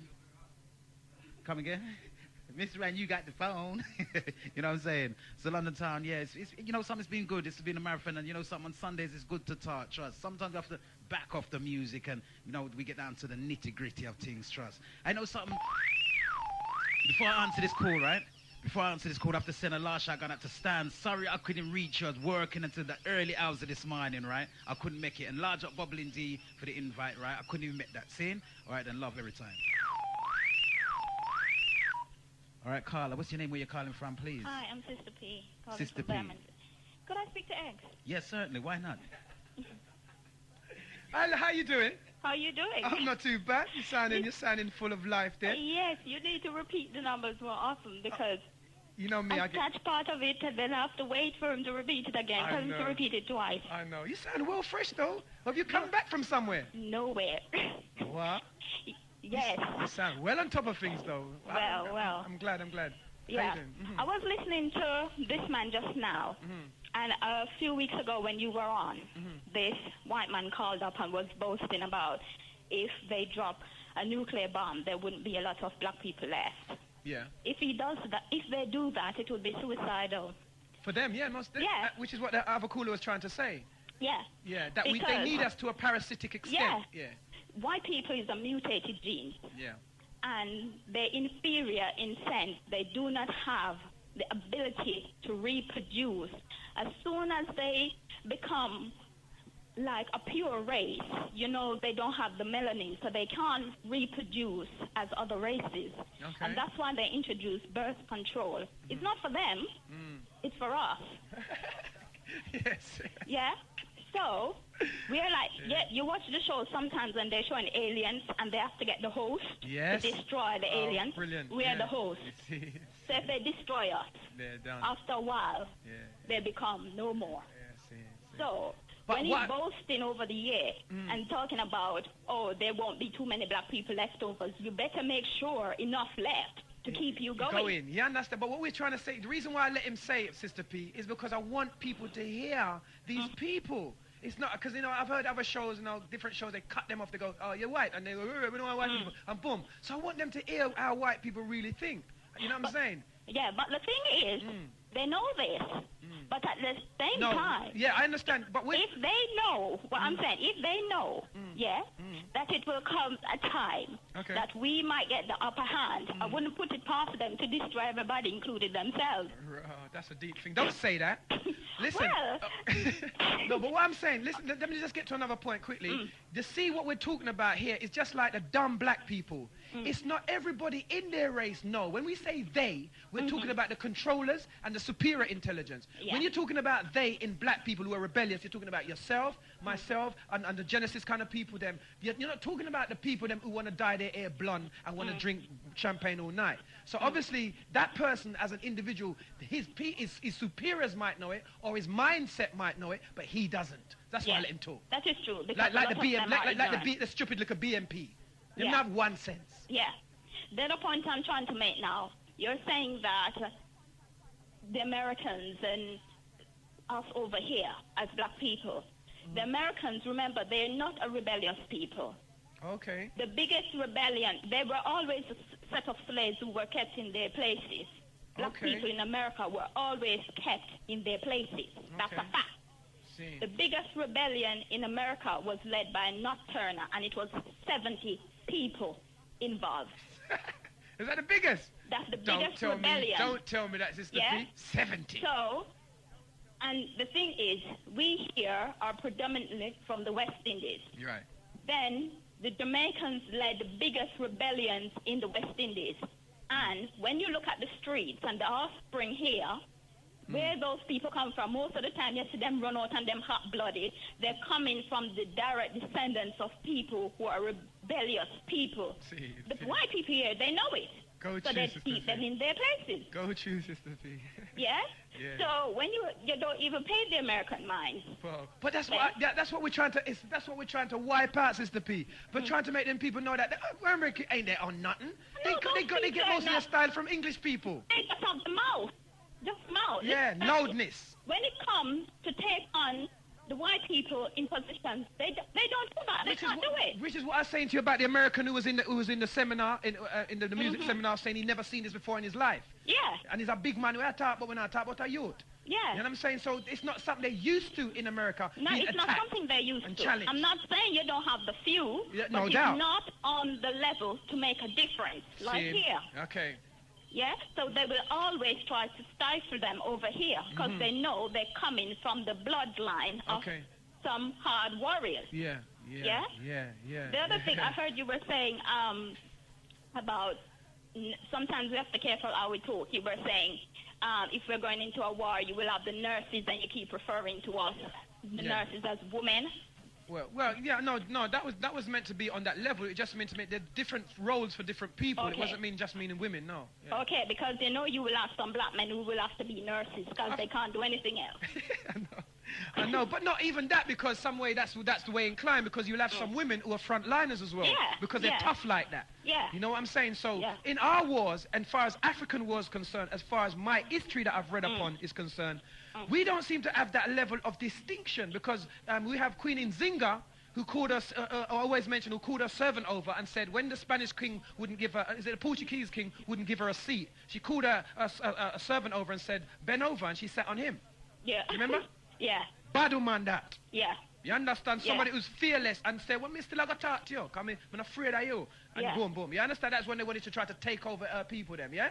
So therefore, I've met them, like my auntie, as I've mentioned before, is a bad woman. When I say bad woman, I'm using it like frivolously. It's a woman that men had to listen to. So I never grew up in an era where all women were super feminine and walked around with the high heels and go, hee hee hee. I didn't grow up in that era. So I'm used to the different types of women. So if a woman came and kicked me hard in my chest, I wouldn't be going, rah, is a woman that? But I would be surprised at these muscle-bound, double-chinned, square-chinned, beard-wearing women who look like men. Them I would be surprised at. Because they're an aberration. They're not a true form. Yeah. So I just want to make those points. Great stuff. Remember, when Marcus Garvey went to America, many of them were still in the cotton fields. Yes. And he introduced civil rights movements to them. Oh, go so choose, Sister basically introduced it to us, okay? They were wondering how the hell he can travel from that small island, and they were still in the cotton fields. Sister P, as weird as this, off-key as this might sound, because we're not bigging up badness, until the Jamaican went to America and kicked over the mafia, they was bowing to the mafia. Of course. You understand? Even the black boys, them who were in prisons before. If Yard is going to prisons and make some of them American boys can be something in prisons. No, you see? These are all things that we can document. They run the prison. We can document these things, you know. But the thing is, because nobody ain't doing these things for us. They think it's frivolous activity. They want to do something that white people are going to like. Yeah. You know what I'm saying? Because they made a shot, they made a film, the first film they made was a film called New Jack City, and they played a shot of shooting Ika Mouse as a Rasta in the head. Yeah. When it was actually the other way round. That was, and so they created this is war, remember? They created this false ideology that they were running out Jamaicans. Jamaicans were running out Americans. But remember this one they call Don Gotti? Yeah. He's in the high security prison with the one they call Uzi, Anthony Uzi from Jamaica. Yeah. And when Gotti went in there, he was like going there thinking, Uzi said, boy, go over there and go run the white boys them. Go run the black boys them. Yeah, see. You see? Yeah, when the Americans them kicking up a fuss, because of their accent and they have the lip service in America want to be the superpower, and the black people then think that they're the superpower. They're a part of that. That's right. Yeah. They're just a part of their system. No doubt. Yeah? Have you noticed then that in terms of my area, my area that I'm from, like Brixton and blah blah, and certain area, every time an American man comes over here with his big talk, you notice that he never gets nowhere. Yeah. All the American singers and artists and men who come on the street that I've seen from front line to wherever, they never get nowhere because it ain't real. That's just, like you said, nice.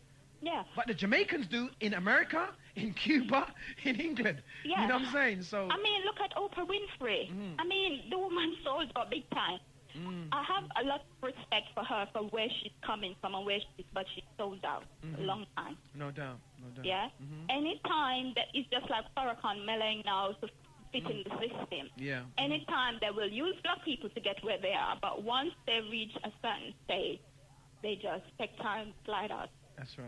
And so I'm saying, do you think then that the energy, because people talk about the ancestors and all that, do you think that the energy of Paul Bogle and Nanny and Coffee and all these people will ever re-emerge? It is in the young people, but then, especially in the streets now, you see when the riots was on in Brixton and you see the young boys them going up and facing the police, so it's definitely there. How you channel it is a different thing, because as the man said before, you have to be less emotional and think, and that's what we're not doing. And how would you suggest, if you have a suggestion, as to what kind of formula or timetable or direction would we head in or use in order to encourage this thinking process and less emotion? I think what we'll have to do is we have to get a group of people, not everybody, because once you start having a lot of, if you have too many people, you can spoil the plot. Yeah. You have to get quite a few people, we need a certain amount of people who think alike. They have an aim to work towards, and that's what everybody, they're not coming with no Christianity and no Muslim and no this. You're working towards this common goal, and we have to sit down who is going to lead. We have to accept the leader, and then when we're going through, we know when to strike. Do you, so I'm going to go on that point of the leader, because I've done a talk on organization, which I'm saying that when you create a head, you create something for the enemy to head for. I think because a lot, I don't know if you know, you're aware, but a lot of the movements of the European war strategies and American were learned from the Africans. The success of a lot of the African challenge, like the pincer movement, the scorpion movement, the crab movement, and such like, right? So, do you think that we would need another visible head to be up there, to be visible? Sorry? It doesn't necessarily have to be. The people in the group have to know who is going, because you see, if we don't have a leader, we're coming from a line of people that we always come. If you look on any African village, we have the elders, whether you call them leaders or whatever. We have people that we look up to, that we take certain orders from or show a certain amount of respect. And that is what happened in, like, if you look into Jamaica or whatever. It might be negative, it might be positive, but all those young boys, is something in them that they automatically look up to someone, some figurehead to lead them. And that is why you have so much area dons in Jamaica who lead these children astray, because they have this inner thing in them to look. So we do need a leader. Fair enough. Yeah. You made a really good point there, yeah. Yeah. So we need somebody who we're going to trust to lead us in battle, whatever, if it's going to be psychological or physical. Yeah, it doesn't, but then again, you yourself made a good point that because once the leader sometimes fall on the battleground, it's like we're lost and headless we don't chicken know. thing. Yeah. So we might have a leader, but it doesn't necessarily have to be one somebody, but we have to have a plan that if somebody falls, there's somebody directly come up straight away, so we don't have to run away and go and regroup. Yeah, if you know what I mean. Because because we've learned, as I was saying earlier, we've learned from the Black Panther situation that when they took out those guys who were the mainstays of it, it was ended. And I don't think that we can afford, to do that again. No, I don't think so. This is which is why I have because even the IRA who have been so successful, although they have a head, as you said, but they have so many areas of visible, what they call cells that they operate in, that it's hard to shut down a cell. If you shut down one cell, it's like the other one's still there. Yeah, because they have these little groups everywhere, and they have leaders, sub-leaders in all these groups, and maybe that is something that we need to do. No doubt. And also with the mafia, the Cosa Nostra, it's the same thing. Even though they take off the Don, another family comes off a line and creates another whole family again. Yeah. So maybe that is what we need to do and look at. Good point. Good point. Okay. Thanks. Yeah, nice. Okay, then. Nice hearing from you again. Yeah? Yeah. Take care. Okay, bye. Bye. All right, London. I had the next call offline from Leslie, right? He said he's been on the www.hiddenmysteries.com website.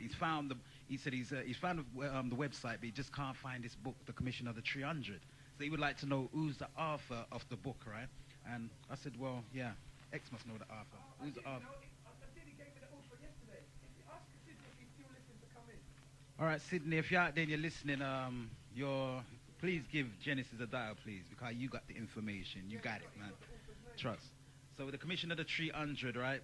Yeah, Leslie said he's been on the website and he can't find the book nowhere. He said he's found some other books and stuff like that. The site's up and running and everything's nice, but he just can't find that book. So, Leslie, we get the information to you pretty soon, right? Yeah, he said he knows you, right? So it's the same Leslie. Yeah, okay. Well, Les, if you're still listening, you know what I'm saying?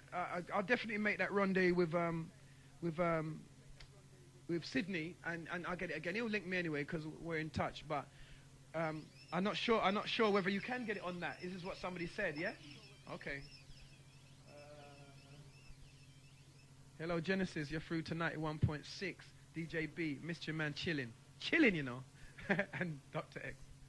Hi, how you doing? Sorry to turn you down. Yeah. Hello, it's been Ken, and I've been on the website, and the book is there. Okay, great stuff. Give us some details there. It's just advertising the book. You can buy it. That's it. Oh, it's there. Sorry? It's there? It's there. And you just have to look properly. What's it called? What's his name and its actual title? Can you give us it? Committee 300. Committee 300, yeah.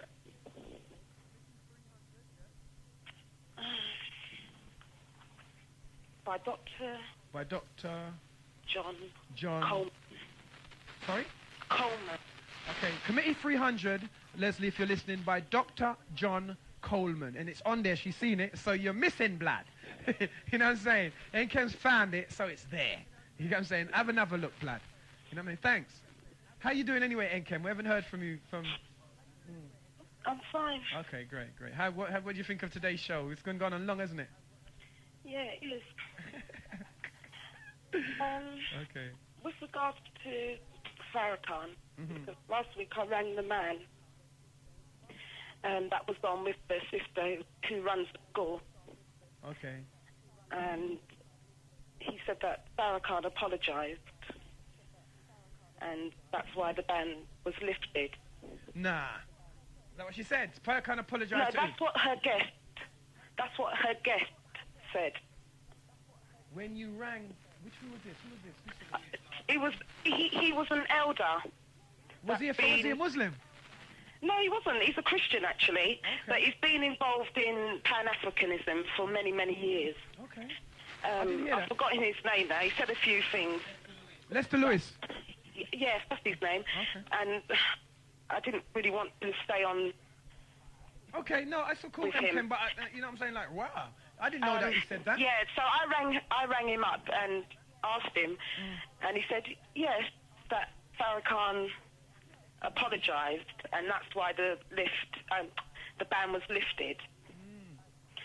Okay. Well, and I said, well, I wasn't really surprised, and they asked me if I wanted to comment on it any further, but I said no, I haven't got anything positive to say, so I just left. Okay. Yeah, but I see a lot of the Nation of Islam down Peckham selling their newspaper or wherever. And they always want me to buy their paper because they see my lovely hair. Okay. And so they have you as a sister. I always confront them about Farrakhan. One of the niggly points that really irritate me about him is that he seems to involve himself with anybody that's a Muslim. And the last time I spoke to one of his members, I actually brought up the fact that he shook the hands of the Arab that is continuously slaughtering Africans in the Sudan. Yeah. And he blatantly denied it. Yeah, and I said, you can deny all you want. Yeah. This is him, it's misinformation.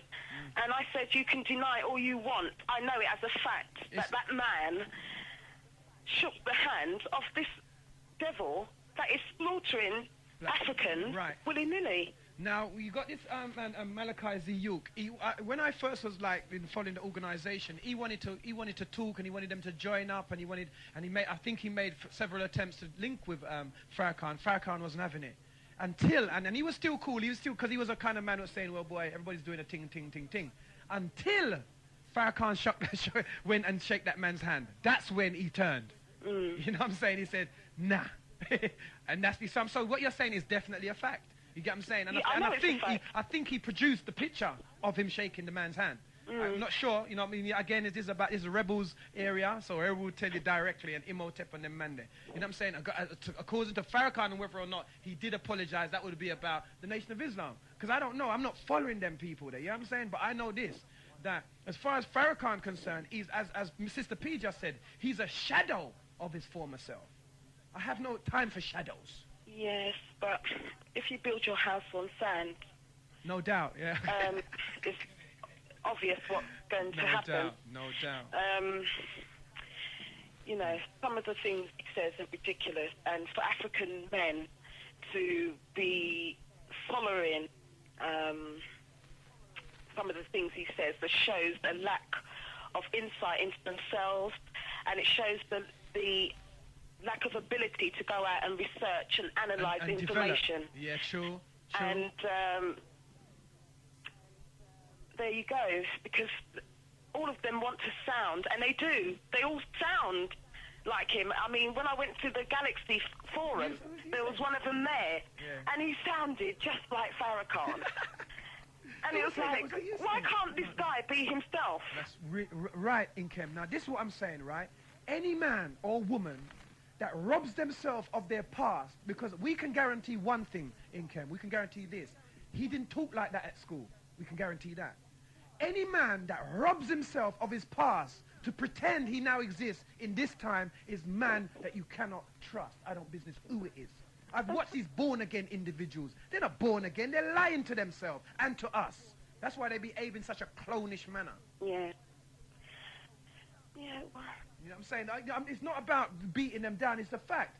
Would you like to know your little brother from school being a certain way, and all of a sudden he comes to you and says, "Hey, Kem," and you say, "Hold a minute, how you chatting like that? You can't be chatting to me. I'm your sister. I've known you all since you was a baby. Oh, well, I've been born again and a rare. That means something. That means you're sick. It doesn't mean you've been born again. It means you've now become subject to what's known as multiple personality disorder. Yes. You understand what I'm saying? You can't change your personality midway through your life. You're stupid. Well, a lot of people try to do that to themselves. Because they were taught that by God. And the God believers and the pastors and all these people that champion the causes of course they will do that. Because God says, anything you was, you no longer are. Well, it's up to them. No doubt. You know, it's down to everybody to take responsibility for the way that they present themselves. No doubt. You know, and when we get things wrong, you know, we should just try and be more humble and, you know. Yeah, that's no doubt. Thanks a lot, yeah? Okay. Thanks for presenting that with us. Respect, Nkem, yeah? Okay. Bye. Bye. Yeah, you see what I'm saying? You can't change your personality midway through your life. I don't know where you get that from. Yes, you could have fooled me with that in the 80s because I didn't know no better. But now I know better. I've studied psychology and personality and behavior. You're fool. Sorry, not you. Yes, hello, it's Genesis. You're through to 91.6. Yeah, hi. Right. Are you talking about being less... Who am I speaking? Sorry, to get your name first, please. The name's Ton. Tom. Yeah, T-O-N-N. Tons, okay, great. Yeah. Where are you calling from? Sorry, I didn't know where you're calling from. East. East, okay, great. We're getting some enough calls from that side there still. Yeah, go on through, sorry. Yeah. Just speaking about, you talking about being less emotional. Okay, yeah. I'd rather say less reactionary. Which comes from the emotion? Yeah, but certain reactions can have, how can I say, like, fearful connotations for the receiver. You know, and when you detach yourself away from the energy of wanting to do that to someone, you can be less reactionary. But if you do have to speak to people, just remember that you have time to answer, speak slower, and, you know, get in touch with the energy that arises when you want to react. Don't use that, but think and speak, answer slower, and just try and be clear about what you want to say. Okay. Someone who's chatting crap. Okay, I understand that, but I don't necessarily agree with your holistic point where that is necessary to speak slower, necessarily. But I do understand when you're saying that one should grab, taking information. That's what I do, I suppose, also as a part of my thing, to listen to what I'm hearing first. But I definitely don't get slower. Sometimes I get faster. Okay, it's not for everyone. I'm just talking about people who are very emotional talented in other ways. Sorry, I missed that. Very talented in other ways as far as their mind goes, but they might be too quick to be aggressive and stuff. You know, so it's not holistic. It's just directed. I'm directing what I'm saying to a certain kind of person. Okay. And then you can join more closely the other people who don't have a problem with reacting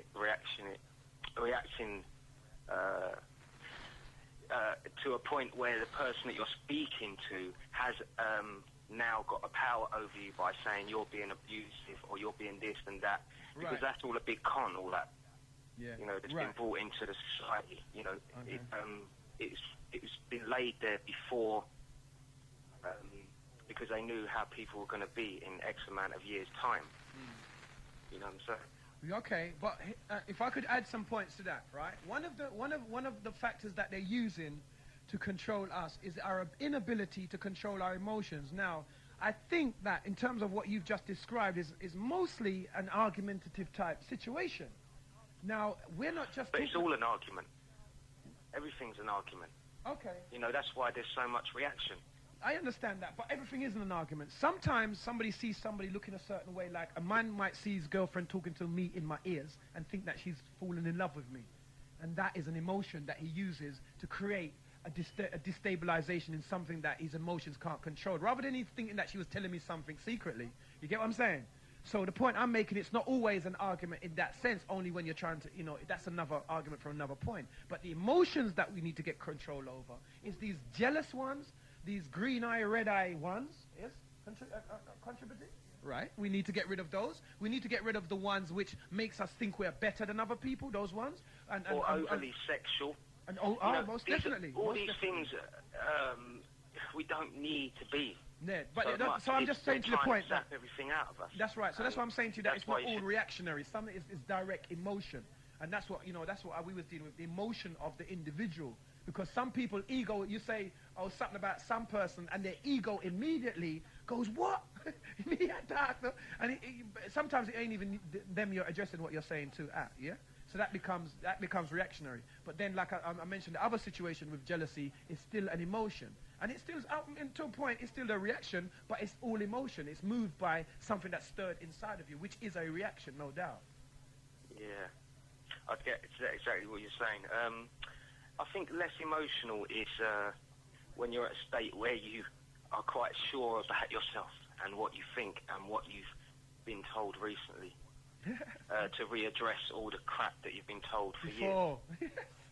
Wow. You know, and when you're sure about that, you're less likely to be prematurely ejaculating.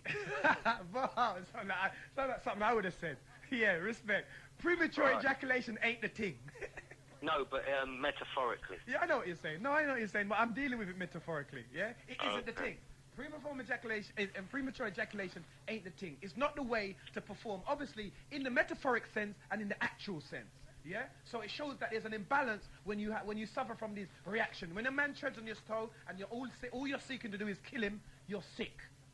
You need help. We should stop bigging up these bad men and these types of individuals and get somewhere to lock them up and some white coats to tie them up in, which tie up around the back. You put your hands in the sleeve and then you tie it around the back. Those are the coats, those are the jackets with the designer moshi at the front. That's what they want to have. So long as you can tie it and lock it at the back, you can have as much moshi at the front as you want. That's what we want for some of these people, because we are suffering from a mental virus, and it's called many things: multiple personality disorder, egotism, egocentrism, egomania. You know, you can call them as many names as you want, but we need help. All right. Don't you think? I hear you loud and clear, bruv. Yes. Don't you think? Yes. And that's what we should, rather than try to attack them and turn and try to say we're better than them, we should just look at them pathetically and say, blood, you're pathetic. In truth, but you're how sad. do you keep them? Huh? How do you keep them and change them as well? Well, you can't obviously, just abandon everyone. No, obviously not. But what you do is you create a level. The level we're looking up is downwards. You know, we have to create another level that people can look either at least on a level playing field or up. We don't need people, you know, and so we can have what's known as a 360 degree of vision, or a wider field of vision. The vision at the moment that we have in our communities is too narrow, as another caller said earlier on. We can't be focusing downwards all the time about some silly little sex maniac woman and some gunslinging, Hennessy drinking, drunkard, nutcase talking, bad man one is flinging his children out the window, and we can't keep looking up to these mad people. That is just not, and we cannot keep looking out to these sellout, wanna be like them, assimilated, wearing shirt and tie, wanna be talking up their ass. We can't keep looking up to these people. We've got to find somewhere, as another caller said, in the middle, where we have a balance between down there and up there. That's what we need to look for, I feel personally. Yeah, definitely. And I think also it would be helpful, you were talking earlier about having leaders and stuff. It would be nice to have a sort of authority that can authorize legitimacy of things, but allows us also to have freedom to choose. Right. You know, more around in the communities. No doubt. But you're talking about mafia. You know what I'm saying? Because the government will yes, because, I'm going to further my point. The government will never ratify that type of behavior from a community.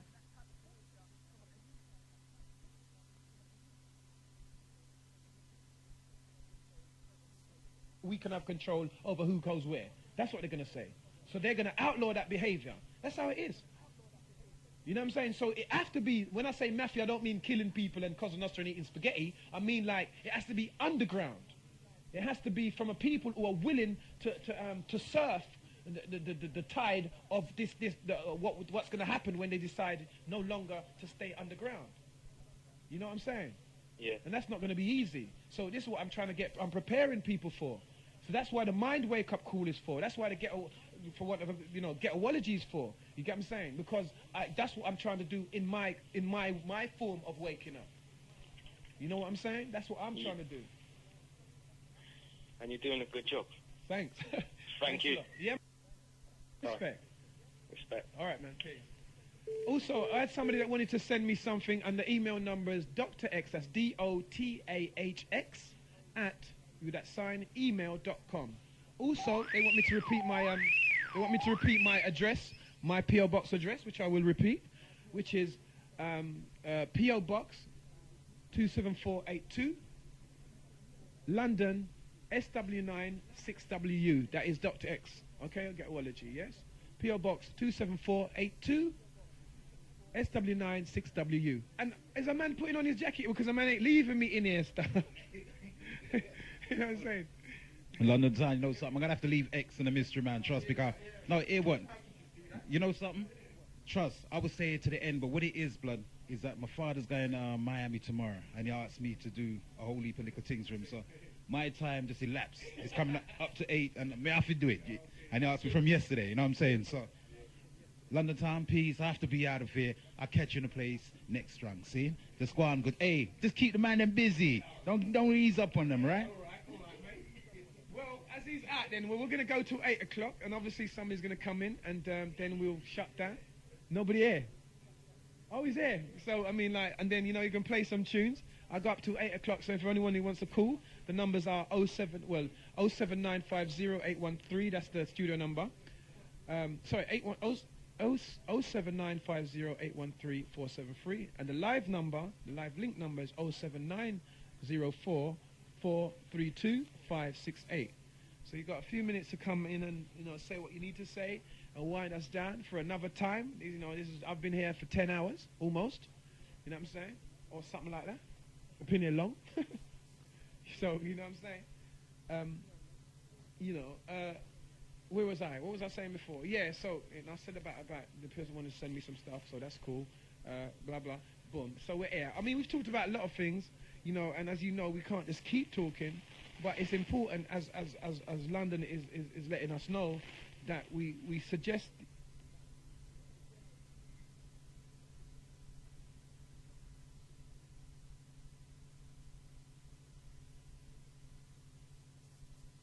Okay, Janet from Hackney, you just sent a text saying that the word British doesn't go on application. They've gone.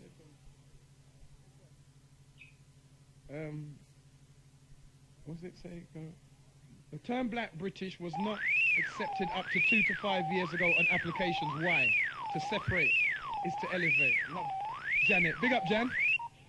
Yes, Doctah X. You're live at the Genesis 91.6. Talk shows still going.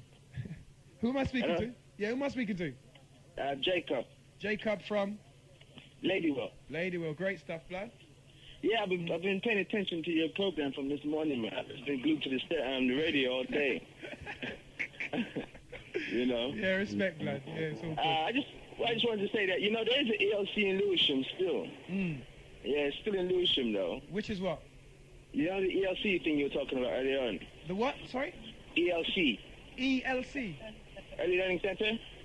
Okay, yeah. Is it still there? It's still there, yeah. Okay, where? Right in this precinct, Lewisham precinct. It's still there, blood. Oh, it's outside, yeah. It's outside? Yeah. Oh, that's a nice one. What's the address of that? That means, is it on the entrance, the main road entrance going in? Yeah, the main road entrance, yeah. Okay, respect. Oh, I should have said that a long time ago because I thought it went. Did it move from somewhere then? Did it move? No, it didn't move. Well, that's my mistake then, isn't it? Because I'm thinking, I don't hear many people talk about it neither. But the truth is, I didn't even know it was there anyway. Yeah, right. Yeah, but that's respect though. You know what I'm saying? Thanks for letting me know that, yeah? Blood. No problem. Yeah, I'm just saying bye to DJ B's. Big respect. All right then. All right then. What's your name again? Jacob. Jacob. Big up, Jacob. Yeah. Thanks for the call, yeah? No problem. Thanks a lot, man. Yeah. Yeah. So there you have it. There is for those of you who are listening, there is an early learning centre still in Lewisham. So, you know what I'm saying? Sister Rose, you know that you're going to have to make a bit of a trud. But it's still in the manor. It's still around about the place a few people are. So that's all good. That's all good then, you know what I'm saying? I'm glad that's there because then we can take a trip. For all you older people, know that there's a place there other than in Croydon and Wimbledon, although they're trying to really vamp up. Well, they have vamped up Lewisham a long time actually, so that's cool. Should I give you the number again? 07904, you've got a little while left. 432, or a few minutes left, 568. 0704 432 568.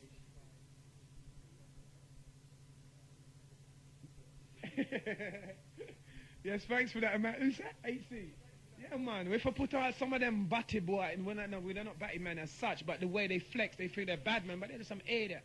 You know what I'm saying? You notice my language has got a bit stronger as the evening's gone down, because it's getting later and later. But you know, yeah, and tie them straps behind their back and give them a designer label. Then you know where the hell they're coming from, the little nutcases. You know what I'm saying? And all these religious people who are suffering from multiple personality disorder, they need help too. Thank you. Your YouTube channel is 91.6. It's Doctah X and Mystery Man in the house. Greetings. Okay. What's your name and where you calling from, please, Black? Yeah, them call me Bigfoot. Oh, bloody hell, Bigfoot. Yeah, man. All right, Shriek. Yeah, well, and from where you calling from? Hello? Tottenham. Yeah. North London. Yeah, go to you, blood, yeah. Yeah, I want to speak to Doctah X. I'm speaking. Yeah. I heard you talking about earlier about this music thing with the brother was talking about Saxon sound and all that. Yeah. I've been trying to get through since then. I see. No. But anyway. Yeah. It's all about, I heard you talking about like the youth needs something for them to link back to. Something them to recognize to, and not to be looking on MTV and blah, blah, blah so much. But I was thinking to myself, you put something on, they ain't interested to come if it's a UK thing. No, no doubt, because what you're doing, you're trying to shock them into coming. They're not going to shock into coming. You have to develop something that, you know, like a child or whatever, you have to grow them into it. You have to develop a movement that they will, oh, that's cool. But at the moment, it's not cool for an English person to come out, jump on stage tomorrow, and they're going to code. They're not going to do that. You have to wean them off of this incessant Americanism and this incessant Jamaicanism. You have to wean them off of it. But no DJ is going to do that. Not whether on sound system or in the club or on radio station. No, you don't think so? No. But didn't we go through a whole talk about Smiley culture, Maxi Priest? That was then. Right, so that's then. then. We're in 2001 now. There's nobody in the UK representing like that anymore. There's no sound system that's representing on a UK thing. All those sounds you did mention, i.e. Lord Gellies, i.e. Love Injection, the so-called big boys, they're all like Jamaican. They're all modeling off like the Jamaican thing where they play specials that cost them 20 grand and they play for 3 seconds. And then just to say they paid the most bounty killer in the dance is a lot of bollocks, but that's what's happening. There's nobody in the UK from one end to the other who's gonna come on and say, yo, I got I don't know, I got what's that brother you said, the one with the glasses, Joe Knighty or somebody. Yeah, and he's a UK artist, and I'm going to bust him on the rhythm that we built in a studio over in Peckham or in Tottenham or in bloody Alsden. They're not doing that. No doubt. They're not supporting that. So how... I heard you and the brother talking about all the time. I'm saying to myself, them are not interested. But hear what you're saying that, but I don't see that. You hear what the brother said about playing that little devil tune by Solid Crew, right? So they're interested in something. They're interested in, I've got youths coming here and they chat the living English on the garage lick. So they're interested in something. What I'm saying is that, I'm not saying we must go and overtake the sound systems. I'm saying that we must develop something where they can express themselves. You know what I'm saying? I'll cut you again there. Yeah. Develop what? The man them who are working on the so-called sound, they ain't even got sound anymore. The man with Boxer Records. Yeah? They ain't even got a sound no more. You ain't got no place to play sound again. So how can you develop? Develop what? But Blad, you got to remember that just like how we were saying that man can print a whole album in his yard. Man can record and print and distribute a album from his backyard, from his front yard. Yes, now. So obviously it will not be developed exactly the same way as it's done in Saxon's time. But what we've got to do, or in terms of like what somebody said about Genesis, if we decide that we're going to open a forum for them or open something for them, or we can encourage Jetstar or somebody like that to develop something, of course you create a modern era of movement. Obviously it cannot be, you have to have the person with the idea, because you and I purposely don't have the idea, but somebody's going to have it. You know, like they have them PR men who the Labour Party go to, and all these people go to big them up and do their PR. They're people who just think on the level of how can we promote, how can we develop.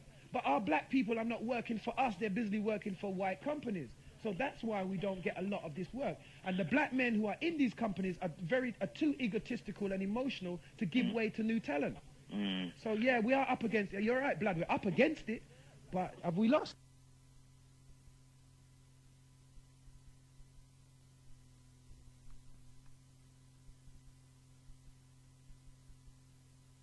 personally, I'm a DJ. I just can't see. Well, I'm from the old school. I don't even class myself with them new things. I'm not from the old school. Okay. And I don't understand. I just looking at the youth, seeing what my kids and my relatives are into. When I met my niece and my nephew, and I just can't see how we can turn it around and introduce back the great UK sound and DJ and the whole English UK vibe. I can't see it. No, I think you're correct. I don't think we're ever, I never advocate as Doctah X, I never advocate going back.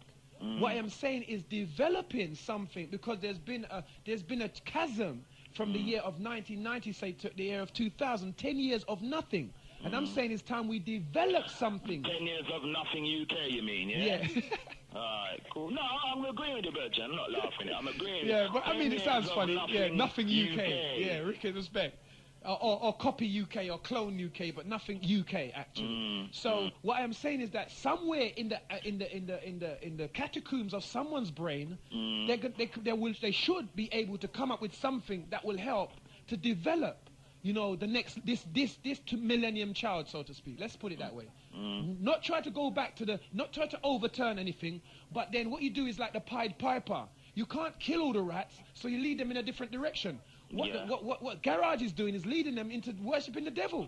But I hear what you're saying about that Garage thing, but it's like the youth, they're more interested in that Garage thing because them it's a more, what's the word for them? It's a more blingy thing. The people them are in that, they're on the television, they're on MTV, they're in the magazines. You wake up in the morning, you get a daily paper, they'll be in the paper. When it comes to the UK thing or a reggae thing, who are they? If you're not, your name's not Beanie Man, your name's not Luciano, you ain't saying zilch. Yes, and true. I used to rave to the English thing. I used to rave a Saxon. I got tapes of them man killing man all over the world with their particular type of playing tunes with UK artists and UK rhythms. I remember the last clash that went on in my backyard in Tottenham, that little place in Tottenham here. And one of the yard sound turned around to the English and said, "How the hell you're an English sound and you don't play no English artist?" I thought, what shame and embarrassment. The yard sound, was an American, turn around to the English sound and said, "How the hell you're an English and you don't play no English artist?" They deserve that. I don't business. I would have loved to be there. I know it's shame, but they deserve it still. That's what I want more of them to feel shame. That's why we're here talking and trying to expose their hypocrisy and their weakness and their cowardice and their inability to love their own. Oh, you cannot grow up picnicking in England and you're a big man and your picnic don't even like you. And don't like your culture. No. That means you're a sad indication of a parent, man or woman. My youth them don't check for my music, and my music's old fogey music, They don't want to hear. They don't want to hear Big U and Euro and King Tubby's and Leaper. They don't want to hear that. I don't even want to hear that. That's the truth. So yeah. They don't want to hear that. That's before their time. But we was the same when they were trying to play us. I don't know, Count Basie or something. I don't know. Of course, it's gonna always be like that. So this is how you learn. You prepare yourself. So I was always prepared. When I see what my dad went through, I listen to exactly what my kids listen to. Exactly what they listen to. I listen to everything that because I've been working with youths for a number of years. Everything they listen to, I listen to. Yeah. Because I want to be able to communicate with them for as long as I can. I don't want to be like me one side and them the other side, and I don't know where they are and they don't know where I am and why I'm into that music. I still got them D Browns. I still got them tunes. In fact, I've sold quite a few of them. But you know what I'm saying? Because I'm saying to myself, well, I'm not hoarding nothing. I'm not a rich man. I haven't got a lot of storage space. So it's better me get some money out of them, isn't it? Yeah, I hear what you're saying. You know what I'm saying? Get rid of them, and for me personally, it's important to me as an individual X to communicate with my children. I'm not talking about everybody should do that. I'm just telling you what my importance is and what I propagate in terms of when I talk to people. I'm not saying what I'm doing is right. I'm saying this is what I'm doing, and this is the effect it's having upon whatever. Yes. You communicating with your youths, yeah? You say you listen to what your youths listen to. Yeah. Fair enough. I listen to some of it. I can't listen to all of it. If they're playing it in the yard, I'll have a listen. If they're watching it on the MTV, but it's all the same crap to me. I mean, it's all about blonde hair, eyelashes, false tits, and then my man left me going with the next woman. It's crap, Virgin. I know, but blood. But how are we gonna turn that round? How are we gonna? What they're listening to? How are we gonna instill some proper thing into the youth and make, at the same time, instill the proper thing and at the same time make them love themselves, love of themselves, and love the thing that they are based in the UK and they are of a culture in the UK and they can develop like how Saxon and the rest of the man was doing at one time. Well, how can we, I need man like you, so you work with you and that, so you must have some arts that can give me as an individual now, so what can we do to make them leave off of this Americanism shit and this yardy gunman bollocks, yeah, and come back to it's like they're dissing their own. They don't even check that they live in English. Like, I don't know, sometimes when I say that, I wonder if they actually know that they were born here, you know, their mum gave birth to them in the air. There's no sunshine in there, it's fucking raining and snowing. It's hard. Yeah, you get up in the morning, we don't twang, we don't bling, and we don't bling bling. We get up and 95% of us go to fucking work and come home at 7, 8 o'clock and tired and eat with dinner and don't go to bed. If we got strength, we deal with our youths and then we send them to bed and then that's me and the missus at the end for the rest of the day. They don't, it's like they have no knowledge of being UK, European or whatever you want to do or what you want to call it. They don't care. All they want to be is USA or Jamaican bad man I can shut off a man's head. Why? I don't teach my kids that. I don't see none of my people them teaching their kids that. Where are they getting this shit? It's not on TV. So where are they getting it from? Yeah, but this is what I'm saying, blood. This is what I'm saying, that it's a conspiracy, blood. From who? From the government who doesn't want black people to rise up. It's not, and it's also, remember, hold on. No, I have to disagree with that. Okay, no, I'm not, but you know, what's the government got to do with the and Luciano? What they got to do with them? Listen, let me finish, yeah? The fact is that the government has a part, not the government, the secret agencies, should I say, not the government, but it's still the government. The secret agencies have worked with in Jamaica since the Cuba situation with Castro and yeah, go on. What's his name again?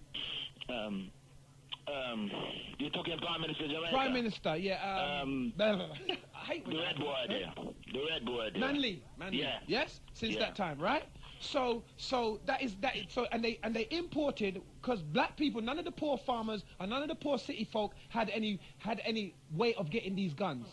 So the CIA flooded. So I'm just trying to make. I might be saying long, but I'm trying to make the point. They flooded Jamaica with guns, yes, in order to keep the distance between Cuba. Because remember, Cuba today has a 98% or 99% literacy rate, which means that nearly every person on the island can read. In Jamaica, they have a 40% literacy rate, which means that more people on the island can not read than can. Yes, so that is why they didn't want you, and also they had communism in Cuba, so that's why they didn't want. So they used Jamaica to this is a long process. They gave you Cagney and all them man there, Al Capone, and they have all the DJ name after all them gangster. First they give you that. Then they gave you cowboy movies, John Wayne. They named then the DJs were named Tonto, right? Then and then you had the Kung Fu, which was good because it made everybody very fit. So that didn't last very long. So they gave you, so that was what they wanted. So they gave you gunmen such as John Wayne and Tonto and all them kind of name there. Now they've moved from that, and now everybody named off of materialism, bling bling, and murderer and merciless and cold blood and all kind of devilish names. What you're saying, right? So no, can I just finish the point? So I'm just trying to show you that it's not a simplistic thing. The catalogue reaches this point now. In America, America's talking about gun and coolness and murder. Obviously, these things, and then from these things, children are now seeing gold and fancy women and women that they're paying for to show their bottoms and their breasts with silicone and all that. And these things, because of the youths didn't have any resistance and they weren't prepared for these things, they not only come upon you as a parent as a surprise, they also are foisted into the subconscious of the youth as a surprise. By the time we've realized what's happened, where we're at today, right? So therefore, it's going to take another process, not an immediacy. That means that you can't do it instantaneously. It's going to take another process to unwind all that stuff. That's how we're going to do it. It's going to be some long thing. But blood, where you think I got at me? You think I was some short thing?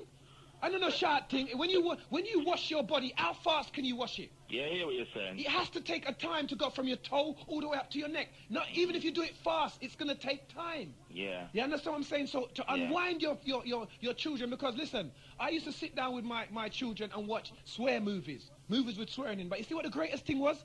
I was there. So rather than them and them little stupid friend, them a giggle and I look at naked man, I'm there.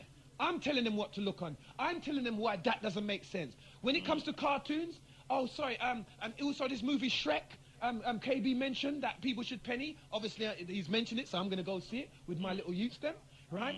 When you talk about words in music and innuendos in films like Ants, in films like Battlefield Earth, films like Matrix, you can see what is happening and how they're using certain images to destroy our people. Yeah. So I'm saying that obviously you're saying what you're saying is correct. It's not going to happen tomorrow morning. But hold on. You're saying all these things as I know, because I understand what you're saying. I'm agreeing with what you're saying. But hear what? All these things is infiltrating our minds as adults and infiltrating the youth, their minds. So you mean to tell me a big sort of country like US of A, a big place like the Caribbean, i.e. we talk about Jamaica because we're talking about reggae, right? Yeah. Big place, there's nobody in the industry that can say, well, right now, you know what?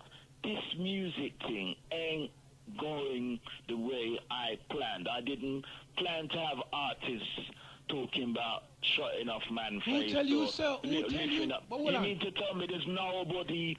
that is the music that's been that all the DJs can only pick up the records and play. There's no promote, there's no producer or promoter. No. So listen, I don't want anything in my studio. Cause I remember years ago, Duke Reed, when the Rasta thing started to come in the 70s, 71, 72, he didn't want none of them Rasta thing. He never wanted you, and he never had a number one. He never wanted man like you. I talk about Jaja and God and Rastafari coming in. He just because Duke Reed at that time was from the old school, so he said, nah, them things, he's part of the establishment. Remember, he was a policeman, so he said, I don't want them man coming to my studio, come pick up Mike in my studio. So you mean to tell me, year 2000 now, there's nobody with a half a piece of brain cell that says, yo, what we are sending out across the world, this is crap. We've got to change, make this. We've had what since 19? When is madness coming? From 1980, when this madness music coming? You mean to tell me 20 years down the road in US of A and in Jamaica, there's nobody saying, "Why put a block on this, brethren"? No. There is nobody. Nobody there? No. Come on. Come on, where? The only people that you've gotten is right here in this room. You know what I'm saying? Well, I'm not saying me one, but I mean like in this radio station. I'm saying, I'm not kidding, I'm not joking. The only people across the globe that's about that right now, and I lie, I tell you, because you've got a few American people writing their little books and their little articles and rare. But in terms of music, right now you've got Dead Prez and you've got a couple little man. Who's not talking about Jah? I've said it many weeks and over. Jah, sex, smoke weed, Jah, kill people. Yeah. Jah, smoke weed, kill people, have sex.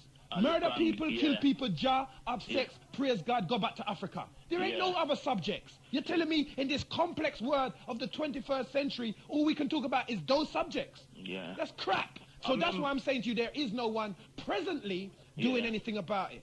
And all the producers are some mixed race people from the Indian race and from the Chinese race who don't care what's going into your community. Most of them artists that you see, the DJs, them cannot play one instrument. They cannot play anything. They cannot mix a tune. Most of the men who make the music are foreigners. You understand what I'm saying? These are men who are not indigenous to Africa. Yeah. These are mixed-blooded people. And these are the men who are pushed. And then you have one man who broke away. I can't remember what is it. I think there's one label that did shut down and decided to go Christian. So I'm saying, so it's either you either got God or you got bad man. You're talking in Jamaica? Eh? You're talking in Jamaica, you're talking about now? Yeah. Who went Christian? Yeah.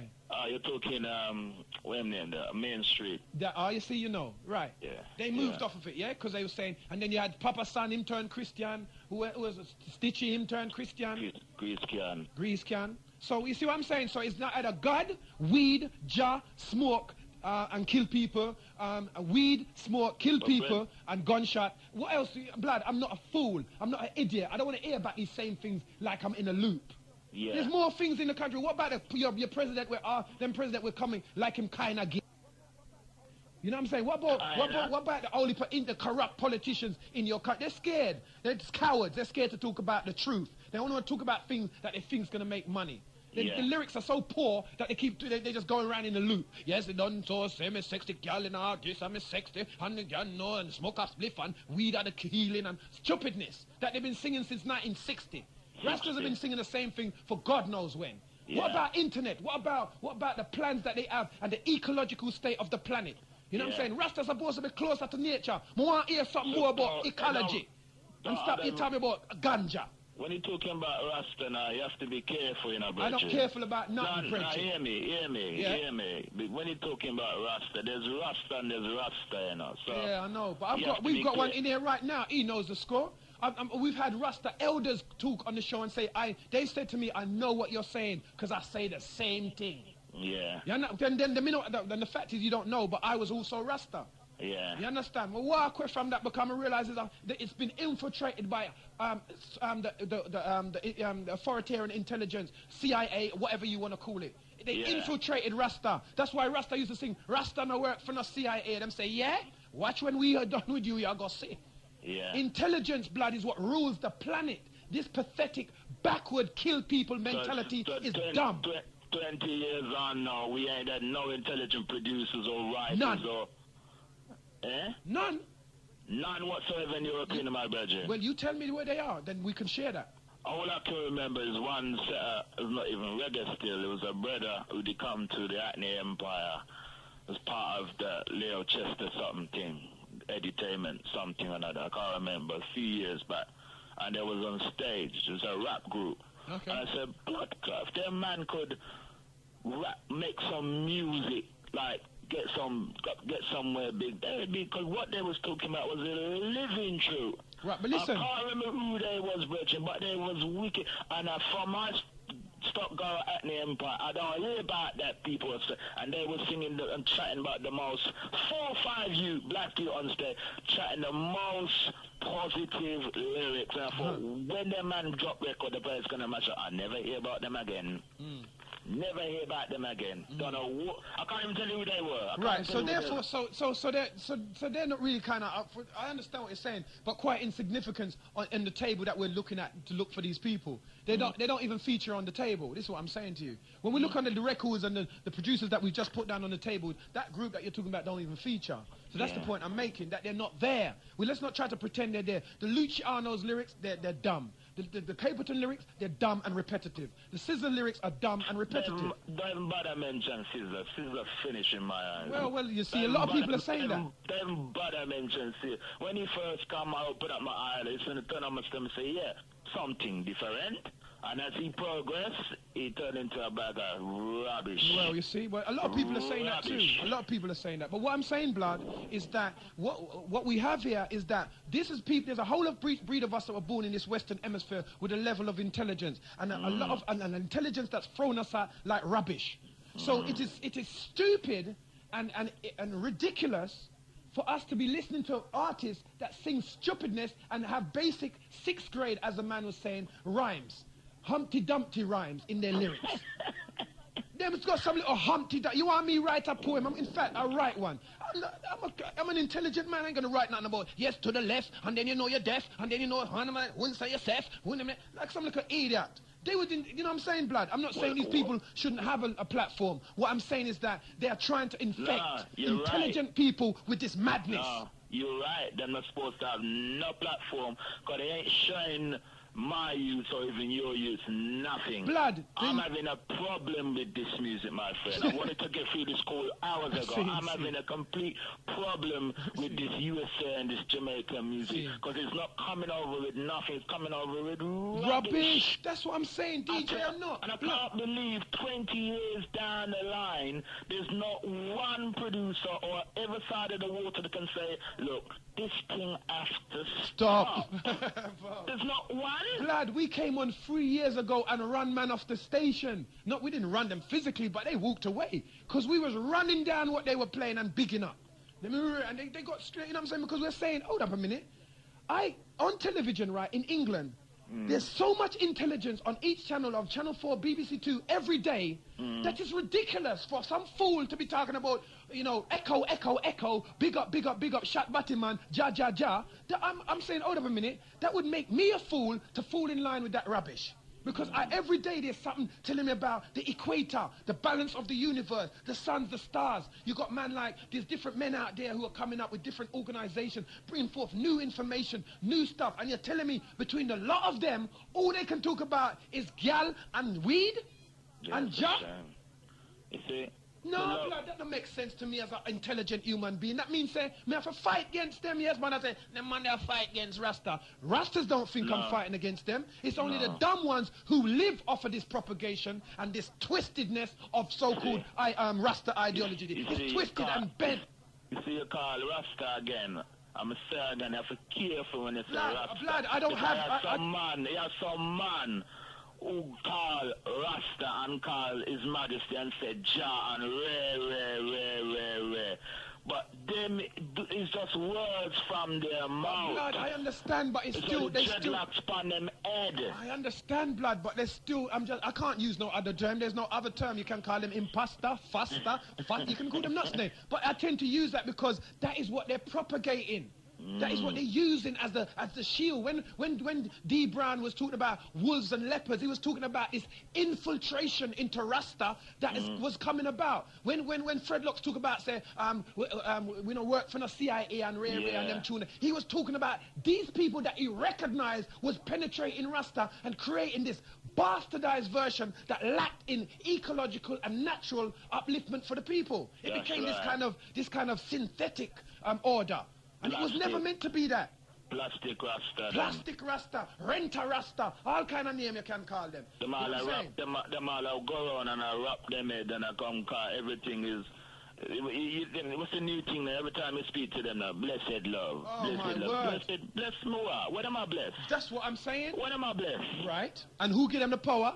Because the only person that had the power was the pontiff to bless. That term blessed comes from the Roman Catholic. Yeah, and like right now, who's blessed? Do you know who's blessed right now? Prince Diana is blessed because they're trying to make her in a saint. Before you become a saint, you become blessed or blessed. You understand? And you stay there until they argue your point. Whether right now they're arguing whether she should become a saint. So she's in a state of blessedness. Why? Or is that what it is? Is that what it is now? Yes. They're going to canonize her and turn her in a pope. Oh, you know the words. Yes, exactly. Oh, is that right? Yes, right. And that's what the word blessed means. That's where the word come from. That's where it come from. Catholic church. Oh, you cannot use church and free yourself. You idiot. You can't free yourself in a church. You idiot. You know work out how it work. And the church is the person at the first time. Rasta never stops thinking about church and state. I'm not hearing them talk about. We don't even know what them talk about. And them talk about is Batman. Funny thing though, the more they bring this Batman thing and to the wars my youth. When I mean my youth, I don't just mean my children. Yes. Right? The more they promote and sing and talk about Batman, to me is more than giving the Batman, the Chichi man, the most promotion. Because all in the little children, them talk about Batman and Chichi man. If you sit down with one of them, you say, yo, make we talk about Batman and Chichi man. Make I talk to you and show you what a Batman or what a Chichi man is. Do you really understand what you are singing about? Right. Eh? Do you know what you're talking about? Boy or girl, you hear them it's holiday time now. I drive anyone, you hear the little fucker them sing it. Do they know what they are singing about? Right. So the point is, Chichi man, right, is not even nothing. It's just a man who was scared to say Batman because they was getting it bleeped out. It's nothing. Don't bleep it. You can't bleep out Chichi man because when they brought it in, it couldn't be bleeped. That's all it is. It's nothing to. There's no such thing as a bloody Chichi man. One time they said that tune if you play franchise 7, but it turned #1 franchise. It may say it wasn't supposed to play because it might upset Ray. And the only people that know that what a Chichi man is only when a black man goes and tells a white man what it means. Yeah. That's why the man they call it Chichi man, so that they could get past the bleep.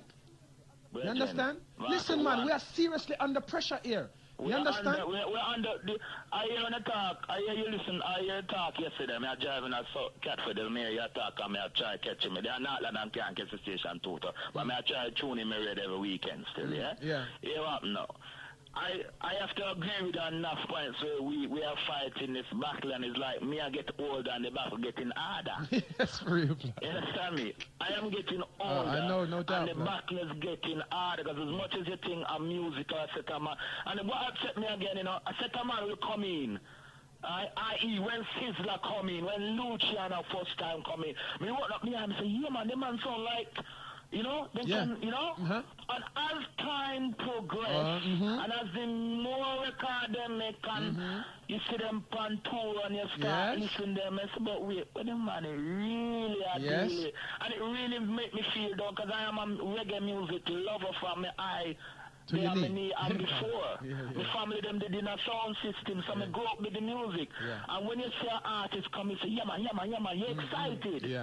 And then you hear say, oh, he got done for rape, you know. And then he say, you know, he was some gay thing, and and it just if me a 40-year-old now and it don't hurt me now, then you ain't thinking like me. They're thinking, boy, it's wicked. Because wicked is bling bling bling bling, and he got wicked is lyrics, and they're not checking it like me. They're not even checking that where he come from to where he is now. And that's how me check an artist.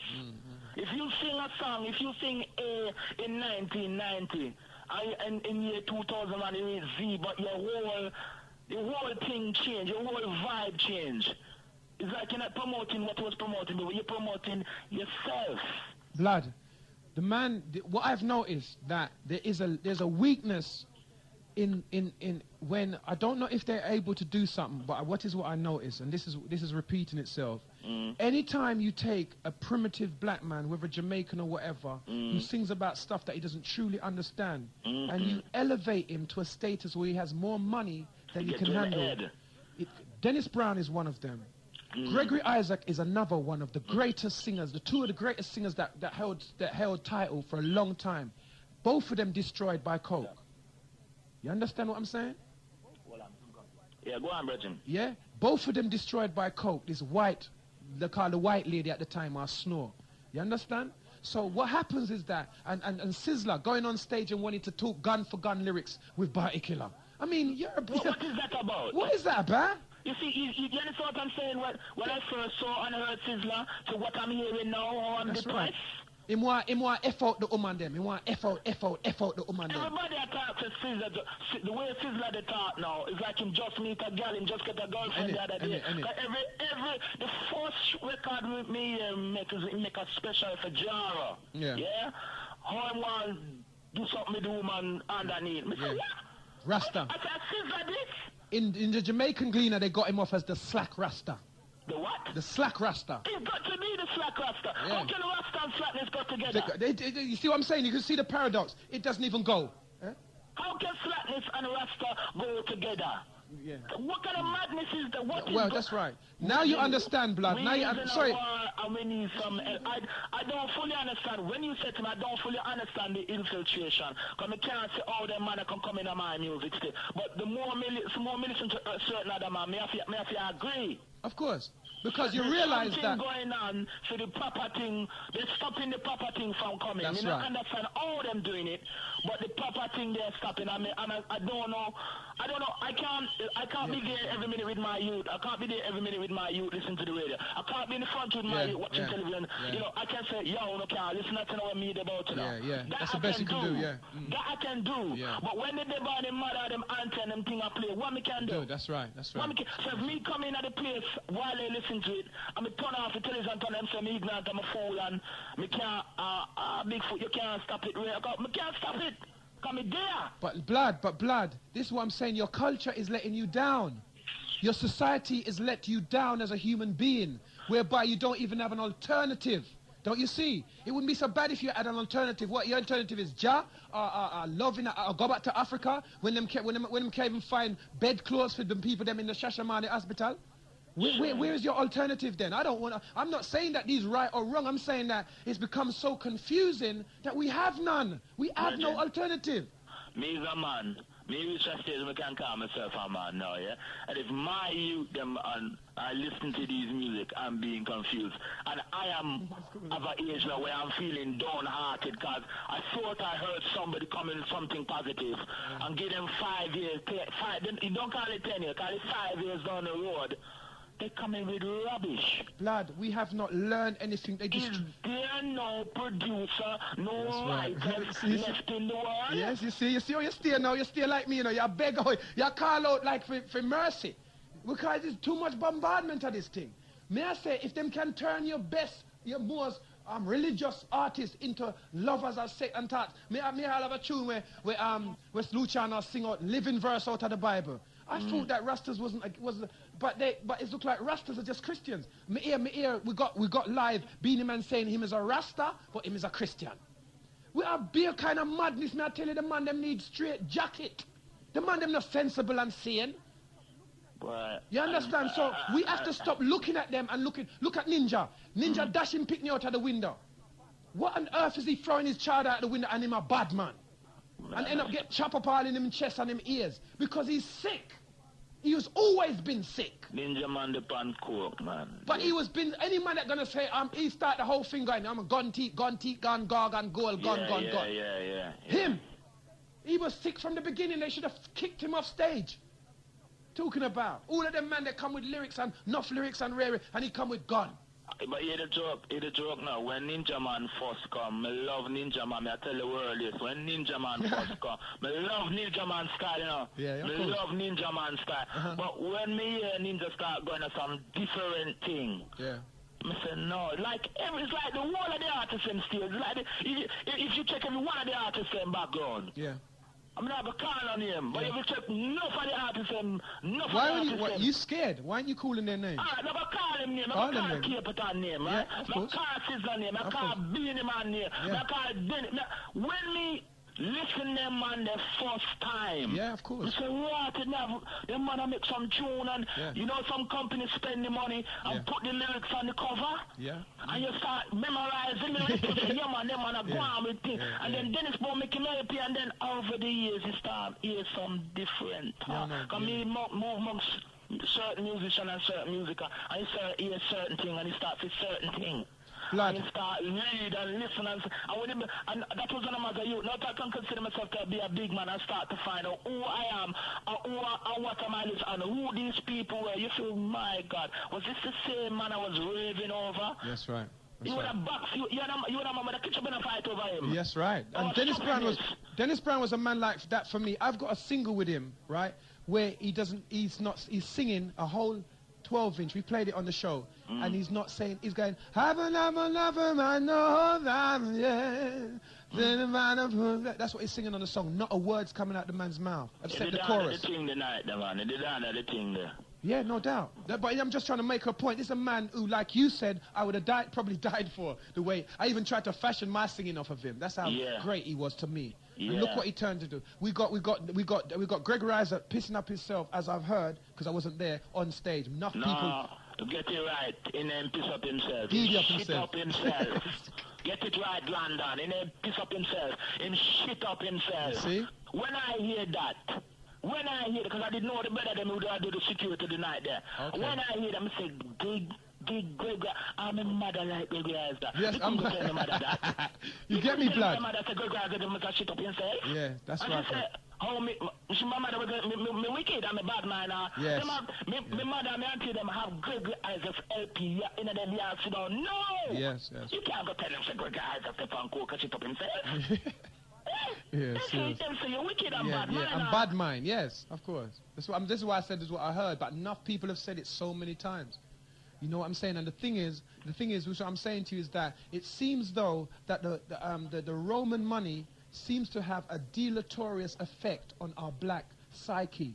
Every time they get there with their roots and you will see them, they want to rape off people's children. They come to this country. I know people like Luciano trying to check all different type of girl and talk about them a princess and them thing there just for some sex because he's only passing through. The man them have no real balance of self. Bridging, you cannot see. That's why sometimes me have some Rasta bridging. Sometimes me and them in an argument, and because you cannot look upon a man. You have to look within that man or within yourself. That's right. Within yourself personally. You can't look upon a man. And that's what maybe where I might have gone wrong as a youth, looking at certain man, a musician, and looking at certain lyrics and labels and blah, blah, blah, blah. Because now that I can call myself a man and really penetrate these men, that they men coming to me, and they coming to me as plastic. That's right. And it burned me and it hurt me. Yeah, so that's why I said, between the two great waters between America and Jamaica, where our youth are listening to. They're not listening to nobody else's music. Forget Spice Girl and them things. I mean, I thought, what am I listening to day and there? Music is from USA and Jamaica. You mean to tell me there's not one writer or studio or producer with a mindset to say, yo, we're going to change this thing, I know. We're done with this.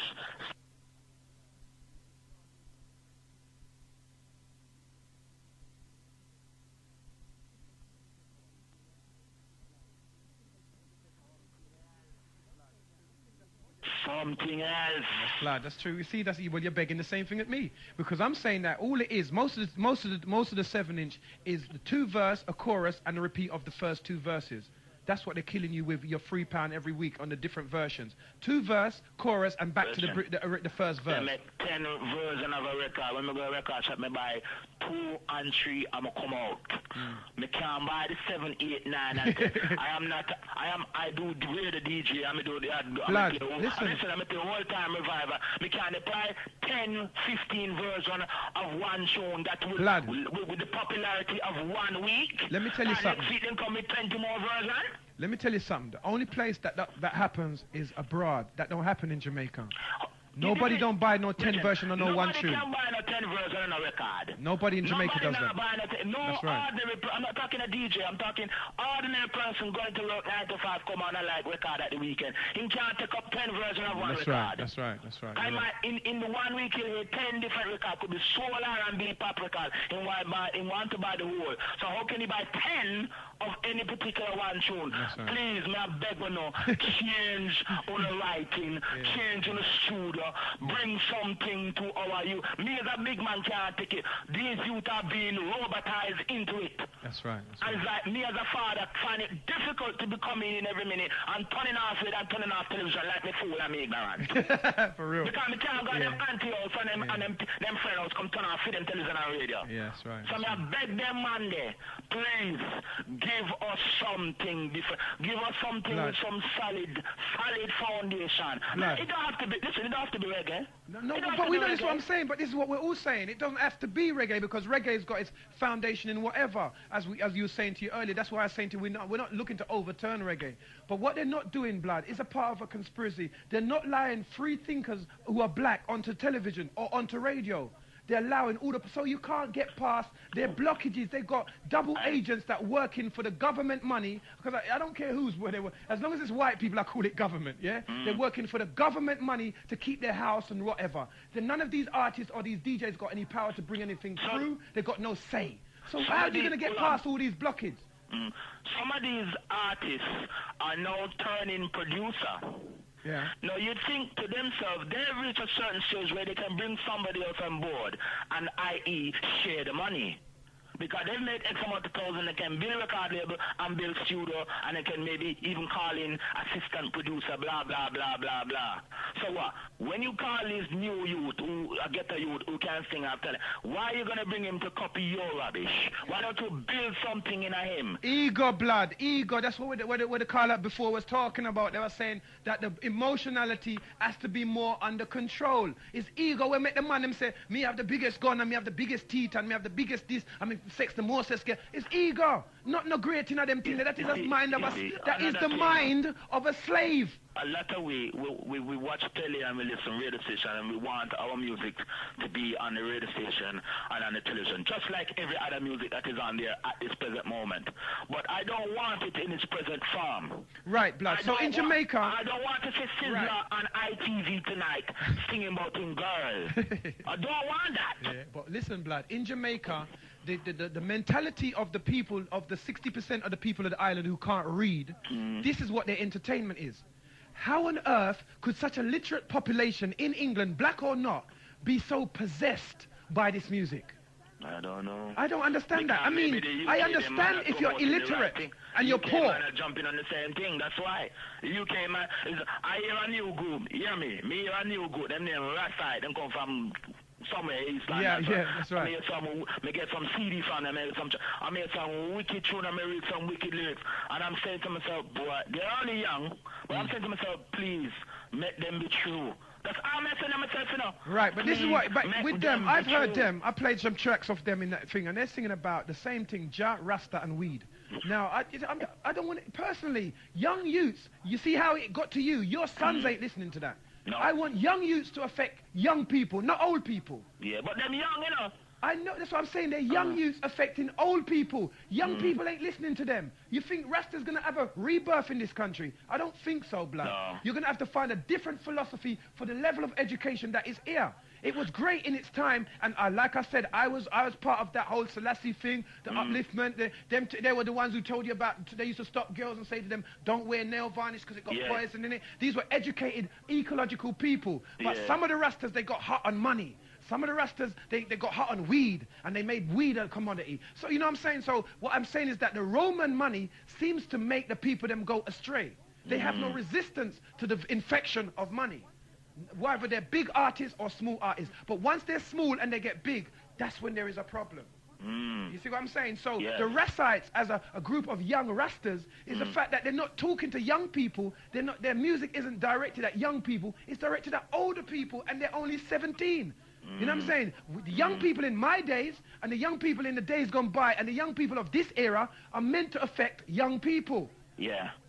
You understand what I'm saying? So they should have come with... I have to agree with you. Yeah, they should have come with a more revolutionary twist to the ragga concept, or I don't know, I can't really say. I don't know what they should have done. Rasta was their upbringing, so that's what they bring forth. That's right. And it Rasta was their upbringing, so they bring forth that said message again. Whether it's a tired message, whether it's a message we heard 25 years ago, but that is what they come in with. Yes, of course. In certain, me have to be them, I come and love it, because I am from the old school. But I understand what you're saying, that they may not be reaching the younger people, even of their same age group. That's right. Who want to listen out and girls and bling, bling, bling, and shot boy and face. Yeah, okay.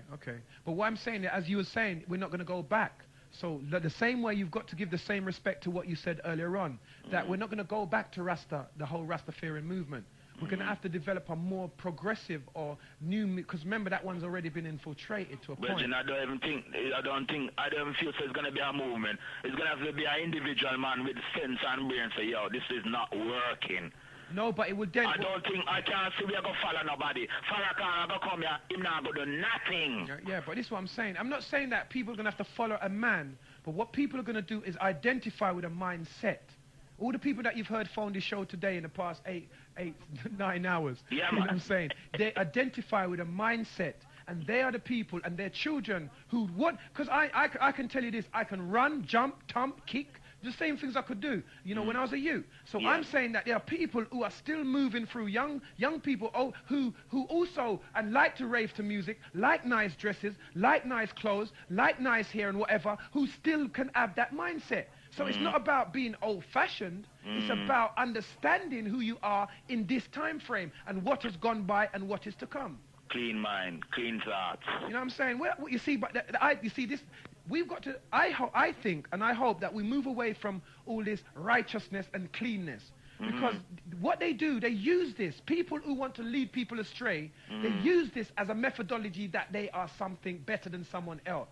Now, if you're saying appropriateness and balance, that means that anyone can have it. But when they say, "Hey, my art clean," it's like some big pat on the back, like you're special. But we're all special. No man or woman can say that. We are all special. We are all special. And at times we all think cleanly. But at the same time we all think nasty and dirty. So the clean thing is just an ego thing. Because no one thinks that clean. No one thinks that clean. They might have good thoughts for people, but at sometimes you're still going to have negative thoughts because the world spins with positive and negative. But that's just being a human being then, isn't it? Yeah, no doubt. No that's doubt. Just being a human, that's a human being, what they call it, trait or whatever. That's right. That's imperfection. a human being. No doubt. And that's what we're trying to understand. We want people to understand their own imperfection and learn to love themselves for themselves, not for someone else. Blood, I'm going to leave. I'm going to play that tune as you've been saying what you're saying. And I'm going to, you know what I'm saying? I thought it was done in at 8 o'clock. It's now 8:45. We've been talking for 45 minutes, blood. Yo, we have to big up the whole of Genesis School. Sometimes I can't get them over Tottenham, but I love listening on a positive to the book. I might not agree with everything on the say, especially you, Mr. X, but I love listening to your show. I love the show, brother, and keep up the good work. Yeah? Respect, big blood. Up the whole of Genesis School, yeah? Yeah, respect. Yeah, respect. Hear that loud and clear. Respect, blood. All right. Yeah. To the right, and draw me out. Walk a man down, go try you out. I'm not number two. Into the comfy yakkle, into the comfy yakkle. Yakkle want to yakkle me, yakkle want to yakkle me. Into the comfy yakkle.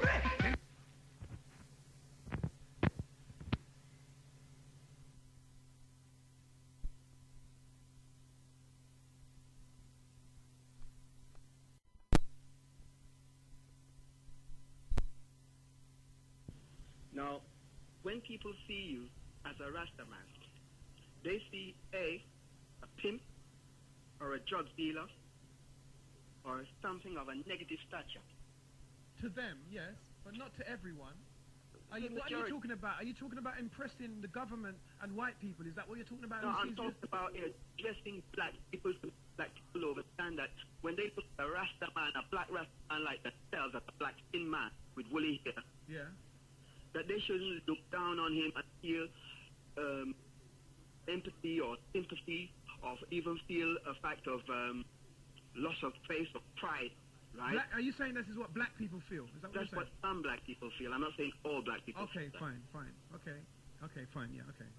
So therefore, what I'm actually trying to progress or generate is a self-confidence, and also a self-confidence in the fact that no matter how people seem to think that the law sees us, if we allow the law to go unchallenged, the change will not come in legality. No doubt. But what I'm saying again, right, I understand all the points you've made, but what was happening is that the people who are supposed to represent our challenge to the society are people who have a slave mindset, who are easily bought, who present themselves pretentiously as our saviors, yes? Yeah. And every time they reach a point, every black man in terms of the whole evolution of our immigrant to this country, nearly, to generalize to a point then, every black man up until this day that has ever reached anywhere in power with white people has turned to white philosophy, white European philosophy, away from the vote and the confidence and the for want of a better, big up that they were getting from their own black community. Moved away from it and cuddled and snuggled themselves up with the enemy. Now, why should we continue to go down that road, given the evidence that has been left behind? I'm not saying that a person needs to sell out their values, their morality, or their principles, nor lose the faith of their culture, my brother. Right. I know you're not saying that, blood, but I'm trying to follow your train on what you're saying, and I'm saying that particular train has led us there. You haven't added no new variables within that train of thought. These are allow me. Okay, go to. The variable of train of thought is this. For instance, the thing where the person who is in the Commission for Racial Equality, or the person who is in the Citizens Advice Bureau, or the person who is in the Law Center. I was part of a generation of events stemming from Blair Peach incident in South Hall, which was generating the People's Unite structure and organization. When that happened, when they murdered Blair Peach, and then shortly after that they murdered a black African Caribbean youth from the same vicinity, there was a big outcry, not just by black people as African Caribbeans, but black people in general, Asian and African Caribbean. Now when the situation came where we decided to say, well, all right, we obviously need to have some kind of legal structure which we can go to as a people, as a black skin, tan, brown skin people, call it what you like, that we could get legal advice without having to go pleading for it. What did we do? We looked at the situation. we decided that the only way that we were going to get the kind of respect and the advice that we needed was to have people who were of our own tone, skin color, educated to a level of law or whatever else that was necessary, and then be able to administrate the people. Why is it that so many black people are afraid to step up and go forward and become part of a law center, a Citizens Advice Bureau, or a structure of a section of the Race Equality Council? Blood, I don't think they're afraid, and I've met many black men who aren't. But what happens, again, let's reiterate what happens. What happens in these situations is that you usually have a white man with a white agenda at the head. And in that situation, the black person has got to compromise their integrity as a human being to loyal to a black cause, and go forward with the white agenda, which has never been necessarily, whether it's law or anything. You've heard of Rudy Narayan. You've heard of all the people who stand up against the injustices and they get hurt.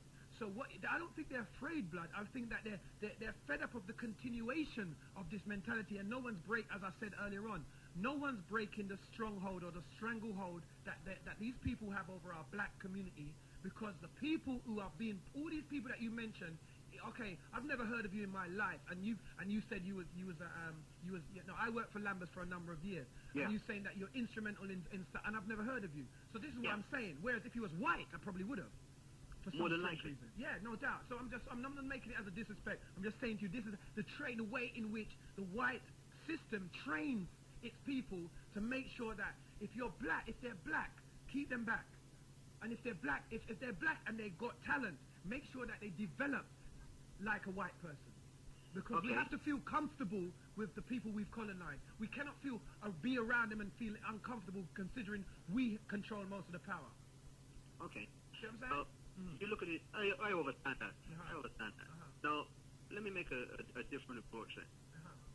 We're saying that because the society that we're in has the power, we have to find a different way forward. Now, which is what we've been talking about all morning, yeah. Okay. All day. but what I'm saying, in order for us to find the way forward, we have to start at base one. Yes, which is... Firstly, we've got to compile ourselves, if you wish. Yeah. We've got to categorize ourselves. Everybody else has been doing it for us. How about we doing it for ourselves? This is what I've been saying from hold on. So now, if we're going to categorize or label ourselves, we have to first start at point one. We've got a questionnaire. We've got to canvass the people. We've got to find out who wants to be where, doing what, and when. And when we find that out, right, in other words, via the questionnaire, I say we, but I'm saying as the people who are supposed to be at the forefront of the leadership of the African Caribbean peoples in London and throughout the rest of the world, Western world, for Africa even, right? If we, as those leadership characters, are not doing the part, in other words, are not writing up the questionnaire and making the database and compiling it so that the individuals who want to be in law, in teaching, in agriculture, in horticulture, in science, astronomy, wherever they want to be, let them be able to assist align themselves to a particular area database so that when time comes, when they want to do certain things and make certain research, it's there at their fingertips. But we don't do that. Right, but what I'm saying to you, the reason why we can't do that and can't afford to do that in terms of what I think as an individual, as Doctah X, because if you set yourself up, when you're at war, you cannot act as if you're not at war. Now, when you do things from a social and legal perspective, strictly to try to fall in line with what some other government has previously set up, you're not only setting yourself up to fail, but you're setting up all the points which they already know are weak, which they can attack you from. In order, as far as I'm concerned, those overt methodologies of setting up and walking around with questionnaires are far too is too commercial, and they're far too exposed. They create a great level of exposure of a movement. As far as I'm concerned, before you get to that point, you have to feed into a mind, right? Like how they commercialize, where they like the Pepsi drink that they used to flash every 5 minutes to see if it could work to subliminally make people want to drink. You have to feed into the minds that have been coerced into thinking like a European, get them to think like an African, or for want of a better word, or somebody who's loyal to their own continent and their own culture. You know what I'm saying? Then from that point, they're going to want to have that something, but the structure they then will come up with will be one that will have a lot less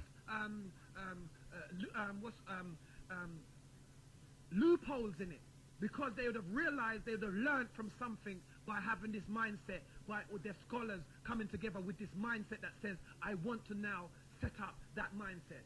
If we do it now with these present framework of English so-called European Roman ideologies of structure and organization, we are setting up ourselves to fail. Every organization to this day that has set itself up with a Roman framework based upon a European identification of framework has failed.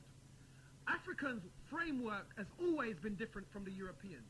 So to use a European framework, as Marcus Garvey once said, any leadership that teaches you to rely upon another man for your redemption is a leadership that will enslave you.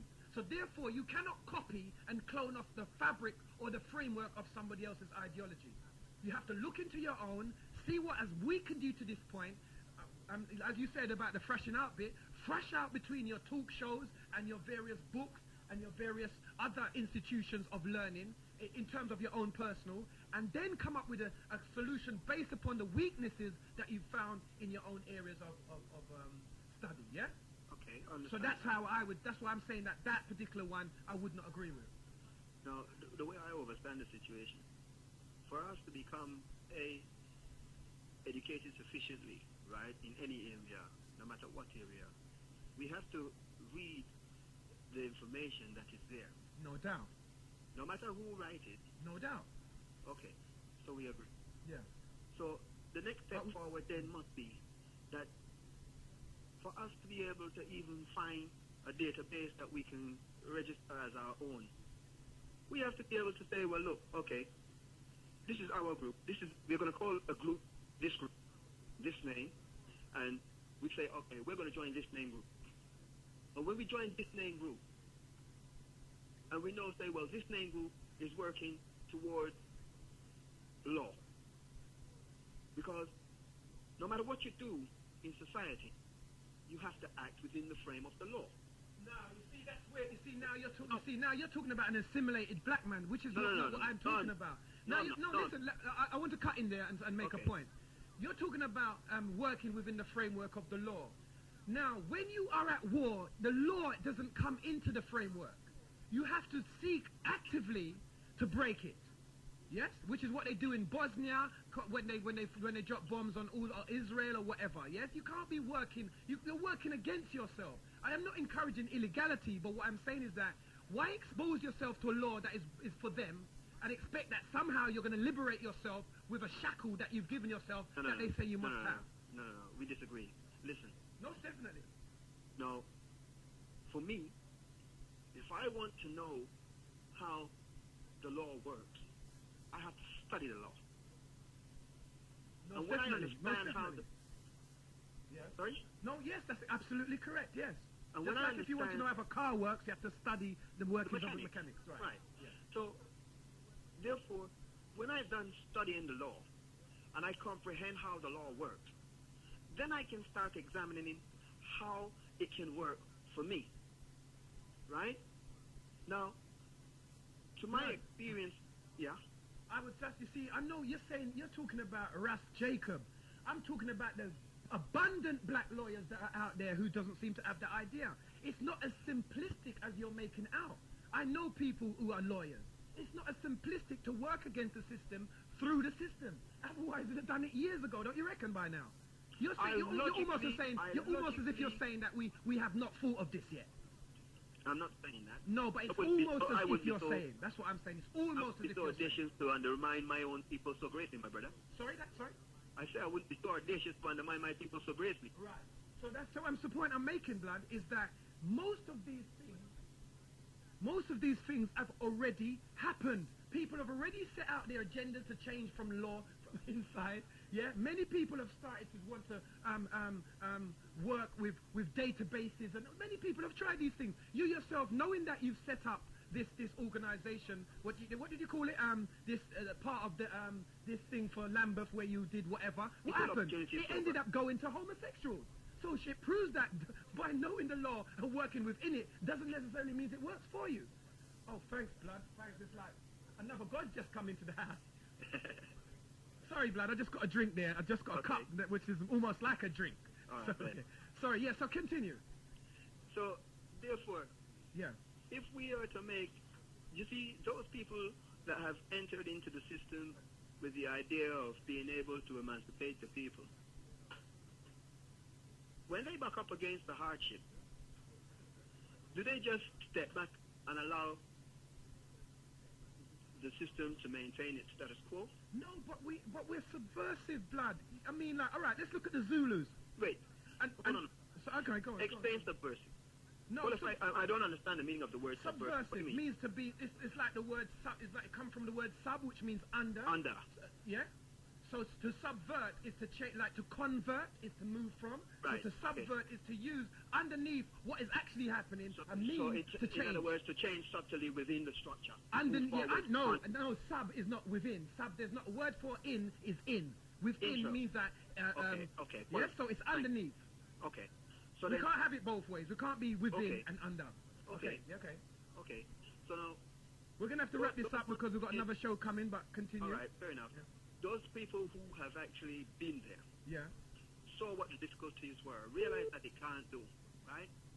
What I would suggest to them to do is find a way of organizing themselves together. Blood, this is what blood, you see, with all due respect, blood, yes, we've gone through, you see, what you're saying is that is a bit old school. We've gone through the organization. I would agree with that. So I'm not trying to be disrespectful. I'm just trying to show you how we as Genesis and what a lot of conversations we've had with people, myself, Rebel, you know what I'm saying, and various other talk DJs, we've gone through the organization capacity. We realize that an organization has to have a structure. It's like, all right, then, if you're going to build a hut, as an African, it's not going to be the same way an Englishman's going to build it. The framework is going to be different. So when you use the word organization, what you're doing is using the framework that's already there. Now, if you're saying that we have to establish a level of communication and organization between us now, then we're talking about a whole other thing. Now, you have a group called the Nuwapian. You know what I'm saying? You have a group called the Nation of Islam. You know what I'm saying? You have a group called the Christians and the Seventh-day Adventists. Now, between all of them, only out of all of them, everybody can't have the truth. Everybody can't be looking to subvert lie and replace it with truth. Because as you know, in war, the first casualty, in European war, the first casualty is the truth. You understand? So, of course, we have to work against the system. We cannot work within this. I don't understand this idea of working within it. We've had 4 generations of people who've become lawyers, doctors, politicians, scientists from working within with the same ideology they set off with, which you are now exclaiming, and are still doing the same thing. So obviously by now, any learned person would realize that that particular methodology which you are extolling does not work. So it's time to look at changing of tactics. It's time to look at changing of strategy, not regurgitating and going over some old Kwame Nkrumah type blueprints. Tear up them blueprints and let's try to build a whole new framework. Let me say this as a closing statement. Yeah. My brother, I couldn't disagree with anything you say, because we have been at the bottom of the barrel for so long that now we spend a great amount of time crawling on each other's back to try and get to the top of the barrel. Yeah. Which, if we were a different set of people, we would learn that if you walk or set a circle going around and spiral, we would step up and continue step up till we get to the top, so that the ones who paid the blood price at the bottom of the barrel will be actually paying a price for a set purpose of freeing many others and saving their life. No doubt. Right? No doubt. So therefore, instead of us talking about the fact of need as to what it should be, let's put a label on it and then invite people to join it. Blood, again, we're not playing none of those games anymore. We're not doing none of those stuff. You've done it already. You yourself have been part of the Olivia blah blah from Brixton and all that. We've done all that, blood. We're not doing it again. Not here. So then how are we moving up then? How are we moving up? Now hear what I'm saying. We're not doing that here. I don't know if you want to do that, but we're not doing that here. What we're doing here is collectively organizing the mind first. As a man called Kwaku said on his show, he said, before you start looking for artifacts, look to get your mind back. And what we're doing from Genesis Point, we've got a show coming up called Total Darkness, setting the record straight. We are trying to get back our minds first. And we really don't want to jump the gun. You understand what I'm saying? A child has to go through its tender teething years. We have to learn how to come out of the nappy and sit up on the patio and then creep forward. Right now, those mutated forms of human beings, if we're going to look at it like that, have been eradicated. They have been assimilated. They have been denigrated and destroyed. So why would I then go and look at their template for progression? That would be silly, and it would not be a learned person who's doing that. What we are saying in this time, in the 21st century, is that a lot of people that are coming up now, young people and young-minded older people, are saying, okay, I remember that they used to rob me and tell me about organization. I remember they used to take my own tax money and give it to homosexuals. And I remember that they used to find out organizations that we put up on the board and come there and infiltrate them. So we don't want to do all that all over again. You know what I'm saying? It's time we learn from that and say, right, let's find another way. So that way it can't be easily talked about over the air, can it? Silly people do that. You know what I'm saying? That's why you had the French Revolution, which threw the Germans out of France, because the people, they developed Morse code in baked bean tins. They developed flying pigeons. They're not going to do something within the law to stay free. That's a rubbish, foolish, idiot argument. You don't do something within the law to free yourself. Otherwise, they'd have stayed with the German constraints, wouldn't they? And they'd still have German occupation today. So come on, if you don't think there's a war at hand, that we're telling you from Genesis' perspective that we're fighting it. You get what I'm saying? Loud and clear. Okay, respect, blood, yeah? Respect. We're going to let the next show come on and... Okay. Yeah? All right, big up. Yeah? Peace.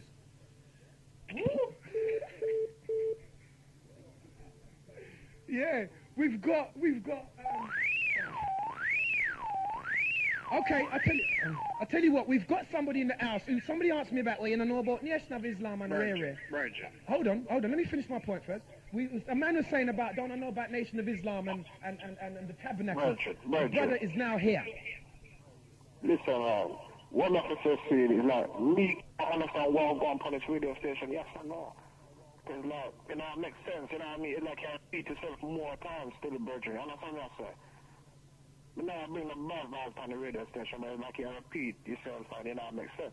Okay, you tell me where I didn't make sense. Okay, I agree with that. You tell me where I didn't make sense.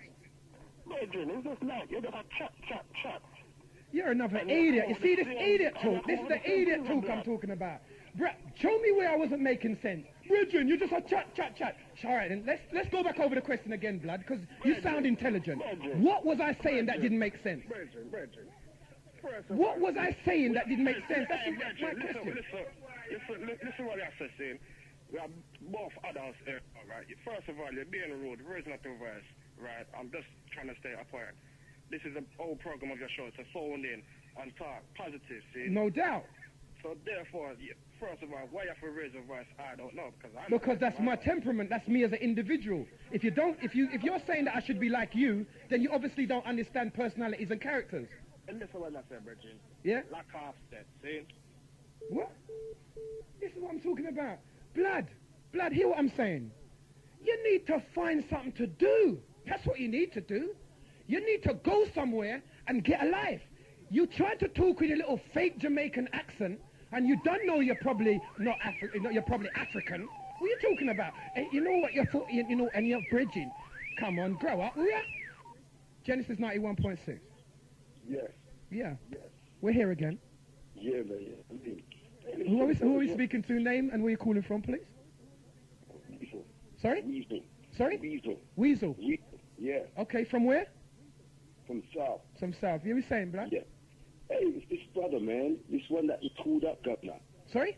The one that called up just now, man. Yeah, like he ain't got no sense. But you don't know. That's what our ghetto is full of, Blood. These He pick up the phone and he's talking like a big, rare. But when he says you're things like that's coming out, how you never make sense? How you never make no sense? How could you not make no sense just then? What was he listening to? I'm sure he was listening to Genesis. Because I don't see how, you talk to like rest, the last caller. He even had to bow down and say, respect. I understand. I understand. Yeah, he gave way, didn't he? On the phone and he said, you don't make no sense. Yeah. Hey, listen, I'll beg him call back. I don't want to hear what's going on. No, Blood, don't beg him call back, Blood. Don't beg them idiots to call back. I won't even beg him to call back. I wish he called back. What for? This is what I'm saying to Rebel about certain man that's calling. Forget them. Because right now, what's happening, Blood, is what they're scared of the fact we're moving on. They're nervous about this moving on thing. I'm losing my place in this thing now. I'm not going to be able to act like a punk and pretend I'm Jamaican. Yeah. You know what I'm saying? I'm going to pretend I'm a real Jamaican, and I won't be able to do it if these people start to come out more and start to talk truthfully. Out the woodwork. Yeah, that's what they're scared of. You ain't got to worry about them brothers. Them brothers are lame. They're like lame ducks. These are the people that are feeling it. And when, you go on and you're on and you're on, you're Blood, you're not making no sense. What was I not making no sense about? It's just a chat. Sorry? I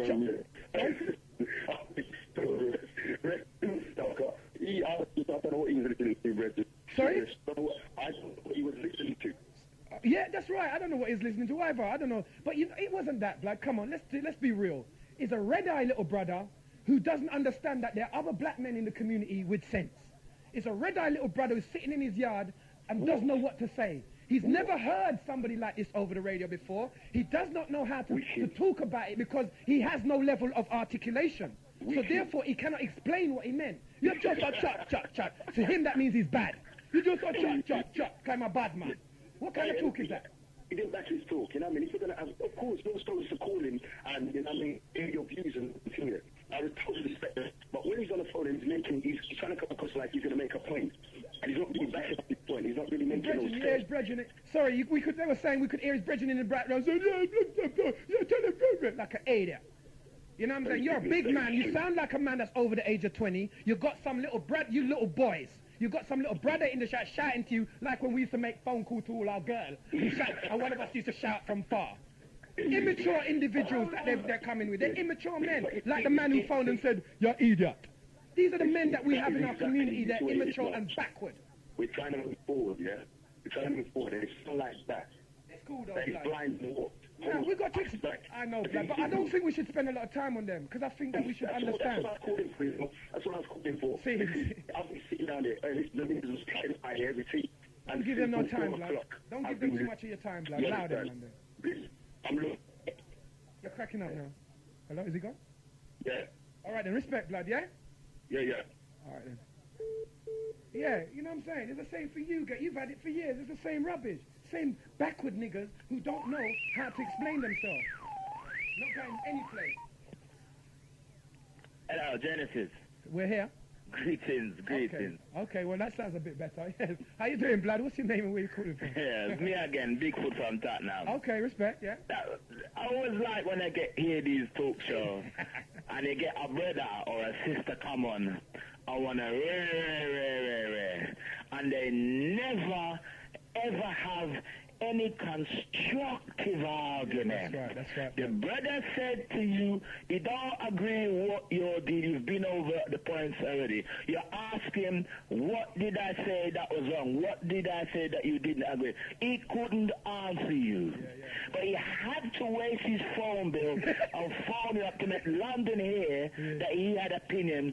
He didn't have an opinion. Right. I love these talk shows when they get these fools.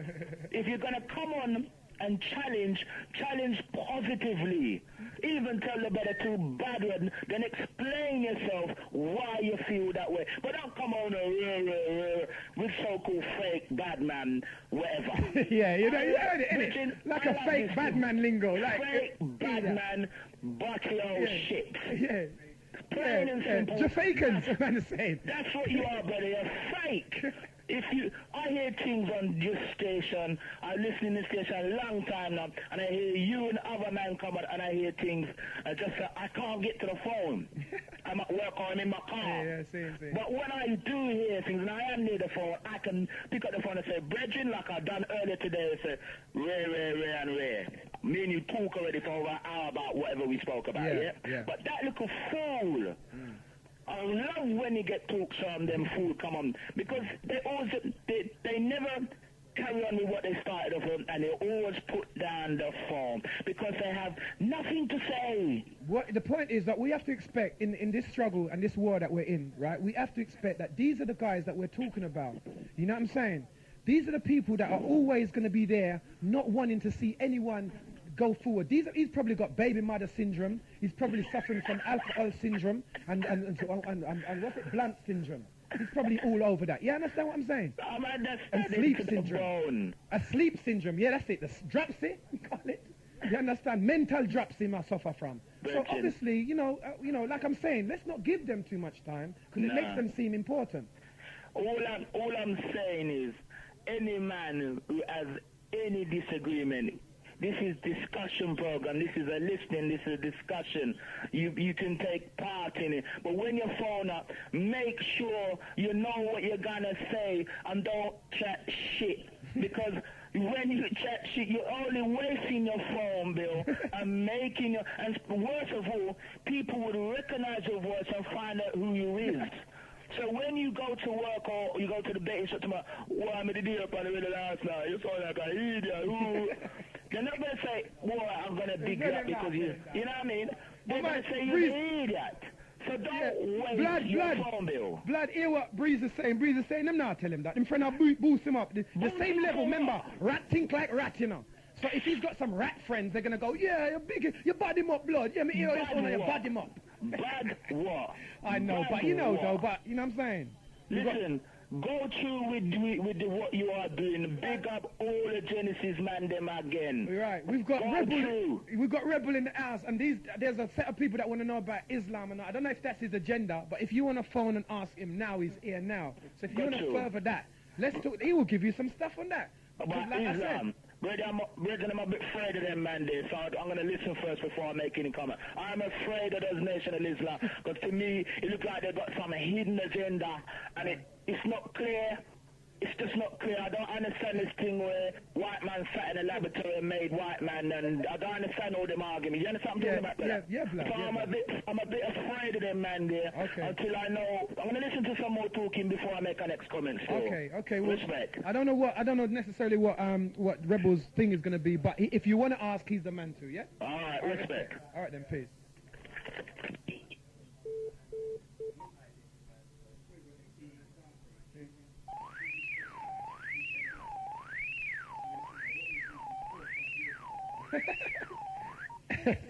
Please, hello, Genesis Talk Radio. Now we've got Rebel and Breeze and Mystery in the house. Now Rebel wants to do his show, I'm sure. So let's kind of wind it down. Hello. Yes, Sorry. Mate. Yes, fam. Yeah. I just agree with that last that caller gone, man. Yeah. Talking rubbish, man. Yeah. That's your phone. I think it's fine. It's radio, yeah? Well, the next level now is the darkness. Not the light, but the darkness. So, you're going to stay tuned. Yeah, man. But the last caller though is still, yeah? Okay, yeah. Right, so we got Rebel who's going to come up now, and he's going to talk for a bit. I don't know if he wants to touch that little, the nation bit. You know what I'm saying? You're going to take some of these calls, bro. Hello? Hello. Yeah. Hello, good evening. I've been listening to your show for a little while now. Yeah. Since about 4 o'clock. Yeah, okay. Yeah, and I've been hooked up in the house all day, you know? Yeah. I mean, I don't normally listen to a radio station. My friend called me to tell me about the show, and boy, I have learned a lot today, you know? Same. You know what I'm saying? And I'm into this black awareness thing at the moment. Yeah. You know what I'm saying? And I've been, going around the country looking for people I can talk to, and you're probably one of the few people that I know, the man talks a lot of sense, and this is the kind of man I'd like to meet. Okay. You know, so, you know, you're doing a good job right now, and I'll give you a call sometime and see if we can meet up, you know, because there's certain things that we can't talk about over the air, you know? Blood, yeah, but you hear what I'm saying? I don't really meet up with people on the road, you know, Blood. What I do is, I do a Ghetto-ology, which I'll do on the 2nd of September. It will be advertised on this show. If you want to contact me by email, I can give you that number. Okay. Yeah, that's Doctor. You got a pen? Yeah, hold on, I'll just get a pen, yeah? Okay.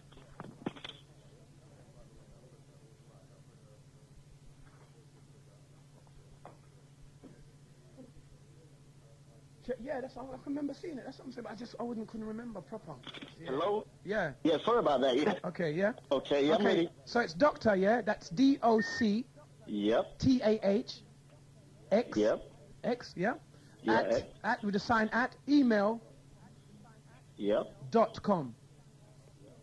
.com. Yeah. Or my PO, or if you want to drop me a line, if you haven't got that, my PO box number is PO box 274.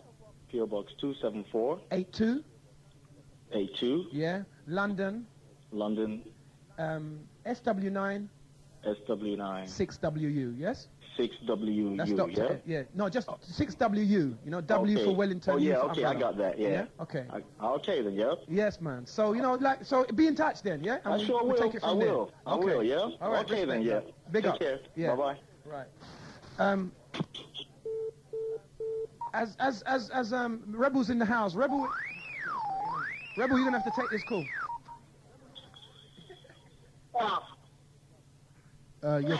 Yo. Yeah, man. You are chat no but shit for the air. Yeah, thing, Lord. Too much ganja, you dope. That's why they call it dope, because you smoke too much ganja. Oh, come on. Go up, come on. Go and, alright, what you need to do, right? Get some tissue. Yeah, and go to the toilet and jack off and feel better. Right? What you need to do is go to the toilet, right? Get some tissue and do your thing in it. Bro, what's your problem, bro? I don't know who the... Yeah, 91.6 Genesis, yeah. I don't know. You know, it's okay, you know what I mean? Because... We're here to heal. You know...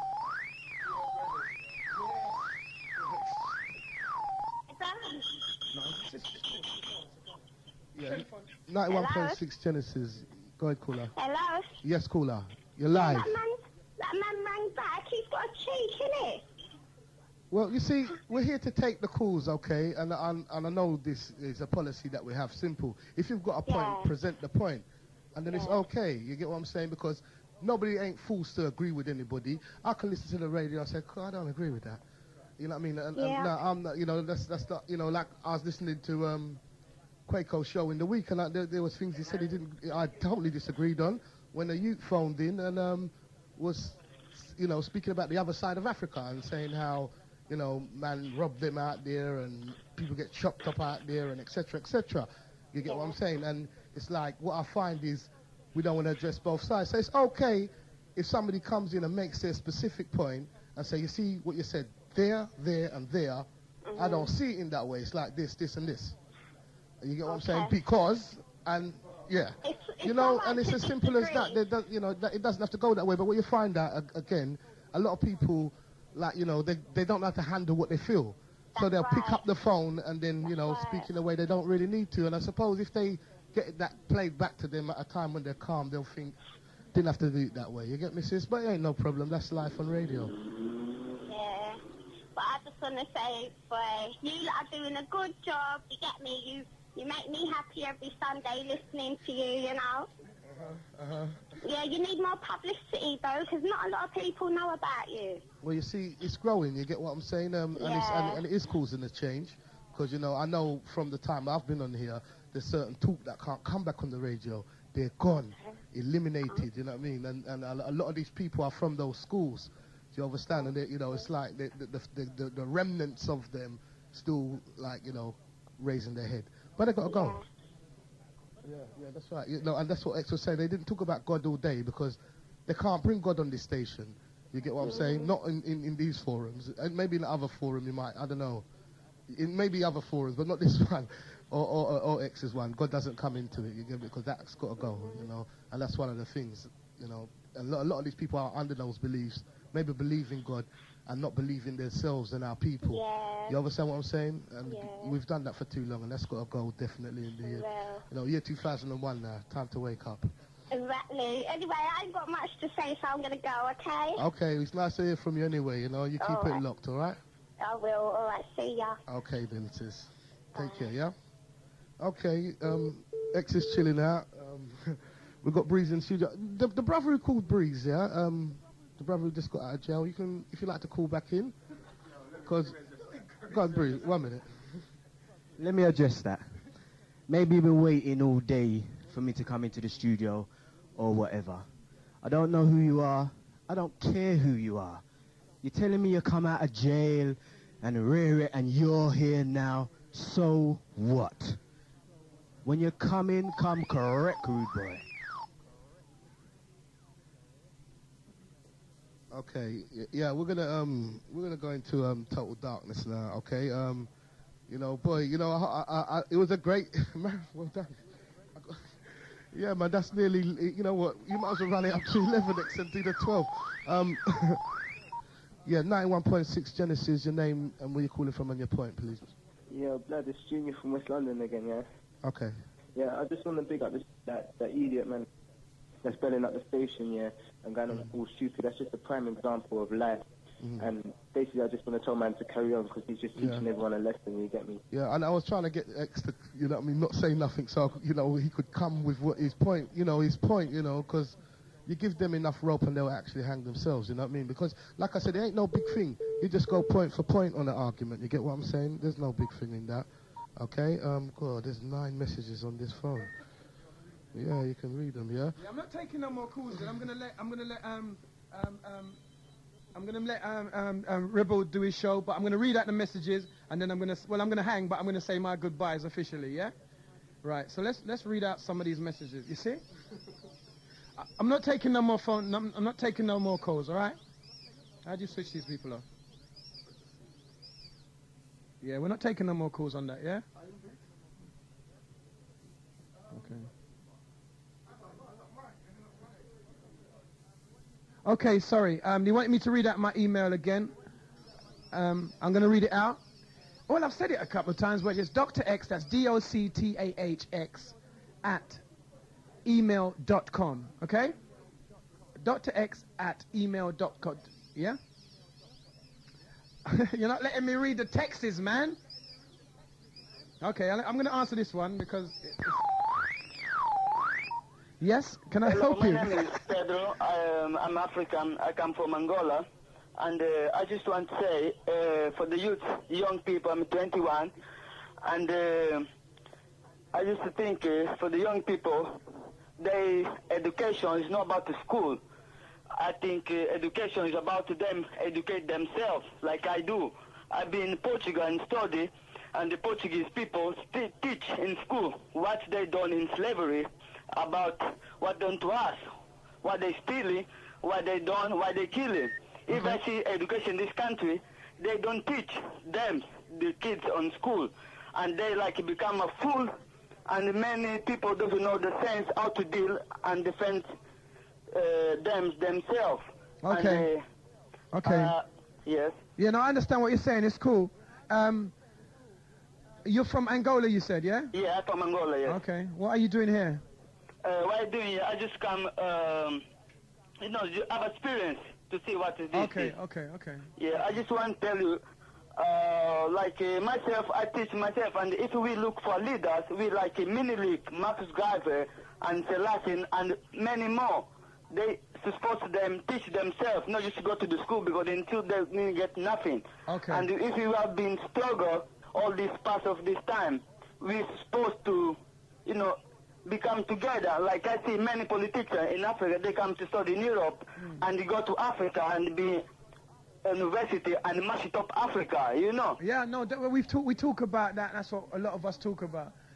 Okay, I've got to take the call off the air now because I just clicked you because he wouldn't get on the phone. It's actually another man's show and he wants to do his show. So if you know what I'm saying, I'd like to say good night to you. Yeah, and, I just want to tell this one thing more. Yeah. I just about the religion, the Muslim religion, the Islam. This African we know. They're the first slavery they do in Africa. They're the first ones. They're the first ones? Like, yeah, they're the first one who do slavery in Africa. Okay. And we know them religion them is bad. Yeah. For me, I don't take, I'm a Christian, but I know from the beginning, you know, this religion is it's no good at all, you know. Yeah, okay. And if somebody go to this religion, it's want. But they're supposed to know from the beginning what the people deal with the certain things, you know what I'm saying? That's right. Well, this is what To Talk No Darkness, Rebel knows about this. And like I'm saying, the people that were texting me and I'm saying that I'm not answering it, that's now they have the opportunity to phone this man and he'll tell you what the Muslims about and what they did. You know what I'm saying? So this is a man that's going to take over from now until 1 o'clock, until 3 o'clock, you know what I'm saying? So, you know, you're going to have a whole nother level of learning happening right now, okay? So I'd like to thank you for your call. Okay, respect. All right. Yeah, bye. Peace.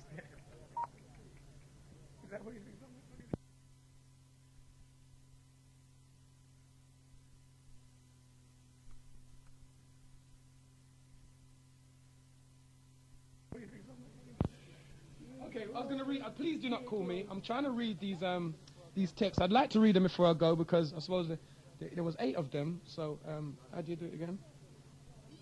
You see? Are you doing this on purpose? And that's a private number. In fact, we're not answering no private numbers because we've got a couple of wankers phoning, and we don't really intend to answer no more private numbers. Okay? I mean, right at the end of the night, the wankers are coming out. They come out at night. They're like vampires and dop it. You know what I'm saying? Eh? And listen, so yeah, they're getting the overdose of So Solid and that. I'm sorry, I'm not answering that. You can come off the phone because I basically want to look at this list. How do I do it now? Options. No, so we have to come out of that. No space for new messages. So we're jam-packed of messages. Yeah, there's a fool. It's definitely a fool. Same private number and keep on ringing. So you know that it's some idiot that wants to talk. Forget you, blood. Forget you. Forget you. I just want to answer the thingy bobs. And if you phone again, I'm going to answer the phone and just make you run up your bill.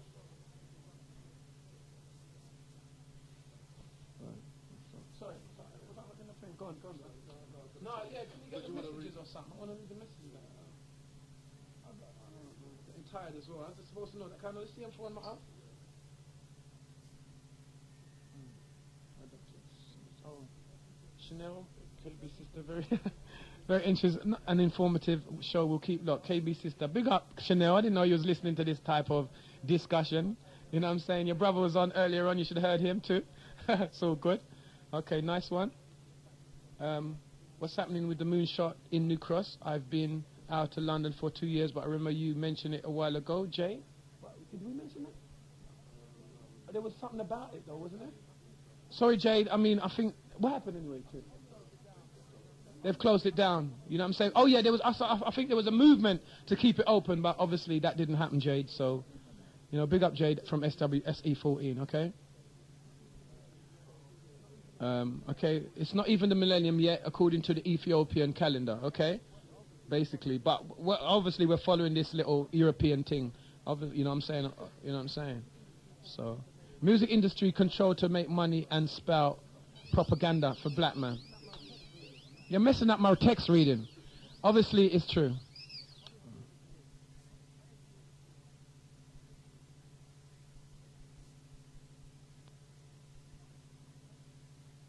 I'm not saying that anymore. Is that no? It's them. It's them. No.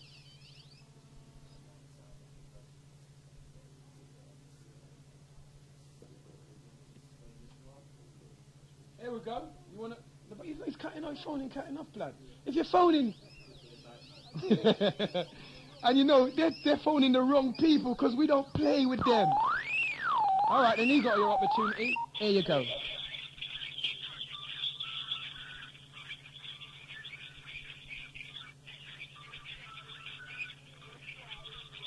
You're sure, man. Do we need that though? That's why I just want to answer it.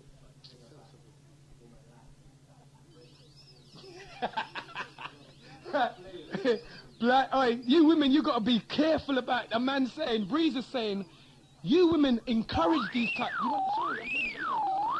You women encourage these brothers. These are the players. Hello, this is Genesis. We're still here, and you're still phoning. Listen, I ain't been calling them shits there, man. I ain't on that. Okay. Man, I just called them boy there, man. It's some long thing. You see what it is? You sort of told me already, Doctah X, you're not really dealing with nothing now. The rebel is in the place, so we can ask him about the Islam and them thing there. That's right. You understand? Yeah, so man. Really, forget them bloody, them boys, man, them boys. They're the same man on road that is fronting, can't fence shit, you understand? Yeah. Yeah? But I'm leaving it, got a reminder to me, yeah? Okay, but what I want to know is, a question for rebels, man. I want to educate the people involved. You want to know about this Islam thing, because they come out and they own this Islam Muslim movement. Now, certain men will go in bad and come out reformed and everything. You know what I mean? I want to know, what is it all about, man? What's Farrakhan and them boys there and this other thing? You know what I mean? Yeah, I mean, I can't speak on behalf of them. No, that's what I'm saying. That's what I'm saying. But if people can jump in there and deal with the matter. Yeah, you know, as far as I know about Farrakhan, you get what I'm saying? You know, everybody knows I ain't a great fan of his. He served his purpose, and now he's just like, withered away and starting to conform to all what they're putting on him and expose exactly who he was. He was always working for them. You see what I'm saying? These leaders be mindful of the black leaders of the world. You get what I'm saying? Throughout Africa and people like Farrakhan, because when I know that something was wrong was when they bombed Lebanon. At the moment they bombed Lebanon, okay, remember America bombed them. He still went and sat with Gaddafi, and only somebody sanctioned by the government can really go and do that. Do you see what I'm saying? You could never go on a plane and go to a country that England's at war with. Do you understand what I'm saying? Yeah, those rules don't comply, so they do little things like that and make things like that slip and think that people don't see those things. Do you understand what I'm saying? Yeah, okay, what I'm saying is, if we go to war with France tomorrow, do you think that there's going to be see France going backwards and forward or see Link going backwards and forward to France? It doesn't go like that. Don't think so. You get what I'm saying? And the only people that will go in there is politicians or people on like somebody sanctioned by the government. Right. There you go. You see what I'm saying? And they make little things like that slip. But it goes back to like the Ford conspiracy, because W4, their God, is Allah in the person. You know when you see that Caucasian man, what they say is Allah in the person. You get what I'm saying? Yeah, he's a Caucasian brother, definitely European descendants. You get what I'm saying? He basically started the Nation of Islam, but he was sanctioned by the government. You get what I'm saying? So it was sanctioned by the government? Yeah, definitely, to put the black people together and then take up arms, like a net, and then fight against the establishment. Elijah Muhammad didn't do it and didn't take the nation that way.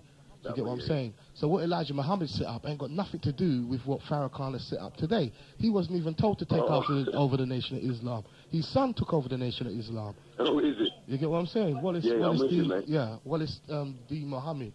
He took over the Nation of Islam, and then he took it into Sunni Islam. Do you get what I'm saying? Again, trying to change the teachings of Elijah Muhammad.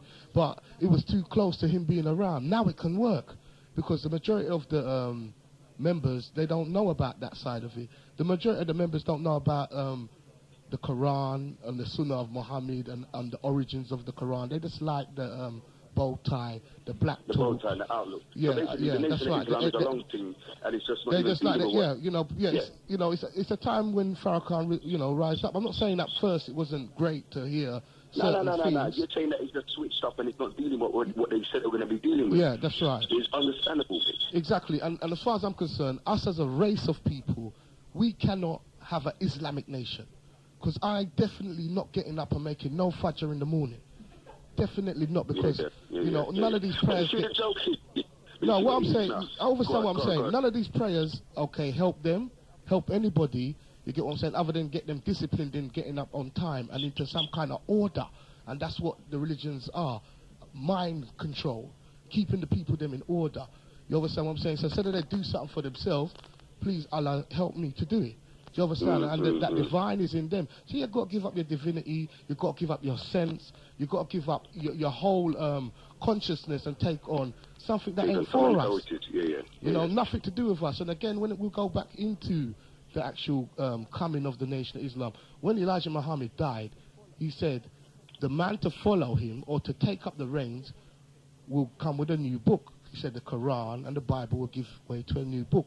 Also, he left a symbol that looked similar to upside down L and said the person will be able to explain this symbol too. He was aware at the time of what happened, but he was wise enough not to dishearten anybody with the information that was put out, but he did know the source of it. And I'm saying at the end of the day, you know, what he tried to do was, you know, good. He raised great people like Malcolm X, Farrakhan, Muhammad Ali, Khalid Muhammad. You understand? You know, but remember, and again, but he himself came from the Moorish Science Temple under a man named Noble Drew Ali. You get what I'm saying? So that how, you know, and that was to hook up with Marcus Garvey as well. Do you get what I'm saying? So there was all a connection. You get what I'm saying? And it was cool. And the Nation of Islam got built on what is called the food conspiracy. You had, you get what I'm saying? The food conspiracy. You're talking about the car company food. Joseph Rutherford, the head of the what's it called? The JWs, the Jehovah's Witness. You get what I'm saying? So it was a conspiracy. It's a big long thing. But what it's leading me to say though, is that you man, that the way you lot is talking over on in regards to this and all that. Yeah. It's like you man is following something, but you ain't letting off what you lot as a unit. Myself? I'm saying. Who's that? Myself. You, yeah, I say you because I ain't really a rebel people, but you come across like, you know what I mean? There's some type of something in there. You're dealing with like some new world order shit. You understand? And if I could put it bluntly, I'm sure you know a whole heap about it. Sorry, Rebel is a bona fide Nawapian brother. You're talking about listening to me all day. Now you're listening to the man that dealing with the teaching of Malachi Zeduk. There's a different person. So he ain't dealing with no New World Order unless you're talking about Malachi Z. They got to talk about the Wapian and the whole thing. But you see where there's all this New World Order thing they tie in. I just want to just give the What's that? The What's that? The New World Order? Wait, I missed your point. What's your? Yeah, but listen, I've got a road, man. I'm on the road still. But listen, I beg you just explain that thing for me, yeah? About the New World Order.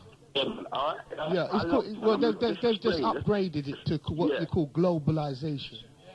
You get what I'm saying? It's what they're actually doing now. Basically, you're talking about a one world government, one world currency, one world laws, not for everybody, but for who they can control. Those that they don't control, you're talking about sanctions. You know what I mean? In other words, blackmail. What you have to realize is, don't look at the government or none of these people beyond what you know. They have an argument with one another, and then they go to war. Do you understand? And it's okay. You have an argument with somebody in the street, and if you're going to fight them, they'll lock you up. So you have the criminally sane and the criminally insane. You understand what I'm saying? And that's basically what they are. Yeah. Okay. Yeah. Did you want to finish reading up the? Nice one. Now, like I'm saying, the man to ask is Rebel about them things. Now, I don't even think your questioning was that deep, blood. I could have done that myself. Rebel knows some stuff. If he was digging deep, you'd have got some deep stuff. But obviously, you didn't go that deep. You know what I'm saying? When we're talking about the Farrakhanites people and that, you're talking about a whole thing from the Muslim people and whatever. These people who are feigning that they're from Islam. You know what I'm saying? These people who only recently have started to do the Sunni Muslim type prayers. And 10 years ago, Nation of Islam was not doing Fajr. You know what I'm saying? So they're moving towards Orthodox Islam. And I'm not going to take that. So you better. Your show. You see a private number thing about just to continue with the globalization thing, that's a long-term plan. You get what I'm saying? The New World Order is a long-term plan. But remember, it's a duel. You got both sides. That side and our side. The new era that we're moved into, the information age. You get what I'm saying? You're talking about a fourth dimensional shift into a third dimension. You get what I'm saying? Manifesting it, what's in the darkness, into the reality of persons, places, and things. Do you see what I'm saying? So you're going to get a heightened consciousness right now, and this is the day and time we're living in. It's happening by nature. People are feeling things. All of the religions have failed us. Do you understand what I'm saying? All of them. You get what I'm saying? Jesus was meant to come back in the year 2000. Because remember, when I was growing up, as far as I knew, he was meant to be coming back in the year 2000. And, he's come and it's gone. Do you understand what I'm saying? So all of those things, to me personally, are redundant into the fact that, by fact they are. Those religions, if you was to take them and put them into a court of law and then go point for point with them, where did the Bible come from? Where did the Quran come from? Really, because people's souls are based on the information in these books. The fact that they're alive and there is a world that is based in these books. Either kun faya kun, let there be light, or barashif. You understand, in the Torah. So that cuts your learning, because everything goes down to God. There's a sky because God done it. There's an earth because God done it. You know, and all this learning that you miss out because of God, it's a crying shame. That's why it's got to go. That's why nobody ain't come with that today. And I was so relieved to hear it a whole day with we need to pray to God. You get what I'm saying? What we have to realize is that we are the gods, meaning that the divine is within us already. You get what I'm saying? And that's I can't put it no other way. If they say God blew the breath of life into you and then you was alive, then there it is. I don't know. Right. So this is what I'm saying to you. It's no good you asking one little question like about the Nation of Islam. You have to ask. You have to, in order to dig out Rebel, in that sense of intellect, in that intellect sense. Yeah, you have to ask some more pressing questions. Otherwise, you know what I'm saying? How can he further the point? Private number. Allow it. Hold on there. If you're really that desperate, we're going to plug you back in. All right.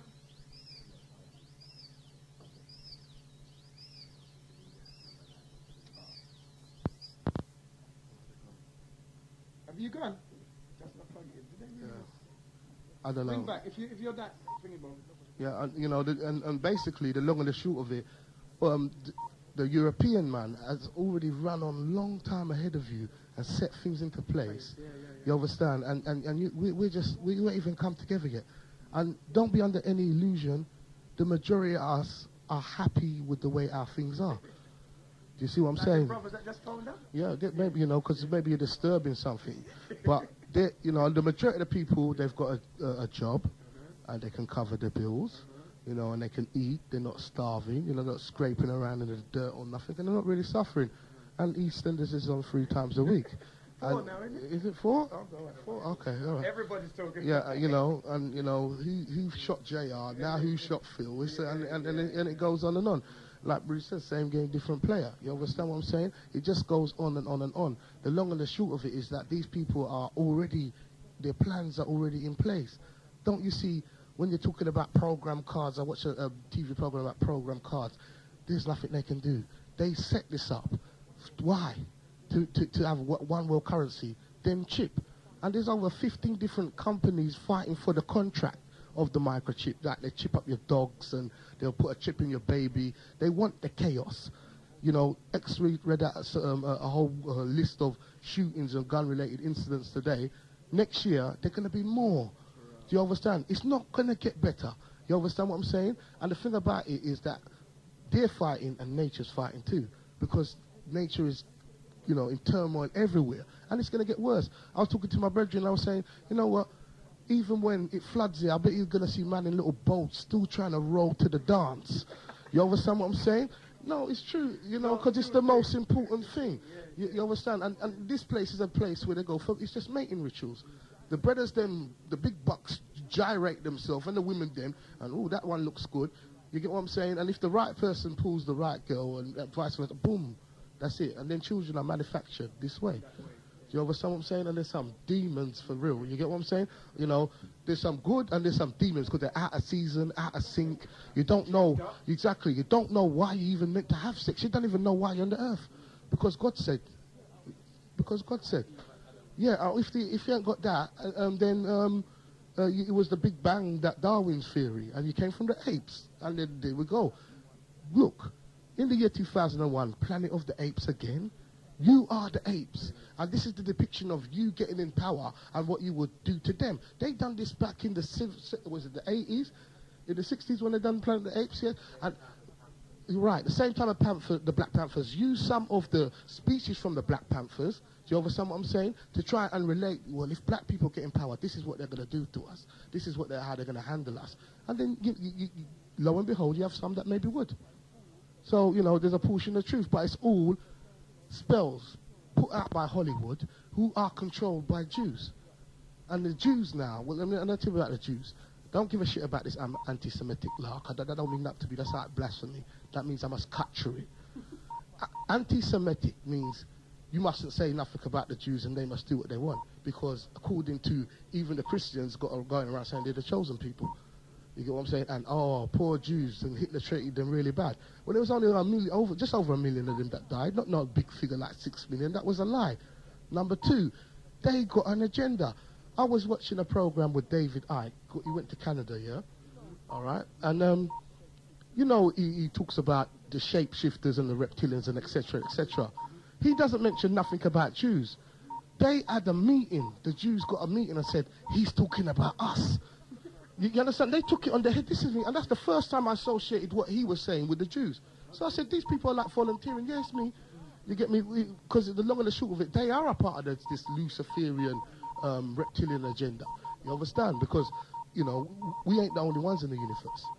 You get what I'm saying? Whether you like that or not, there's parts of your body that are extraterrestrial. They're not indigenous to the earth. You get what I'm saying? Which is millennium and stuff that hold the bones together. Go on, yeah, so the question would be, so what would you say to these people there that are out there now that figure, you know, have not come to terms with any new kind of technology, any new information, and any new forms of discussion and bringing out terms? What would you say to them? Just like you know, when a computer came out, you had a Pentium 1. Now you got Pentium 4, innit? So they got to go, innit? That's like them. They got to go. Upgrade yourself or go. You see what I'm saying? You become extinct in your own making. Yeah, that's right. And because they're not going to move. No progression, no growth, no outlook. You understand? Stuck. That's it. They've come. Their growth is there.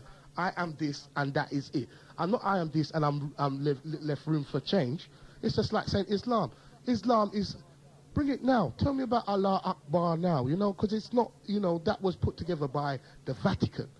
You know, Waraka ben Nafal was Khadija's dad, who was a wife of Muhammad.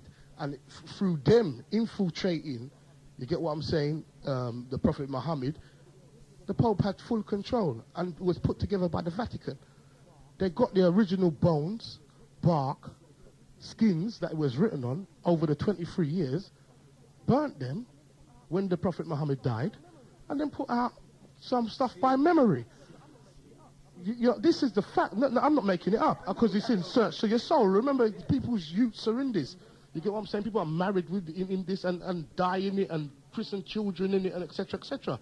So what you have is a false book and a false Muhammad named Muslimat, who was around at the same time. You know, like you got a Farrakhan and a Doctah X. You get what I'm saying? One's the government control and one's the one from road that ain't got nothing to do with that. You understand what I'm saying? So it's just right, yeah. They're Muslimat, and he was a white man, and that's why you're reading some of the hadith that the armpits of the Muhammad was white when he shaved them. What's that saying? So if his armpits was white, he's white, and then even the Nation of Islam teach that he was white, but he wasn't. He was from the tribe of Kedah. He was a Nubian, a black man, woolly haired, big nose, everything. You get what I'm saying? So why have they? Sorry, another question. So why have they relegated the only black man in the Bible to Bilal, and who calls the adhan? Yeah, well, you see, that's what I'm saying. They want to give the like, you know, little boys' job. You know, the singing, you know, cool them out. Wake up, boy. You get what I'm saying? But the fact of the matter, the Prophet Muhammad was from the tribe of Ishmael, they say, you know, according to them. So the long and the short of it, this Muslimat was their man, and this is their doctrine, and their God name is Allah. 360 gods in the Kaaba, Uzza, Rahman, Allah. You get what I'm saying? They got a whole load of dusty desert Arab gods and idols in the Kaaba, and that is why they're circling it. You understand what I'm saying? Circling any square to kiss the black stone. And why the stone turned black? Because it was originally white and it turned black with the sins of the people. This is the doctrine. When they go to Mecca, yeah, they go to a place called Medina. You got 3 rock mounds. They call the rock mounds the devils, okay? And they take up pebbles and throw stones after it. Get a goat and cut its throat, wrap a sheet round themselves, you get what I'm saying? And all of this is in the name of Allah. You get what I'm saying? But the long and the short is, as long as I'm alive, I'm not having it. And that's why, bring Farrakhan in, because you see, he's a key player. It's like a game of chess. They're bringing in the key player now. Number one, he could have come in and out the country without no white person knowing he was here.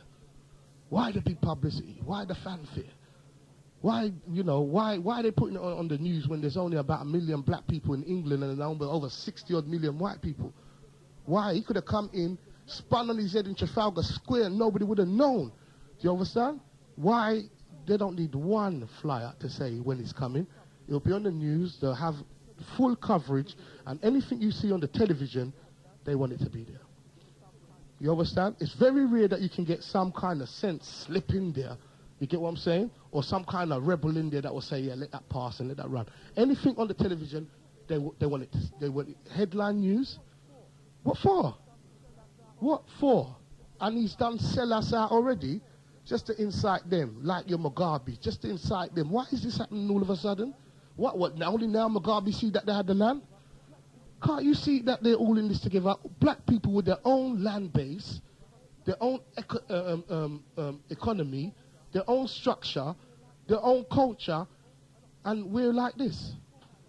And then people want to talk about Pan-Africa, the whole panoramic scape of Africa. Like there ain't tribes in there that have been fighting for centuries that don't know that they're African.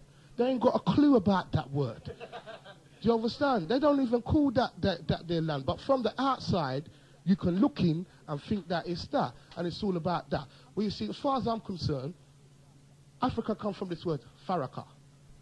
Farrakhan?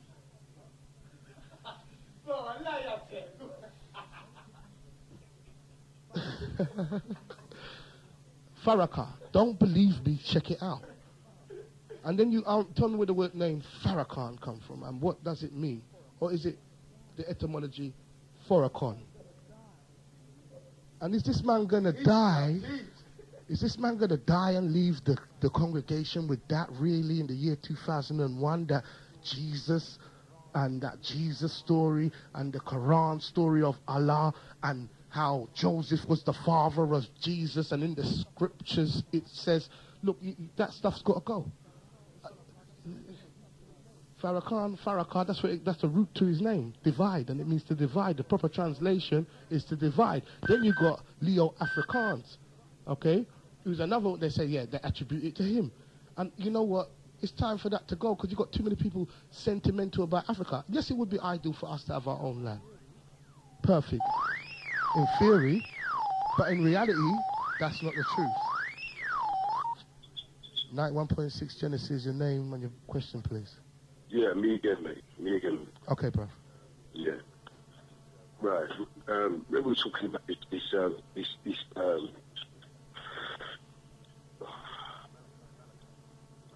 Malachi, yeah? Yes. Let me ask, does Rebel really believe, say, he's the man? He's the man. Let me tell you something, right? It's like, one time, a little while ago, I went to go down to this little place there, right? But I look on the application form, the father was an application form thing. And listen, the type of question that Monday was asking, our personal business, you understand? That's right. I was saying to no, but I'm saying though, it's like proper personal. When was the woman's last period definitely. and anything there? Yeah, definitely. You know what? It goes even it goes even deeper than that. You get what I'm saying? You have to take even all that AIDS tests. You understand? Because what he's saying is this world that you see and you think that you're in control of, you're not. There's forces outside of you that are in control, that you are a part of. And it's come to a stage that is going to change. And is changing, because in the last, say, 150 years, the European has definitely messed up the planet big time. And the planet is a living entity. And just like your body would produce antibodies to fight off a virus, it wants a white man to go. You understand? There's over 51 safe havens on the planet Earth. Where he is will be one of them. He doesn't want no drug dealer there. He doesn't want no AIDS brothers there. He doesn't want no messed up individuals there. Yeah, So because the application form is it's just sticking yellow deep. pages, bro. Yeah, man, it's some deep. Remember, Breeze, I tell you, it's really, really deep. You understand? Because it's not no joke. You get what I'm saying? It's a serious thing, and that's the application for that. But I'm talking about, when you're talking about AEO, it goes even deeper than that. You get what I'm saying? It goes deeper than that. It goes deeper than that. So you're asking about if you can do manual work and everything there. Oh, yeah, man. I want to know if you're fit and strong, of course. Of course, you get what I'm saying? You know what, because back in the day, you know, when we was in ancient Tamaray, not Egypt, prior to Egypt, Tamaray, when I'm telling you the truth, how the Ramesses II and them man, they used to run it, if you had a mental disorder, was disabled or something, you was on the front line. You see what I'm saying? And keep the genes pure and strong. I'm telling you, that's how they had it. They have it documented that way. Put them on the front line, they bust some shot and get through. That's Chris. You know what? If they went, they went. You understand? Yeah, but there's a lot of tools saying it's all scientific, bruv. No, I see what you're saying. I see what you're dealing with. But it's like, it's all saying is this talk, like Malachi is the man. He's the man. They're saying he's the man. I'll tell you this. All right, I won't say that. I'm going to put that one side. I say he's a master teacher. That's what I say. Okay. He's a master teacher. What I'd like to say is that what you need to do is compare Farrakhan to this man. No, Right, I'll then, be literally say he's not a comparing master it. teacher. Say Yeah. he isn't. Say he's just normal. Have you ever seen any street person ask Farrakhan any question at any time, at any of his stay, at any time, unless it's big news on some big television? Well, of course not. Of right. course not. So therefore, you're talking about a man who's able to withstand any scholar at this time in this place. You know what I'm saying. You know, over the years, like I've been like monitoring the whole scope of information, because it's not like it's just Neterfeti Atumre. You understand? Dr. Malachi Z. York, as you know him as. You know what I'm saying? It's not just him. You know, behold the pair whose books that they mentioned on the show today. I read them books before I even discovered, about him. You understand what I'm saying? And I still keep my eye to the ground. You get what I'm saying? I don't need to lie about that. You come to my house, Breeze. Don't lie. I got everything from Plato to the latest Freemason book to the whatever. I got a group. I got a whole load of people that send me stuff, and and you got to keep your eyes open, because guess what? If you come on the radio and you got what the truth is, I'll denounce it in a second. And then you got the stuff? Come. I'm not that kind of person, fanatic. I went to look for the truth. You get what I'm saying? And so as far as you're concerned, you found the truth. Not as far as I'm concerned, it is. No. It is. That's the start. Words, yeah, that's what words, yeah, because I'm listen, like I said, I've had a look at everybody. All doctrines, combine them and bring them. You get what I'm saying? And we'll talk about it. You get me? But it's surprising, because man is so low key. Sorry? So low key. You know what I mean? Malachi, he's low key. He's not low key. Now he was low key. Nobody know about this man. Okay. You mean he's not commercial? You mean? You get what I'm saying? That's right. He's not commercial. Yeah, but just he's not commercial. Well, you're going to turn around and tell me he's nothing to do with the government. That's why he's not commercial. Exactly. You know what I mean? That's as simple as that. You make that sound like as if to say, "Ooh, there's a catch there." But what I'm saying is, no. It's that I've already seen the answer there. You know what I mean? Yeah. Well, you don't know the answer to the question already. You get what I'm saying? And you can see the wisdom in that, because he's coming from the ground up. Remember, it was one man with what he had to say. Now. You get me? I saw a little clip on the television the other day where they was filming Wesley Snipes, because Wesley Snipes has bought some land near the land that we have, and he's training up some man to be some proper soldiers. You know what I'm saying? and then I saw it on the telly then. I saw it on I saw him on After the Outer Limits, the same thing what they had Genesis on, the TV program. What's it called? The Other Side, yeah. I saw him on the other side. There's two people that was against it, went over there. One of them was all for it. The other one was kind of couldn't get out of the Catholic thing. Do you understand? So, because he's actually turned this part of Georgia in America into a city, you get what I'm saying, and reinstalled our culture there, gave us back our own language, the first language on the earth, which is actually the pictograms on the pyramid walls, which predate any of the Egyptians or anything like that. You understand? Yeah, of course. You know what I'm saying? Because the dynasties that they talk about is just what came about, the remnants. Prior to that, you're only talking about the 46 dialyses. That's symbolic of 40.